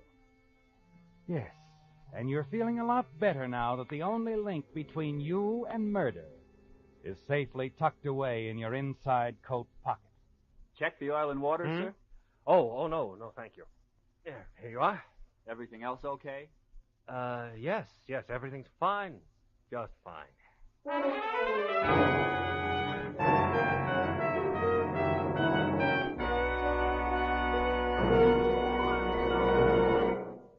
Baby, it's cold outside. That's not only the name of a popular song, but also the reason many of you will soon be needing a new battery for your car. Naturally, you'll want to be sure you're choosing the battery that gives longest trouble-free service at lowest cost per month. So just consider these facts. You get up to 35% more power from a Signal Deluxe battery for quicker starting and to take care of the many electrical gadgets on your car. That's because Signal's microporous all-rubber separators hold twice as much acid solution between the plates. And you don't have to add water so often to a Signal Deluxe battery because of its improved design all-rubber case. As a result of finer quality construction like this, Signal Deluxe batteries last so long, they're now guaranteed a full 30 months on a service basis. When you take this into account, plus Signal's liberal credit terms and generous trade-in allowance for your old battery, you'll find you're actually saving money by choosing a Signal Deluxe battery, the extra powerful, extra long life battery sold only by Signal service stations.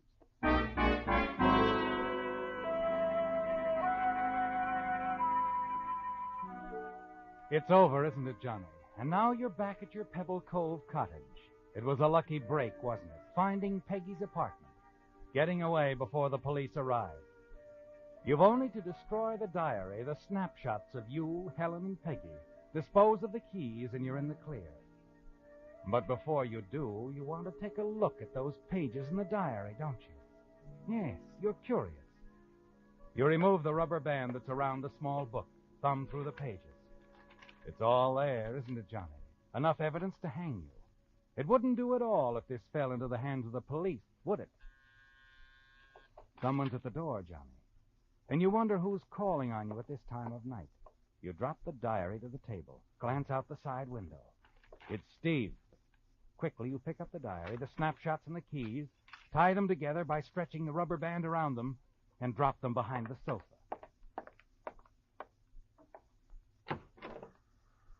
Hello, Johnny. Oh, Steve, how are you? Just passing by. Saw your lights. Been working? Oh, yes, I had some things to do. Just thought you might be interested in the latest developments. Huh? City police located Miss Benton's apartment tonight. Oh. Newspapers in town ran a picture of her. Apartment house manager where she lives saw it. Called police. I see. Looks like my hunch was right. The keys were important. Maybe that's why Miss Benton was murdered. I don't follow, Steve. Somebody got to Peggy Benton's apartment tonight, just before the police. The place had been ransacked. Really? What? Wow. There you are, Queenie. I wondered what had happened to you. Been following me around all night. Miss Benton's dog. You remember. Sure. Hello, Queenie girl. Queenie. Here, Queenie. Here.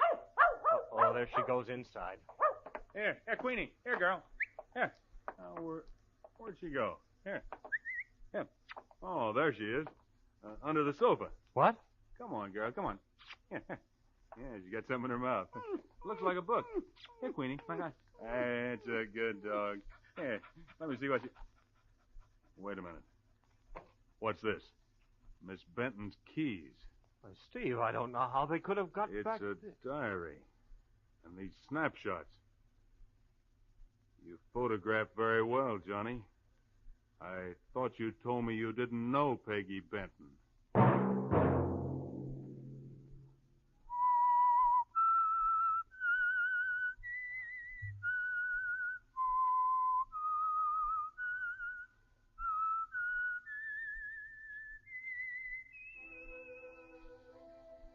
Let that whistle be your signal for the Signal Oil program, The Whistler, each Sunday night at this same time. Brought to you by the Signal Oil Company, marketers of Signal gasoline and motor oil and fine quality automotive accessories. Remember, if you would like the fun of having your friends hear a limerick of yours on The Whistler, the address to which to send it is the Signal Oil Company, Los Angeles 55, California. All limericks become the property of the Signal Oil Company. Those selected for use on The Whistler will be chosen by our advertising representatives on the basis of humor, suitability, and originality. So, of course, they must be your own composition.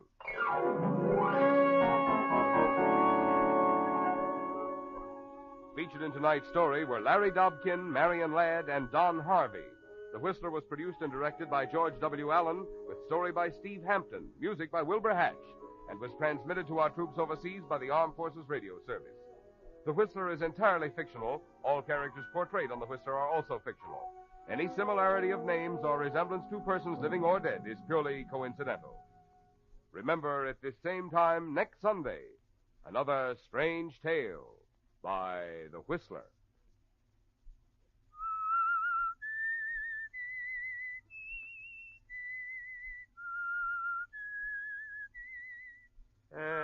SIGNAL,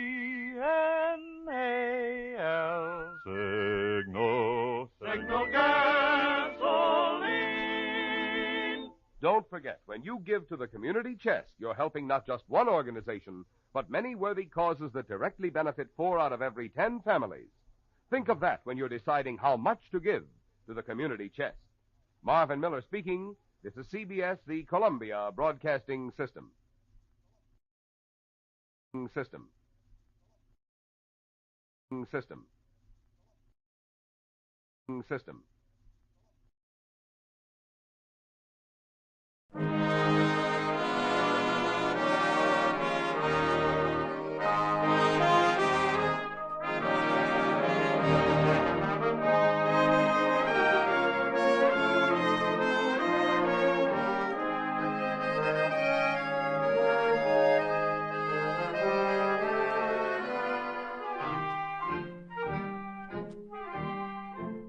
Tonight, we again present the famous Mr. Chameleon of Central Headquarters in his most famous cases of crime and murder. For those who do not know who Mr. Chameleon is, we give a quick sketch of his character. Born of a well-to-do family and a college man, he tried from childhood to live up to the name he bore, Chameleon. by taking on the color of whatever situation in which he found himself, appearing in endless guises, finally entering the police force where he became known as Chameleon, the man of many faces, the underworld's most dreaded man. Throughout this series, the listener will invariably know who Mr. Chameleon is, no matter in which disguise he appears. But the criminal he's tracking seldom does. Tonight we give you Mr. Chameleon and the Brownstone murder case.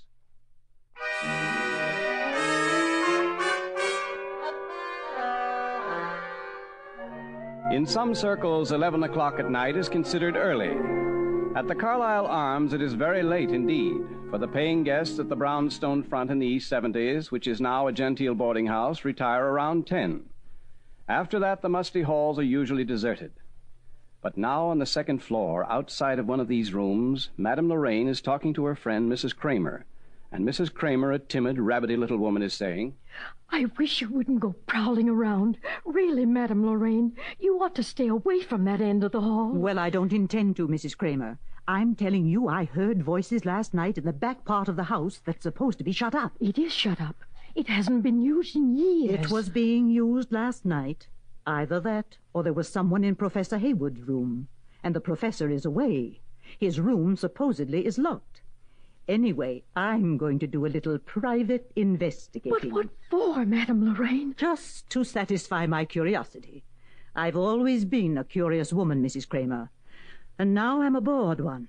I'm sick of the old fogies who live in this place. Colonel Robbins, for instance.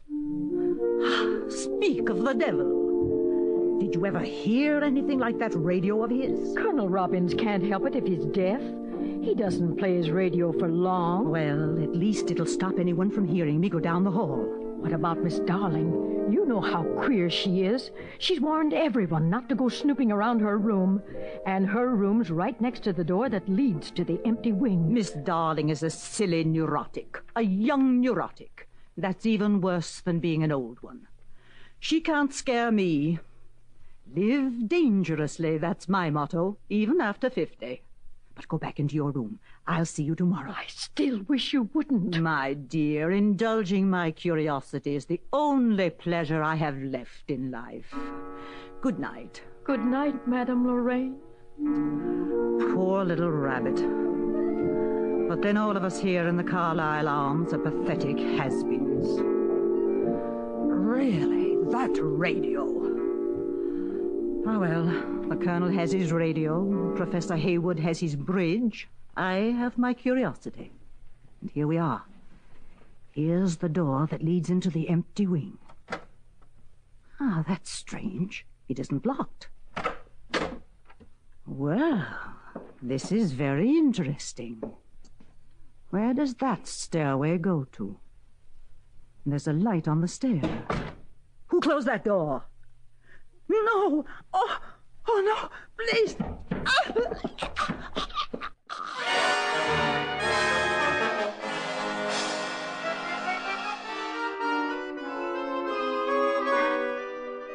And now at Central Headquarters in the office of the Commissioner of Police. With him is the famous Mr. Chameleon, the man of many faces, the underworld's most feared man. So there you are, Chameleon. There are the facts of the case. Madame Louise Lorraine was found strangled this morning in the second-floor hallway of a boarding house, the Carlisle Arms. A piece of wire had been knotted around her throat. The body was lying in front of room number 3, a room that usually was occupied by a Professor Haywood. What's he professor of, Commissioner? I wouldn't know. Oh. One of the boarders, I suppose. Anyway, Chameleon, it's a brutal business. And in such refined surroundings, too. Amazing. The Carlisle Arms, a home away from home for gentlefolk. Well, Commissioner? Get over there immediately, Chameleon, will you? And find out just how gentle those gentlefolk are.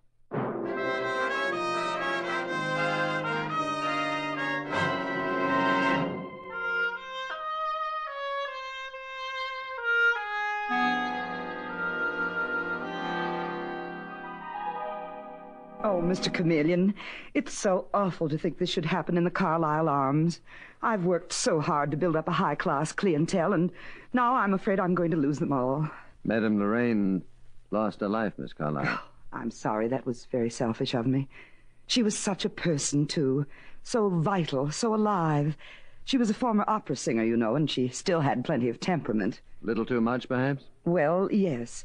She and Colonel Robbins, he's the gentleman in room number 2, they had a few arguments about his radio. He's hard of hearing. He turns it on a little loud occasionally. Oh, yes, I see what you mean, Miss Carlyle. Who else lives on this floor? Well, there's Mrs. Kramer and Miss Darling. Miss Darling is a bit eccentric. In what way? Well, she's young, Mr. Chameleon, but she wears the most dreadful old clothes. And she never fixes her hair. She never uses makeup. Sometimes, well, she gets a bit hysterical. Oh, but she's really a fine young woman, and she comes from a fine family. That's fine. Now, let me see. That would be her room over there, wouldn't it? Yes.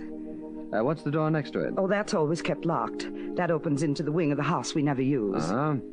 And this room here, this number 3, this belongs to Professor Haywood? Yes. Where is the professor? Right now? Well, I have no idea, Mr. Chameleon. He's always going away for a couple of days at a time, but he's such a nice young man. I assure you he comes from a fine family, yes. Yes. Well, maybe so, Miss Carlyle, but where was he last night when Madame Lorraine was murdered? Are you positive that he wasn't in his room? Of course, I'm positive. He left on Monday. Well, he could have sneaked back. Remember, the dead woman was found in front of his door. Oh, Mr. Chameleon, surely you don't think the professor... Oh, here comes Colonel Robbins now. Ask him what everyone thinks of the professor. Oh, Colonel Robbins. Did you call me, my dear? Yes, Colonel. This is Mr. Chameleon, the famous detective from police headquarters. Oh, yes. How do you do, Mr. Chameleon? How do you do? Nasty business, what? Fine figure of a woman. Who do you think killed her? Well, offhand, Colonel, I couldn't say. Who? He doesn't know, Colonel, but he seems to suspect Professor Haywood. The professor? What nonsense. Fine, upstanding chap. Excellent bridge player, too. Never overbids. You really think he did it, Mr. Chameleon? Colonel, over my desk at Central Headquarters there hangs a motto. The innocent must be protected. The guilty must be punished.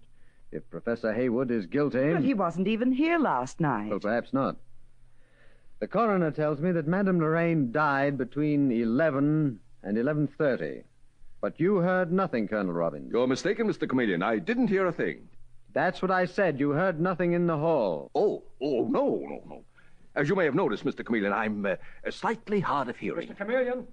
Mr. Chameleon! Oh, Detective Sergeant Arnold is calling you, Mr. Chameleon. He's downstairs. What is it, Dave? Come on down here, will you? I've got something to show you. Just drop everything and come on, quick.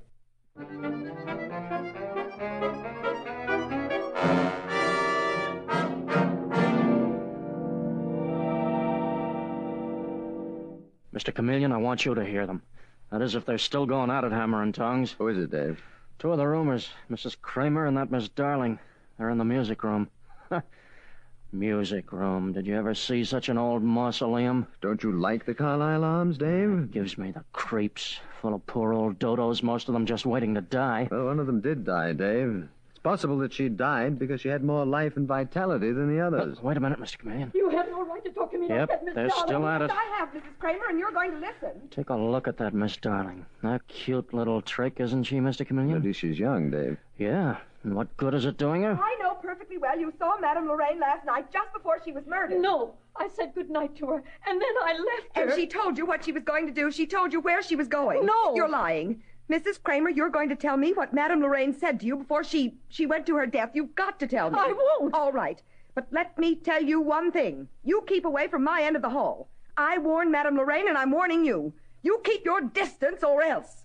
Or else what, Miss Darling? What? Well, go on. What will you do to Mrs. Kramer if she doesn't keep away from your end of the hall?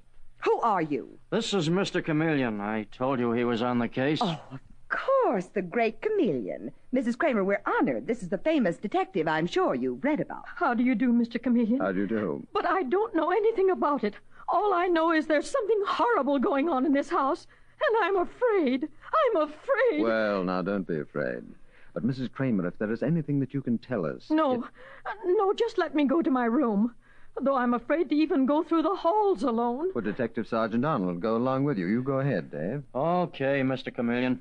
I'll be seeing you before you go back to headquarters. And remember what I told you, Mrs. Kramer? Miss Darling, Just why are you threatening that poor woman? Because she knows more than she's telling, Mr. Chameleon, I'm sure of it. Well, what has that got to do with her keeping away from your room? Nothing, except that I like my privacy. I've got a phobia about privacy. Tell me, aren't you pretty young to be living in a place like this? Mr. Chameleon, I live exactly as I please. Oh. Maybe I like this atmosphere of creeping death. Anyway, it happens to be none of your business. Everything that happens in this house is my business, including you, Miss Darling. Where is your family? I have no family. They're all dead. Anything else you want to know, you can find out on your own. I will. Oh, I'm sure you will. After all, you're the amazing Mr. Chameleon, aren't you? The famous detective, always turning up in all sorts of disguises. That's right. Must be fascinating. Though you're so attractive, it seems a shame to cover it up. Thank you so much, Miss Darling. But I'll tell you something about a disguise. You work from the inside out. You see, you feel differently, so you act differently. That's what does it. How interesting. I read that you'd even posed as a woman. Everything from a prince to a street beggar. Oh, you compliment me. Well, let's see what you can do here, Mr. Chameleon. Let's see what you can get away with at the Carlisle Arms. I'll do my best. What about this, Professor Haywood? Professor Haywood, he's all right. Rather vague, but bearable. Why? I wondered where he was at the time of the murder. And I wondered just when he was coming back.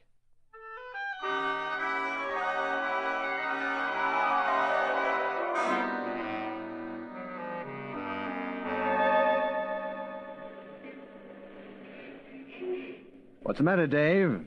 Glad to get out of the Carlisle Arms? So help me, Mr. Chameleon. I can't stand that joint. No, Miss Carlisle's okay, but some of her guests, boy, there's something awful funny going on there. Well, there's been something funny going on there for quite a while, Dave. What do you mean?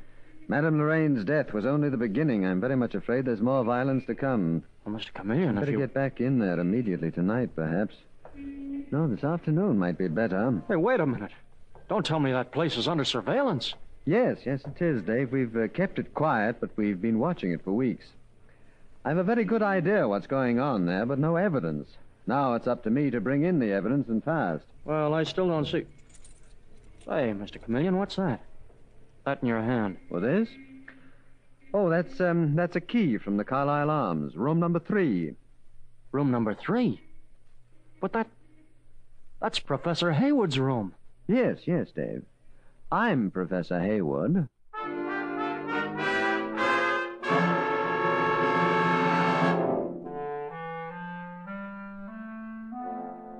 Mr. Chameleon and the case of the Brownstone murder continues in just a moment.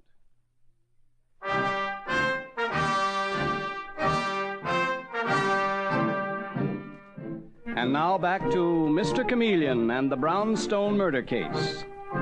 It is late afternoon, and in front of the Carlisle Arms, Detective Sergeant Arnold has accosted a man of indeterminate age, with rumpled clothes and thick glasses. And as he climbs the steps carrying a suitcase, Dave Arnold says to him, Hey, wait a minute. Where do you think you're going? Why, to my room, of course. I happen to live here, Detective Sergeant Arnold. Huh? Chameleon. I beg your pardon. The name's Professor Haywood. Gee, I'm sorry, but... No kidding, you sure look different. Well, take it easy, Dave, and follow me upstairs.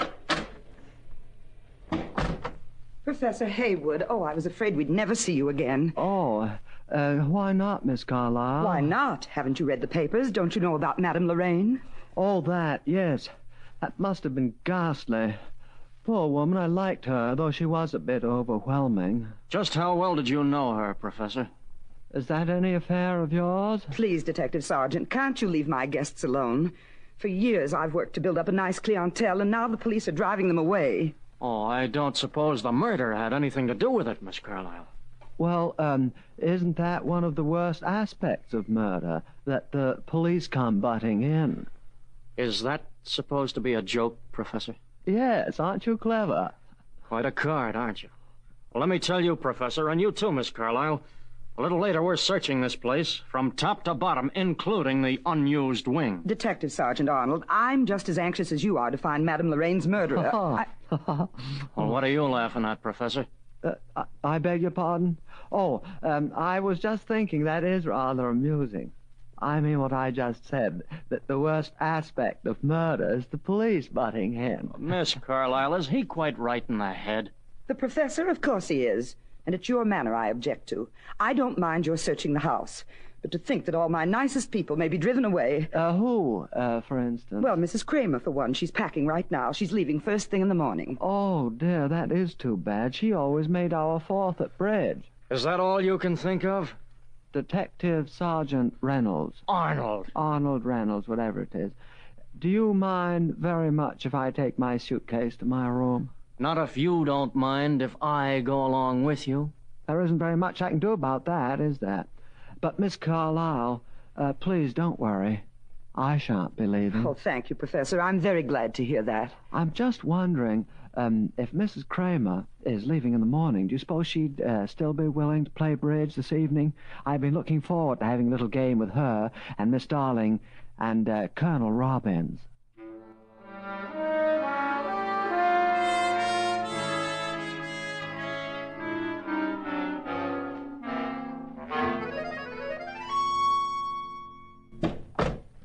Okay, Dave, we can talk, but keep your voice down. So Mrs. Kramer is trying to clear out of here, is she, Mr. Chameleon? Yes, Mrs. Kramer is terrified, Dave, and she has reason to be terrified. Well, what do you want me to do? Keep her here? No, let her think that she can get away.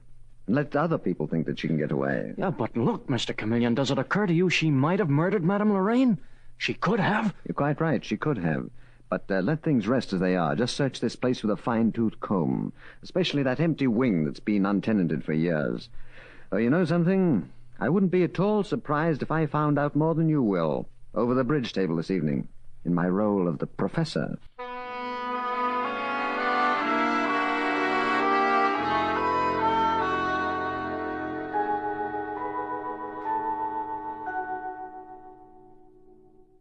It's your bid, Professor.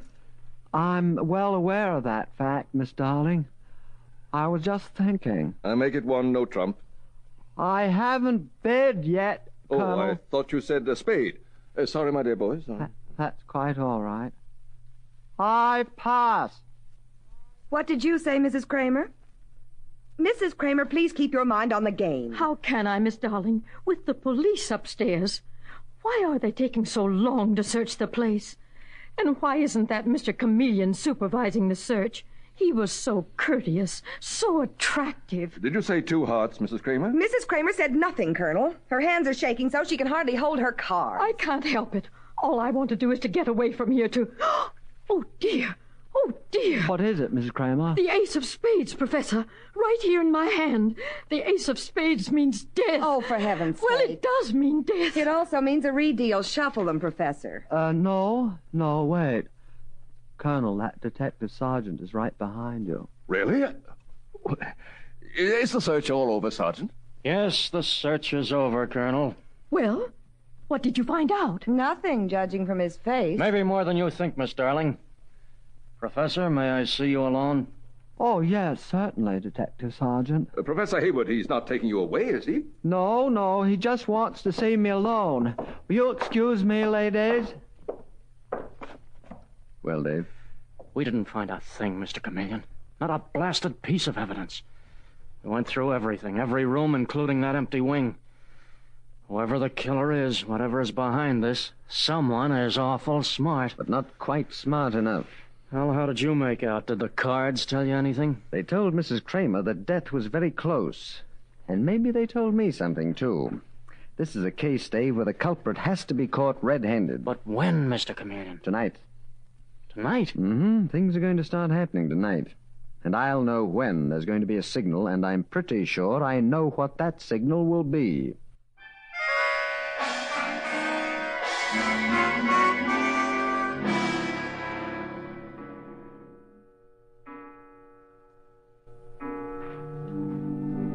Colonel Robbins! Colonel Robbins! Did someone call? Yes, Colonel. Oh, Professor. Come in, my dear boy. Come in. I saw your door was open. I'm sorry, I didn't catch that. Your door is open. I wondered, would you mind very much not playing your radio just for tonight? You want to listen to the radio? I want you to turn it off. I've a bad headache and can't get to sleep. I sleep better too, Professor, if I listen to music late at night. What are you doing? I've turned the radio off, Colonel. But you can't do that. I'm listening to my favorite program. It'll be over within 15 minutes. Half an hour at the most. Half an hour will be too long. Even 15 minutes. Well, I'm sorry, Professor, but I intend to hear my program. Turn that radio off, Colonel. I will not. A man's home is his castle, Professor. I realize I may have it on a little too loud, but since I'm slightly hard of hearing... Are you, Colonel? Am I what? Hard of hearing. Tonight at bridge, I said as softly as I could, that detective sergeant is behind you, and you heard me perfectly. Why, yes, I did. You're not deaf, Colonel Robbins, not at all. Please turn off that radio, or I'll turn it off for you. There, that's better. Turn it on immediately. Why, Colonel? What have you been covering up with all that noise? What do you expect to cover up now? Are you out of your mind, Professor? Get away from that radio. Oh, that's it. That's what you hope to drown out. All right, Colonel Robbins. Professor, where did you get that gun? Part of my academic equipment. Keep your hands up and keep moving ahead of me fast. Scream came from Mrs. Kramer's room. Who are you? I'll turn you over to the police. Think it may be the other way around. Here we are. Miss Kramer, you all right? Yes, Professor. But Miss Darling here tried to kill me. I woke up and she was bending over me in the dark. Then Miss Carlyle rushed in and saved me. Well, how could you tell if it was dark, Mrs. Kramer? Maybe it was Miss Darling who rushed in to save you. That's ridiculous. No, it's not. It's true, Professor. It was Miss Carlyle who intended to murder Mrs. Kramer. She's lying, Professor. But I don't understand. What are you doing with that gun? Colonel, why is he pointing that gun at you? The Professor is an imposter, my dear. Yes, I am an imposter. We all are, in fact, including Miss Darling, whose real name is Evans, Madeline Evans, plainclothes policewoman, who was sent here to keep an eye on this house. What? Yes, I looked you up in the files this morning. You're a very pretty girl under normal circumstances, Madeline. Yes, You see, the powers that be thought it was best that we shouldn't know we were working together under the same roof. What the devil? Chameleon! You're Mr. Chameleon! But that's not possible. Yes, he is Mr. Chameleon. Why didn't you recognize him, Colonel? Why didn't I recognize him? Well, I'll tell you why. Because you'd known me for weeks as Professor Haywood. You were accustomed to Professor Haywood's mannerisms, his personality. You'd accepted him and catalogued him as being perfectly safe. But we've done nothing. Why should you be watching this house? Miss Carlyle, you and Robbins both have prison records. What? Go way back, of course. But later, you decided to operate a hiding place for criminals on the lam. You had a wonderful front, a highly respectable boarding house. Perfect hideaway for men wanted by the police. Mr. Chameleon, do you mean that Madame Lorraine, that most of the guests here are criminals? No, indeed, Mrs. Kramer. Only Colonel Robbins. But every once in a while, haven't there been odd-looking transients? Of course there have. They were hidden away in that empty wing. And spirited out during the night, I suppose. Exactly, Colonel Robbins, with your radio drowning out any sounds. Then Madame Lorraine, that explains her murder, Mr. Chameleon. That's where she was going, to try the door of that empty wing. She'd heard voices. She told me. Well, she tried the door. The chances are she even went through it, to her death. They were going to kill you, too, of course, Mrs. Kramer, because you knew where she was going. And just how can you prove all this, Mr. Chameleon? Miss Carlyle, there is the wire lying on the floor.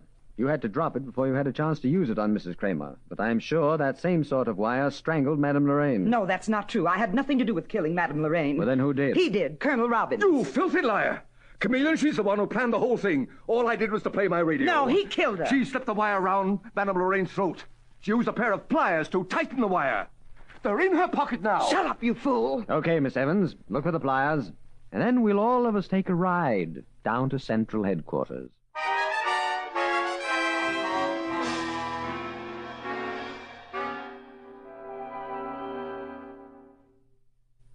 And, of course, as you know, Mrs. Kramer, the pliers were in Miss Carlyle's pocket. Immediately afterwards, she, Robbins, confessed to everything. Anyway, my dear lady, it's all over now, and you can draw a free breath. Oh, Mr. Chameleon, if it hadn't been for you, I'd be dead. Oh, nonsense. We cops simply did our job.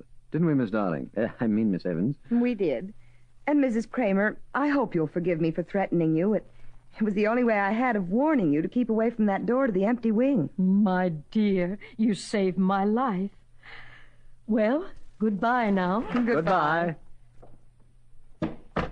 Well, Mr. Chameleon, go ahead and say it. Tell me how bungling, how incompetent I was not to penetrate your disguise. That's what you're thinking. I was thinking how very attractive you are, Miss Evans, and what an excellent operator. The only thing is, the next time when I ask to have you assigned to work with me, let's see to it that we play bridge as partners, not as opponents. You're much too good. And I'll tell you a secret. I hate to lose.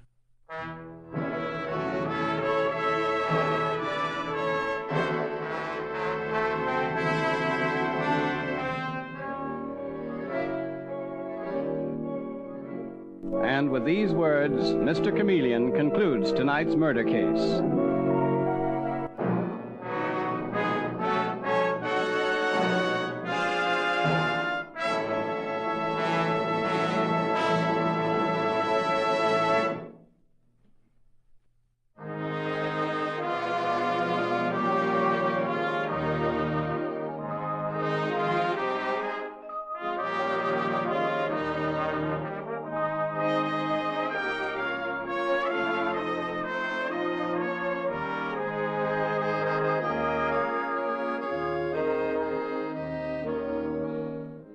Listen next Wednesday night at the same time for Mr. Chameleon, the Man of Many Faces, in the case of Death and the Dependent Husband.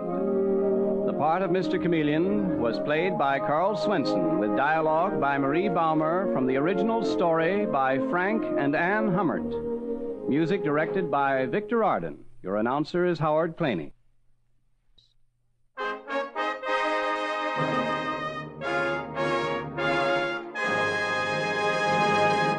Mr. Chameleon, the new mystery drama, will be heard in another performance next Wednesday night at this time. This is CBS, the Columbia Broadcasting System.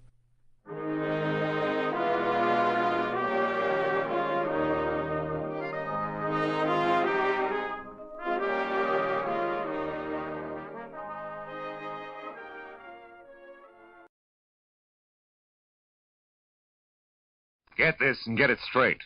Crime is a sucker's road, and those who travel it wind up in the gutter, the prison, or the grave. There's no other end, but they never learn. Wrigley's Spearmint Chewing Gum, the refreshing, delicious treat that gives you chewing enjoyment, presents for your listening enjoyment Raymond Chandler's most famous character in The Adventures of Philip Marlowe.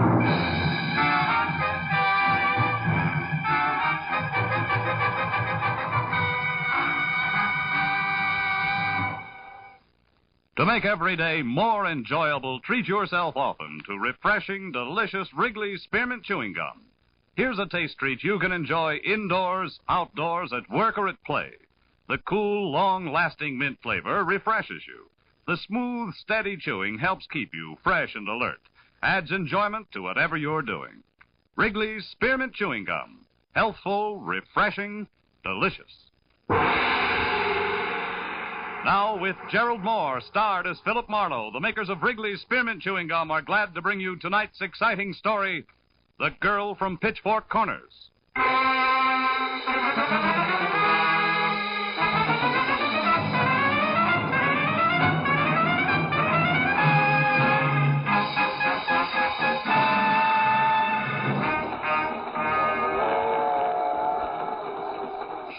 I'm sure when I'm saying what I'm saying. Do I look like I'm wearing blinkers? Now, for the third and last time, so I can go back to marking this form. Nobody's been in that seat, mister, since we left L.A. Nobody. You sure you got the right stall? Yeah. Car J lower 12. Your J upper 12, right? Right. Like rain. Well, that's life now, for look, you. friend, let's go around again. Huh? His name is Latimer, Arnold Latimer. I don't know what he looks like, but he's supposed to be heading for San Francisco. Now, maybe you heard somebody call him, page him, something. Nobody called no one except that pool cue conductor with the brass buttons and the sandpaper voice. You checked him? Yeah, twice. Now, look, lower 12 is vacant as far as he's concerned, right? And no Arnold Lattimore in the club car, the diner either? Hey, now, wait a minute. Have you tried the washroom? Yeah, same story. Well, looks like your entry was scratched. Also looks like Glendale is where I get off. So long, pal. Good luck with the ponies. Hey, now, hold it. Don't tell me that Latimer bird is the only reason you're on this train. The one and only. Look, if you run across a pony called Not on Hand, play it heavy, huh? Yeah, sure. But not the show. Good night, friend.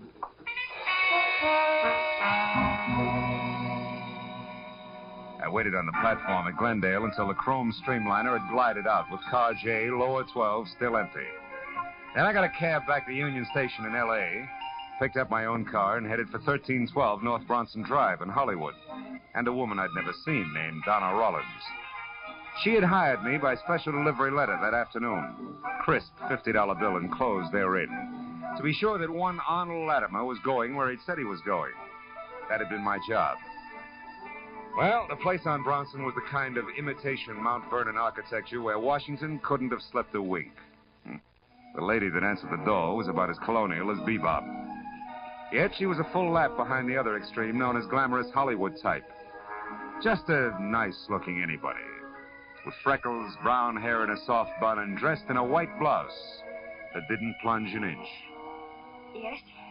What is it? Oh, I'm Philip Marlowe, Miss Rollins. I'm afraid you're entitled to some change. May I come in? Change? What do you mean, change? You're $50. It's a lot of money for a one-line report on a little man who wasn't there. Miss Rollins, did you hear me? Yes, Mr. Marlowe. I don't like to seem abrupt, but I'm very busy. Excuse me, please. You seem to have lost interest in Mr. Latimer in a hurry.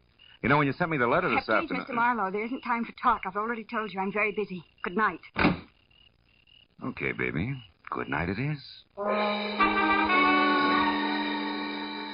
I backed my nose off the front door knocker, chalked Donna Rollins off as another woman who had changed her jittery mind, and walked a dozen yards back to where I'd parked my car.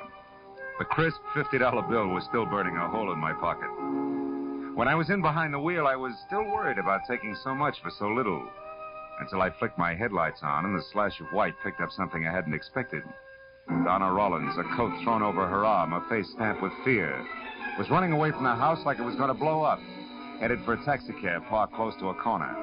I started my car to follow her, but I never made it, because a hot rod decided all at once to park in front of me. The adolescent climbed over his door and came toward me. He was strictly brash high school sophomore with dialogue to match. Of course, the cab was gone. Well, Pappy, nice going. Your bumpers pleated my twin pipes. Well, what do you calculate doing about it? If you were 5 years older and 5 inches taller, I'd pleat you, Pappy. Now, come here. Oh, hey, let me go. Not until I speak my piece. You, Sonny, you're going to get those two cars apart in less than 2 minutes because I don't calculate on being gone any longer. Is that crystal clear? Yeah, sure, mister. Sure, I'll fix it up double quick. You'll see. I practically got it done now. Okay? I don't know. We'll talk about it again in 2 minutes. I had no idea what Donna Rollins had been running to or from. But the fact that she was gone while her front door was still open made her house the first place to check. I found the living room nothing more or less than I'd seen at my first peek. Plush, but empty. The bedroom beyond was the same. White satin drapes spilling onto a wall-to-wall jet black hook rug, and on the far side of the room, sprawled over an also white ottoman, a very beautiful blonde girl, very dead.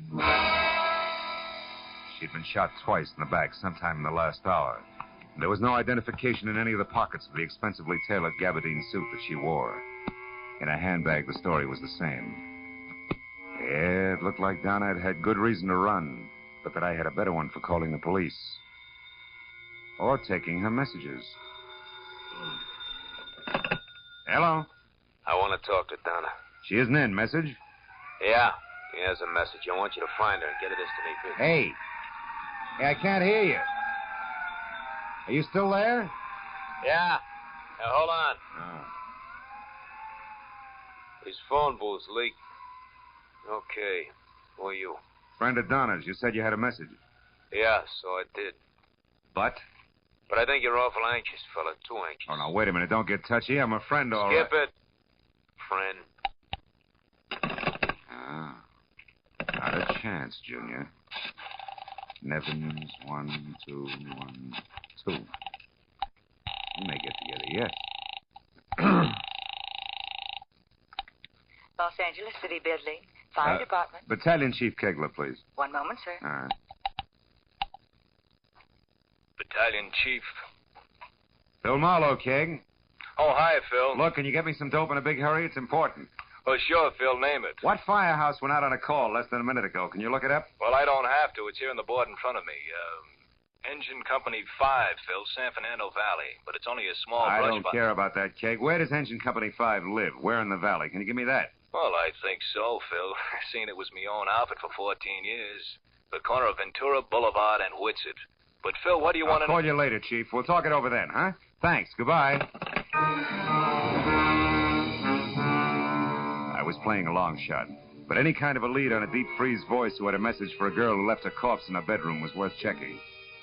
So for the time being, I skipped calling the police and left the place lights out, door closed but not locked. Then I found my car where the hot rod pilot had left it, Started for the San Fernando Valley in the firehouse called 5.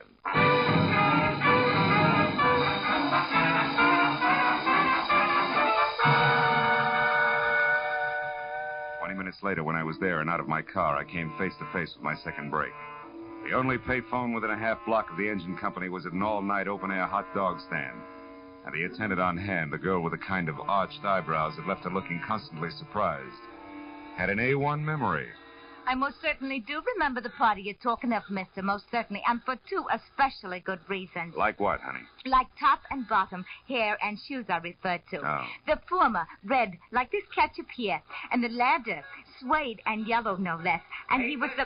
Yeah, excuse me. Yeah, sure. What let's say, Chris? Hot dog, Bessie. You pick it with your own dainty fingers. Yeah, with my own dainty fingers. Really, Chris, you say the same thing every night. It gets to be very...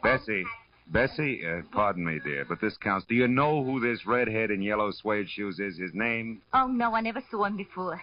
Oh, fine. Well, thanks, baby. Oh, don't mention it. By the by, I do know where he went, if that means anything. Baby, it means a lot. Where? Tell me. With the Old Mexico Club here in Studio City. He works there or something. Anyhow, I know he made a call to Herbert Ring, the gambling big shot, and called him boss.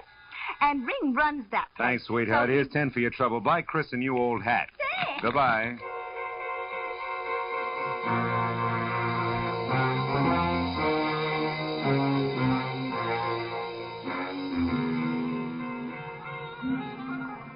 The Old Mexico Club was phony south of the border from authentic Latin American rumba team I'd seen billed as Mr. and Mrs. Buck and Wing a month ago at the policeman's ball, to a life-size painting of a bullfighter who had his cape thrown over the wrong shoulder. It was strictly second-rate, all the way down and back up the line to the proprietor himself, Herbert Ring, an almost smooth, almost big bookmaker whom I knew slightly. I found him at a corner table, huddled over a glass of milk, listening hard to none other than the redhead with the gaily colored feet. When I stepped up to them, the conversation broke off sharply. Well. Hi, Phil. What's new, boy? Oh, nothing much, Herb. Outside of a job I just landed. A girl named Donna Rollins. Quiet, Larry. Excuse us. Won't you? Sit down, Phil. Sit down. Mr. Marlowe, Larry. How are you? I'll be at the bar, boss. He's not so friendly, Phil. The evasive type, if you know what I mean. Yeah. Evasive like Arnold Latimer, maybe? Arnold Latimer? Who's that, Phil? Now, listen, Herb, I'm trying it straight. Donna Rollins and you, what's the tie? I forget. Your angle? Right now, curiosity and a corpse, no more. Oh, somebody's dead, huh? Where? I forget. Round 2, Herbie. Yeah. Okay, Phil, you got as much good sense as you have nerve. Thanks. I'll try it straight for a while. A certain party has me over the barrel. Tonight's the payoff. I plan on making it. That's all. Blackmail? And you're almost happy about it? Oh. Now, look, Herb, you don't expect me... You're thinking like an honest man. Now, turn it over. Huh? I'm stuck, so I pay. Once. Blackmail's your name for it. We call it smart money. And smart money's what we deal in. You follow? Almost. But this certain party, is it Donna Rollins? Marlowe, after what I said about your good sense. Oh, yeah. How straight can you get, huh? Leave it alone, Phil. Good night, boy. I watched them go as far as the bar and past Larry, who quietly fell in step behind without so much as the command heel.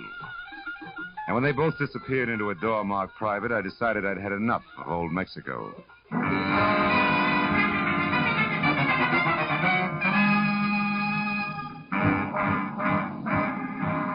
got out to my car and pointed it back for Donna Rollins' place for the only reason left. I didn't know where else to go. Half hour later, when I was there, I was glad it had played that way because number 1312 North Bronson was not dark as I'd left it, but lights on, front door wide open, radio going, and for a topper, a gentleman of maybe 35, in tweeds and a sunburn, mixing himself a drink. The evening paper open on a nearby coffee table. What? Good evening. Oh, you startled me. You a friend of Donna's? Yeah. She in? No, she... Say, who are you? You barge in here, close the door, make yourself... I told you I'm a friend of Donna's. Oh? That's odd. So am I. A steady boyfriend. Shall we try again? All right, the name's Marlowe. I'm a private detective working for Donna. Donna hired a private detective? Why? What's wrong? Take it easy. Mr. Sattler, Doug Sattler. Now, please, now, Mr. Marlowe, come to the point. I had a date with Donna. Yeah, well, from the way she left here, I don't think she's going to keep it. Why not? Why shouldn't she? Well, for one thing, if you don't know already, there's a body in the bedroom there. But somebody's dead in there? Yeah, very dead. Mm-hmm. Let's have a look, huh? Maybe somebody you can identify. It's a woman, Mr. Sattler, a blonde. She was shot. Well, who is it, Sattler? Friend of Donna's? Oh. It's Donna.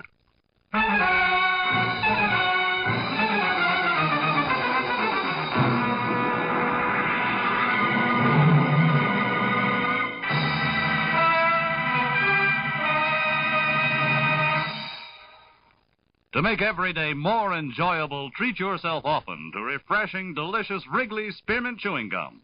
The lively, full-bodied, real mint flavor cools your mouth, moistens your throat, freshens your taste. And the chewing itself gives you a little lift, helps you keep going at your best. So for real chewing enjoyment that's refreshing and long-lasting, always keep Wrigley's Spearmint Chewing Gum handy. Healthful, delicious Wrigley's Spearmint Gum will make every day more enjoyable. Now with our star, Gerald Moore, the second act of Philip Marlowe and tonight's exciting story, The Girl from Pitchfork Corners.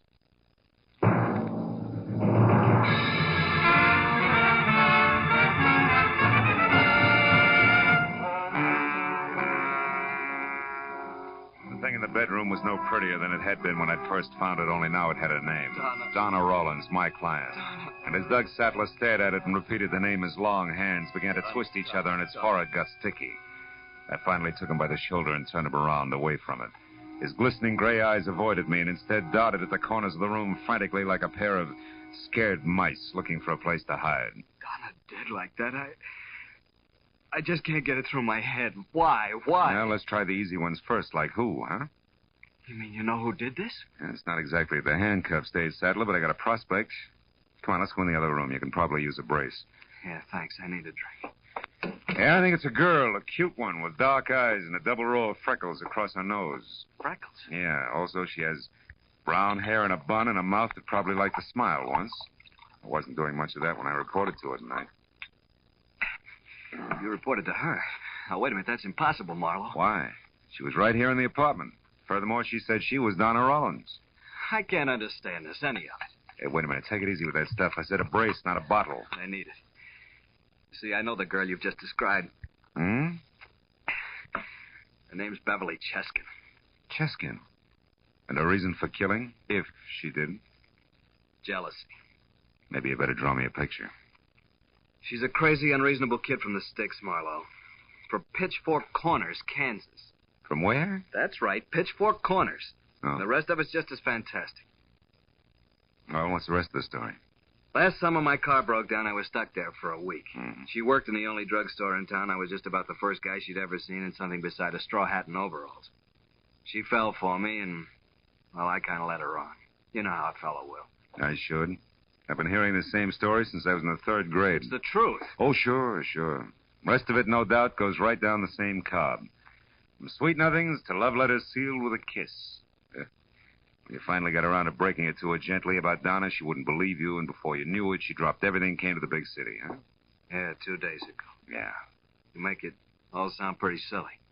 It's no sillier to me than that corpse in there. Okay. It's hard to believe she'd actually commit a murder, Marlowe. She does have a temper. And she's just pulled her life out by the roots. And you know what? They grow deep in places like Pitchfork Corners, city boy, or didn't you care? Of course I did. Crazy little fool. I tried to reason with her in my letters, Never mind. Let's get on to the sophisticated part, huh? About Donna and one Mr. Latimer, for instance. Latimer? Who's that? Oh. How about Donna and Herbert Ring? I don't know any Herbert Ring, either. Mm-hmm. But Donna had a lot of business friends I didn't bother with. Why? Well, you should have. Doing business with Herb Ring means... Means what? That you have to be fast on your feet. What's that? What'd you pick up off the floor, Marlowe? An old envelope. I'm a stickler for neatness. Where's Beverly staying, Sattler? I don't know. She called me once, but she wouldn't tell me. I haven't seen her. Where'd she reach you? My hotel, the Greenwood Arms. Mm-hmm. Marlowe, what are we going to do about Beverly, I mean? Right now, I'm going to try to find her. You can stand it, Sattler. Stay here. And stay sober.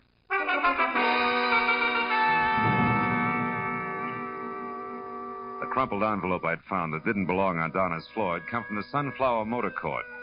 Qualified as a lead only because the name might appeal to a sentimental Kansan a long way from home. Well, it took the night man at the place 5 fumbling minutes to discover that Beverly Cheskin actually was registered. 5 more to remember that she got a call just before I showed up. Had left in a big hurry and had crossed the street towards Sam's, which was a U-Drive car lot done in tired green. So was Sam. Sorry, Sonny, but you're out of luck. Ain't a buggy left on the lot. Them 2 out there laid up. I don't want a car, Sam. I got my own across the street. I'm looking for a girl. What you doing it in here for? Because her name is Beverly Cheskin. Beverly? Well, say now, ain't this a coincidence? Is it? Pretty little thing by that name what you're saying. Freckles and all. Don't see Freckles out here much. Made me kind of homesick. Yeah, I'll bet. Did she rent a car from you? Oh, sure did. Brand new Nash, last one. Oh? Darn near didn't give it to her. He's mighty keyed up, you see. Figured the L.A. traffic had put the wild on her till I found out it was love. Love? What do you mean? Why, she asked me what was the shortest way up to Vista Point. Don't you get it, son? I'll be very honest, not yet, no. Well, Vista's Mexican for view, senor. Point's just a hoot and holler east of the observatory. See the whole darn valley and all of L.A. from up there. Oh, that's where she's headed, huh? You sure? Well, I reckon. Most romantical spot around. Dangerous road, though, more ways than one. But you ain't kidding me. I'll let you know all about it. Well, not all, but I'm willing to find out. Thanks, Sammy. That's all right. Don't break your neck across the street, son, as you wait.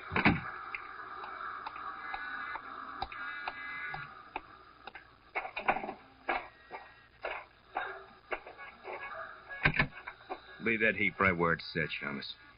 We won't be needing it. I won't take your word for it, Larry. You'd better.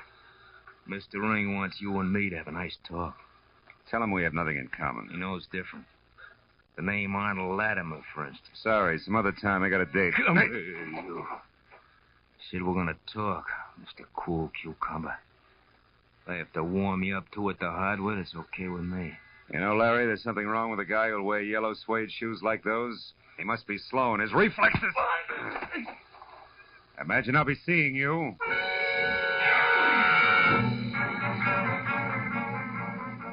As I headed for Vista Point, 2 ugly facts stood out clearly. First, the only person Beverly Cheskin would rush off to Vista Point for was Doug Sattler. Second, he had to be a liar because he called her just as soon as my back was turned. And they both added up to the same thing, another corpse. The road up from the valley floor was a narrow strip of crumbling concrete as full of twists as a hurt worm. But near the top it leveled off in a series of ragged terraces, grossly overrated as a lover's rendezvous. I pulled off the road, hit my car near a scrub oak, and went the rest of the way up on foot. A cold wind lashed at the manzanita as I worked my way up to the crest. The half-moon played unpredictable tag with low clouds. So I followed the shadow of a stone wall out onto the jutting point, where the mountain fell away on 3 sides into a black gorge. Finally, I spotted them. Doug Sattler and the freckled kid from Pitchfork Corners, Beverly, standing close together but you at the edge of oblivion. I was in love with you, Doug. I still am. Doesn't my being here prove that? When you called me at the motel, I came up here as fast as I could, even though I knew what you'd done. Oh, Doug, why did you have to kill her? Why? Because she double-crossed me on a business deal. A blackmail deal, Beverly. Blackmail? That's right. Donna knew plenty about certain men in this town, big-timers who'd pay thousands or kill to keep others from finding out about it. Oh, Doug, how could you? Well, it was risky. I had to pose as somebody who didn't exist, a Mr. Arnold Latimer, and pretend that he was the one who had all the information. I demanded $50,000 from a guy named Ring and set Donna up as the go-between. Then, as Latimer, I was supposed to go to San Francisco on the train and wait for Donna to come with the money. But I'd have waited the rest of my life. She intended to keep it all for herself. But you killed her, Doug. Was it that important to you? You still don't get it, do you? I know now that there's no chance for us, for you and me. No chance at all, ever. I'm going through with the deal alone, Beverly. I'm going to get that money. But I've got to do something else first. I'd heard enough. You don't really think I reached got my you up 38 to and just edged along the wall toward them to where I knew I couldn't miss. I made a mistake, Beverly. I dropped an envelope in Donna's place and Marlowe found it. He knows I lied, but I can still say I did it to protect you. Protect me? What do you mean? He'll be up here eventually, but all he's going to find is a stupid kid from Pitchfork Corners who murdered a rival in a bit of jealousy and then couldn't face it and came I was up counting on the wind to cover any noise, and it did. You see, it was a... That's why I was caught flat-footed when the shock came. Sattler lurched up on his toes and doubled over, clawing at his stomach. I crouched down as Herbert Ring stepped out of the brush across the clearing, a thin-barreled gun in his hand. Don't move, sister. Sattler had fallen face down on the ground. I started moving again as Ring rolled him over with his foot. He was dead. That's the only payoff Mr. Arnold Latimer gets for me. It's too bad you had to be here to see it made, sister, because I can't afford a witness. I'm sorry, I really am. But it's no worse than he was going to do to you. Ring! Duck Beverly! Let that gun lay, Ring. Don't reach for it. Just relax. And Larry, that louse. He was supposed to... Yeah, it's a little late for tips, Herb. You should have hired a better class of help. Go fry your head. Nobody's perfect. Even you. Yeah, where'd I slip? Too much volume when I talk to Sam? Yeah, that's right, Bob. I tagged you there, and listen. So you knew where to come, and you heard the rest of it up here just like I did. You take it, Herb? It's not going to be easy getting you down this hill to a dock. Are you kidding, Shamus? I ain't moving any place. If you know any pretty words, go say 'em to the lady. She's the one who needs 'em. They'll go over big in Pitchfork. Oh.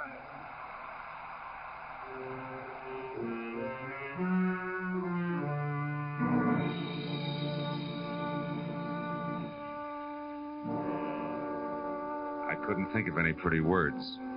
Not then, anyway. I let her figure it all out for herself when she was still at it when we got to police headquarters where we told the whole story to homicide from start to finish.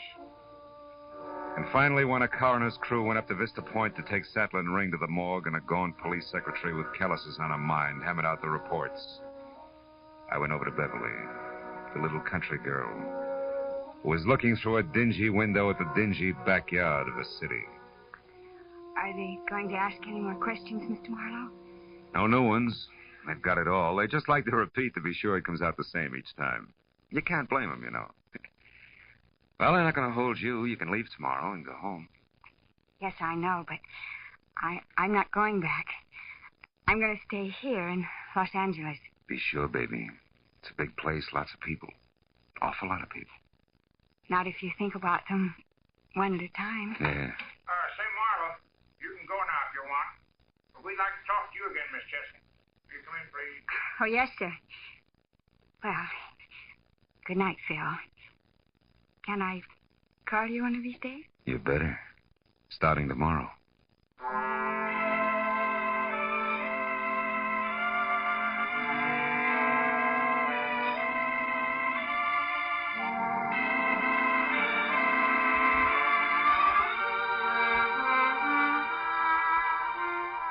She smiled.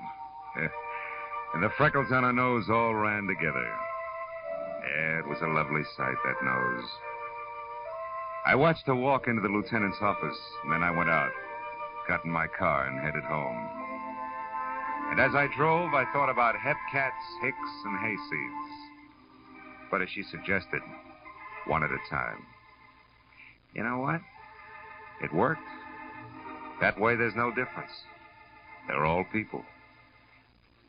Yeah, I had a hunch I was going to be planning on that phone call tomorrow.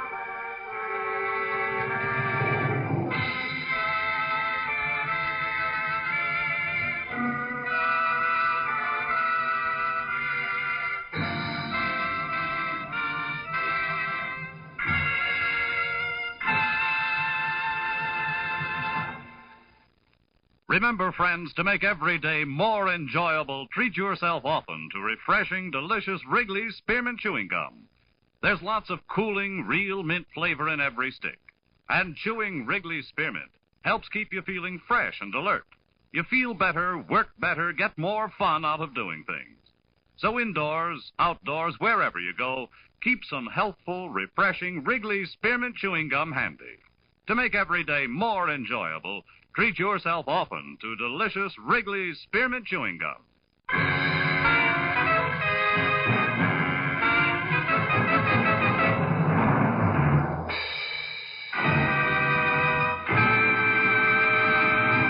The Adventures of Philip Marlowe, presented by Wrigley Spearmint Gum, bring you Raymond Chandler's most famous character and star, Gerald Moore.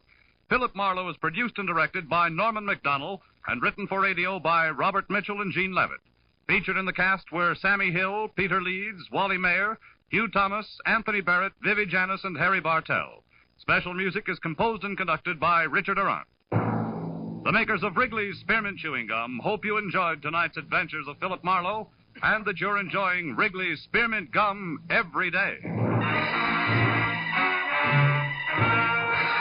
We invite you to be with us next week when Philip Marlowe says... This time I spent the night in an ancient Spanish castle with an overworked count guarding a tomb. A caretaker with blood on his mind and a 7-footer called Peter the Cruel, which was one thing. The other was worse. They all lived in the 16th century. Bob Stevenson speaking. This is CBS, the Columbia Broadcasting System.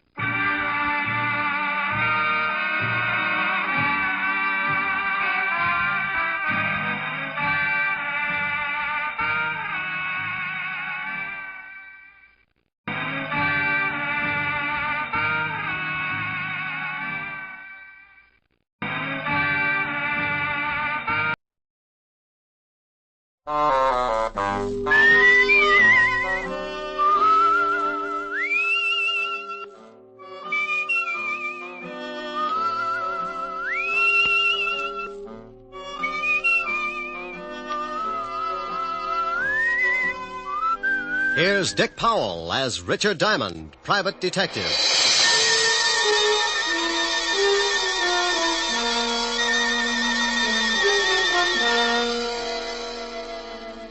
It's 5 o'clock in New York City, and the big neon signs light up the dark office that overlooks Broadway on the corner of 53rd Street. Behind a second-hand mahogany desk, relaxing in a swivel chair, is the leading figure of the Diamond Detective Agency, combination stockholder, office boy, and clue chaser.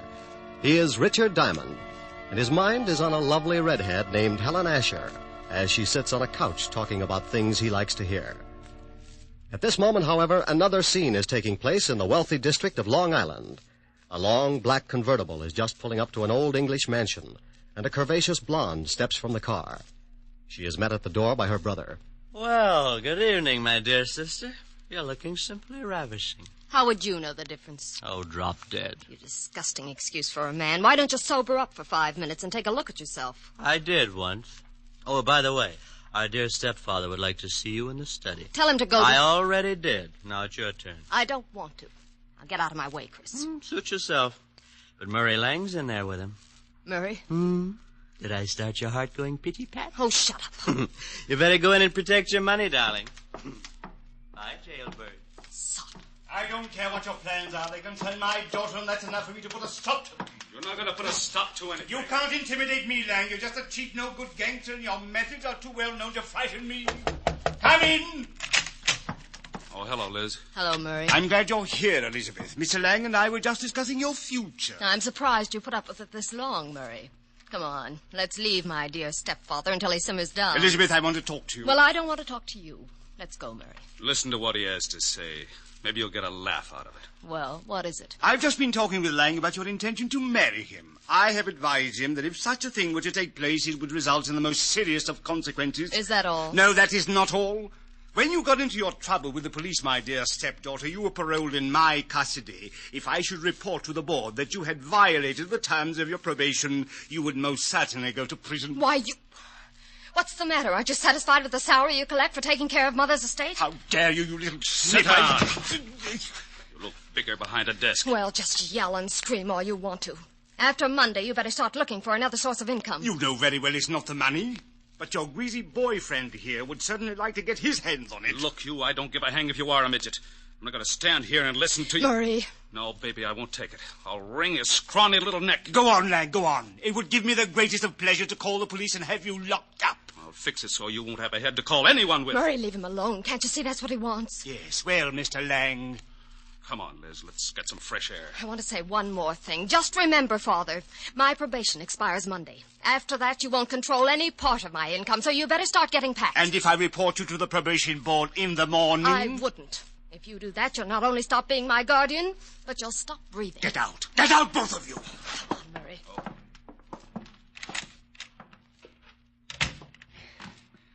Try to intimidate me. I'll make them both sorry. Detectives. Private detectives, yes. Foreign. Here's one. Full-page ad must be doing very well. Richard Diamond, private detective. If you've got a case, share it with me. Richard Diamond. 707.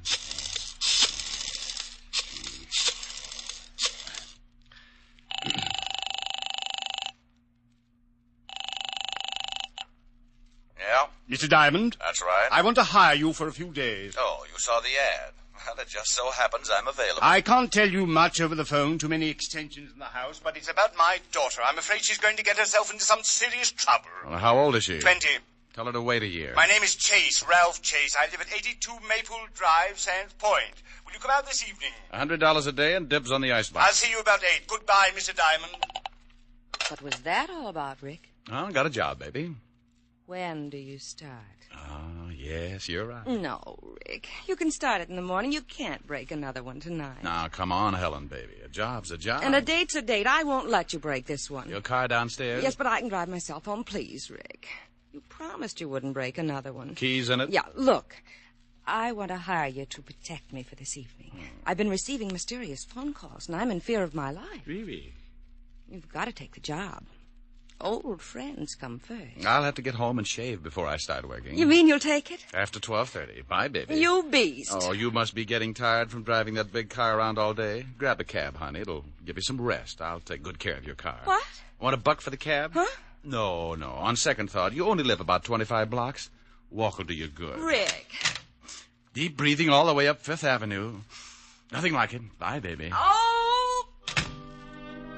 On the way to the car, I thought about Helen. The most wonderful girl in the world. Money, looks. But she had one bad fault. She wanted to get married. I got into the big sedan and headed for my apartment. I'd been up late the night before with the blonde singer, and I was feeling tired. Funny how things change. My nights in college were just as busy, but at 1 o'clock the next afternoon, I was out playing football. I face facts pretty well, so when I got home, I took a nap.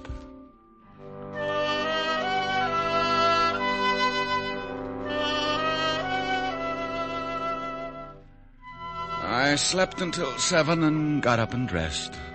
I drove Helen's car out to Long Island, and at 8 o'clock sharp, I was ringing the doorbell of the Chase Mansion. It was a big house, all right. If they built another one like it, Long Island would sink. Well, to someone at me chamber door. My name's Chris. Boo. Blow your booze some other direction. Your breath would wither a lung. My alcoholic exhalations are composed of the finest ingredients. You must have a weak stomach. Look, if you'll just stagger out of the way, I'd like to see Mr. Chase. Dead or alive? What? Nothing. I was just thinking out loud. Well, go right ahead. And after your talk with my stepfather, you can find me in the bar. You'll probably wind up like I am. That's a sweet thought. Where can I find your stepfather? Probably in the library, lying in my money. I left him leaning against the front door, gagging on the fresh air. I wandered down a long hallway and a big sitting room, furnished with enough antiques to make the Metropolitan Museum give up in shame. There was something about the place, a heavy quietness, like a bar of gold in a dark room. A shot had come from up ahead, and I tried a couple of doors before I found the room. Mr. Chase! Mr. Chase! In here! Mr. Chase? Yes. Come in and shut the door. I looked over at Ralph Chase crouching behind a desk. He got up slowly, all 5 feet of him. And I tagged him for a guy who would give $1,000 for every inch you could put on his legs. He looked like he could afford to be a mile high. The tall French windows were open at the back of the room, and you could still smell burning cordite.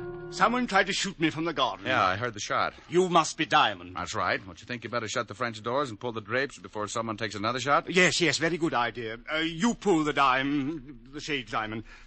You can start earning your money right now. You're a little excited, but I'll start to work. Right. Be careful, he might still be out there. Well, I doubt it. I can't see anyone out here. Oh, he just missed me. You can see where the bullet hit the wall. I jumped and hid behind the desk. Didn't you hear him on the porch? No, he must have stood in the soft grass that surrounds the garden. That's a good 10 feet from the house. You're lucky he didn't move in closer. He probably wouldn't have missed. Got any idea who it was? Of course, it was Murray Lang. Murray Lang? The gambler? Yes, do you know him? Well, I used to be on the force. Set him up 6 years ago in a larceny rap. Then you know what he's like. He was in the house this afternoon. We had an argument and he threatened me. An argument with your daughter? Yes, about my daughter. How'd you know? Well, you told me she was getting herself into trouble. She couldn't have picked a better playmate than Lang to get there with. Father, we heard a shot. Not really. Oh, let's go. He's not dead. My stepchildren, Mr. Diamond. Oh, well, lovely. I'm quite alive, so you can both stop looking so unhappy. Does it show? Come on, sis. Let's find the guy who fired that shot. I want to give him a few pointers. Where's Murray Lang, Miss Chase? Yes, he's the man you want. I'm sure he Don't tried... be absurd. Murray left 3 hours ago. What are you, a cop? Does it show? You're wearing too much cologne. Come on, Chris. Oh, she's nice. That's Elizabeth. The boy's her brother, Chris. I'd hate to draw straws. I married their mother and raised those two brats after she died. The courts appointed me executor of the estate. They don't like you handling their money, is that it? Yes. Since they've been old enough to ask for 50 cents to go to a movie, they've condemned me for watching their interests. You said you were worried about your stepdaughter. Tell me about it. I'll make it brief. Hate long explanations. Elizabeth got into some trouble with the police. Hit and run. She had been drinking. The man died. Liz was sentenced to a year in Folsom. But I got her off on probation. Oh, what do you want me to do? Drive around with her and spoil her aim? Monday the probation expires. She says she is then going to marry this hoodlum, Murray Lang. And you don't want that because you think he's after her money? Exactly. When she marries, the will reads that I shall, as executor, turn over half of the estate to Elizabeth. What about Christopher? He looked irresponsible when he was born. His mother left instructions that he should not receive his share until he is 35. That's another 8 years. Well, your stepdaughter's old enough to know what she's doing. I can't see how you can stop her. That's what I want you to do. And if I do, you'd be in a pretty good spot. What do you mean, Mr. Diamond? You continue as executor. I can understand you thinking something like that, but believe me, as much as I dislike my stepchildren, I wish to keep them in line for their late mother's sake. Oh. Well, Mr. Chase, I'll take a look around outside. Maybe I can come up with something that'll point out the would-be killer. If it was Lang, you can stop worrying about Elizabeth. Sing Sing doesn't boast a wedding chapel. I went out through the French doors and started looking around on the soft grass that bordered the garden. I had a fat hunch, so I stopped looking and started wandering. I was halfway through the rose bed when I spotted them. It was Elizabeth and the man. In the darkness, I couldn't make him out, but Murray Lang was my best guess. They went up a narrow path to one of those Chinese pagodas at the far end of the garden, and I stepped up close enough to give my ears a workout. It was Lang, all right. I don't care what you think. I didn't take a shot at the old man. Then who did? He's got a policeman in there now, and he's going to start trouble. Let him. I'm clean. Maybe it was that lushed-up brother of yours. Chris hates him, but he'd never try to kill him. Well, then stop hounding me. Maybe you took a shot at the old boy. Murray. Well, you got a good reason. I'm tired trying to buck the whole Chase household. If you love me, let's take off tonight and get married. Tell the old man to go to the devil. You can certainly wait till Monday. Yeah, but he won't. He's going to cause some kind of trouble and get you tossed into Folsom. He's not going to give up all that money just because you're through with your probation. He probably cooked up that shooting just to get the cops here. Murray, what's going to happen to us? Oh, ask your stepfather. He's been doing your thinking for you. I don't have to. We'll get married Monday. Okay. I'm staying clear of this place till then. But what if there's more trouble? I haven't got anyone to turn to. You worry about it, baby. I got a police record that makes yours look like a merit badge. I was too good a target in the moonlight, so I started back up the walk to the house. As I passed a hedge, I noticed a funny-looking plant that was shoving its way out of the foliage. I'm sorry I did that. It was the Johnny Jump-Up variety. Blackjack type. The guy on the other end of the sap gave it to me right over the eyes, and I went down like a crapshooter making a pass. I rolled over and watched the moon melt and run down in my eyes. Something warm and sticky spread over my face and turned the night red. Yeah, I was bleeding again. I guess I showed signs of recovering, so he started all over. This time he used his foot in my side. Oh. Oh. Oh, a couple more kicks in the ribs and in the right place, and he could have whipped up a fast course of Nola. I felt tired, so I rolled up in an old rose bush and went to sleep.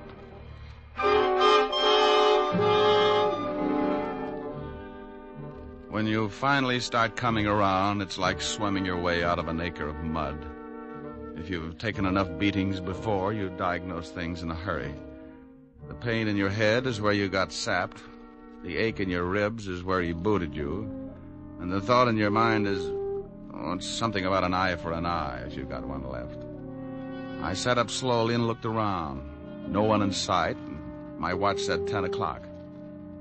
I'd been out for an hour, and I was feeling lonely until I started to get up. I made it to one knee and looked down at the best reason I could think of for staying home nights. It was Murray Lang, and you couldn't blame him for staring. He wasn't impolite, just dead. Something on the walk beside him gleamed in the moonlight. I took out my handkerchief and scooped it up. It was a little nickel-plated .32. You could still smell the fresh powder in the barrel. I put it in my pocket and stumbled back to the house. Chris opened the door. Well, you shouldn't drink so much. I never get so loaded I look like that. Well, try it sometime. It might be an improvement. Boo. I told you once before not to do that. Now tell me, where were you 10 minutes ago? I was in the bar. Who was with you? Red and green midgets. Now let go of my collar. Okay. Where's the phone? In the hall. Hey, what's going on? Who beat you up? Nobody. I always bleed like this on warm nights. Huh? Big pores.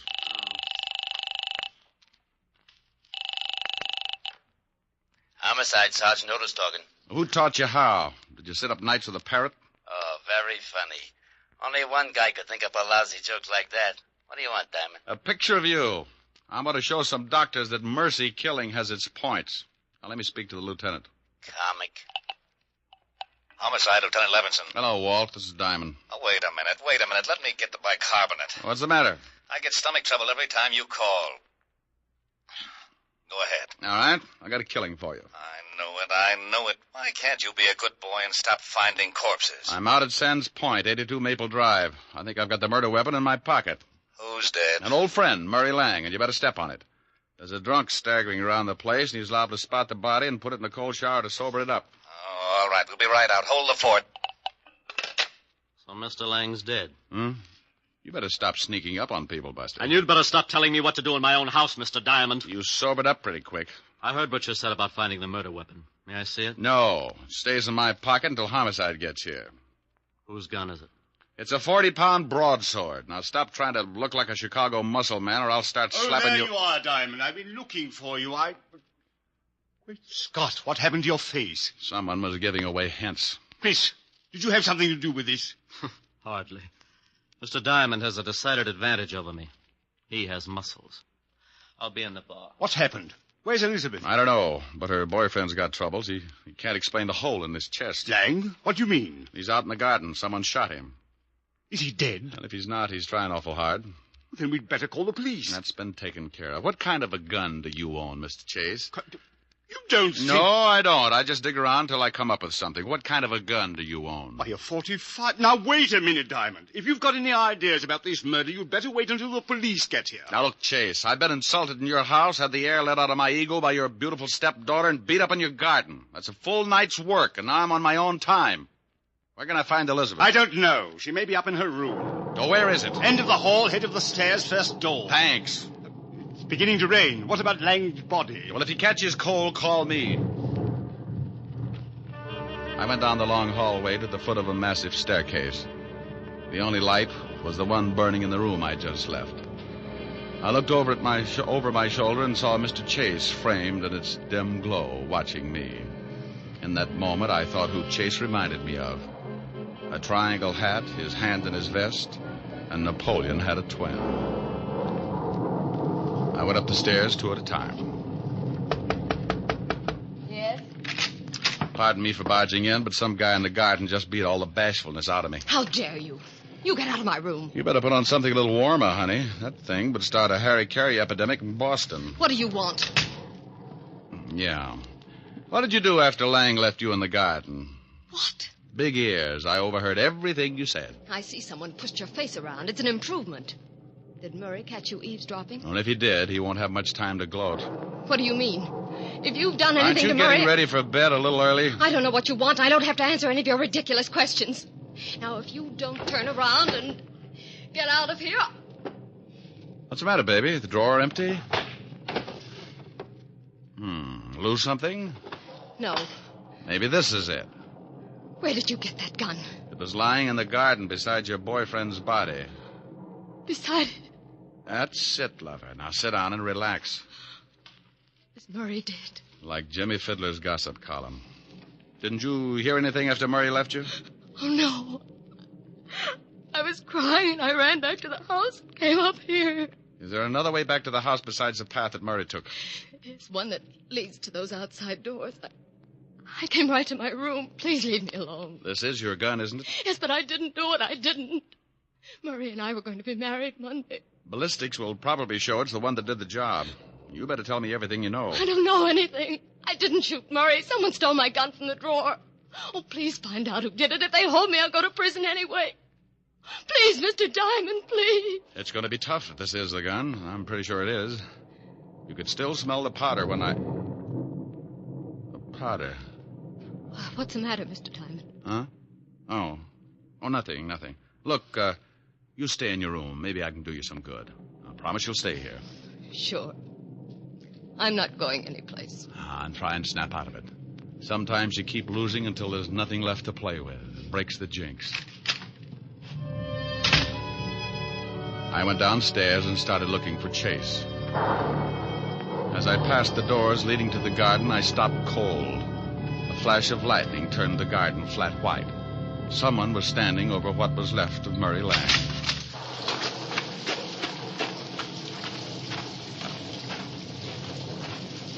Well, like the view? Oh, Diamond. I was just looking at the body. I talked with your daughter. She says the gun that killed Lang was hers. What? Claims they had an argument, but won't admit she shot him. Oh, no, I can't believe it. Certainly she had no reason... Unless... Unless what? Well, unless she found out Lang was just after her money. Well, that's possible. Anyway, if she did do it, I still can't figure who worked me over. Maybe it was Lang. You told me yourself he didn't like you. Maybe it was Elizabeth. Oh, no. It would have to be somebody very strong. She might have kicked you, but never could she have hit you hard enough to crack your head open like that. Tell me, when does Elizabeth come into her money? Why, at the end of the probation. The court set it aside until she was cleared of all charges. Who gets it if she goes to prison? Well, I'm the sole executor of the estate, but she's not going to jail. She didn't do this thing. I'll get the best counsel in the country. I'm sure you will. Tell me something, Chase. It's pretty obvious that my face got pushed around, but how did you know my ribs got the same treatment? What? It doesn't show. It just hurts. Why, Well, you told me. What are you getting at, Diamond? You'd have to reach pretty high to sap me, but if you were mad enough, you could make it. This is absurd. I'm going inside. And when I get grouchy, it's better to listen. I'm liable to use you to make the flowers grow. Go ahead, Mr. Diamond. I'm listening. Well, everybody in this house has some sort of motive for killing. With Elizabeth, it could be the old story of a woman scorned. With your lushed-up stepson, he could want to put the blame on his sister so he'd get more than his share of the estate. And we certainly know you stand to profit if Elizabeth goes to prison, because you retain custody of the family fortune. I'm getting wet, Mr. Diamond. Everybody's story's weak, but only one of them doesn't stand up. You said earlier this evening someone tried to shoot you from outside your library. Of course they did. You have the shot and saw the bullet hole. That's right, I did. But you told me he was standing outside the room by a good 10 feet. Nothing to say, Chase? You're trying to catch me up in something. Oh, you are so right. Now, when I walked into that room, I could still smell burning cordite. To smell fresh gunpowder like that, the gun would have to have been fired outside the room. You staged it, so I'd think someone was trying to kill you. Is that all, Mr. Diamond? Outside of the slip you made about kicking me in the ribs. Now, let's go inside. I don't think so, Diamond. Oh, that the .45 you were telling me about? Yes. Go ahead, make a try for it. I'm going to show you how it works. You kill Lang with your stepdaughter's gun, and you're going to collect the money if she goes to prison. Oh, you're a slob. My stepdaughter could easily kill 2 men tonight. You're in a spot. You can't shoot me with that .45 and make it look like the same person killed Lang, too. So you've got to get the .32 in my pocket. Give me Elizabeth's gun, Diamond. You try and get it, Chase. Why, you... Rick, are you out there? Better give it up, Chase. That's the law. He eats little men like you. Out there, Lieutenant.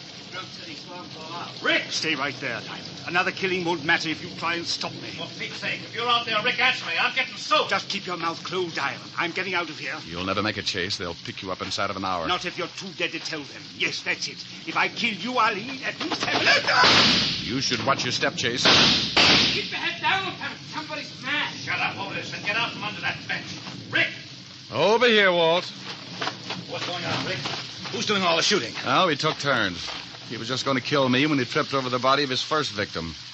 I used this .32 in my pocket, shot him twice. He's dead, Lieutenant. Give me my baking soda, Otis. Yeah, Lieutenant. Don't look so unhappy, Rick. He was going to kill you. Oh, I'm not unhappy. I'm just sore that I didn't have time to take the gun out of my pocket. I ruined a darn good coat.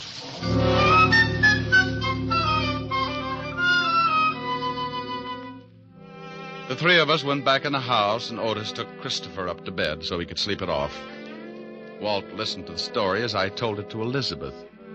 She cried a little and thanked me with her eyes. Walt went downstairs to clean things up, and I sat by her bed until she went to sleep. She didn't even wake up when I kissed her goodbye. Oh, I guess it was better that way. I said goodbye to Walt and Otis and headed for 975 Park Avenue. I was late. My face could use a mile of bandage. I hoped Helen wouldn't mind. Yes? Oh, my goodness. Hello, Francis. Tell Miss Asher I brought a car back. Oh, how bad a wreck was it, sir? Give me a glass with a backbone, will you, Francis? Yes, sir, right away, sir. Miss Asher's in the study. Thank you. Thank you. Hi. Well, it's about... Oh, Rick, not again. Mm-hmm. Your poor little face. Yeah, my poor little face. Well, you just stretch out on the couch, and I'll get you a nice tall drink. Francis is already on his way. Oh. Feel better? Yeah, oh, yes. Got a pillow? I'll hold your head up. How's this? Mm-hmm. Like some music to go with it? Sure. Turn on the radio. You comfortable? Mm-hmm. How about you? Uh-huh. That music sounds like San Francisco. Remember the top of the mark? Yeah, fun, too. Mind if I turn off the light? The glow from the fire is enough. You're cute. Better? Much. The snow is snowing, the wind is blowing, but I can weather the storm. A little high. What do I care how much it may storm? I've got my love to keep me warm. Mm-hmm. Me. I can't remember a worse December. Just watch those icicles pour. What do I care if icicles form? I've got my love to keep me warm. I like your singing, too. Thanks. Off with my overcoat, off with my glove. I need no overcoat. I'm burning with love. My heart's on fire. The flame grows higher. So I will weather the storm. Why do I care how much it may storm? I've got my love to keep me warm. That was nice. Hey, why did you turn the radio off? This is nicer. Come here, Rick. Oh, honey. Honey, you're reading my mind. Here's your drink, Mr. Diamond. Oh, my goodness.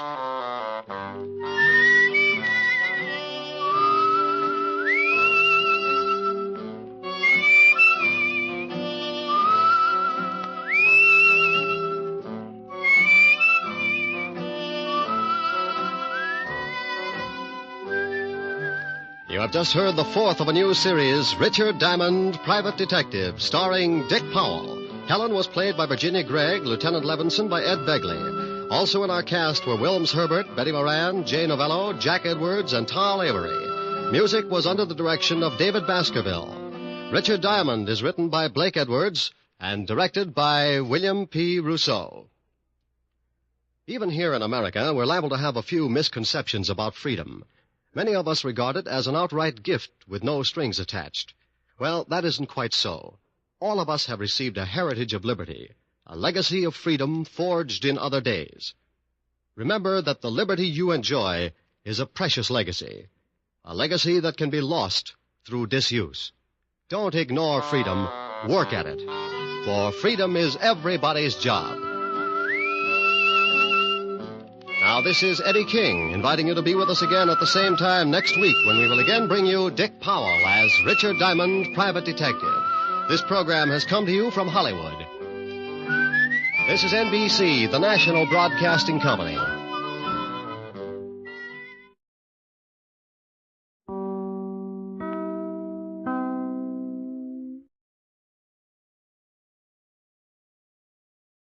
And now, stay tuned for the mystery program that is unique among all mystery programs. Because even when you know who's guilty, you always receive a startling surprise at the final curtain. In the Signal Oil program, The Whistler.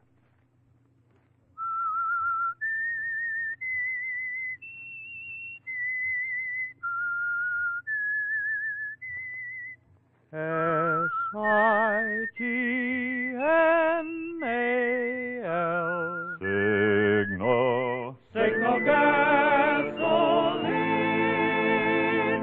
Signal, the famous Go Farther gasoline, invites you to sit back and enjoy another strange story by The Whistler.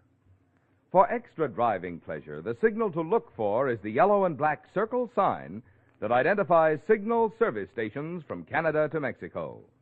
And for Sunday evening listening pleasure, the signal to listen for is this whistle that identifies the Signal Oil program, The Whistler.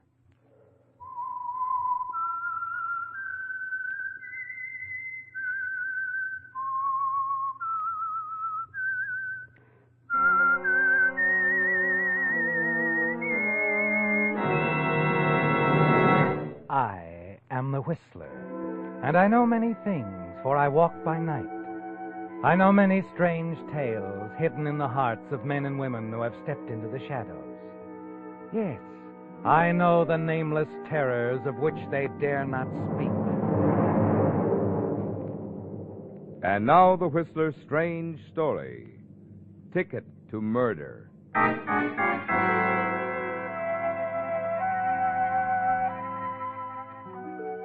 Standing at the window of the cheap hotel room and looking out over the outline of lights and neon that was Kansas City after sundown, Eve Benton felt a dread, pressing sense of loneliness, concern. That the condition would pass, she was certain. She'd managed before, she would manage again, some way. But she wasn't thinking of that now. Eve Benton was being sorry for herself, forgetting her good points. The quiet, restless beauty in her face, the sullen attractiveness of her features. She was annoyed at the city and the world. She raised the window as though voicing of her resentment, and she heard other words nearby. They came from the next room. You're saying 30,000. That's the deal. A lot of money. A lot of money. Not for the return of the Perriman necklace. 30,000. And no questions asked? Is that what the insurance company says? Yeah, that's what they say. You really got the Perriman necklace? That I gotta see. Does this look like it? Yes, it does.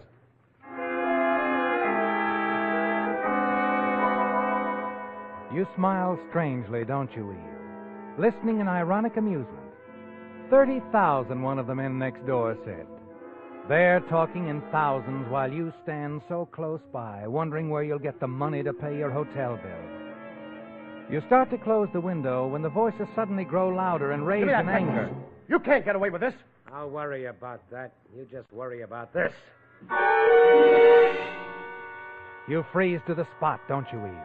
Your outstretched hand touching the windowsill remains fixed, rigid like a statue, and then you hear someone climbing out onto the fire escape. A man is outlined by the staccato flashing of a neon sign on top of the building next door. He hesitates, glances back at the room he just left. You get a clear look at his face, and then he starts down the fire escape steps. You lean out, see the man drop to the ground and disappear into the shadows of the alley below. You wait, staring, then run out of your room into the hall. The door to the room next door is partially ajar. You run to it and glance inside. A man on the floor, lying very still. He's dead, isn't he, Eve? You're about to turn and run when your eyes fasten on the telephone. Hello?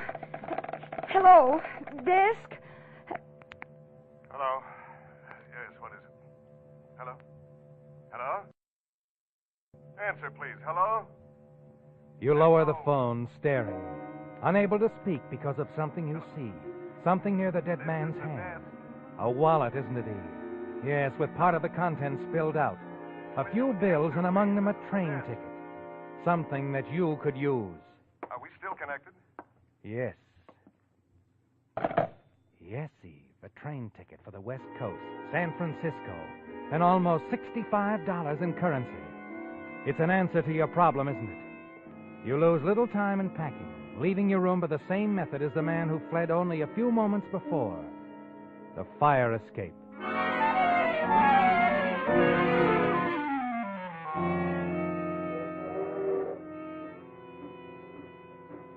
Later, as you settle safely back in the seat, the train begins to roll. You casually present the stolen ticket to the conductor. You've succeeded, haven't you, Eve? No questions asked. The train gathers speed, hurrying you away from Kansas City. You relax now, become aware of your surroundings, the other passengers. Notice the man opposite you, his face half obscured by a newspaper. And then... Oh, I'm sorry. Did I startle you? Oh, no. No, it's just that you look like someone I knew. Well, now I've got another reason to be sorry, that I'm not. You just get on the train? Kansas City, yes. Oh, it's an interesting place. Yes. Yes, it is. He smiles, doesn't he, Eve? He can even do that. This man who pretends to be so nonchalant, so much at ease. You wonder how he would feel if he knew that you had recognized him. That you were certain he was the man you saw fleeing from the hotel room next to yours. That you shared his grim secret of murder. Something wrong? What? Well, the way you're staring at me. You said I'm not the guy you thought I was. Is there some other reason? No, there isn't anything. You want to read the paper? No, thank you. Oh, good. I'd rather talk anyway. Talk? Yes. We've some distance to travel together. There's no reason why we shouldn't become better acquainted. Is there? No. No, there isn't. No reason at all.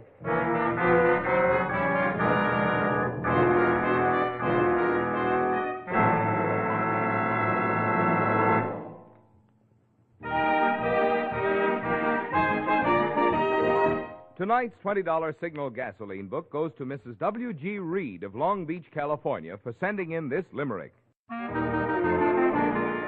My car seemed to need overhauling. The gas it consumed was appalling.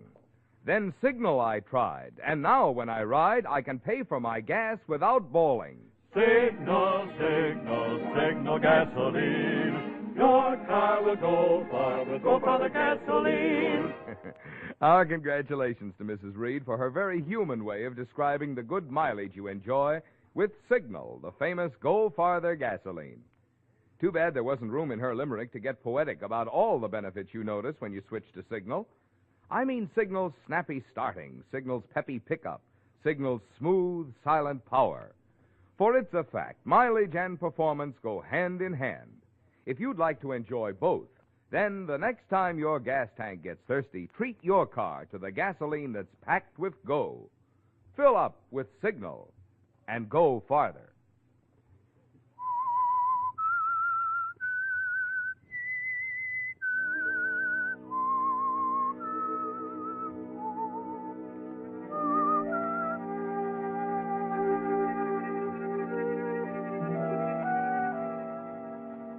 You're unable to avoid the young man sitting across from you, aren't you, Eve? A man who's introduced himself as Frank Gilby. A man you're certain committed a murder in the hotel room next to yours in Kansas City. Later, he escorts you to the club car of the train, orders cocktails, and the two of you talk like old friends as the train roars through the night heading west. You're careful to avoid mentioning the hotel, aren't you? Leave it to him to take the lead in the conversation.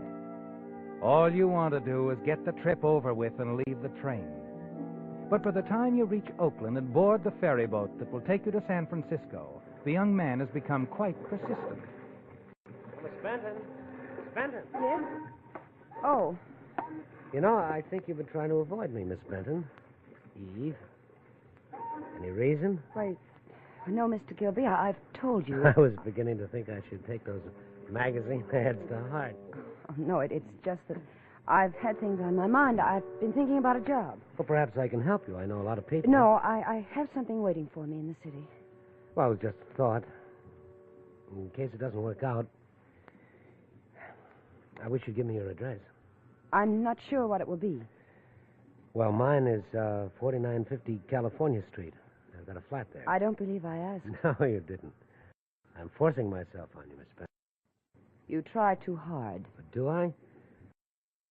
Well, don't blame me. I'd really like to see you again. Perhaps you will. Like I said, maybe if that job doesn't work out... Yes, I know. 4950 California Street.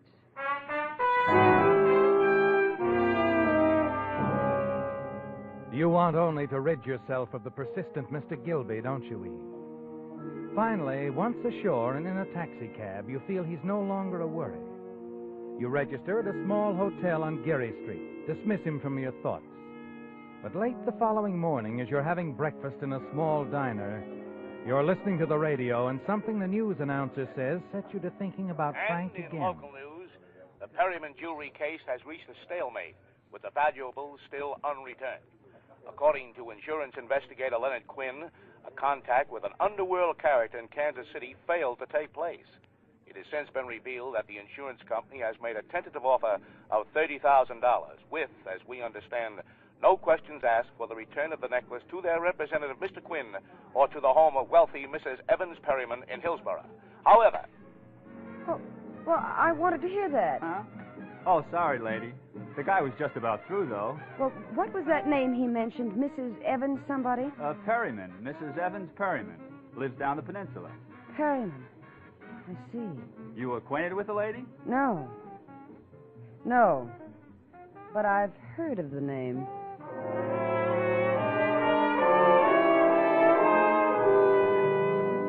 Yes, the words of the newscaster set you to thinking, didn't they, Eve? Particularly the mention of $30,000. That was the figure you heard Frank Gilby mention in that Kansas City hotel room. And you remember the name Perryman, too. Strangely enough, after you've taken a cab to 4950 California Street, walked up the stairs to Frank Gilby's flat.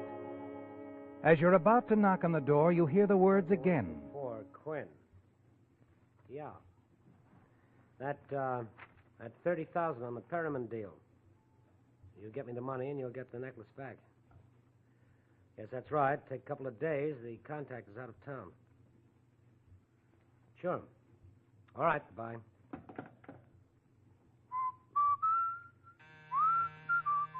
Yeah. Oh, Eve, hello. Hello, Frank. Changed your mind, huh? Thought you'd look me up after all? Uh-huh. Well, how'd the job go? You all set? No, I didn't go there. Well, maybe I can help on that, like I said. I'm sure you can. Well, come in, Eve. Like I said, I'm sure you can help me, Frank. Well, anything at all. I'm glad you feel that way. Because I'm referring to the Perryman deal, the $30,000 you were going to get from Leonard Quinn and the insurance company. What? Mm-hmm. The $30,000 you wanted all for yourself. That's why you killed your partner back there in that Kansas City hotel, took the necklace I happened to be in the next room. I see. So you've got a new partner now, Frankie. Oh, have I? Mm-hmm. And I wouldn't try anything if I were you. I've taken the necessary precautions. If something happens to me... The cops find out about that little accident in Kansas City, and they come looking for me, right? Right. Well. Looks like I'm right behind the 8 ball. You don't have to stay there. If you play it right. That means your way. My way. Okay. Have you talked with Quinn? No. Oh, now, Frankie. I think you have. Okay, so I talked with him. He thinks I'm just a go-between.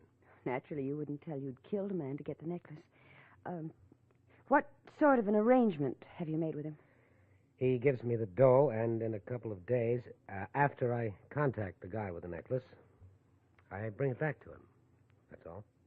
Quinn trusts you that much? Oh, sure. I've handled deals like this before for Mr. Quinn. When is he going to pay off? Tonight. Oh, fine. Well, it's all settled then. I'll meet you here after you've collected from Quinn. What time? I'll be back by 9. We'll open a bottle of champagne to celebrate. I'll buy. Naturally, it's your party. I'll see you tonight, Frankie. At 9.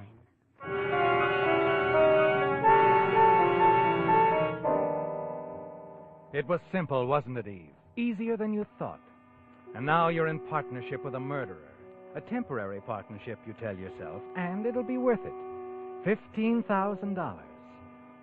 After it's over, you'll move on, start a new life. Yes, it was all so simple, talking your way into that partnership. But as the day wears on, you begin to wonder about it. Perhaps it was too simple, Eve. You really hadn't expected Frank to accept your demand so readily. The more you think about it, the more certain you become that he'll bear watching. Early that evening, you hurry back to his flat. And as your cab turns into California Street, you see Frank board a cable car. Driver. Yes, ma'am? Don't stop. I've changed my mind. I want you to stay close to that streetcar. Sure. But not too close. Okay, I get it.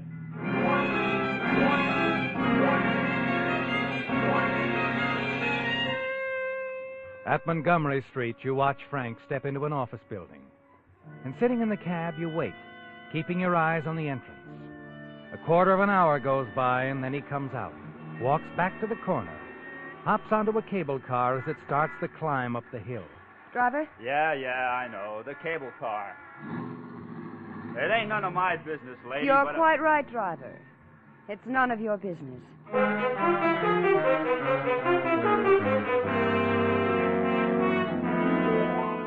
You follow Frank back to his flat, see him hurry inside. You're quite certain you know what he's up to, aren't you, Eve? But you want more time to think about it alone. So you tell your cab driver to keep going. Finally, you return to Frank's place. Well, hello. Sort of early, aren't you? I've changed my mind, Frank. I'd like to go with you when you get the money.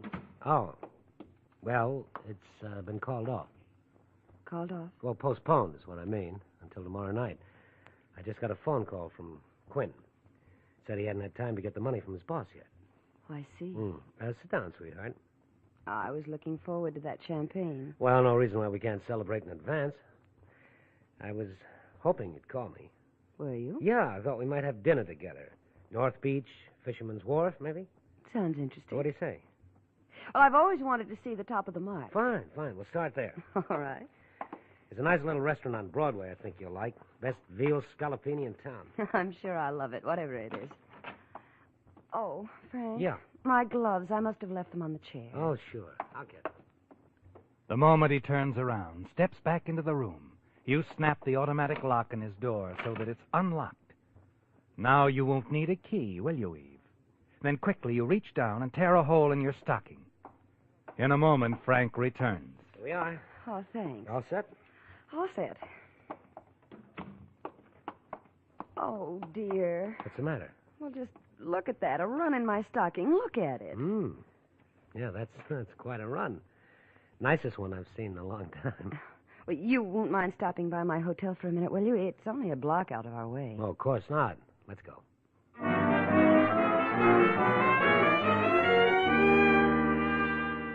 At your hotel, you leave Frank waiting in the cab parked at the entrance, while you hurry inside the crowded lobby and right on out through the door on the other side. You go back to Frank's place a block away, slip quietly into the apartment, find what you'd expected, an envelope containing $30,000 in his suitcase. You put the envelope in your purse. Well, Frank was going to double-cross you after all, wasn't he, Eve? Yes, you've proof of that now. You hurry back to your hotel and go quickly to your room. The whole thing has taken you less than 5 minutes. And now you put in a phone call to the railroad station, check the trains leaving town, and make your reservations. As you hang up the receiver... Yes? Yes, what... I got to wondering about you, sweetheart. Oh, Frank. Well, I'm sorry I took so long, but I had a long-distance phone call from my brother. What, news from home? Yes, and not too good, I'm afraid. My father's had another attack. I'm terribly worried. Oh, that's too bad. Frank, about tonight. I don't feel much like celebrating. You understand. No, sure. I wouldn't be very good company. Oh, don't give it another thought, baby. We'll have dinner tomorrow night. All right. I'm really sorry. Oh, sure. I'll see you tomorrow.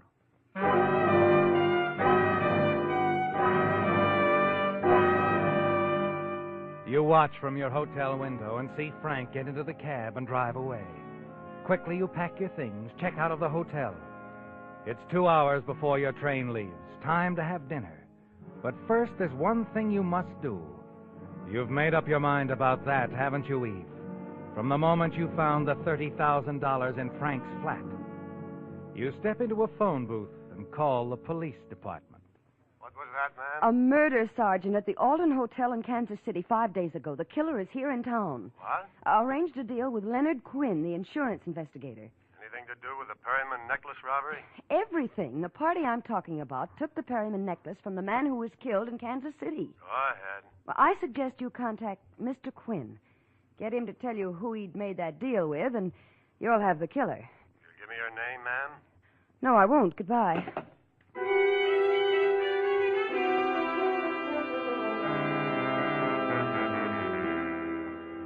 Now you're settled comfortably on the train as it moves out of the station, rumbles through the outskirts of San Francisco. You lean back, close your eyes. It's been a trying day, hasn't it, Eve? And you're tired. As you listen to the rhythmic click of the wheels, you doze off. And then suddenly you're awake again. You're staring at the newspaper headlines in the hands of the man sitting opposite.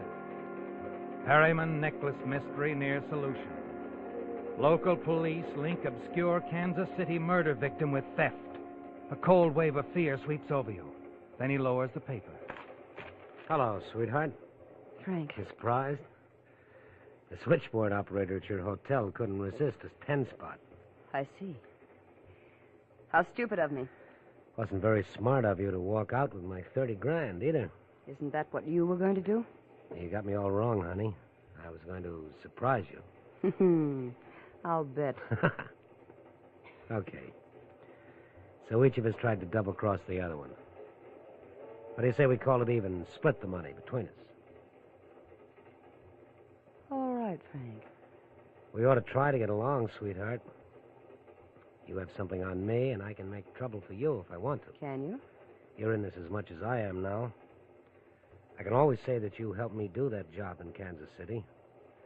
Our coincidental appearances would make it pretty hard for you to deny. Yes, I guess it would. So let's bury the hatchet, Why not? And after we get back to San Francisco, we can do the town together, baby. Have a lot of laughs. You know, I got a hunch this partnership's going to turn out okay. I was just thinking the same thing. We'll just forget the past. Think only of the future. Right. A bright future, sweetheart. For the two of us.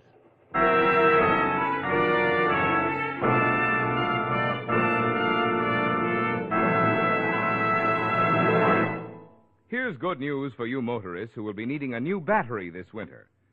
Did you know there's now a new, finer battery guaranteed to last up to 2.5 times as long as ordinary batteries? It's the new Signal Deluxe battery, guaranteed for a full 2.5 years on a service basis. This amazingly long life is due to microporous all-rubber separators, which have been called the greatest improvement in batteries in 20 years. But longer life is only part of the story. Because these improved type separators hold twice as much acid solution between the plates, Signal Deluxe batteries deliver up to 35% more power. Yet this superior performance actually costs you less per month, which is really the only logical way to figure battery costs. What's more, right now Signal dealers are giving generous trade-in allowances for old batteries, plus liberal credit terms. No wonder drivers with an eye to economy, as well as those who demand top quality, are both heading for Signal service stations. They know that today's best battery buy is a quicker starting extra long life Signal Deluxe battery.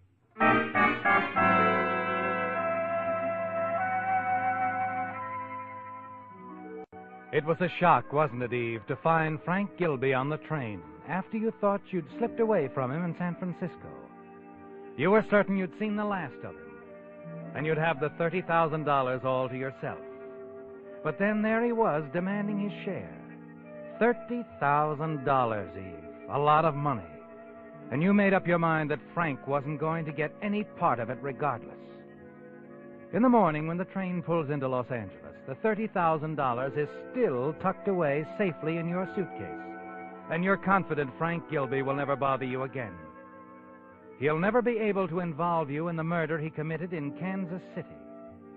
Yes, you're quite confident. Sure, aren't you, Eve?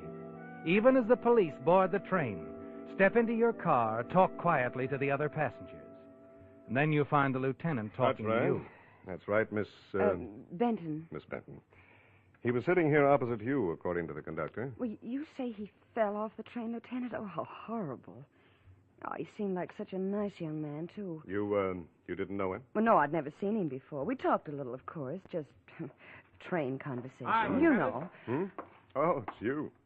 Didn't waste any time getting down here, did you? Well, we got to keep our readers up on what's happening in our little old world, you know. Come on, Lieutenant. I want this to hit the next edition. What's with this guy fell off the train? Where'd it happen?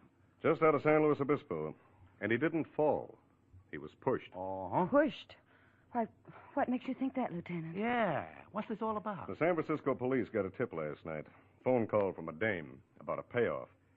An insurance investigator was making a deal for the Perriman necklace with a party she said killed a man in Kansas City. Oh, another killing involved, huh? Mm-hmm. The insurance man was going to hand over $30,000 for the Perriman necklace. See, then you think the payoff was to be made here on the train? Yeah. Quinn completed the deal all right, because when his body was found, the necklace was in his pocket. Quinn? That's right. The man who was pushed off the train. Leonard Quinn. Well, he told me he was Frank Gilby. Well, he probably wanted to keep his identity covered until he'd completed the deal. I see. If our tip is right, the killer pushed Quinn off the train so that there wouldn't be any witness. Now, wait a minute. You think the killer who pushed Quinn off the train was the Kansas City killer, too? Well, that's what the woman who tipped us off told us. Now, all we have to do is examine all the luggage in these cars and search the passengers. Ah, I get it. And if you find the $30,000, you'll have... And we'll have our killer. Ah. Well, Miss Benton, I'm sorry to bother you. But as long as we're here, we might as well start with you.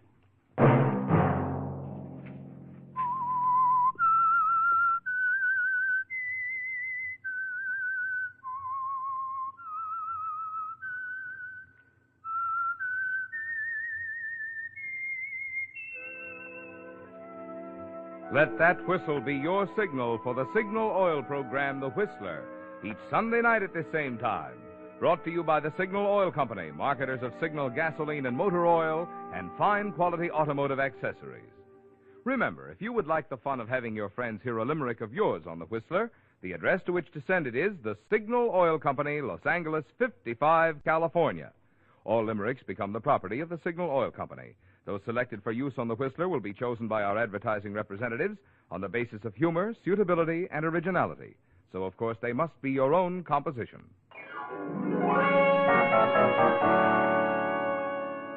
Featured in tonight's story were Joan Banks and Frank Lovejoy.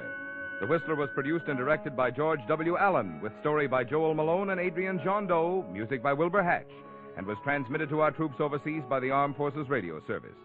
The Whistler is entirely fictional. All characters portrayed on The Whistler are also fictional. Any similarity of names or resemblance to persons living or dead is purely coincidental. Remember at the same time next Sunday, another strange tale by The Whistler.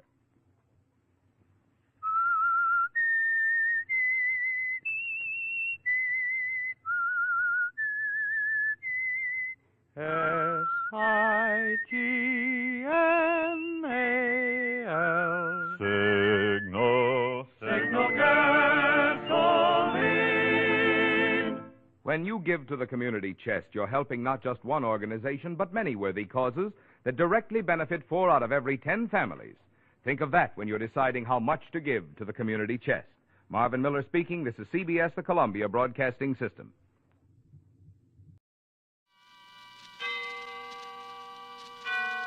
Autolite and its 98,000 dealers bring you Mr. William Powell in tonight's presentation of Suspense.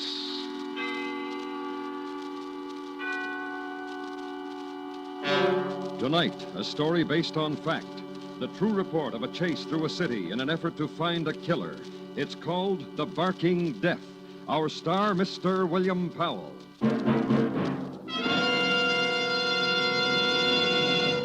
This is Harlow Wilcox. Say, could your church use as much as $50,000? Well, you can help your church, hospital, school, or any other recognized local or national charity share in a total of $100,000 by registering now in the Autolite Family Charity Drawing. A total of $100,000 in cash awards to the recognized charities selected by the 25 persons named in this drawing. Now, it is our privilege to have you hear what the head of one of America's finest organizations says about this great event. Here is Mr. William Ziegler, president of the American Foundation for the Blind. This unique and generous Autolite offer deserves your attention. And when it comes to picking your favorite charitable group, remember that the American Foundation for the Blind needs your help to help our sightless people of all ages. To enter the Autolite Family Charity Drawing, print your name and address on a registration form at any of these Autolite Family car showrooms. DeSoto, Hudson, Plymouth, Studebaker, Dodge, Willis, Nash, Packard, Kaiser, or Chrysler. There's no obligation. And now, Autolite presents The Barking Death, starring Mr. William Powell, hoping once again to keep you in suspense.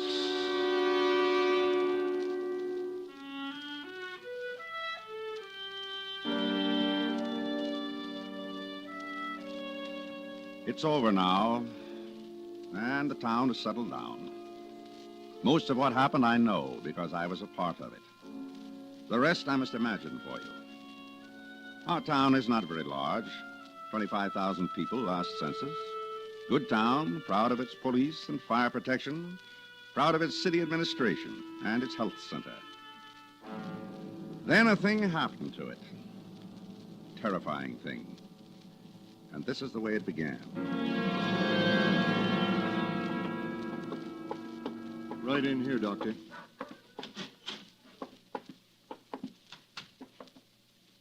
Massive bite. Here. Cheek. How long ago? 10 days ago. Medicated it himself. A few hours ago, his wife called me. She wouldn't speak to me when I came in, Doctor. Upset. Yeah. Well, Mr. Garrison here has been a patient of mine for a long time.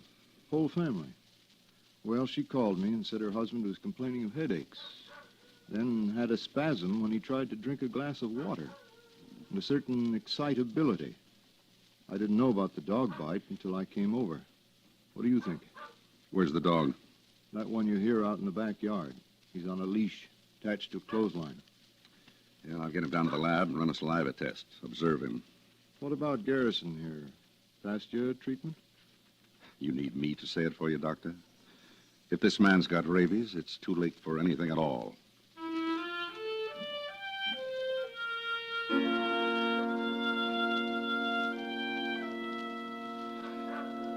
The dog was a mongrel, mostly beagle, spotted black and white, both ears and its muzzle white. A man from the Animal Society was called in, and he took the dog to the health center. It was shortly after midnight. Mr. Garrison was kept under sedation, his symptoms being very painful. I got to the center about 8:30 the next morning and went immediately to the laboratory where the dog had been quartered. Yeah, I got the list right here, Lieutenant. 3 microscopes. That's right, Lieutenant. 3 microscopes, binocular. Dissecting instruments, so must have taken a couple of fistfuls of them. I don't know exactly what, scalpels, probes. I guess that's about all. Hey, what's the matter? Oh, hi, Paul. Hold it a minute, Lieutenant. Dr. Miller just came in. Robbery here last night, Paul. Got 3 microscopes. Yes, I heard you. Must have picked the lock. I found a piece of tin on the sidewalk when I came in. Well, you finish up with the police, then you can tell me about it. Hello, Lieutenant. Yeah, you got that? Oh, the way I figure, it couldn't have been just one man. Those microscopes are pretty heavy, so there must have been a couple of them. Oh, yeah, sure. I'll leave everything alone. Joe? Hold a minute, Lieutenant. Yeah, what, Paul? The dog. Huh? In that cage. The lock's been sprung in that cage. Did you... Why, I don't know anything about it. Now, give me that phone. Hello? Yes? This is Dr. Miller. Yes, sir? Something's important. Something... Dr. Kramer's just gave me a list of things that were stolen. Listen, there was a dog here, a rabid dog, and he's gone. What? A dog, a black and white spotted mongrel. And chances are 1,000 to 1 he had rabies. And whoever stole those microscopes stole that dog. If that dog bites, well, rabies is 100% fatal. I guess you'd better let me have that description, Doc. Black and white spots, mostly beagle, I think.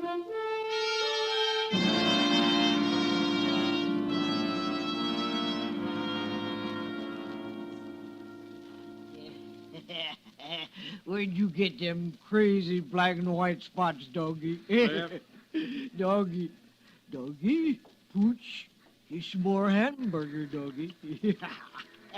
Look at him. Look at him, Harry. Cliff.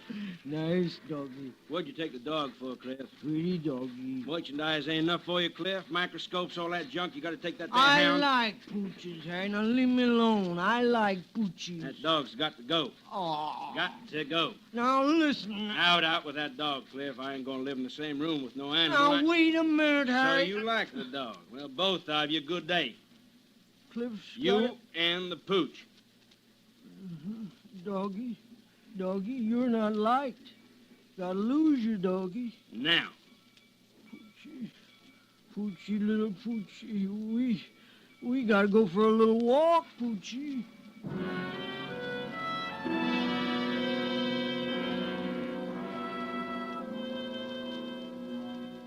And a petty thief took a walk with a dog, holding him in his arms against the chill autumn air.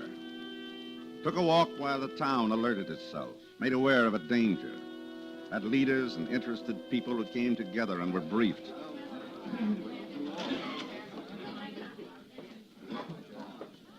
Now, everyone, find a chair and sit down, please. Dr. Miller, Yes? my name is Mrs. Stone, and Mrs. Stone, there'll be ample I've opportunity written down a question here, and I'd like to ask you. Is it the habit of this foundation to house a mad dog? The second part of my question is, who is responsible for the laxity in letting this dog escape so that he is a menace to the community and its people? That's my question, Dr. Miller. And as a housewife and a woman who, well, I would like to hear what you have to say. Now, Mrs. Stone, this meeting was called for the press and any interested parties just to answer that kind of question. The dog was under observation to make certain he was rabid. But the fact remains, What fact remains? somebody was incompetent. That's all I have to say.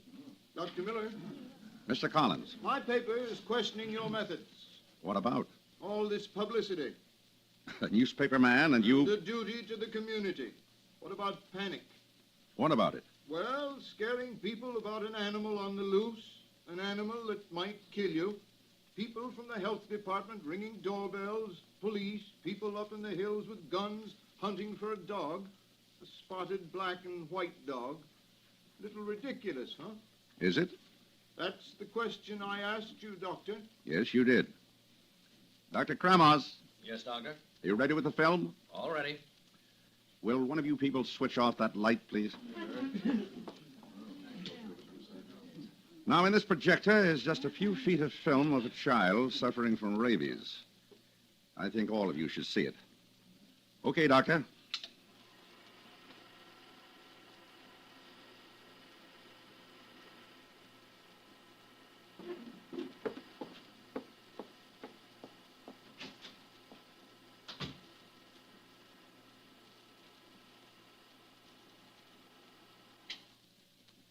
All right.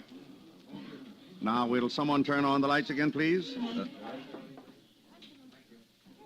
And I see Mrs. Stone walked out. Well, I didn't show that film to scare anyone. Just so we can get into a frame of mind. Just so we can be deadly serious. Somewhere in our town is an animal which has a deadly disease. And whoever he bites, if that person does not receive immediate treatment, that person will surely die. You mean anybody who gets rabies? Will surely die. Without treatment, it's 100% fatal. Now, Dr. Kramas, can I have that chart? Of course, Doctor. Drawing of human nervous system. To make a simple point, the virus of rabies attacks the nerves, travels them till it reaches the brain. The closer to the brain the bite is, the less time it takes for the awful symptoms you just saw to appear. Then, death. And I repeat it. Once the virus reaches here, it is 100% fatal.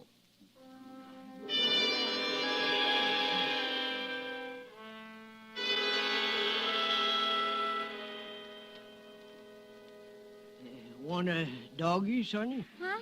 Pretty little doggy. You can have him. Honest? Just you be nice to him, that's all.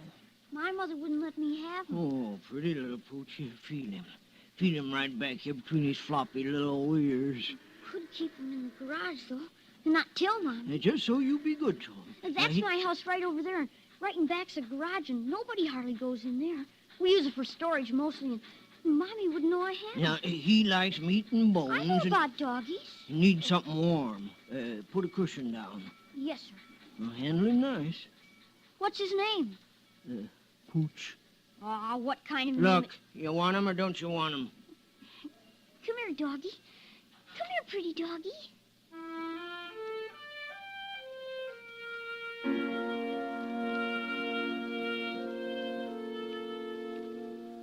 The boy, whose name was Peter Barrett, took the dog in his arms and walked away with it. And a half mile away, a jeep, outfitted as a sound truck, blared a warning.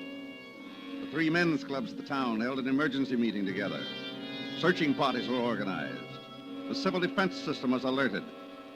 And a man, a health officer, directed all of it. A man who became tired. Paul, Yeah? some coffee. Oh, thanks. I got it black. Yeah. Put it down. Now who should take it easy? What do you want, Joe? Just take it easy. 16 hours. Well, Nothing. probably... No, I'll get it. Dr. Miller's office. This is Dr. Kremauer speaking. Oh, yes. Oh. Oh, that's too bad. Yes, of course, I'll tell him. Well, tell me what. Mr. Garrison died, rabies. They'll send some samples over to pathology for negri bodies, but there's no question about it. Now we're sure of it. Rabies. Yeah, now we're sure of it. And the dog hasn't been found. And somebody's going to irritate that dog, and he'll bite. And the rabid dog is very easy to irritate.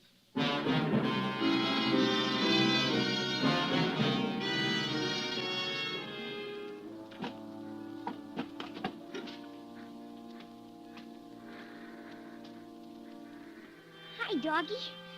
Hi, sweet doggy. Brought you a bone, doggy, and some milk. Gee, you look funny, Poochie. What's the matter? Oh, come here and snuggle up. Is that better?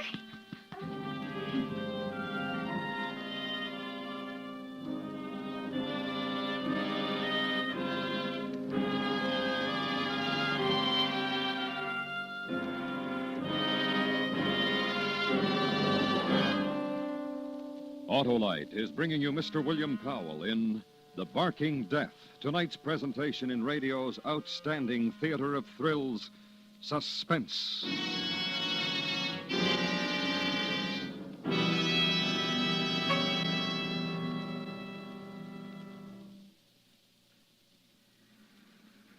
This is Harlow Wilcox. Tonight we are privileged to salute the Studebaker Corporation as a distinguished member of our Autolite family. So I've got a date at my Studebaker dealers, and here I am. Hello, Mr. Wilcox. Hi. Say, what's this model? A car of the future? Well, it's a car of the future, all right, but you can buy one today. It's the new Studebaker for $54. You know, Mr. Wilcox, while other makers are talking about their dream cars, Studebaker is building and selling them. But, of course, the pace-setting Studebaker styling means more than just beauty. It eliminates needless dead weight and excess bulk. Now, that means terrific gas mileage and superb handling ease. Well, can you get power steering on the new Studebaker? You sure can, and overdrive, too, if you wish. And, of course, our new Studebakers use many Autolite products, too. Well, thanks, Mr. Dealer. Autolite is proud of its long association with Studebaker and you Studebaker dealers everywhere. And now, Autolite brings back to our Hollywood soundstage Mr. William Powell in Elliot Lewis's production of The Barking Death, a story based on fact and well calculated to keep you in suspense.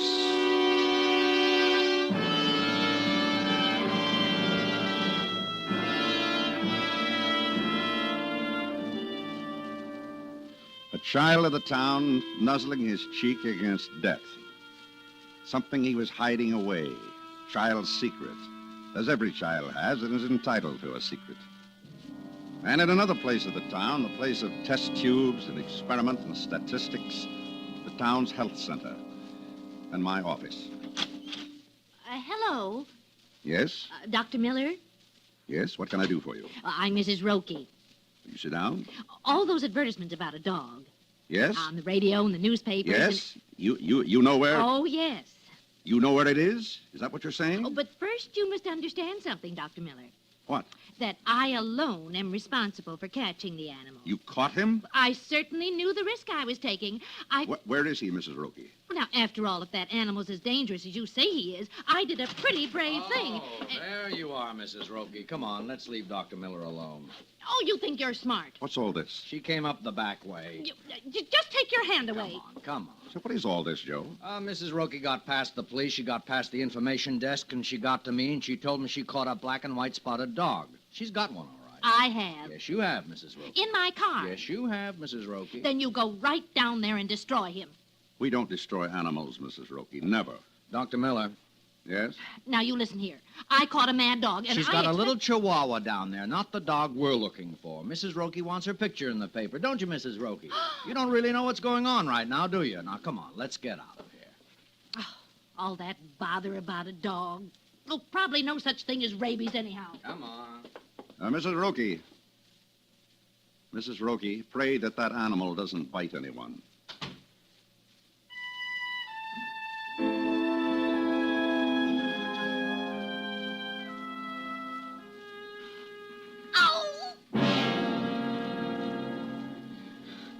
What'd you do that for? Why did you bite me? Why did you bite my arm for, Poochie? Mama! Mama! Mama? Mama? Mama!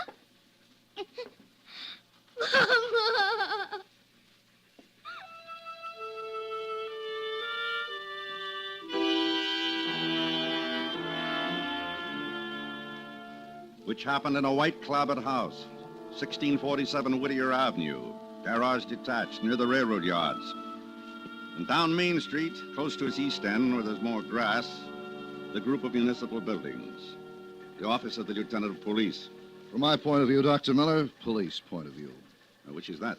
What we seem to have forgotten. 2 microscopes were stolen and various instruments. The disposal of same. That's my point of view, Doctor. Procedure. You care to tell me about it? Yeah, we're looking for the wrong thing. What do you mean? It's easier to find microscopes than a dog. Anyhow, I told you, procedure, routine. We've questioned men with known records, alerted... Oh, excuse me. Lieutenant Stevens speaking. Oh, when? Well, good. Bring him down here. I said routine, Doctor, and you didn't seem impressed. Suitably so, Lieutenant. Listen, there's only one thing that could make me jump up on this desk and shout array and go through all the antics you... Oh, no, just take it easy. It's not a time to get cryptic, that's all. Oh, thanks, Sergeant. That'll be all. Sit down. What's your name? Wood. Harry Wood. Vagrancy. Started out like that, sir. Yeah, that's what the sergeant told me over the phone. He said you yelled you weren't a vagrant, and they took you home to find out. And they found a microscope. Then he's the... I said routine, Doctor, and you didn't seem impressed. Spotting a vagrant is routine. Is it all right if I... Sure, go ahead. You stole the microscope from the health center, didn't you? Yes, sir. 3 microscopes and instruments and a dog. Yes, sir. Where's the dog? I don't know. Now, listen, you. What did you do with that dog? I said I didn't know. Cliff took the dog. What's he talking about, Lieutenant? Cliff, the other man. There was more than one, remember? And he took the dog. And I made him get rid of it. How? I didn't ask him how he got rid of it. He got rid of it. Well, where is he? Where is this Cliff? Lieutenant, ask him where... Now, look, the sergeant said he went back to this man's room. No one was there, or the 2 other microscopes, or the instruments. I don't know where he went. I'm going to say it to you again, Doctor. Routine. Mostly that pays off more than anything else. Now it's a matter of finding a man named Cliff.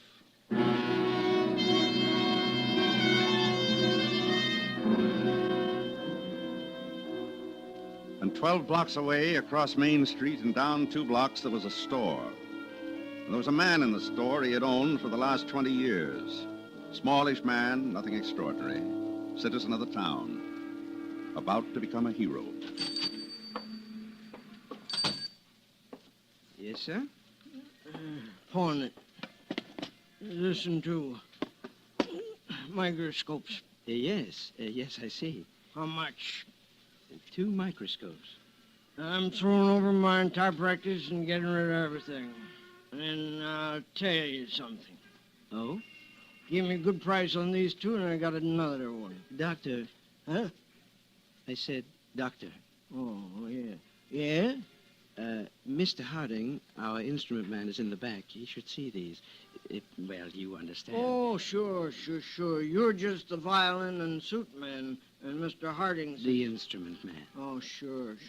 Wait here. I'll be right back. Well, you just tell Mr. Harding the doc's in a big hurry.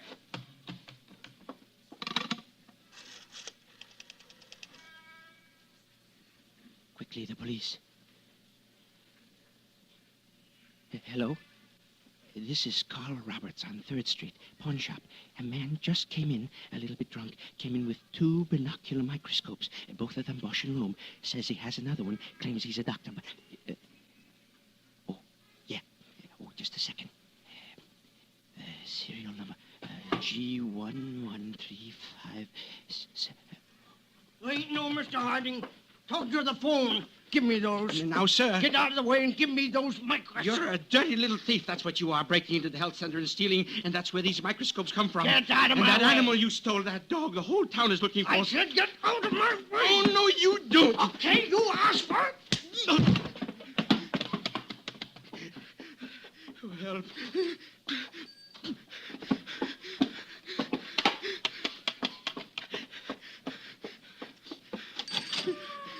Stop him! Stop that man! Stop him!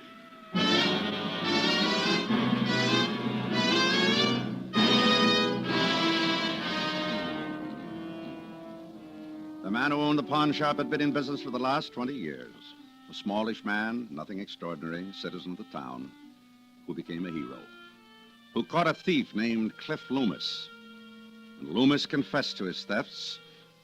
And a little later, I had a chance to speak with Loomis. About a dog. Look, I've been on a toot. A dog with black and white spots and white muzzle. What do you want from me? You got your junk back? What's so important about a lousy dog? Look, the police have been to your room and he's not there. I asked you a question. What's so important about a Did he bite you? You crazy. Did he? Bones he bit. Me, he wagged his tail for. A very nice dog. I want to show you something. Huh? Here, look at them. Go on, take them, Cliff. Pictures? Go on. No.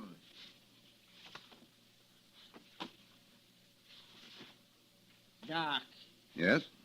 you must be crazy carrying around pictures like these. Pictures of people dying, Cliff. That's what I mean, pictures like these. People bitten by a rabid animal, What does that mean? like that dog you stole. What? It had rabies, Bit somebody, they'd... unless they were treated in time. Doc, Yep. I gave the dog to a little boy. Where? Where, Cliff? Doc, Where? I don't know. Listen, Cliff. No, I'm not kidding, Doc. I don't know. I told you I've been looped.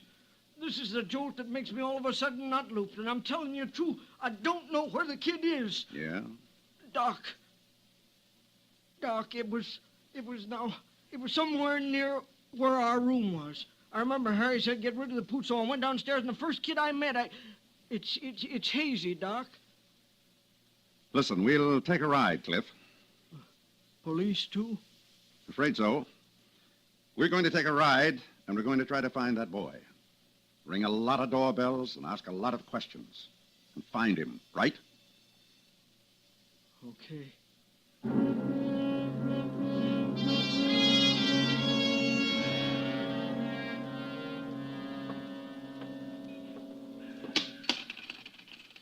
I'm sorry, Tinker Doll. I didn't see you. I didn't mean to kick you. And now don't you cry. My mom isn't home, and I won't know what to do if you cry. I know. I'll play you a tune.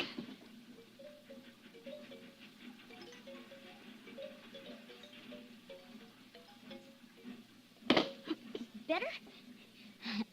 I got hurt, too. It doesn't hurt so much anymore. Poochie didn't mean to bite me. Should we play records, Tinker Doll? All right. Diddle, diddle, dumpling, my son John went to bed with his stockings on. One shoe off and one shoe on. Diddle, diddle, dumpling, my son John. Hello? Hello. My mother isn't home, mister. Why are you holding your arm like that? It hurts a little. Why? Poochie bit me.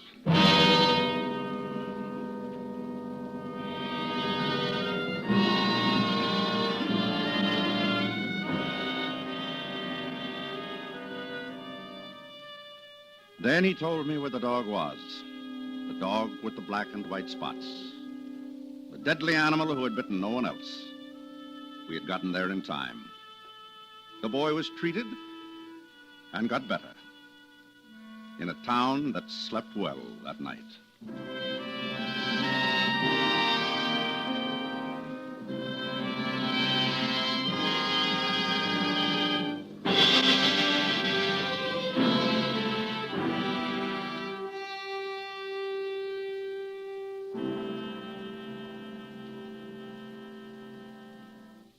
Suspense, presented by Autolite. Tonight's star, Mr. William Powell.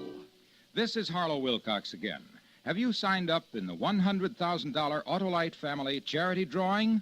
Well, if you're 18 or over, visit one of the following car dealers: DeSoto, Hudson, Plymouth, Studebaker, Dodge, Willis, Nash, Packard, Kaiser, or Chrysler. Just print your name and address on a registration form and have the dealer sign it. You don't have to own one of these cars. You don't have to solve or buy or write anything. So help your local church, hospital, the American Foundation for the Blind, or any other local or national recognized charity share in this huge sum. Remember, if you are one of the top 25 names in this drawing, the recognized charity of your choice can receive a big part of $100,000. So visit any of these Autolite family car showrooms: DeSoto, Hudson, Plymouth, Studebaker, Dodge, Willis, Nash, Packard, Kaiser, or Chrysler. Make sure to sign up tomorrow.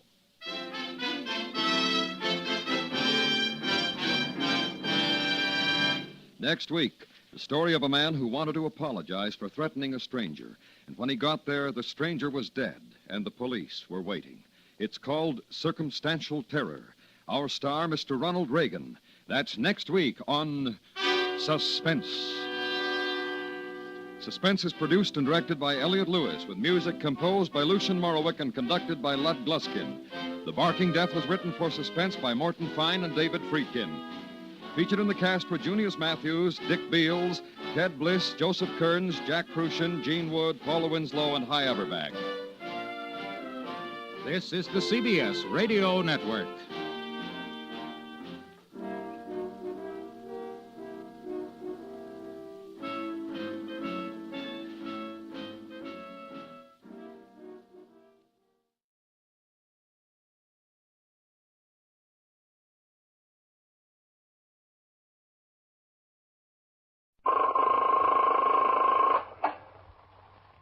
Twenty-first Precinct, Sergeant Waters. Wait a minute, lady. Talk slower. I can't understand you. A man in the hall? What's he doing there? Yeah? Yeah? Was he drunk? You are in the muster room at the 21st Precinct, the Nerve Center. A call is coming through. You will follow the action taken pursuant to that call from this minute until the final report is written in the 124 room at the 21st Precinct. All right. I'll send an officer over right away. Well, don't worry about it. He'll be there right away. He'll take care of it. Yes, ma'am. 21st Precinct. It's just lines on a map of the city of New York. Most of the 173,000 people wedged into the 9/10 of a square mile between Fifth Avenue and the East River wouldn't know if you asked them that they lived or worked in the 21st. Whether they know it or not, the security of their homes, their persons, and their property is the job of the men of the 21st Precinct. The 21st, 160 patrolmen, 11 sergeants, and 4 lieutenants, of whom I'm the boss. My name is Kennelly, Frank Kennelly. I'm captain in command of the 21st. I was working my night tour, 4 p.m. to 8 a.m. It had been a quiet night in the precinct, and after I turned out the platoon for the 12 to 8, as superior officer on duty in the division during the night, I was called to the 23rd Precinct to supervise the patrol force on duty at a 3-alarm fire near the approach to the Triborough Bridge. I was still out of the precinct at 2:10 a.m. when Patrolman William F. Coley, assigned to post number 4, approached a call box on York Avenue to make his hourly ring.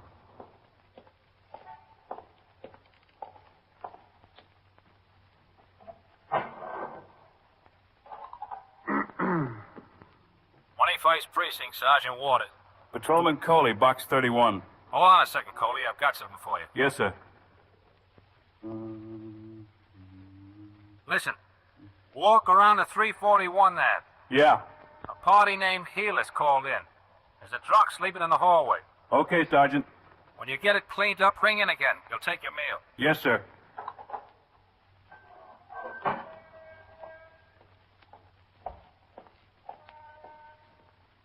Officer? Yes? I hate to bother you, but I'm a little confused. Which way is the subway station? The Lexington Avenue subway? Yes, that'll be all right. That's 4 blocks this way and 1 downtown. Thanks. It's all right. I got sort of mixed up. Is that a local or an express station? A local. Which way are you going? To Brooklyn. Well, then take the local to Grand Central, then change for the express there. I'll say.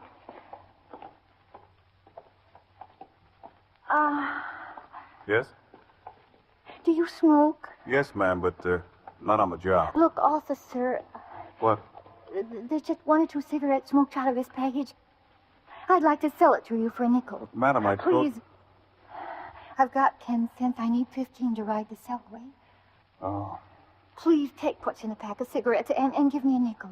It's a bargain. It's really a bargain. Look, I don't want your cigarettes, lady. You can see I'm drifting all right. I'm not a tramp. Yeah, I can see that. That's right. It's really a long, sad story. I'd rather not go into it if you don't mind. You don't have to. You want to borrow a nickel? I want to sell you my cigarettes. That's not necessary. Here. You, sure you have the dime? That's all I've got. Here you are. And here are your cigarettes. Forget it. I can afford to be that generous. Where can I send it to you? Forget it. It's nothing. Oh, look, I certainly appreciate it. You don't know how much I appreciate it. It's all right. I know how you feel. I don't know what to say. You see, I'm not a tramp. It's okay, lady. Oh, I've got a job in this building. Now, you just walk over to Lexington Avenue in downtown 1 block. Well, thanks a lot. It's okay. I certainly appreciate it, really. Yeah.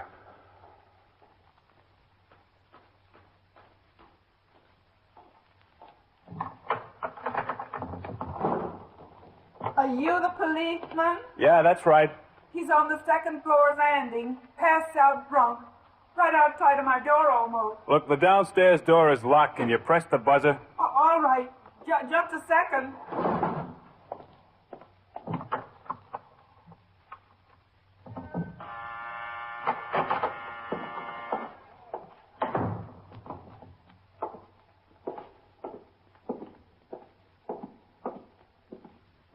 Up here on the second floor. Okay. He's still here.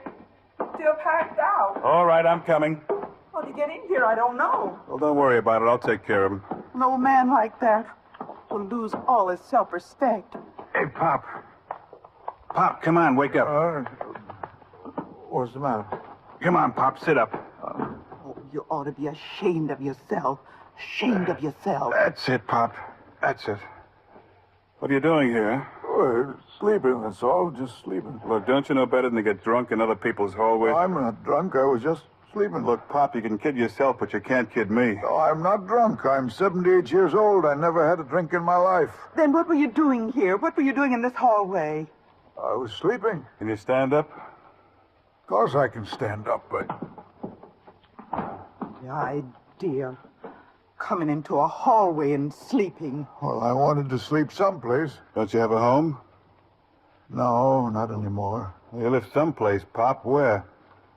If I lived someplace, I'd be there. I wouldn't be sleeping in the hallway. Why did you have to pick my hallway right outside of my door? Sorry, I didn't know it was your hallway. Any hallway had been good enough.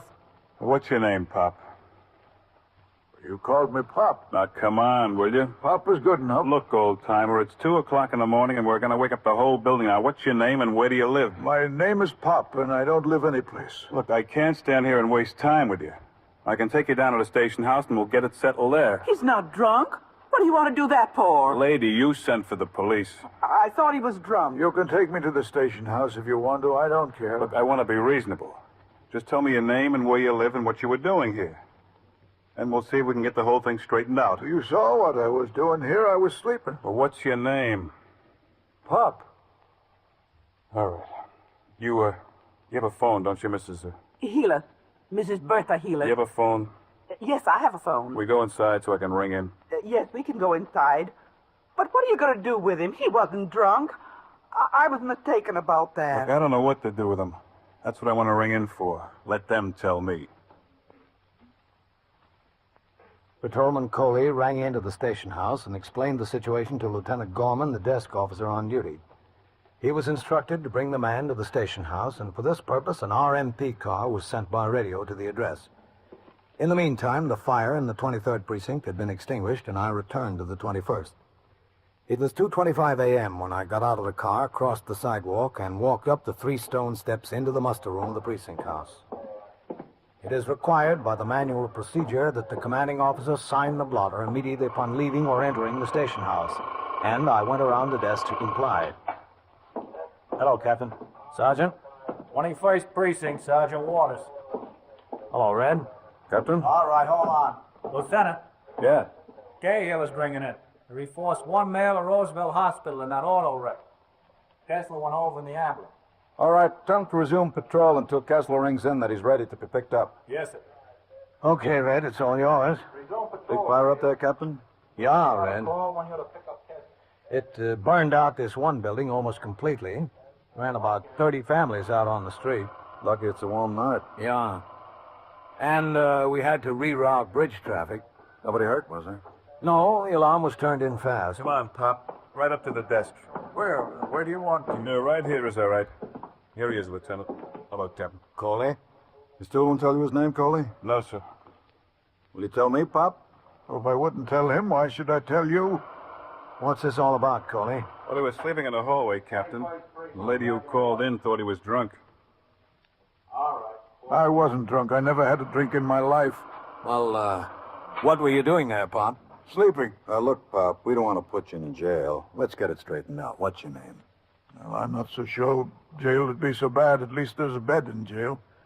The floor in that hall's kind of hard. What about your family? What about them? Where are they? Can we get in touch with them? I'd rather go to jail. It wouldn't be any problem. Sleeping in a hallway, that's disorderly conduct. Maybe you call it disorderly conduct. I was just sleeping because I was tired. How old are you? 78. I was 78 in March. Don't you have any money? Well, I've got $3, $4. Look, don't you want to tell us your name? No, I thought I made that clear. Well, how can we help you out? I don't know that you're trying to help me. If you are trying, I don't know that I want your help.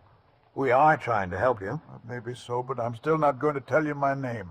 All right, Coley. Let's see what's in his pockets. Put your hands up on the rail, Pop. Well, I don't want to let you search me. Oh, look, it's the law, Pop. We're required to search all prisoners. Well, if it's the law, I don't want to go against that. Oh, Lieutenant. Yeah. I think I saw an alarm yesterday. A missing persons report on a 78-year-old man. Is there? I think so. Oh, and go see if you can locate it. Yes, sir. Right away, Captain. $3.88. Yeah, I was pretty close about the money. I said between $3 and $4. Pipe, some tobacco. You're not going to take that pipe away from me. I've had that 16 years. You'll get it back, Pop. One key, a door key. You can throw that away. I don't know why I'm carrying it around. Well, that's all. No identification, Coley? Not a thing, sir. Look inside his suit coat pocket, see if there's a label. Yes, sir. You won't find a thing now. There's no use looking. No label, Captain. Nothing here. I think I found the alarm, Captain. Come on, Pop. We don't want to waste any more time. Description fits. We should be out catching robbers. I better get that. Excuse me, Captain. Yeah? Put me in jail if you want to. Pop, is your name John W. Lowfield? 21st Precinct, Sergeant Waters. Is it? We have a missing persons alarm for a John W. Lowfield, age 78 years old, put out yesterday morning by his daughter, Mrs. Elizabeth Heppel, 42 West 79th Street. She says he's missing from home and describes him as 5 feet 8 inches tall, 145 pounds, medium build, gray, almost white hair, glasses, wearing a brown suit, gray sweater. Well, this suit's brown, isn't it? The sweater's gray. Are you John W. Lowfield? The description says he has a 2-inch cut scar in the palm of his right hand. Let's see your right hand, Pop. He's got it, Captain. I'm not going back there now. There's no use you calling her. I'm not going back there. I'm just not. Why not? They don't want me. She's your daughter, isn't she? That doesn't make her want me. She got word that you were missing. What did you do, run away? No, I didn't run. I'm too old to run. I just walked. You are listening to 21st Precinct, a factual account of the way police work in the world's largest city. If you were to sit down and list some of the rights and freedoms that you have, you would probably list the big things like, freedom of speech, freedom of the press, freedom of religion, and others. Well, those are mighty important. But what about the little things? Things you don't think about much because you pretty well accept them as a matter of course, like choosing the business or profession you want to go into. You know, in some countries, you work at the job assigned to you with no free choice at all. Or like getting as much education as you can in schools that are open to all. In some countries, education is only for the privileged few. Or take a little thing like buying a house or renting an apartment for your family. There are places in this world where you live right where you're told. Have you ever thought about why you're allowed these free choices? Why you accept it as your right? It's because such free choices are guaranteed to you and your children and to generations in the future. To be exact, it's in Article 9 of our Bill of Rights. The men who wrote our Constitution and our Bill of Rights put this in just in case they forgot to mention something important in the other. It says, The enumeration in the Constitution of certain rights shall not be construed to deny or disparage others retained by the people. You get that? It's not left to Congress or the President or any special group. These rights belong to all of us, to the people. It's one of our freedoms. Now back to 21st Precinct and Captain Kennelly. Because John W. Lowfield, the 78-year-old man found sleeping in the hallway at 2 o'clock in the morning, was the subject of a missing persons alarm, he was not booked in on the charge of disorderly conduct. Instead, he was taken upstairs to the 21st Detective Squad to await disposition of the case. In the meantime, Lieutenant Gorman, the desk officer, informed the Manhattan Communications Bureau, which in turn put out a cancellation of the alarm on the teletype. According to established procedure, the desk officer in the 20th Precinct on the west side of Manhattan sent a patrolman to the residence of Mrs. Elizabeth Heppel, the daughter of John W. Lowfield, who reported him missing, to notify her that he'd been located. At 3:15 a.m., while I was out on patrol of the precinct, Detective Edward D. McInerney returned from his meal. Carrying a paper bag, he walked in the front door of the station house, through the back room, and up the stairs to the 21st Detective Squad.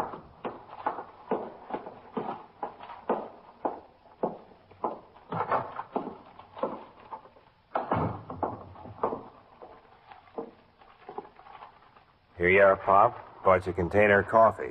And the Danish. Oh, thanks. Thanks a lot. I didn't know how much sugar you wanted, so I brought 3 lumps. No, I don't use any sugar. Now, how much do I owe you? Oh, you don't owe me a thing. No, you're not supposed to buy food for me now. Forget it. No, how much is it? Forget it, Pop. I've got money. Save it for your old age. Well, thanks.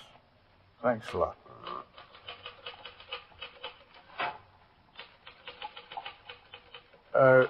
Excuse me. Yeah? Are you sure they notified my daughter? Well, that's what the desk officer says.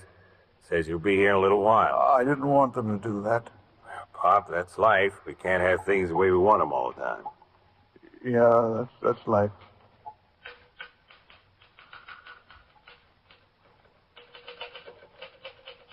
Is that about me? What? Is what you're writing there about me? Oh, no, Pop. It's about something else. It's the 61. Oh, that's so? Yeah, it's a crime report. It's about a lady who left a package in the car and the door's unlocked. She came back. She was very surprised to find the package gone. Oh. Do you have to do that with every little thing? With every little thing, yeah. This day and age, Sherlock Holmes make a lousy detective. He couldn't type. Hello, Ed. Lieutenant? Fitzpatrick ring in? No, sir. You were up early this morning, Lieutenant. Yeah. I hope it wasn't anything I did. No, it wasn't anything you did, Pop. Lieutenant King, Mr. John W. Lowfield. How'd you do? Lowfield? He was the subject of missing persons report. Daughter's on her way over here to get him. I didn't ask her to come. I don't want her to come. I wish they'd just take me back where they found me. That's all right, Pop. You'll be better off at home. If I had a home. Look, Ed. Yes, sir. Who's on the job? Goldman, Vitale. Where are they? Out making an investigation. Have them ring in here. Yes, sir. I don't want her to come for me. 21st Precinct, Sergeant Waters. Sergeant, would you have CB put out a call for 419 to ring in, please? Okay. Thanks. What have you got hanging, Ed? Nothing much, Lieutenant. This Pop here. All right, Ed, you come with us. I'll take care of him downstairs. Now, no one has to take care of me. I can take care of myself. Oh, Matt. Captain? Well, at 6 o'clock, you said you were going home and get a good night's sleep. That's what I planned, Captain. What's doing? Ed. Yes, sir? Go in my office and ring up Cassidy and DeLuca at their homes. Yes, sir. Tell them to meet us at the 44th Squad at 4 o'clock. Yes, sir. Right away. Well, I just came up to see that you were getting taken care of, Mr. Lowfield. Oh, I'm getting taken care of. I'm getting taken care of fine. Except you won't let me go. Well, your daughter will be here right away. That's the reason I want to go. What's doing, man? Well, the 2 boys that stuck up the laundry on York Avenue last week, remember them? Yeah. Fitzpatrick got a line on them, traced them out to a flat up at the 44th. He's got the place planted. Rang into me at home. We're going up there to see if we can collar them. Well, you sure they're the right ones? Well, according to Fitz, they are. He said he had some good information on them. Said he woke up the super of the building they're staying in. They answer the description of the boys we want. Well, it'll be a good collar. They're probably right for a lot more beside that laundry. Yes, sir, I know they are. Here, where can I put this?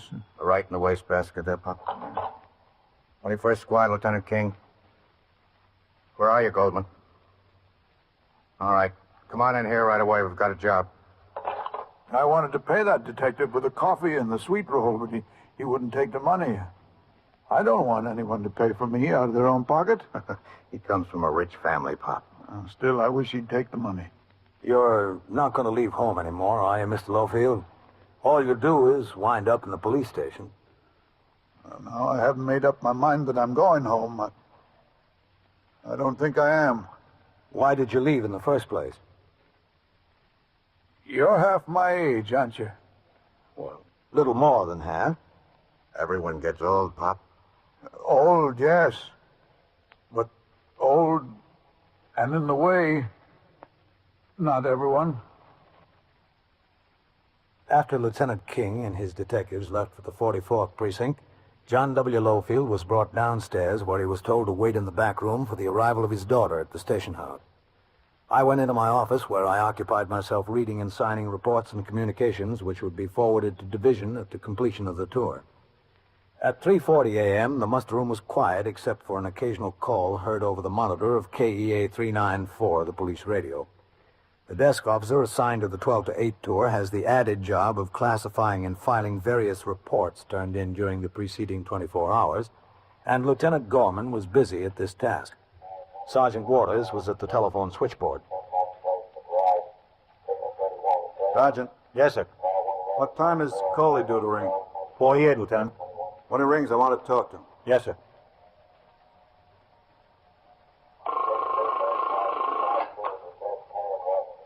"21st Precinct, Sergeant Waters." Well, there's nobody up in the detectives, sir. They're all out on a job. Yes, sir. Yes, sir. Yeah? Well, hold on a second. I'll give you the 124 man. Maybe he can help you. Sergeant Waters, Fallon. A lieutenant from the Manhattan West Homicide Squad is ringing in for some information about an armed robbery we had in the 21st last week. Well, the detectives are all out. See if you can help them. Okay, hold on. Go ahead. Sergeant. Yes, sir. Give me a line on there, would you, please? Yes, sir.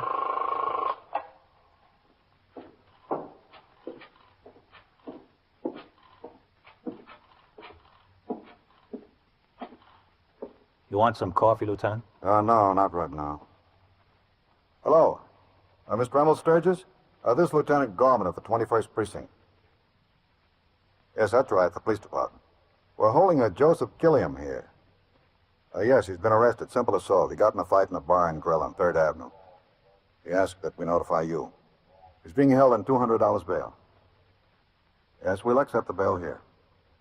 Well, you better get here before 8. Yeah, 8 in the morning. He goes to court then. Okay. Okay, I'll tell him. Okay. You'll have to wait until the lieutenant gets off the phone, lady. I'll tell him. Bye.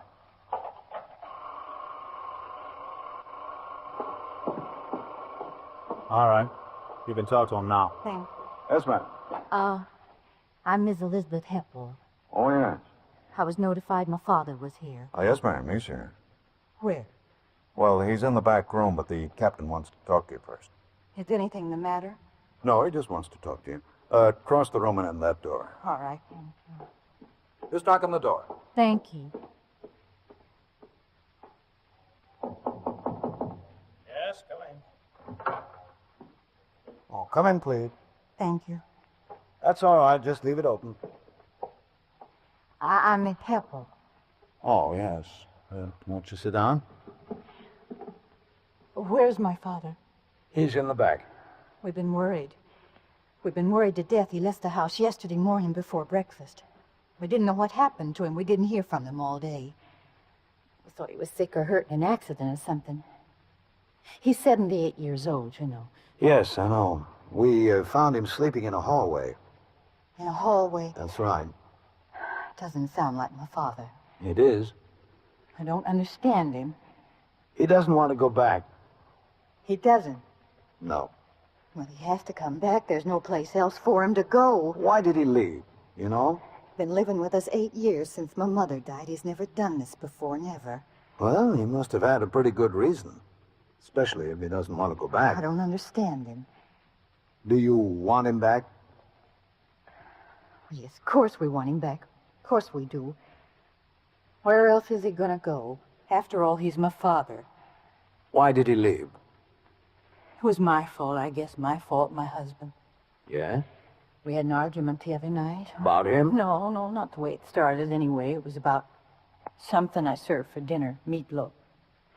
My husband doesn't like meatloaf, not the way I fixed it. Well, he got started on the meatloaf right at the dinner table. Was your father there? We were all eating together, my husband, myself, my father, and my 2 sons. One thing led to another, and Harry and I... Harry, that's my husband, we started screaming at each other. He said he pays the bills, all he gets is meatloaf, that he doesn't even like. And the first thing you know, we were screaming back and forth about my father, and he was sitting right there. Guess we didn't even realize it. Harry says he's been living with us all these years, and we've been supporting him, and my sister does nothing about it. You know how those things lead one to the other. Yes, I know. Harry really likes my father. They get along swell. They play chess. They watch the ball games together. They really get along swell. Sure, he didn't mean anything. It must have sounded like he meant something. Guess it did. Guess it sounded like I meant something, too. I said I'd been trying to get my sister to take him for a while. Got so we didn't even realize he was sitting there listening. I guess it just got beyond control.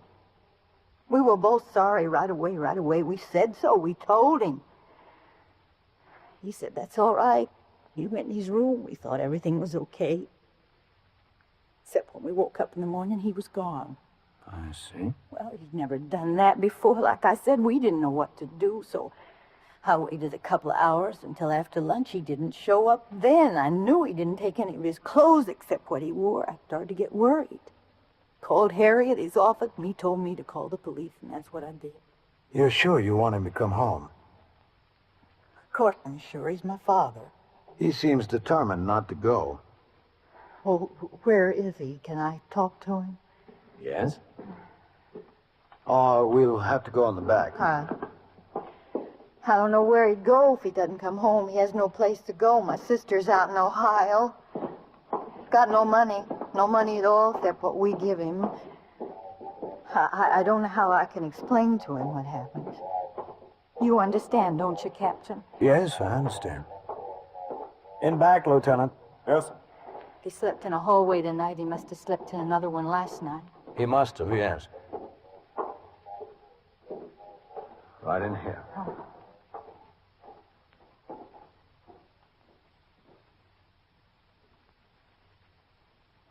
Hello, Papa.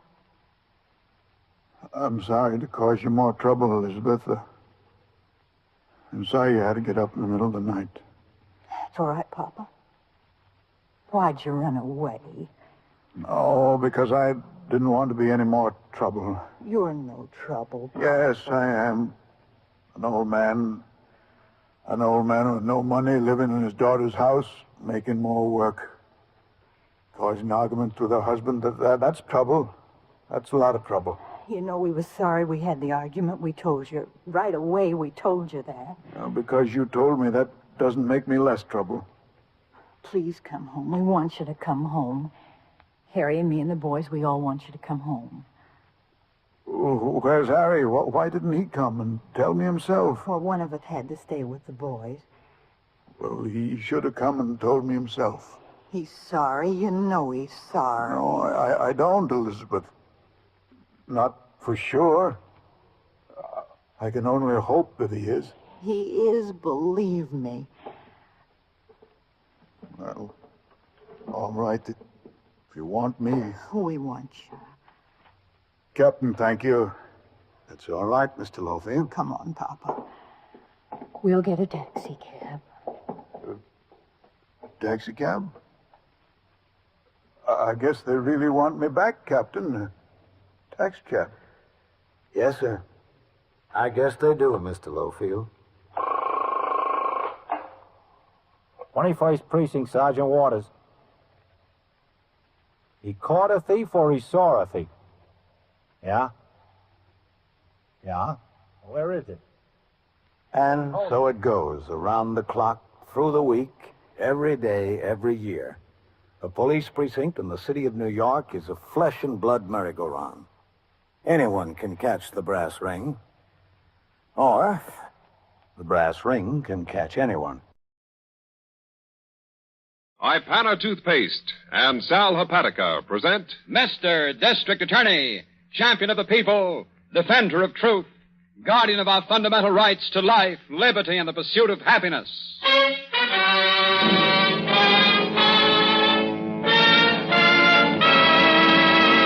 Mr. District Attorney is brought to you by Ipana Toothpaste and Sal Hepatica. Ipana for the smile of beauty, Sal Hepatica for the smile of health. Ipana, Sal Hepatica.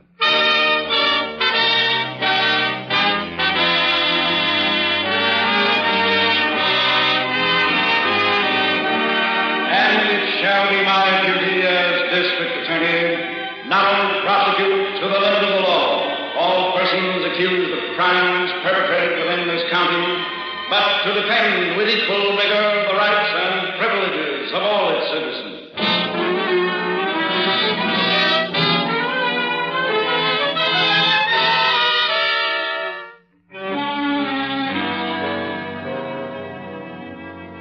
In our experience, in our war against crime, ladies and gentlemen, nothing in the popular conception of crime is so widespread and so erroneous as the idea that honor exists among thieves. In tonight's case of the deadly snowflake, we see this so-called criminal code for what it is, a cold, stubborn, selfish fear based on a colossal contempt for decency. We begin in a bedroom darkened by shades drawn tight to the sills. Agnes? Agnes, is that you? Go back to sleep, Laird. The doc says you should rest. Him a doc. They threw him out years ago. Did you talk to him, Agnes? They told me not to. Don't you think you better? What's the matter? Get the bandages off your head, huh? I'm lucky I'm alive, he said, Agnes. That cop's bullet went right across my skull. I know. You're lucky you got home. I still got my fingers, too.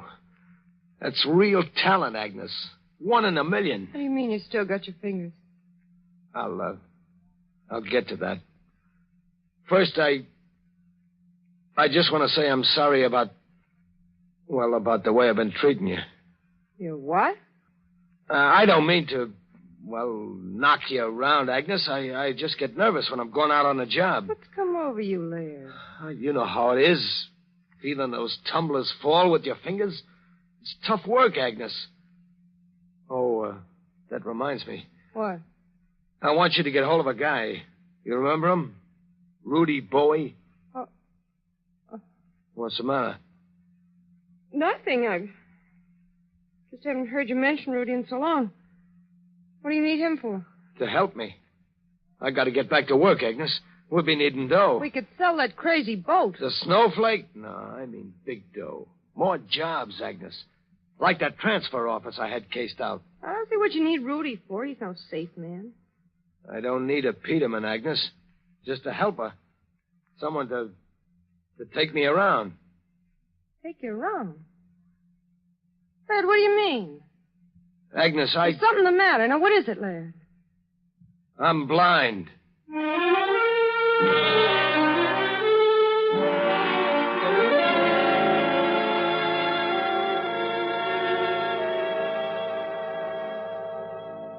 There's a few more, Chief. Squad D reports a total arrest on the arson case. Oh, yes, I know, Miss Minter.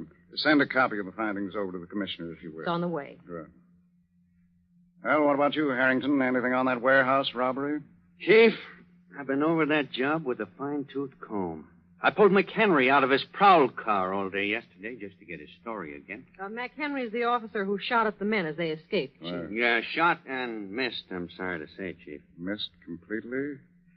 I thought the officer's report a week ago indicated that he might have hit one of the men. Yeah, that's right, Chief, he might, but nobody's been showing up dead in any of the alleys, though.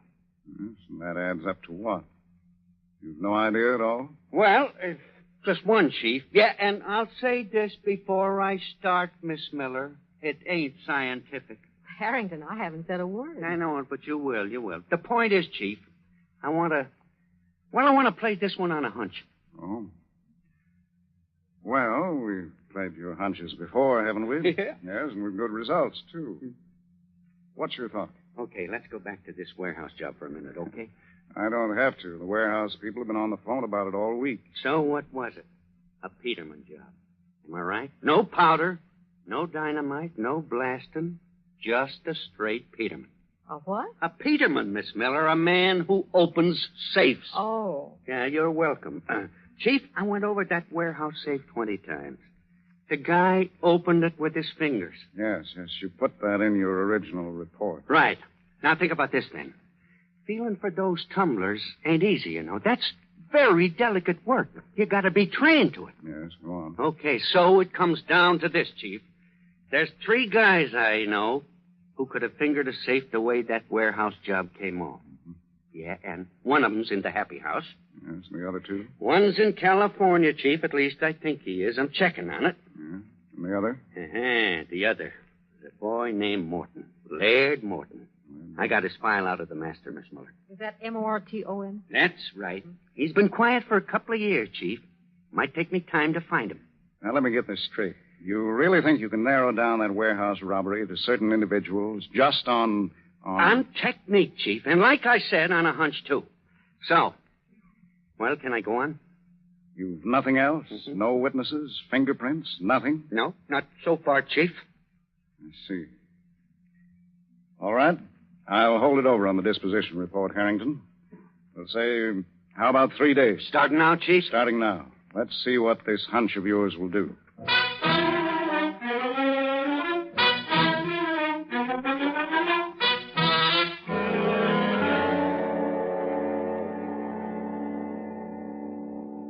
Agnes. I'm right in front of you, Laird. Don't get to jump.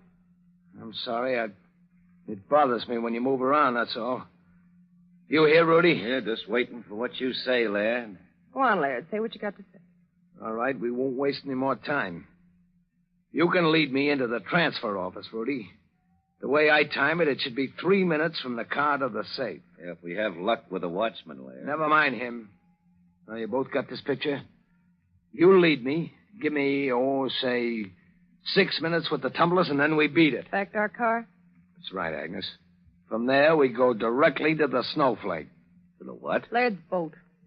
I don't get it. Can you think of a better place to hide out, Rudy? We get aboard, shove off, we can cruise around for weeks. She sleeps 6. Gee. His boat. He bought it off some jerk during the war. Yeah. Wait till you see her, Rudy. I bought it complete. Right down to the gear and galley. Sure. Well, I mean, Laird, they make the getaway on a boat? I told you it's the safest place in the world. She's all set, too. Agnes saw everything, didn't you? I checked all the papers in your billfold, Laird. Swell. Well, now I guess I'll get a little sleep. Big day tomorrow, huh, Rudy? Yeah, whatever you say, Laird. Want some help? No, I can make it. I've been practicing, haven't I, Agnes? Go ahead, show him. Laird, watch it. I'll be all right, Rudy. You sit with Agnes. 3 steps to the left. Turn and... Yeah, shut up. Forward. Yeah. Laird, you all right? Yeah. Sit still, Rudy. I misjudged, I guess. I'll be fine. Good night now.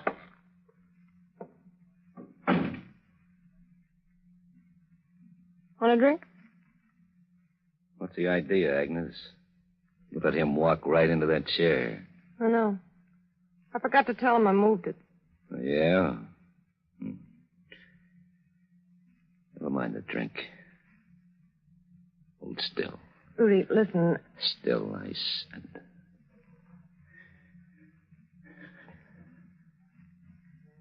What was that for? Just wanted to be sure of something. Are you? Yeah, I'm sure. Was it your idea, Laird sending for me when he was blind? I just said it was a good idea. You didn't know then? But,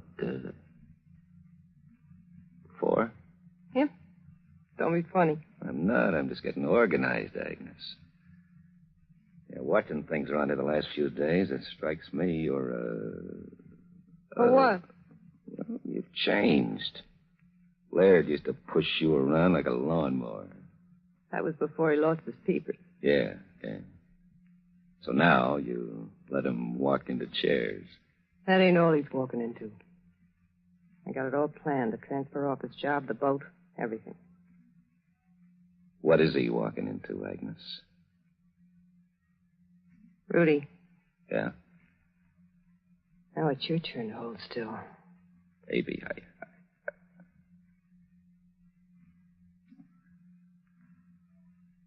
Still want to know what he's walking into? Guess.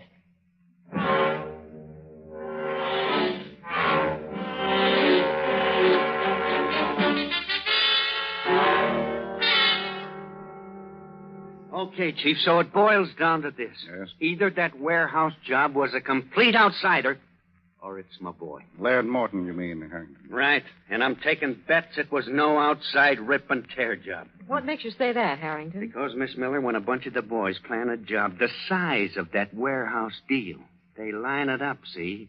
And if they're from out of town, well, they get permission. Permission to break open a safe? From whom? From the boys in this town that know about things like safes. Yes, and they're pretty well cleaned out, aren't they? I'll say they are, Chief. And that's why, again, I think Laird's my boy. You know how to find him? Well, he's been off my books now for nearly 3 years, Chief, but I can find him. At least here's where I try.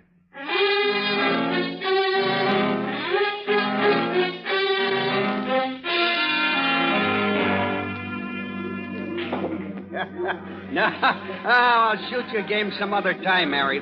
Yeah, and with no chalk on my cue, too. Oh, hey, before I forget it, you ever hear from Morton? Yeah, Morton, you know, he used to play snooker in here. Laird Morton. Give me 3, will you, Rusty? No, the Panatella's that's the only good cigar you got. Hey, Rusty. Harry over at the billiard joint says maybe that you heard from Laird. Yeah, Morton. Come on, Rusty, you know him. Laird Morton.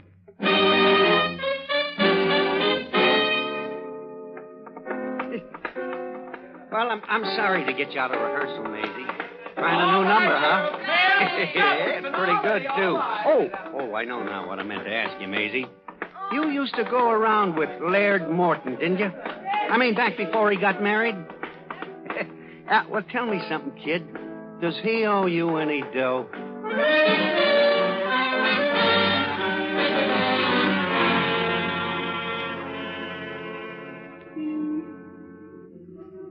Street's all clear, Laird. I look both ways. What about the watchman, Rudy? Is he in the office? What office? I told you a dozen times, Agnes. It should be straight ahead of us, up the steps and to the right. Oh, yeah. I see it, Laird. No light on. Okay. That's it, then. Let's go in. You guide him, Rudy. Yeah, I am. That's it. Keep hold of my coat, Laird. You won't fall. Remember now, both of you. We come right back to the car and drive directly to the boat. We know that. Go on, Rudy. Door's open. I told you it would be. The watchman leaves it unlatched till 2 a.m. What's the matter? What's that around your neck, Laird? What? These. I got hold of them. Go on in, will you? Somebody will walk by in a minute. They're binoculars, Rudy. You'll need a good pair on the boat. Be still there. Rudy's opening the door. Okay. So far. Now we take the first door to the right, huh? It'll be open, too. Go on. Try it. Like a barn. Look for the safe, Rudy. Is it there? Should be over in the corner. I see it. All right. Lead me to it. Come on, make it fast. That snooper gets back here every 20 minutes. Right here, Laird. You feel it? Yeah, I got it. Shut that door, Agnes. What? Well, we come in. I didn't hear it shut. I got it. Can you open it, Laird? In a breeze. Just let me warm up my fingers. What's the door, Agnes? Don't worry about me. Anybody comes through it, I'm ready for him. Can you imagine a big transfer company owning a safe like this? The tumblers fall like bowling pins. 2 more minutes and they'll have it. Agnes. Shut up, I hear it. Laird, somebody's at the door. What? Can't be. We come in at 1-5, didn't we? I must have got it mixed up, Laird. Rudy, stand back. Be careful with that gun. Agnes, has he got a light? Oh, he hasn't. Come on in, Grandpop. Welcome home. Told you I had this planned. Come on, give me your hand, Agnes. We've got to get out of here fast. Go on. Yeah, I'm going. Take us down to the car, fast. Agnes, take my hand. Sorry, Laird, ain't got the time. Agnes, you're not leaving me here. Agnes, no, you can't. Can't I? Watch me. Just watch me. Oh, I forgot you're blind. Hey, Agnes! Hey, Agnes, come back! I can't see! Agnes, no! No!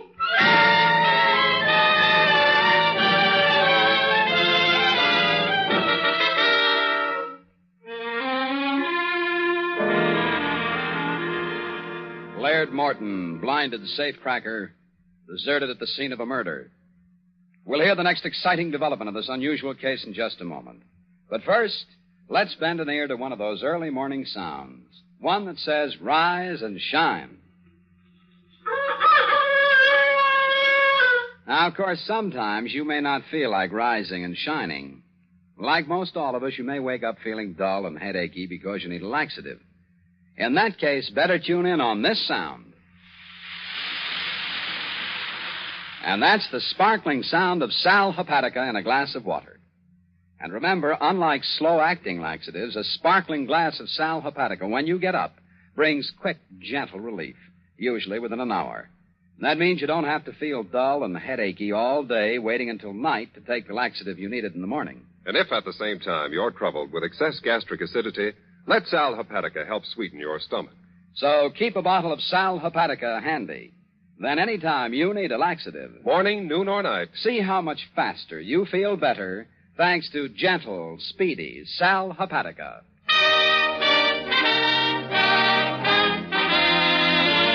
And now back to Mr. District Attorney.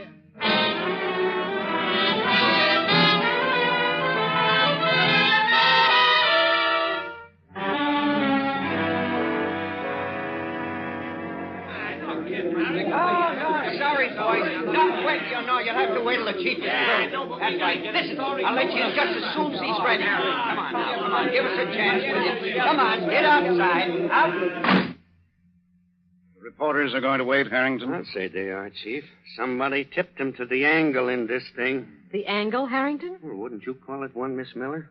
A watchman gets killed. The prowl car boys come looking for him, and they find a blind man yelling his head off. Yes, as I put it together, the watchman must have been shot about 1 or 1:10. I'll buy that, Chief. He was supposed to punch his clock at 1:15, and he didn't. Yes, I know. Then when he didn't report at 1:30, our men came in to investigate. Some investigation. A dead watchman and Laird Morton, blind. Oh, Chief, he's being booked downtown. They'll hold him in your office until we get there. Yes, thank you, Miss Miller. Well, Harrington, where do we start? No gun, huh, Chief? None so far. Did you tell the men to search the yard outside? Yeah, Brophy's out there, Chief. If Morton tossed the gun out the window, we'll find it. Well, how could he if he's blind? That, Miss Miller, is the break-the-bank question. Oh, brother, what a lot of talking he's going to do. I hope so. There's one thing in particular I'm curious about. Yeah, which one, Chief? If Morton is blind, what was he doing with a pair of binoculars around his neck?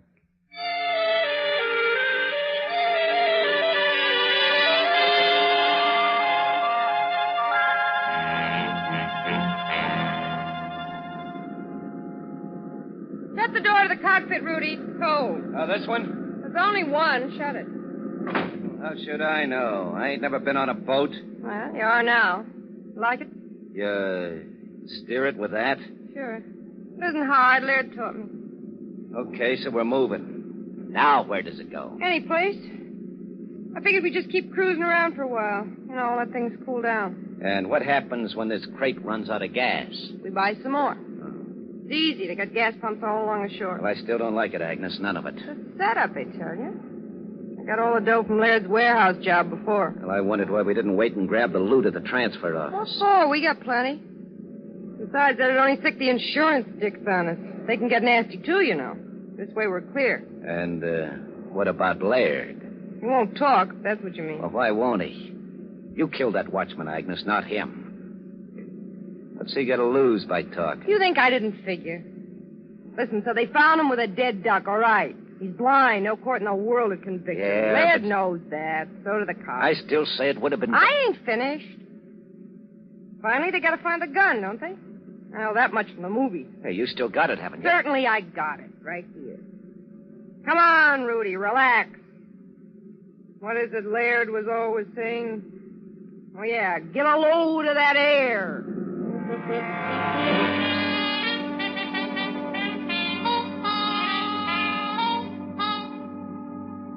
Now listen to reason, Morton. That watchman was killed with a .32 caliber slug. He was. Look at the district attorney when you're talking, Morton. I'm tired of looking at him. We've been at this 4 hours. You're tired of looking, huh? With what? Are you really blind, Morton? You know, we'll be certain when the doctor gets here. Am I? What do you think, D.A.? I think you are. And so do I, Morton. Yeah, and I'll tell you how you got that way, too. From a cop's bullet right across your head where that scar is. That so? Well, we'll know after you're examined, Morton. I can't see your point in delaying things any longer. Anything you say, D.A. Huh? What do you want to know? I'll read the last question, will you please, Miss Miller? Yes, sir. Listen to reason, Morton.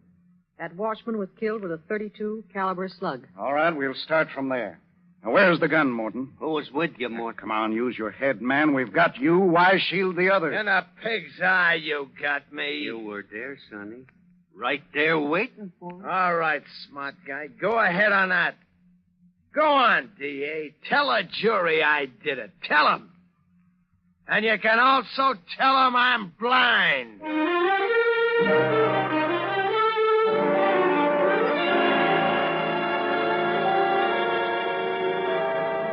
Oh, for Pete's sake, Agnes, let's turn this thing towards land. Not till we need gas. Or I'm going nuts, I tell you.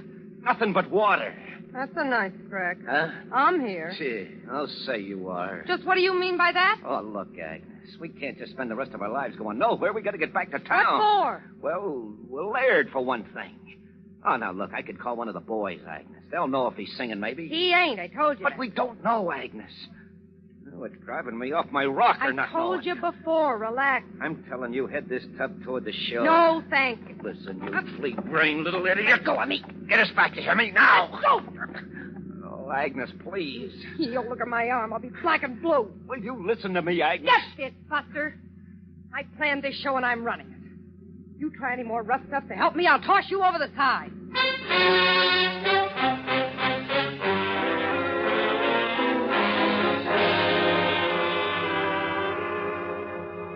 What time is it, Miss Miller? It's 7:10, Chief. The day shift will be coming on at 7:30. Well, you ought to go on home. We can send for a stenographer downstairs. No, I'm all right, Chief, really. Is there any more coffee, Harrington? Yeah, plenty, Miss Miller, and that's it. Oh, thanks. How about you, Morton? Feel like talking some more? Hey, Morton, the chief's talking to you. Aren't you guys tired yet? Boy, we got lots of time left, Morton. All day today, tonight, tomorrow, the next night. Who shot the watchman, Morton? Where's the gun, Morton? I'll get it, Chief. How'd you lose your sight, Morton? Yeah. Pulling away from that warehouse job? Why don't you give up, Harrington? Excuse me. That's the Harbor Patrol. Oh, let me have that. Yes, sir. Right here. What's that, Miss Miller? Yes? The Harbor Hello? Patrol, Harrington. The chief Right. phoned them about an hour ago from outside. You sure Yeah? now? You're sure? The number is 20Y205. Yes, I'll repeat it. 20Y205. What's the matter, Laird? No? You look excited. No, have a boat stand by, will you please? We'll be right out. Harrington, we've got it. Come on, let's go.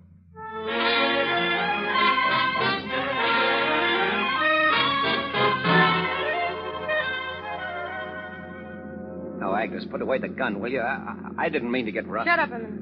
Huh? It's a boat. See it coming up from the port side. Where? There. See it? What's the... Rudy, that's a patrol boat. I don't get it. What patrol? What are you talking about? 20Y205.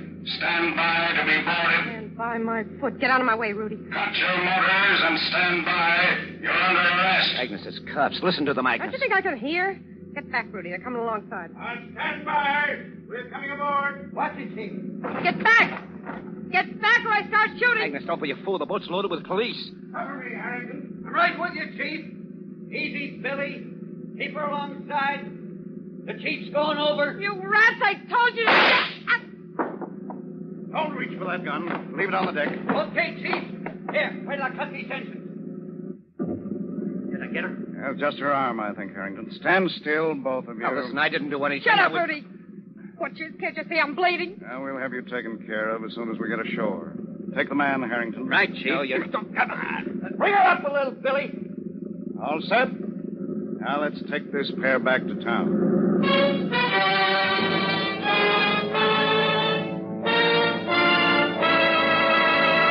Your district attorney will return in just a moment with an explanation of his capture of Agnes and Rudy. But first, Tell me, who should know best the difference between toothpaste? who should know best the difference between toothpastes? Why, your dentist, of course. Your dentist is the skilled guardian of your dental health, the authority on care of your teeth and gums. So ask your dentist about Ipana toothpaste and gentle gum massage. Many dentists recommend gum massage. What's more, a nationwide survey reveals that more dentists recommend Ipana toothpaste than any other dentifrice. And wait a moment. More dentists personally use Ipana than any other toothpaste. There's a difference between toothpastes, all right. And dentists know that difference. Ipana cleans teeth clean, safely, too, without gritty abrasives. And, followed by gentle massage, aids the health of your gums. Help your dentist help your smile. Begin now getting your new Ipana smile. Get Ipana toothpaste. Taste the freshness. Feel the cleanness. See the sparkle. See how you look with an Ipana smile. Ipana toothpaste. Now, here is your district attorney. I should like to report, first of all, ladies and gentlemen, that all three of this unusual trio, Laird Morton, his wife, and Rudy Bowie, will pay the full penalty demanded for the murder of the watchman in the transfer company office. I'll say they will, Chief. And that's the end of all those safe-cracking jobs on the list. Yes, Harrington, it is. Oh, Chief, I think you'd better explain just how you knew Agnes and Rudy were on a boat and which boat to go after. Well, we have Laird to thank for that, Miss Miller. As you know, when we found him, he had a pair of very good binoculars around his neck. Sure, Chief. A blind man with spyglasses. Exactly, Harrington. He intended to bring them to the boat for his wife and Rudy. Fortunately, this particular pair of binoculars was of a foreign make. I don't understand, Chief. Well, during the war and before, Miss Miller, all such foreign binoculars had to be registered with the proper authorities. And when we examined the pair on Laird, I checked the registration and found them assigned to his boat. With the Coast Guard number 20Y205, right, Chief? Right, Harrington. Then when the harbor police reported sight of the vessel, we went right out. You certainly did, Chief. Well, it just goes to show what you've said so often, Chief. The crooks don't have a chance of winning, ever. Indeed. For no criminal or criminal gang has the resources of the forces of law and order. And now what about next week? Well, our story for next week, ladies and gentlemen, is another colorful and exciting dramatization. It's the case of the House of Death, and I invite you to join us for it. And so until then, thank you and good night.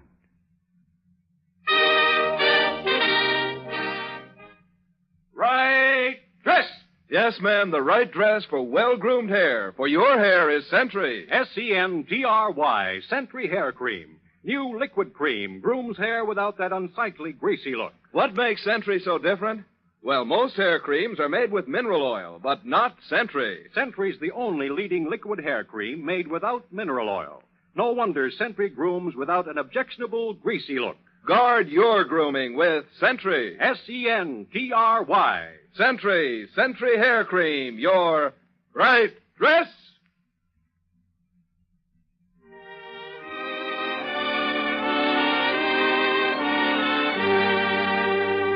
The names of all characters in tonight's dramatization are fictitious, and any resemblance to names of living persons or actual places is purely coincidental. Our stars were J. Jostin in the title role, Len Doyle as Harrington, and Vicky Vola as Miss Miller.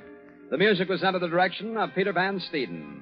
The program is produced and directed by Edward A. Byron and written by Robert Shaw. Mr. District Attorney was originated by Phillips H. Lord. Remember, Ipana toothpaste for the smile of beauty, Sal Hepatica for the smile of health. Bristol Myers invites you to tune in again next week for Duffy's Tavern and Mr. District Attorney.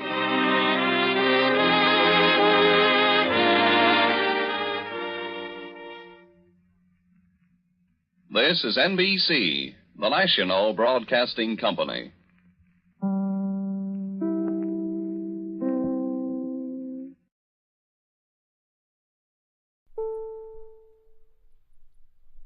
Next, Mr. Chameleon and the Broken Promise Murder Case.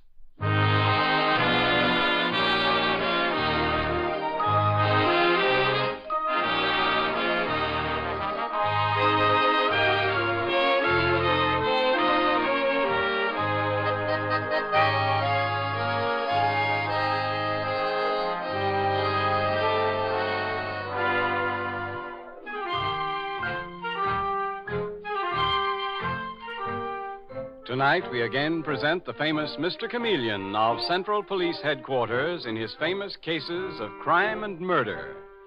Brought to you by the makers of genuine Bayer aspirin and Phillips Milk of Magnesia tablets.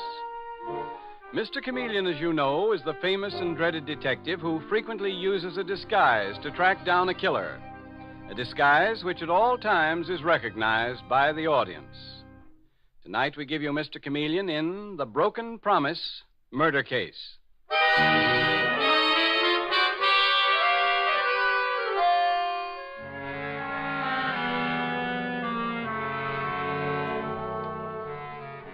Our scene opens in a small but well-furnished apartment in New York's Greenwich Village.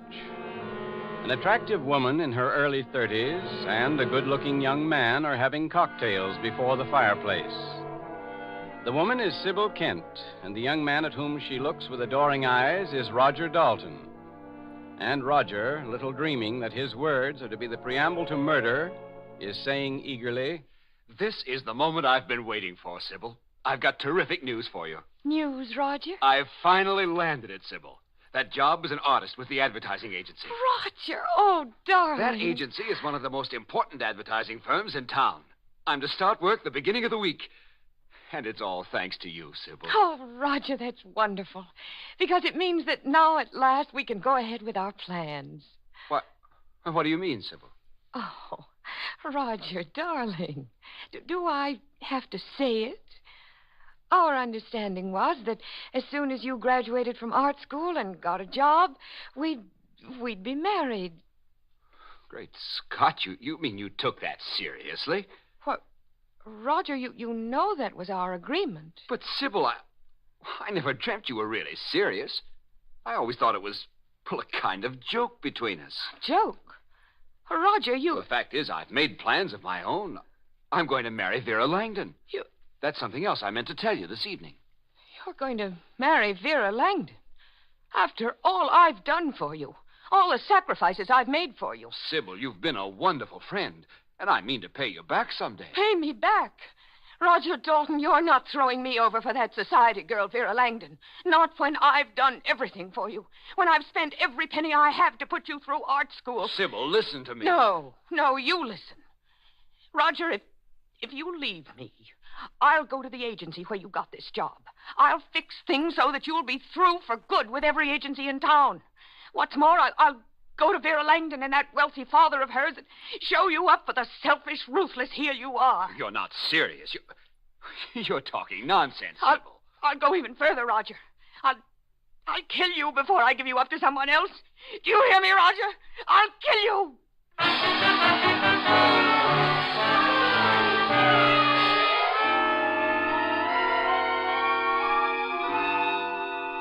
And the next morning, after a sleepless, maddening night, we see a hysterical Sybil Kent clutching the edge of a desk in her living room and saying over and over to herself, I won't give Roger up. I can't. Who's that coming in the door? Lucy? Lucy, is that you? Answer me. Oh, it's you. You've come to kill me. You've come to kill me.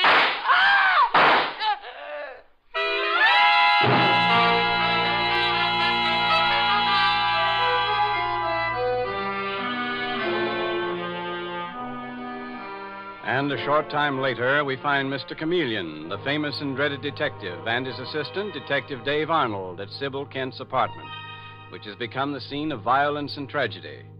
Near them, a young woman sits quietly as Chameleon says to Dave, Sybil Kent was shot through the heart, and at close range, Dave.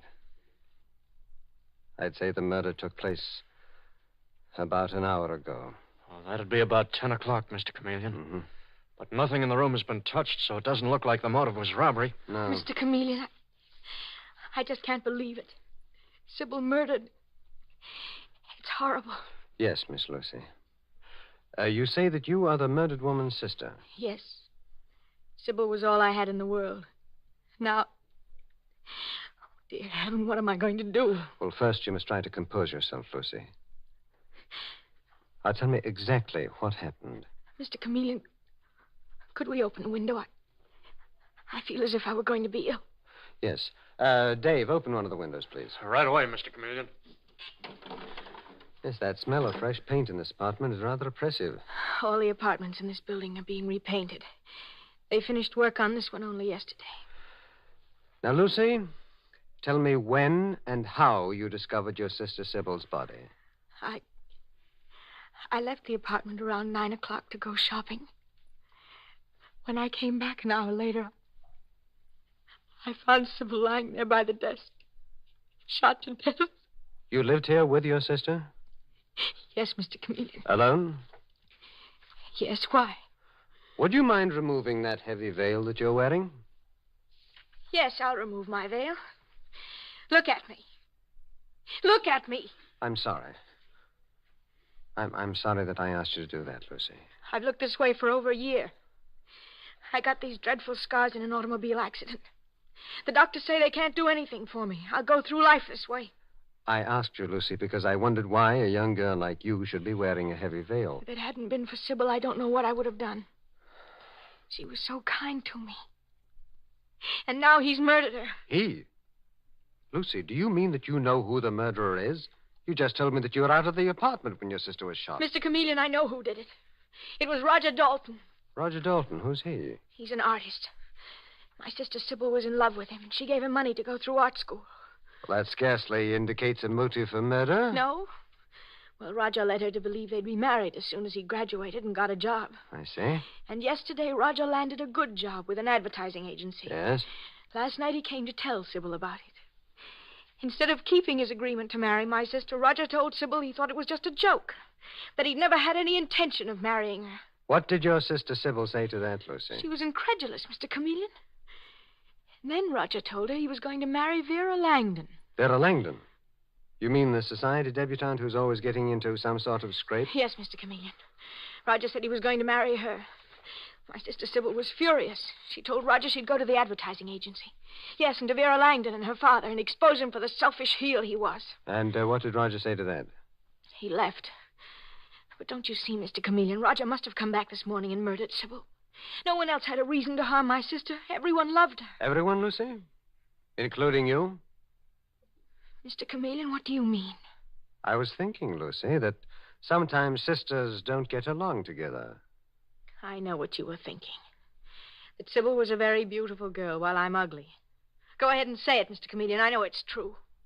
But if you think I killed Sybil because I was jealous of her beauty, well, you're mistaken. I haven't accused you of anything, Lucy. Roger Dalton killed her, Mr. Chameleon, and I want him to pay for it with his life. You may be sure the person who killed your sister will pay for the crime, Lucy. Come along, Dave. Where to, Mr. Chameleon? Have a talk with Roger Dalton, the man whose career and coming marriage might have been destroyed if Sybil Kent had lived.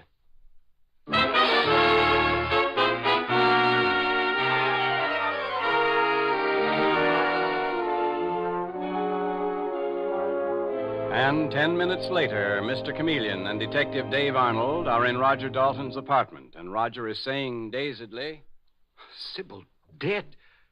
Murdered. Mr. Chameleon, I can't believe it. You're either telling the truth, Roger Dalton, or you're a very clever actor. What? I don't know what you're talking about, Mr. Chameleon. Why, only last evening I was with Sybil Kent. We had dinner at her apartment. Tell me about last evening, Roger. What? There isn't anything to tell. I don't know what you mean. Roger, this girl in the photograph on your dresser, very beautiful girl. Do you mind telling me who she is? She's Vera Langdon, the girl I plan to marry. Vera Langdon, the daughter of the well-known stockbroker, Hubert Langdon? Yes. What of it? Merely this, Roger. Marriage into a family of such wealth is quite an achievement for a struggling young commercial artist. Some people might think in terms of money, but I'm in love with Vera. So much so that you'd kill to protect your plans to marry her? What? Good Lord, you don't think I murdered Sybil Kent? Well, that's fantastic. Sybil was my friend. She did a great deal for me. In what way? Well, she had a good job, a buyer in a department store. She lent me money to go through art school. Lent it or gave it to you, Roger? I had every intention of paying her back as soon as I got work, Mr. Chameleon. Paying her or marrying her as payment for the debt? Roger, tell me the truth. Did you make a bargain to marry her and then try to welch on it? No, Mr. Chameleon. Sybil had some fantastic idea that we'd be married, but I never encouraged her. I thought it was just a joke. But you took her money and her friendship and used them to your own advantage. No. I felt badly when I realized she'd misunderstood the situation. But I didn't kill her, Mr. Chameleon. I swear I didn't. According to her sister, Lucy Kent, you had an excellent motive. Lucy told you that? That and a good deal more. Mr. Chameleon, why don't you ask Lucy about her own motive? Her own motive? And just what would that motive be, Roger? You've seen Lucy. You've seen the veil she wears to hide her disfigured face. Why don't you ask her how it became disfigured? She's already told me. No automobile accident. Did Lucy tell you who was driving the car? Do you mean that you were driving it? No, I wasn't driving it. Her sister, Sybil, was. And Lucy blamed her for the accident. Blamed her for the fact her face was horribly disfigured for life. I often warned Sybil not to live alone with Lucy. I was afraid she'd go overboard sometime, and a thing like this would happen. I see. Mr. Chameleon, if anyone had a reason for killing Sybil, it's her own sister, Lucy. Thank you, Roger. Come along, Dave. We're through here for the moment. What do you think, Mr. Chameleon? I don't know, Dave. Right now, I think we'll pay a call on Vera Langdon, Roger Dalton's fiancée.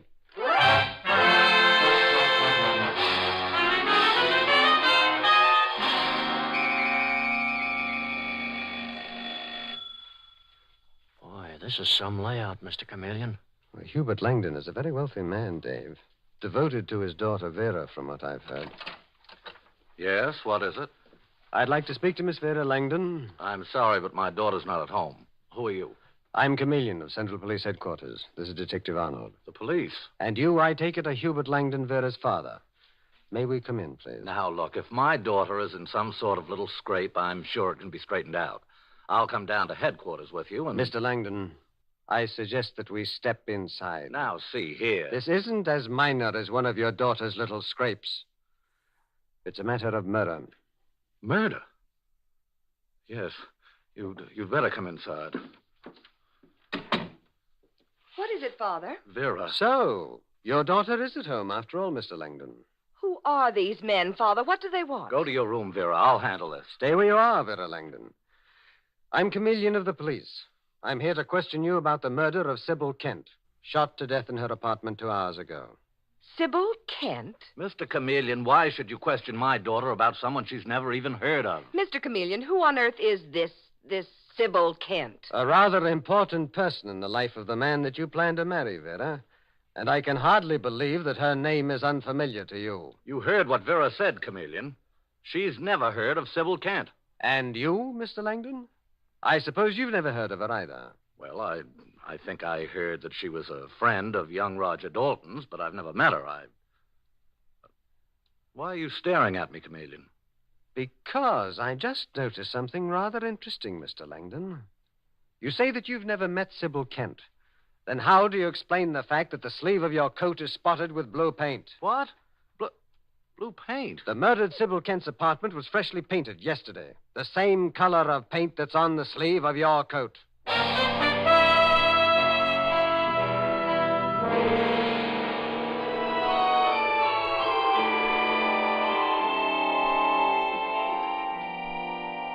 Mr. Chameleon and the Broken Promise murder case continues in just a moment.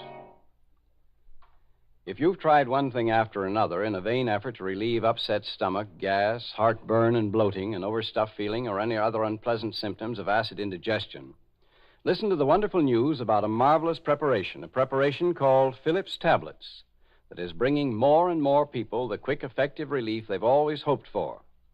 You'll find that 2 or 3 wonderful-tasting Phillips tablets ease away acid indigestion so quickly you actually feel like a new person almost at once. And the reason Phillips Milk of Magnesia tablets bring you such remarkably fast relief is this. Phillips tablets contain one of the fastest, most effective stomach sweeteners ever discovered by medical science. Besides giving you incredibly fast acid indigestion relief, Phillips tablets also provide pleasant relief. For they have a clean peppermint flavor that leaves your mouth feeling so wonderful, lots of people find them as refreshing to take as after-dinner mints. So whenever you have acid indigestion, let 2 or 3 flavorful Phillips tablets melt in your mouth and see how quickly you feel fine again. Always carry Phillips tablets in your pocket or purse to take after meals or wherever you may be when acid indigestion causes you distress. Pocket-sized tins of 30 tablets cost only 25 cents. Ask for Phillips tablets.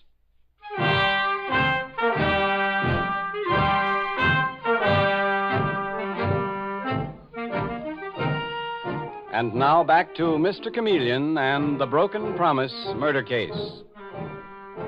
When Sybil Kent is shot to death in her apartment, Mr. Chameleon discovers that several people had strong reason to want to kill her. There is Roger Dalton, the young artist, who had made a bargain to marry Sybil.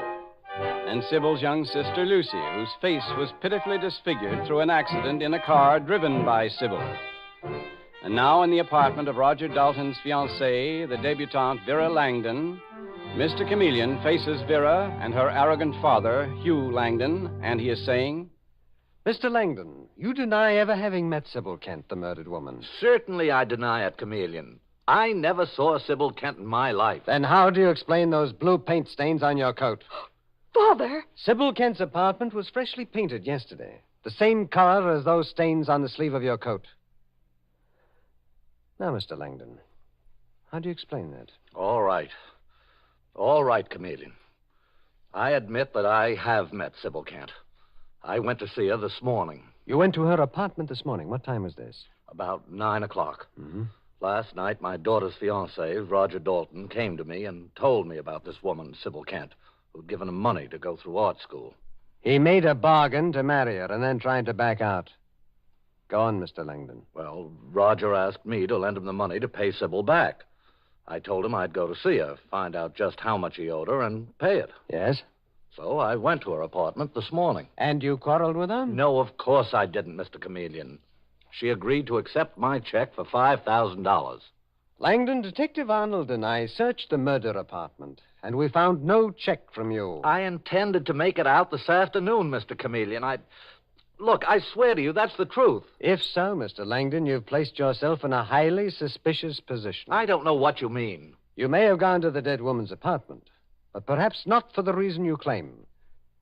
You're devoted to your daughter, aren't you, Mr. Langdon? Why, of course I'm devoted to Vera. Enough to kill for her? What? If you knew that Sybil Kent might cause her unhappiness, might prevent her marriage to Roger Dalton. Mr. Chameleon, you're becoming ridiculous. Oh, really, Vera? Well, I'm not overlooking the fact that possibly you also had a motive. If you believed Sybil Kent threatened your marriage to the man you love... I didn't even know Sybil Kent. Mr. Langdon, have you a gun? No. Why should I? And you, Vera? Oh, don't be absurd. Of course I don't have a gun. I see. All right, Dave, let's be going. Are you through questioning us, Mr. Chameleon? For the moment, Mr. Langdon. But I warn you and your daughter, Vera, that it's a very dangerous thing to lie in a murder investigation. Come along, Dave. Oh, Father, you shouldn't have lied about Sybil. Mr. Chameleon is very clever, and... Where are you going? To my desk, Vera, to check on something. It's gone. What is? The gun that I always keep in this drawer. Vera, where is it? What? I don't know what you're talking about. Now, look, don't lie to me, Vera. I told Chameleon that I don't have a gun, but you and I both know that I keep one in this drawer. And now it's gone. Father! Darling, listen to me. No matter what you've done, I'll protect you. Only tell me where you've hidden the gun so I can get rid of it. So we can be sure Chameleon will never learn the truth.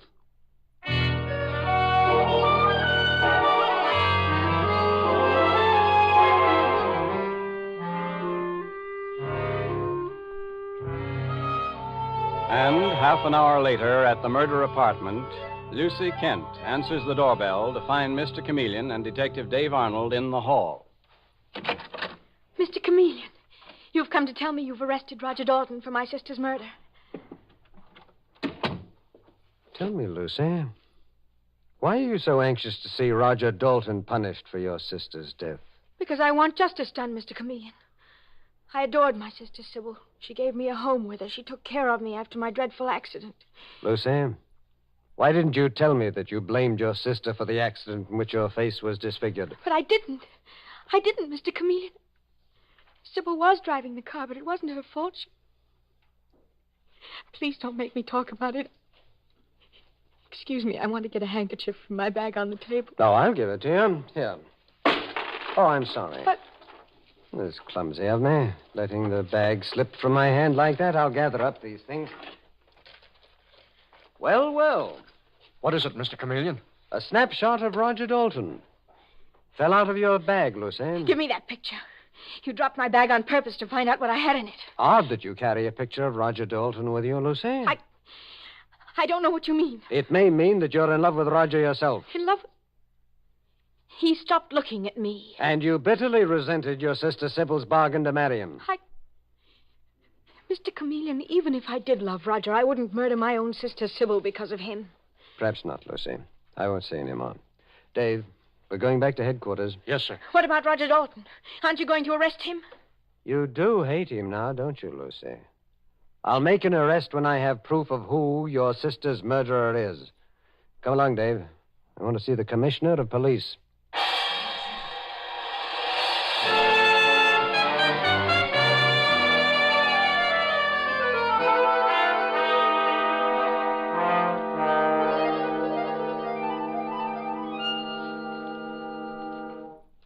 So, there it is, Commissioner. 4 people had equally strong motives for killing Sybil Kent.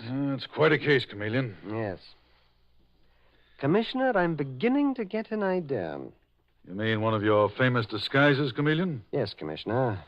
The murdered Sybil Kent's apartment was freshly painted yesterday, and that gave me an idea. Well, let's hear it, Chameleon. I'm going to disguise myself as Oscar Dobbs, a house painter. I want Detective Dave Arnold to get all the suspects together at the murder apartment in an hour. I've a feeling that disguised as Oscar Dobbs, a house painter, I will trap Sybil Kent's murderer.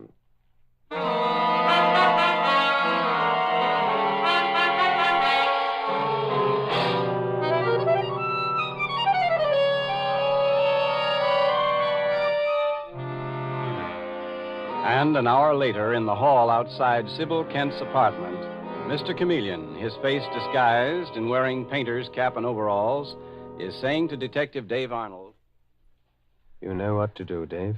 You bet I do, Mr. Chameleon. All the suspects are in the Kent's apartment? Yes, sir. The dead woman's sister, Lucy, Roger Dalton, Roger's fiancée, Vera Langdon, and Vera's father, Mr. Langdon. Good. Get out of sight now, Dave. I'm going to ring the bell. And now, a moment later, the door is opened by Lucy Kent, and Mr. Chameleon, speaking in the voice of his disguise, says to her, I beg your pardon, miss. I was here the other day. Me and another guy painting your apartment. You mind if I come in? Yes, I do mind. I'm very busy. I got a feeling you ain't too busy to talk to me, Lucy Kent. So, I'll just come in. No. How dare you push your way in here? What's the matter, Lucy? Who is this man? He's one of the painters, Roger. He shoved his way in here. Get out of here, whoever you are, or I'll call the police. The police? That's a good one. What's going on here? Mr. Langdon, this horrid man forced his way into the apartment. Who are you? The name is Dobbs. Oscar Dobbs. I know a young lady was murdered here this morning. Now, see here, Dobbs. I bet you're old Hubert Langdon. And that pretty girl there is your daughter, Miss Vera Langdon. How could you possibly know? Seen your pictures in the papers lots of times. You've been in quite a lot of trouble, ain't you, Vera? How dare you talk to my daughter that way? Get out. Oh, not so fast, Mr. Langdon. I just seen Mr. Chameleon, the detective, in the lobby. I heard him say that he was coming up here to question all the suspects in the murder of Sybil Kent. That's no concern of yours. You're wrong. You're wrong there, Roger Dalton. A house painter gets around. He hears and sees things. About 10 o'clock this morning, I was painting the apartment right below this one. I heard a shot.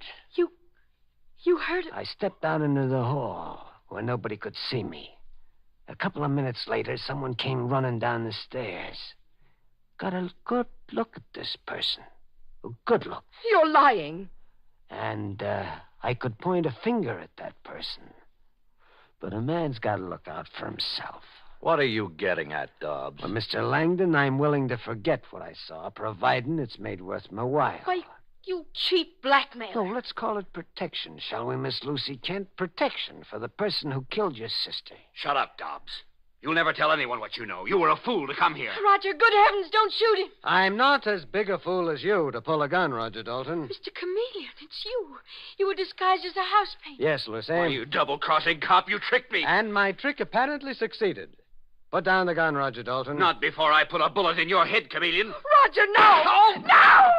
You okay, Mr. Chameleon? Yes, Dave. You shot the gun out of his hand just in time. I've got it now.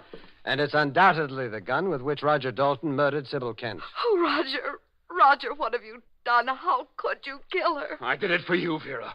Sybil threatened to ruin all my plans, my whole life. I couldn't bear the thought that she might turn you against me. Last night I took the gun from your father's desk, came here this morning, and killed her. And you tried to put the blame on an innocent girl, on Lucy Kent. That, Roger Dalton, was almost as great a crime as murder. But you'll pay for both in the death chamber. All right, Dave, take him away.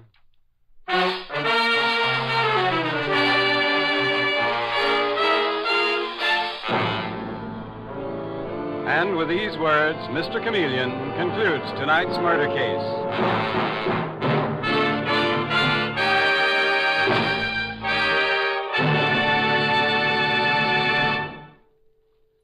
A very important thing to know about genuine Bayer aspirin is that its single active ingredient is so gentle to the system, mothers give it even to small children on their doctor's advice.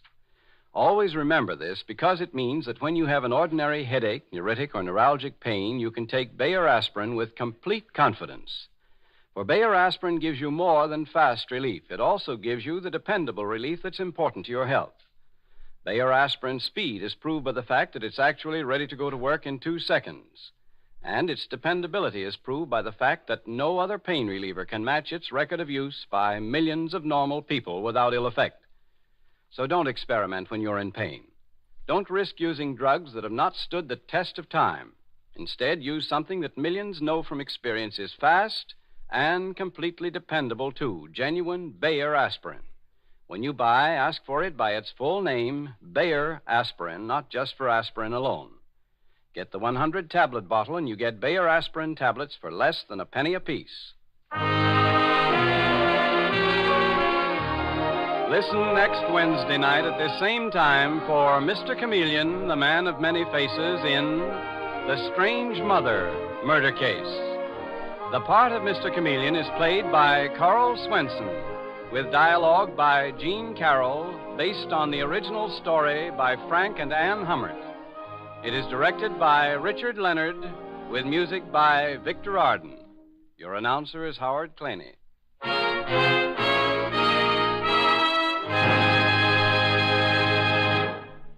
You may have trouble knowing if your teeth are still as white and bright as they used to be, for improper cleaning causes them to become dingy gradually. But your friends notice it, for it robs you of charm. That's why it's important to use a dentifrice that does more than fight tooth decay. What you need is a dentifrice that also whitens and brightens your teeth, gets them really clean. And no dentifrice cleans teeth like powder. Try Dr. Lyon's tooth powder. And if you don't agree that it makes your teeth cleaner than your present dentifrice, whitens and brightens them so your smile sparkles with its old-time luster, your money will be refunded. Get either regular or ammoniated Dr. Lyon's tooth powder.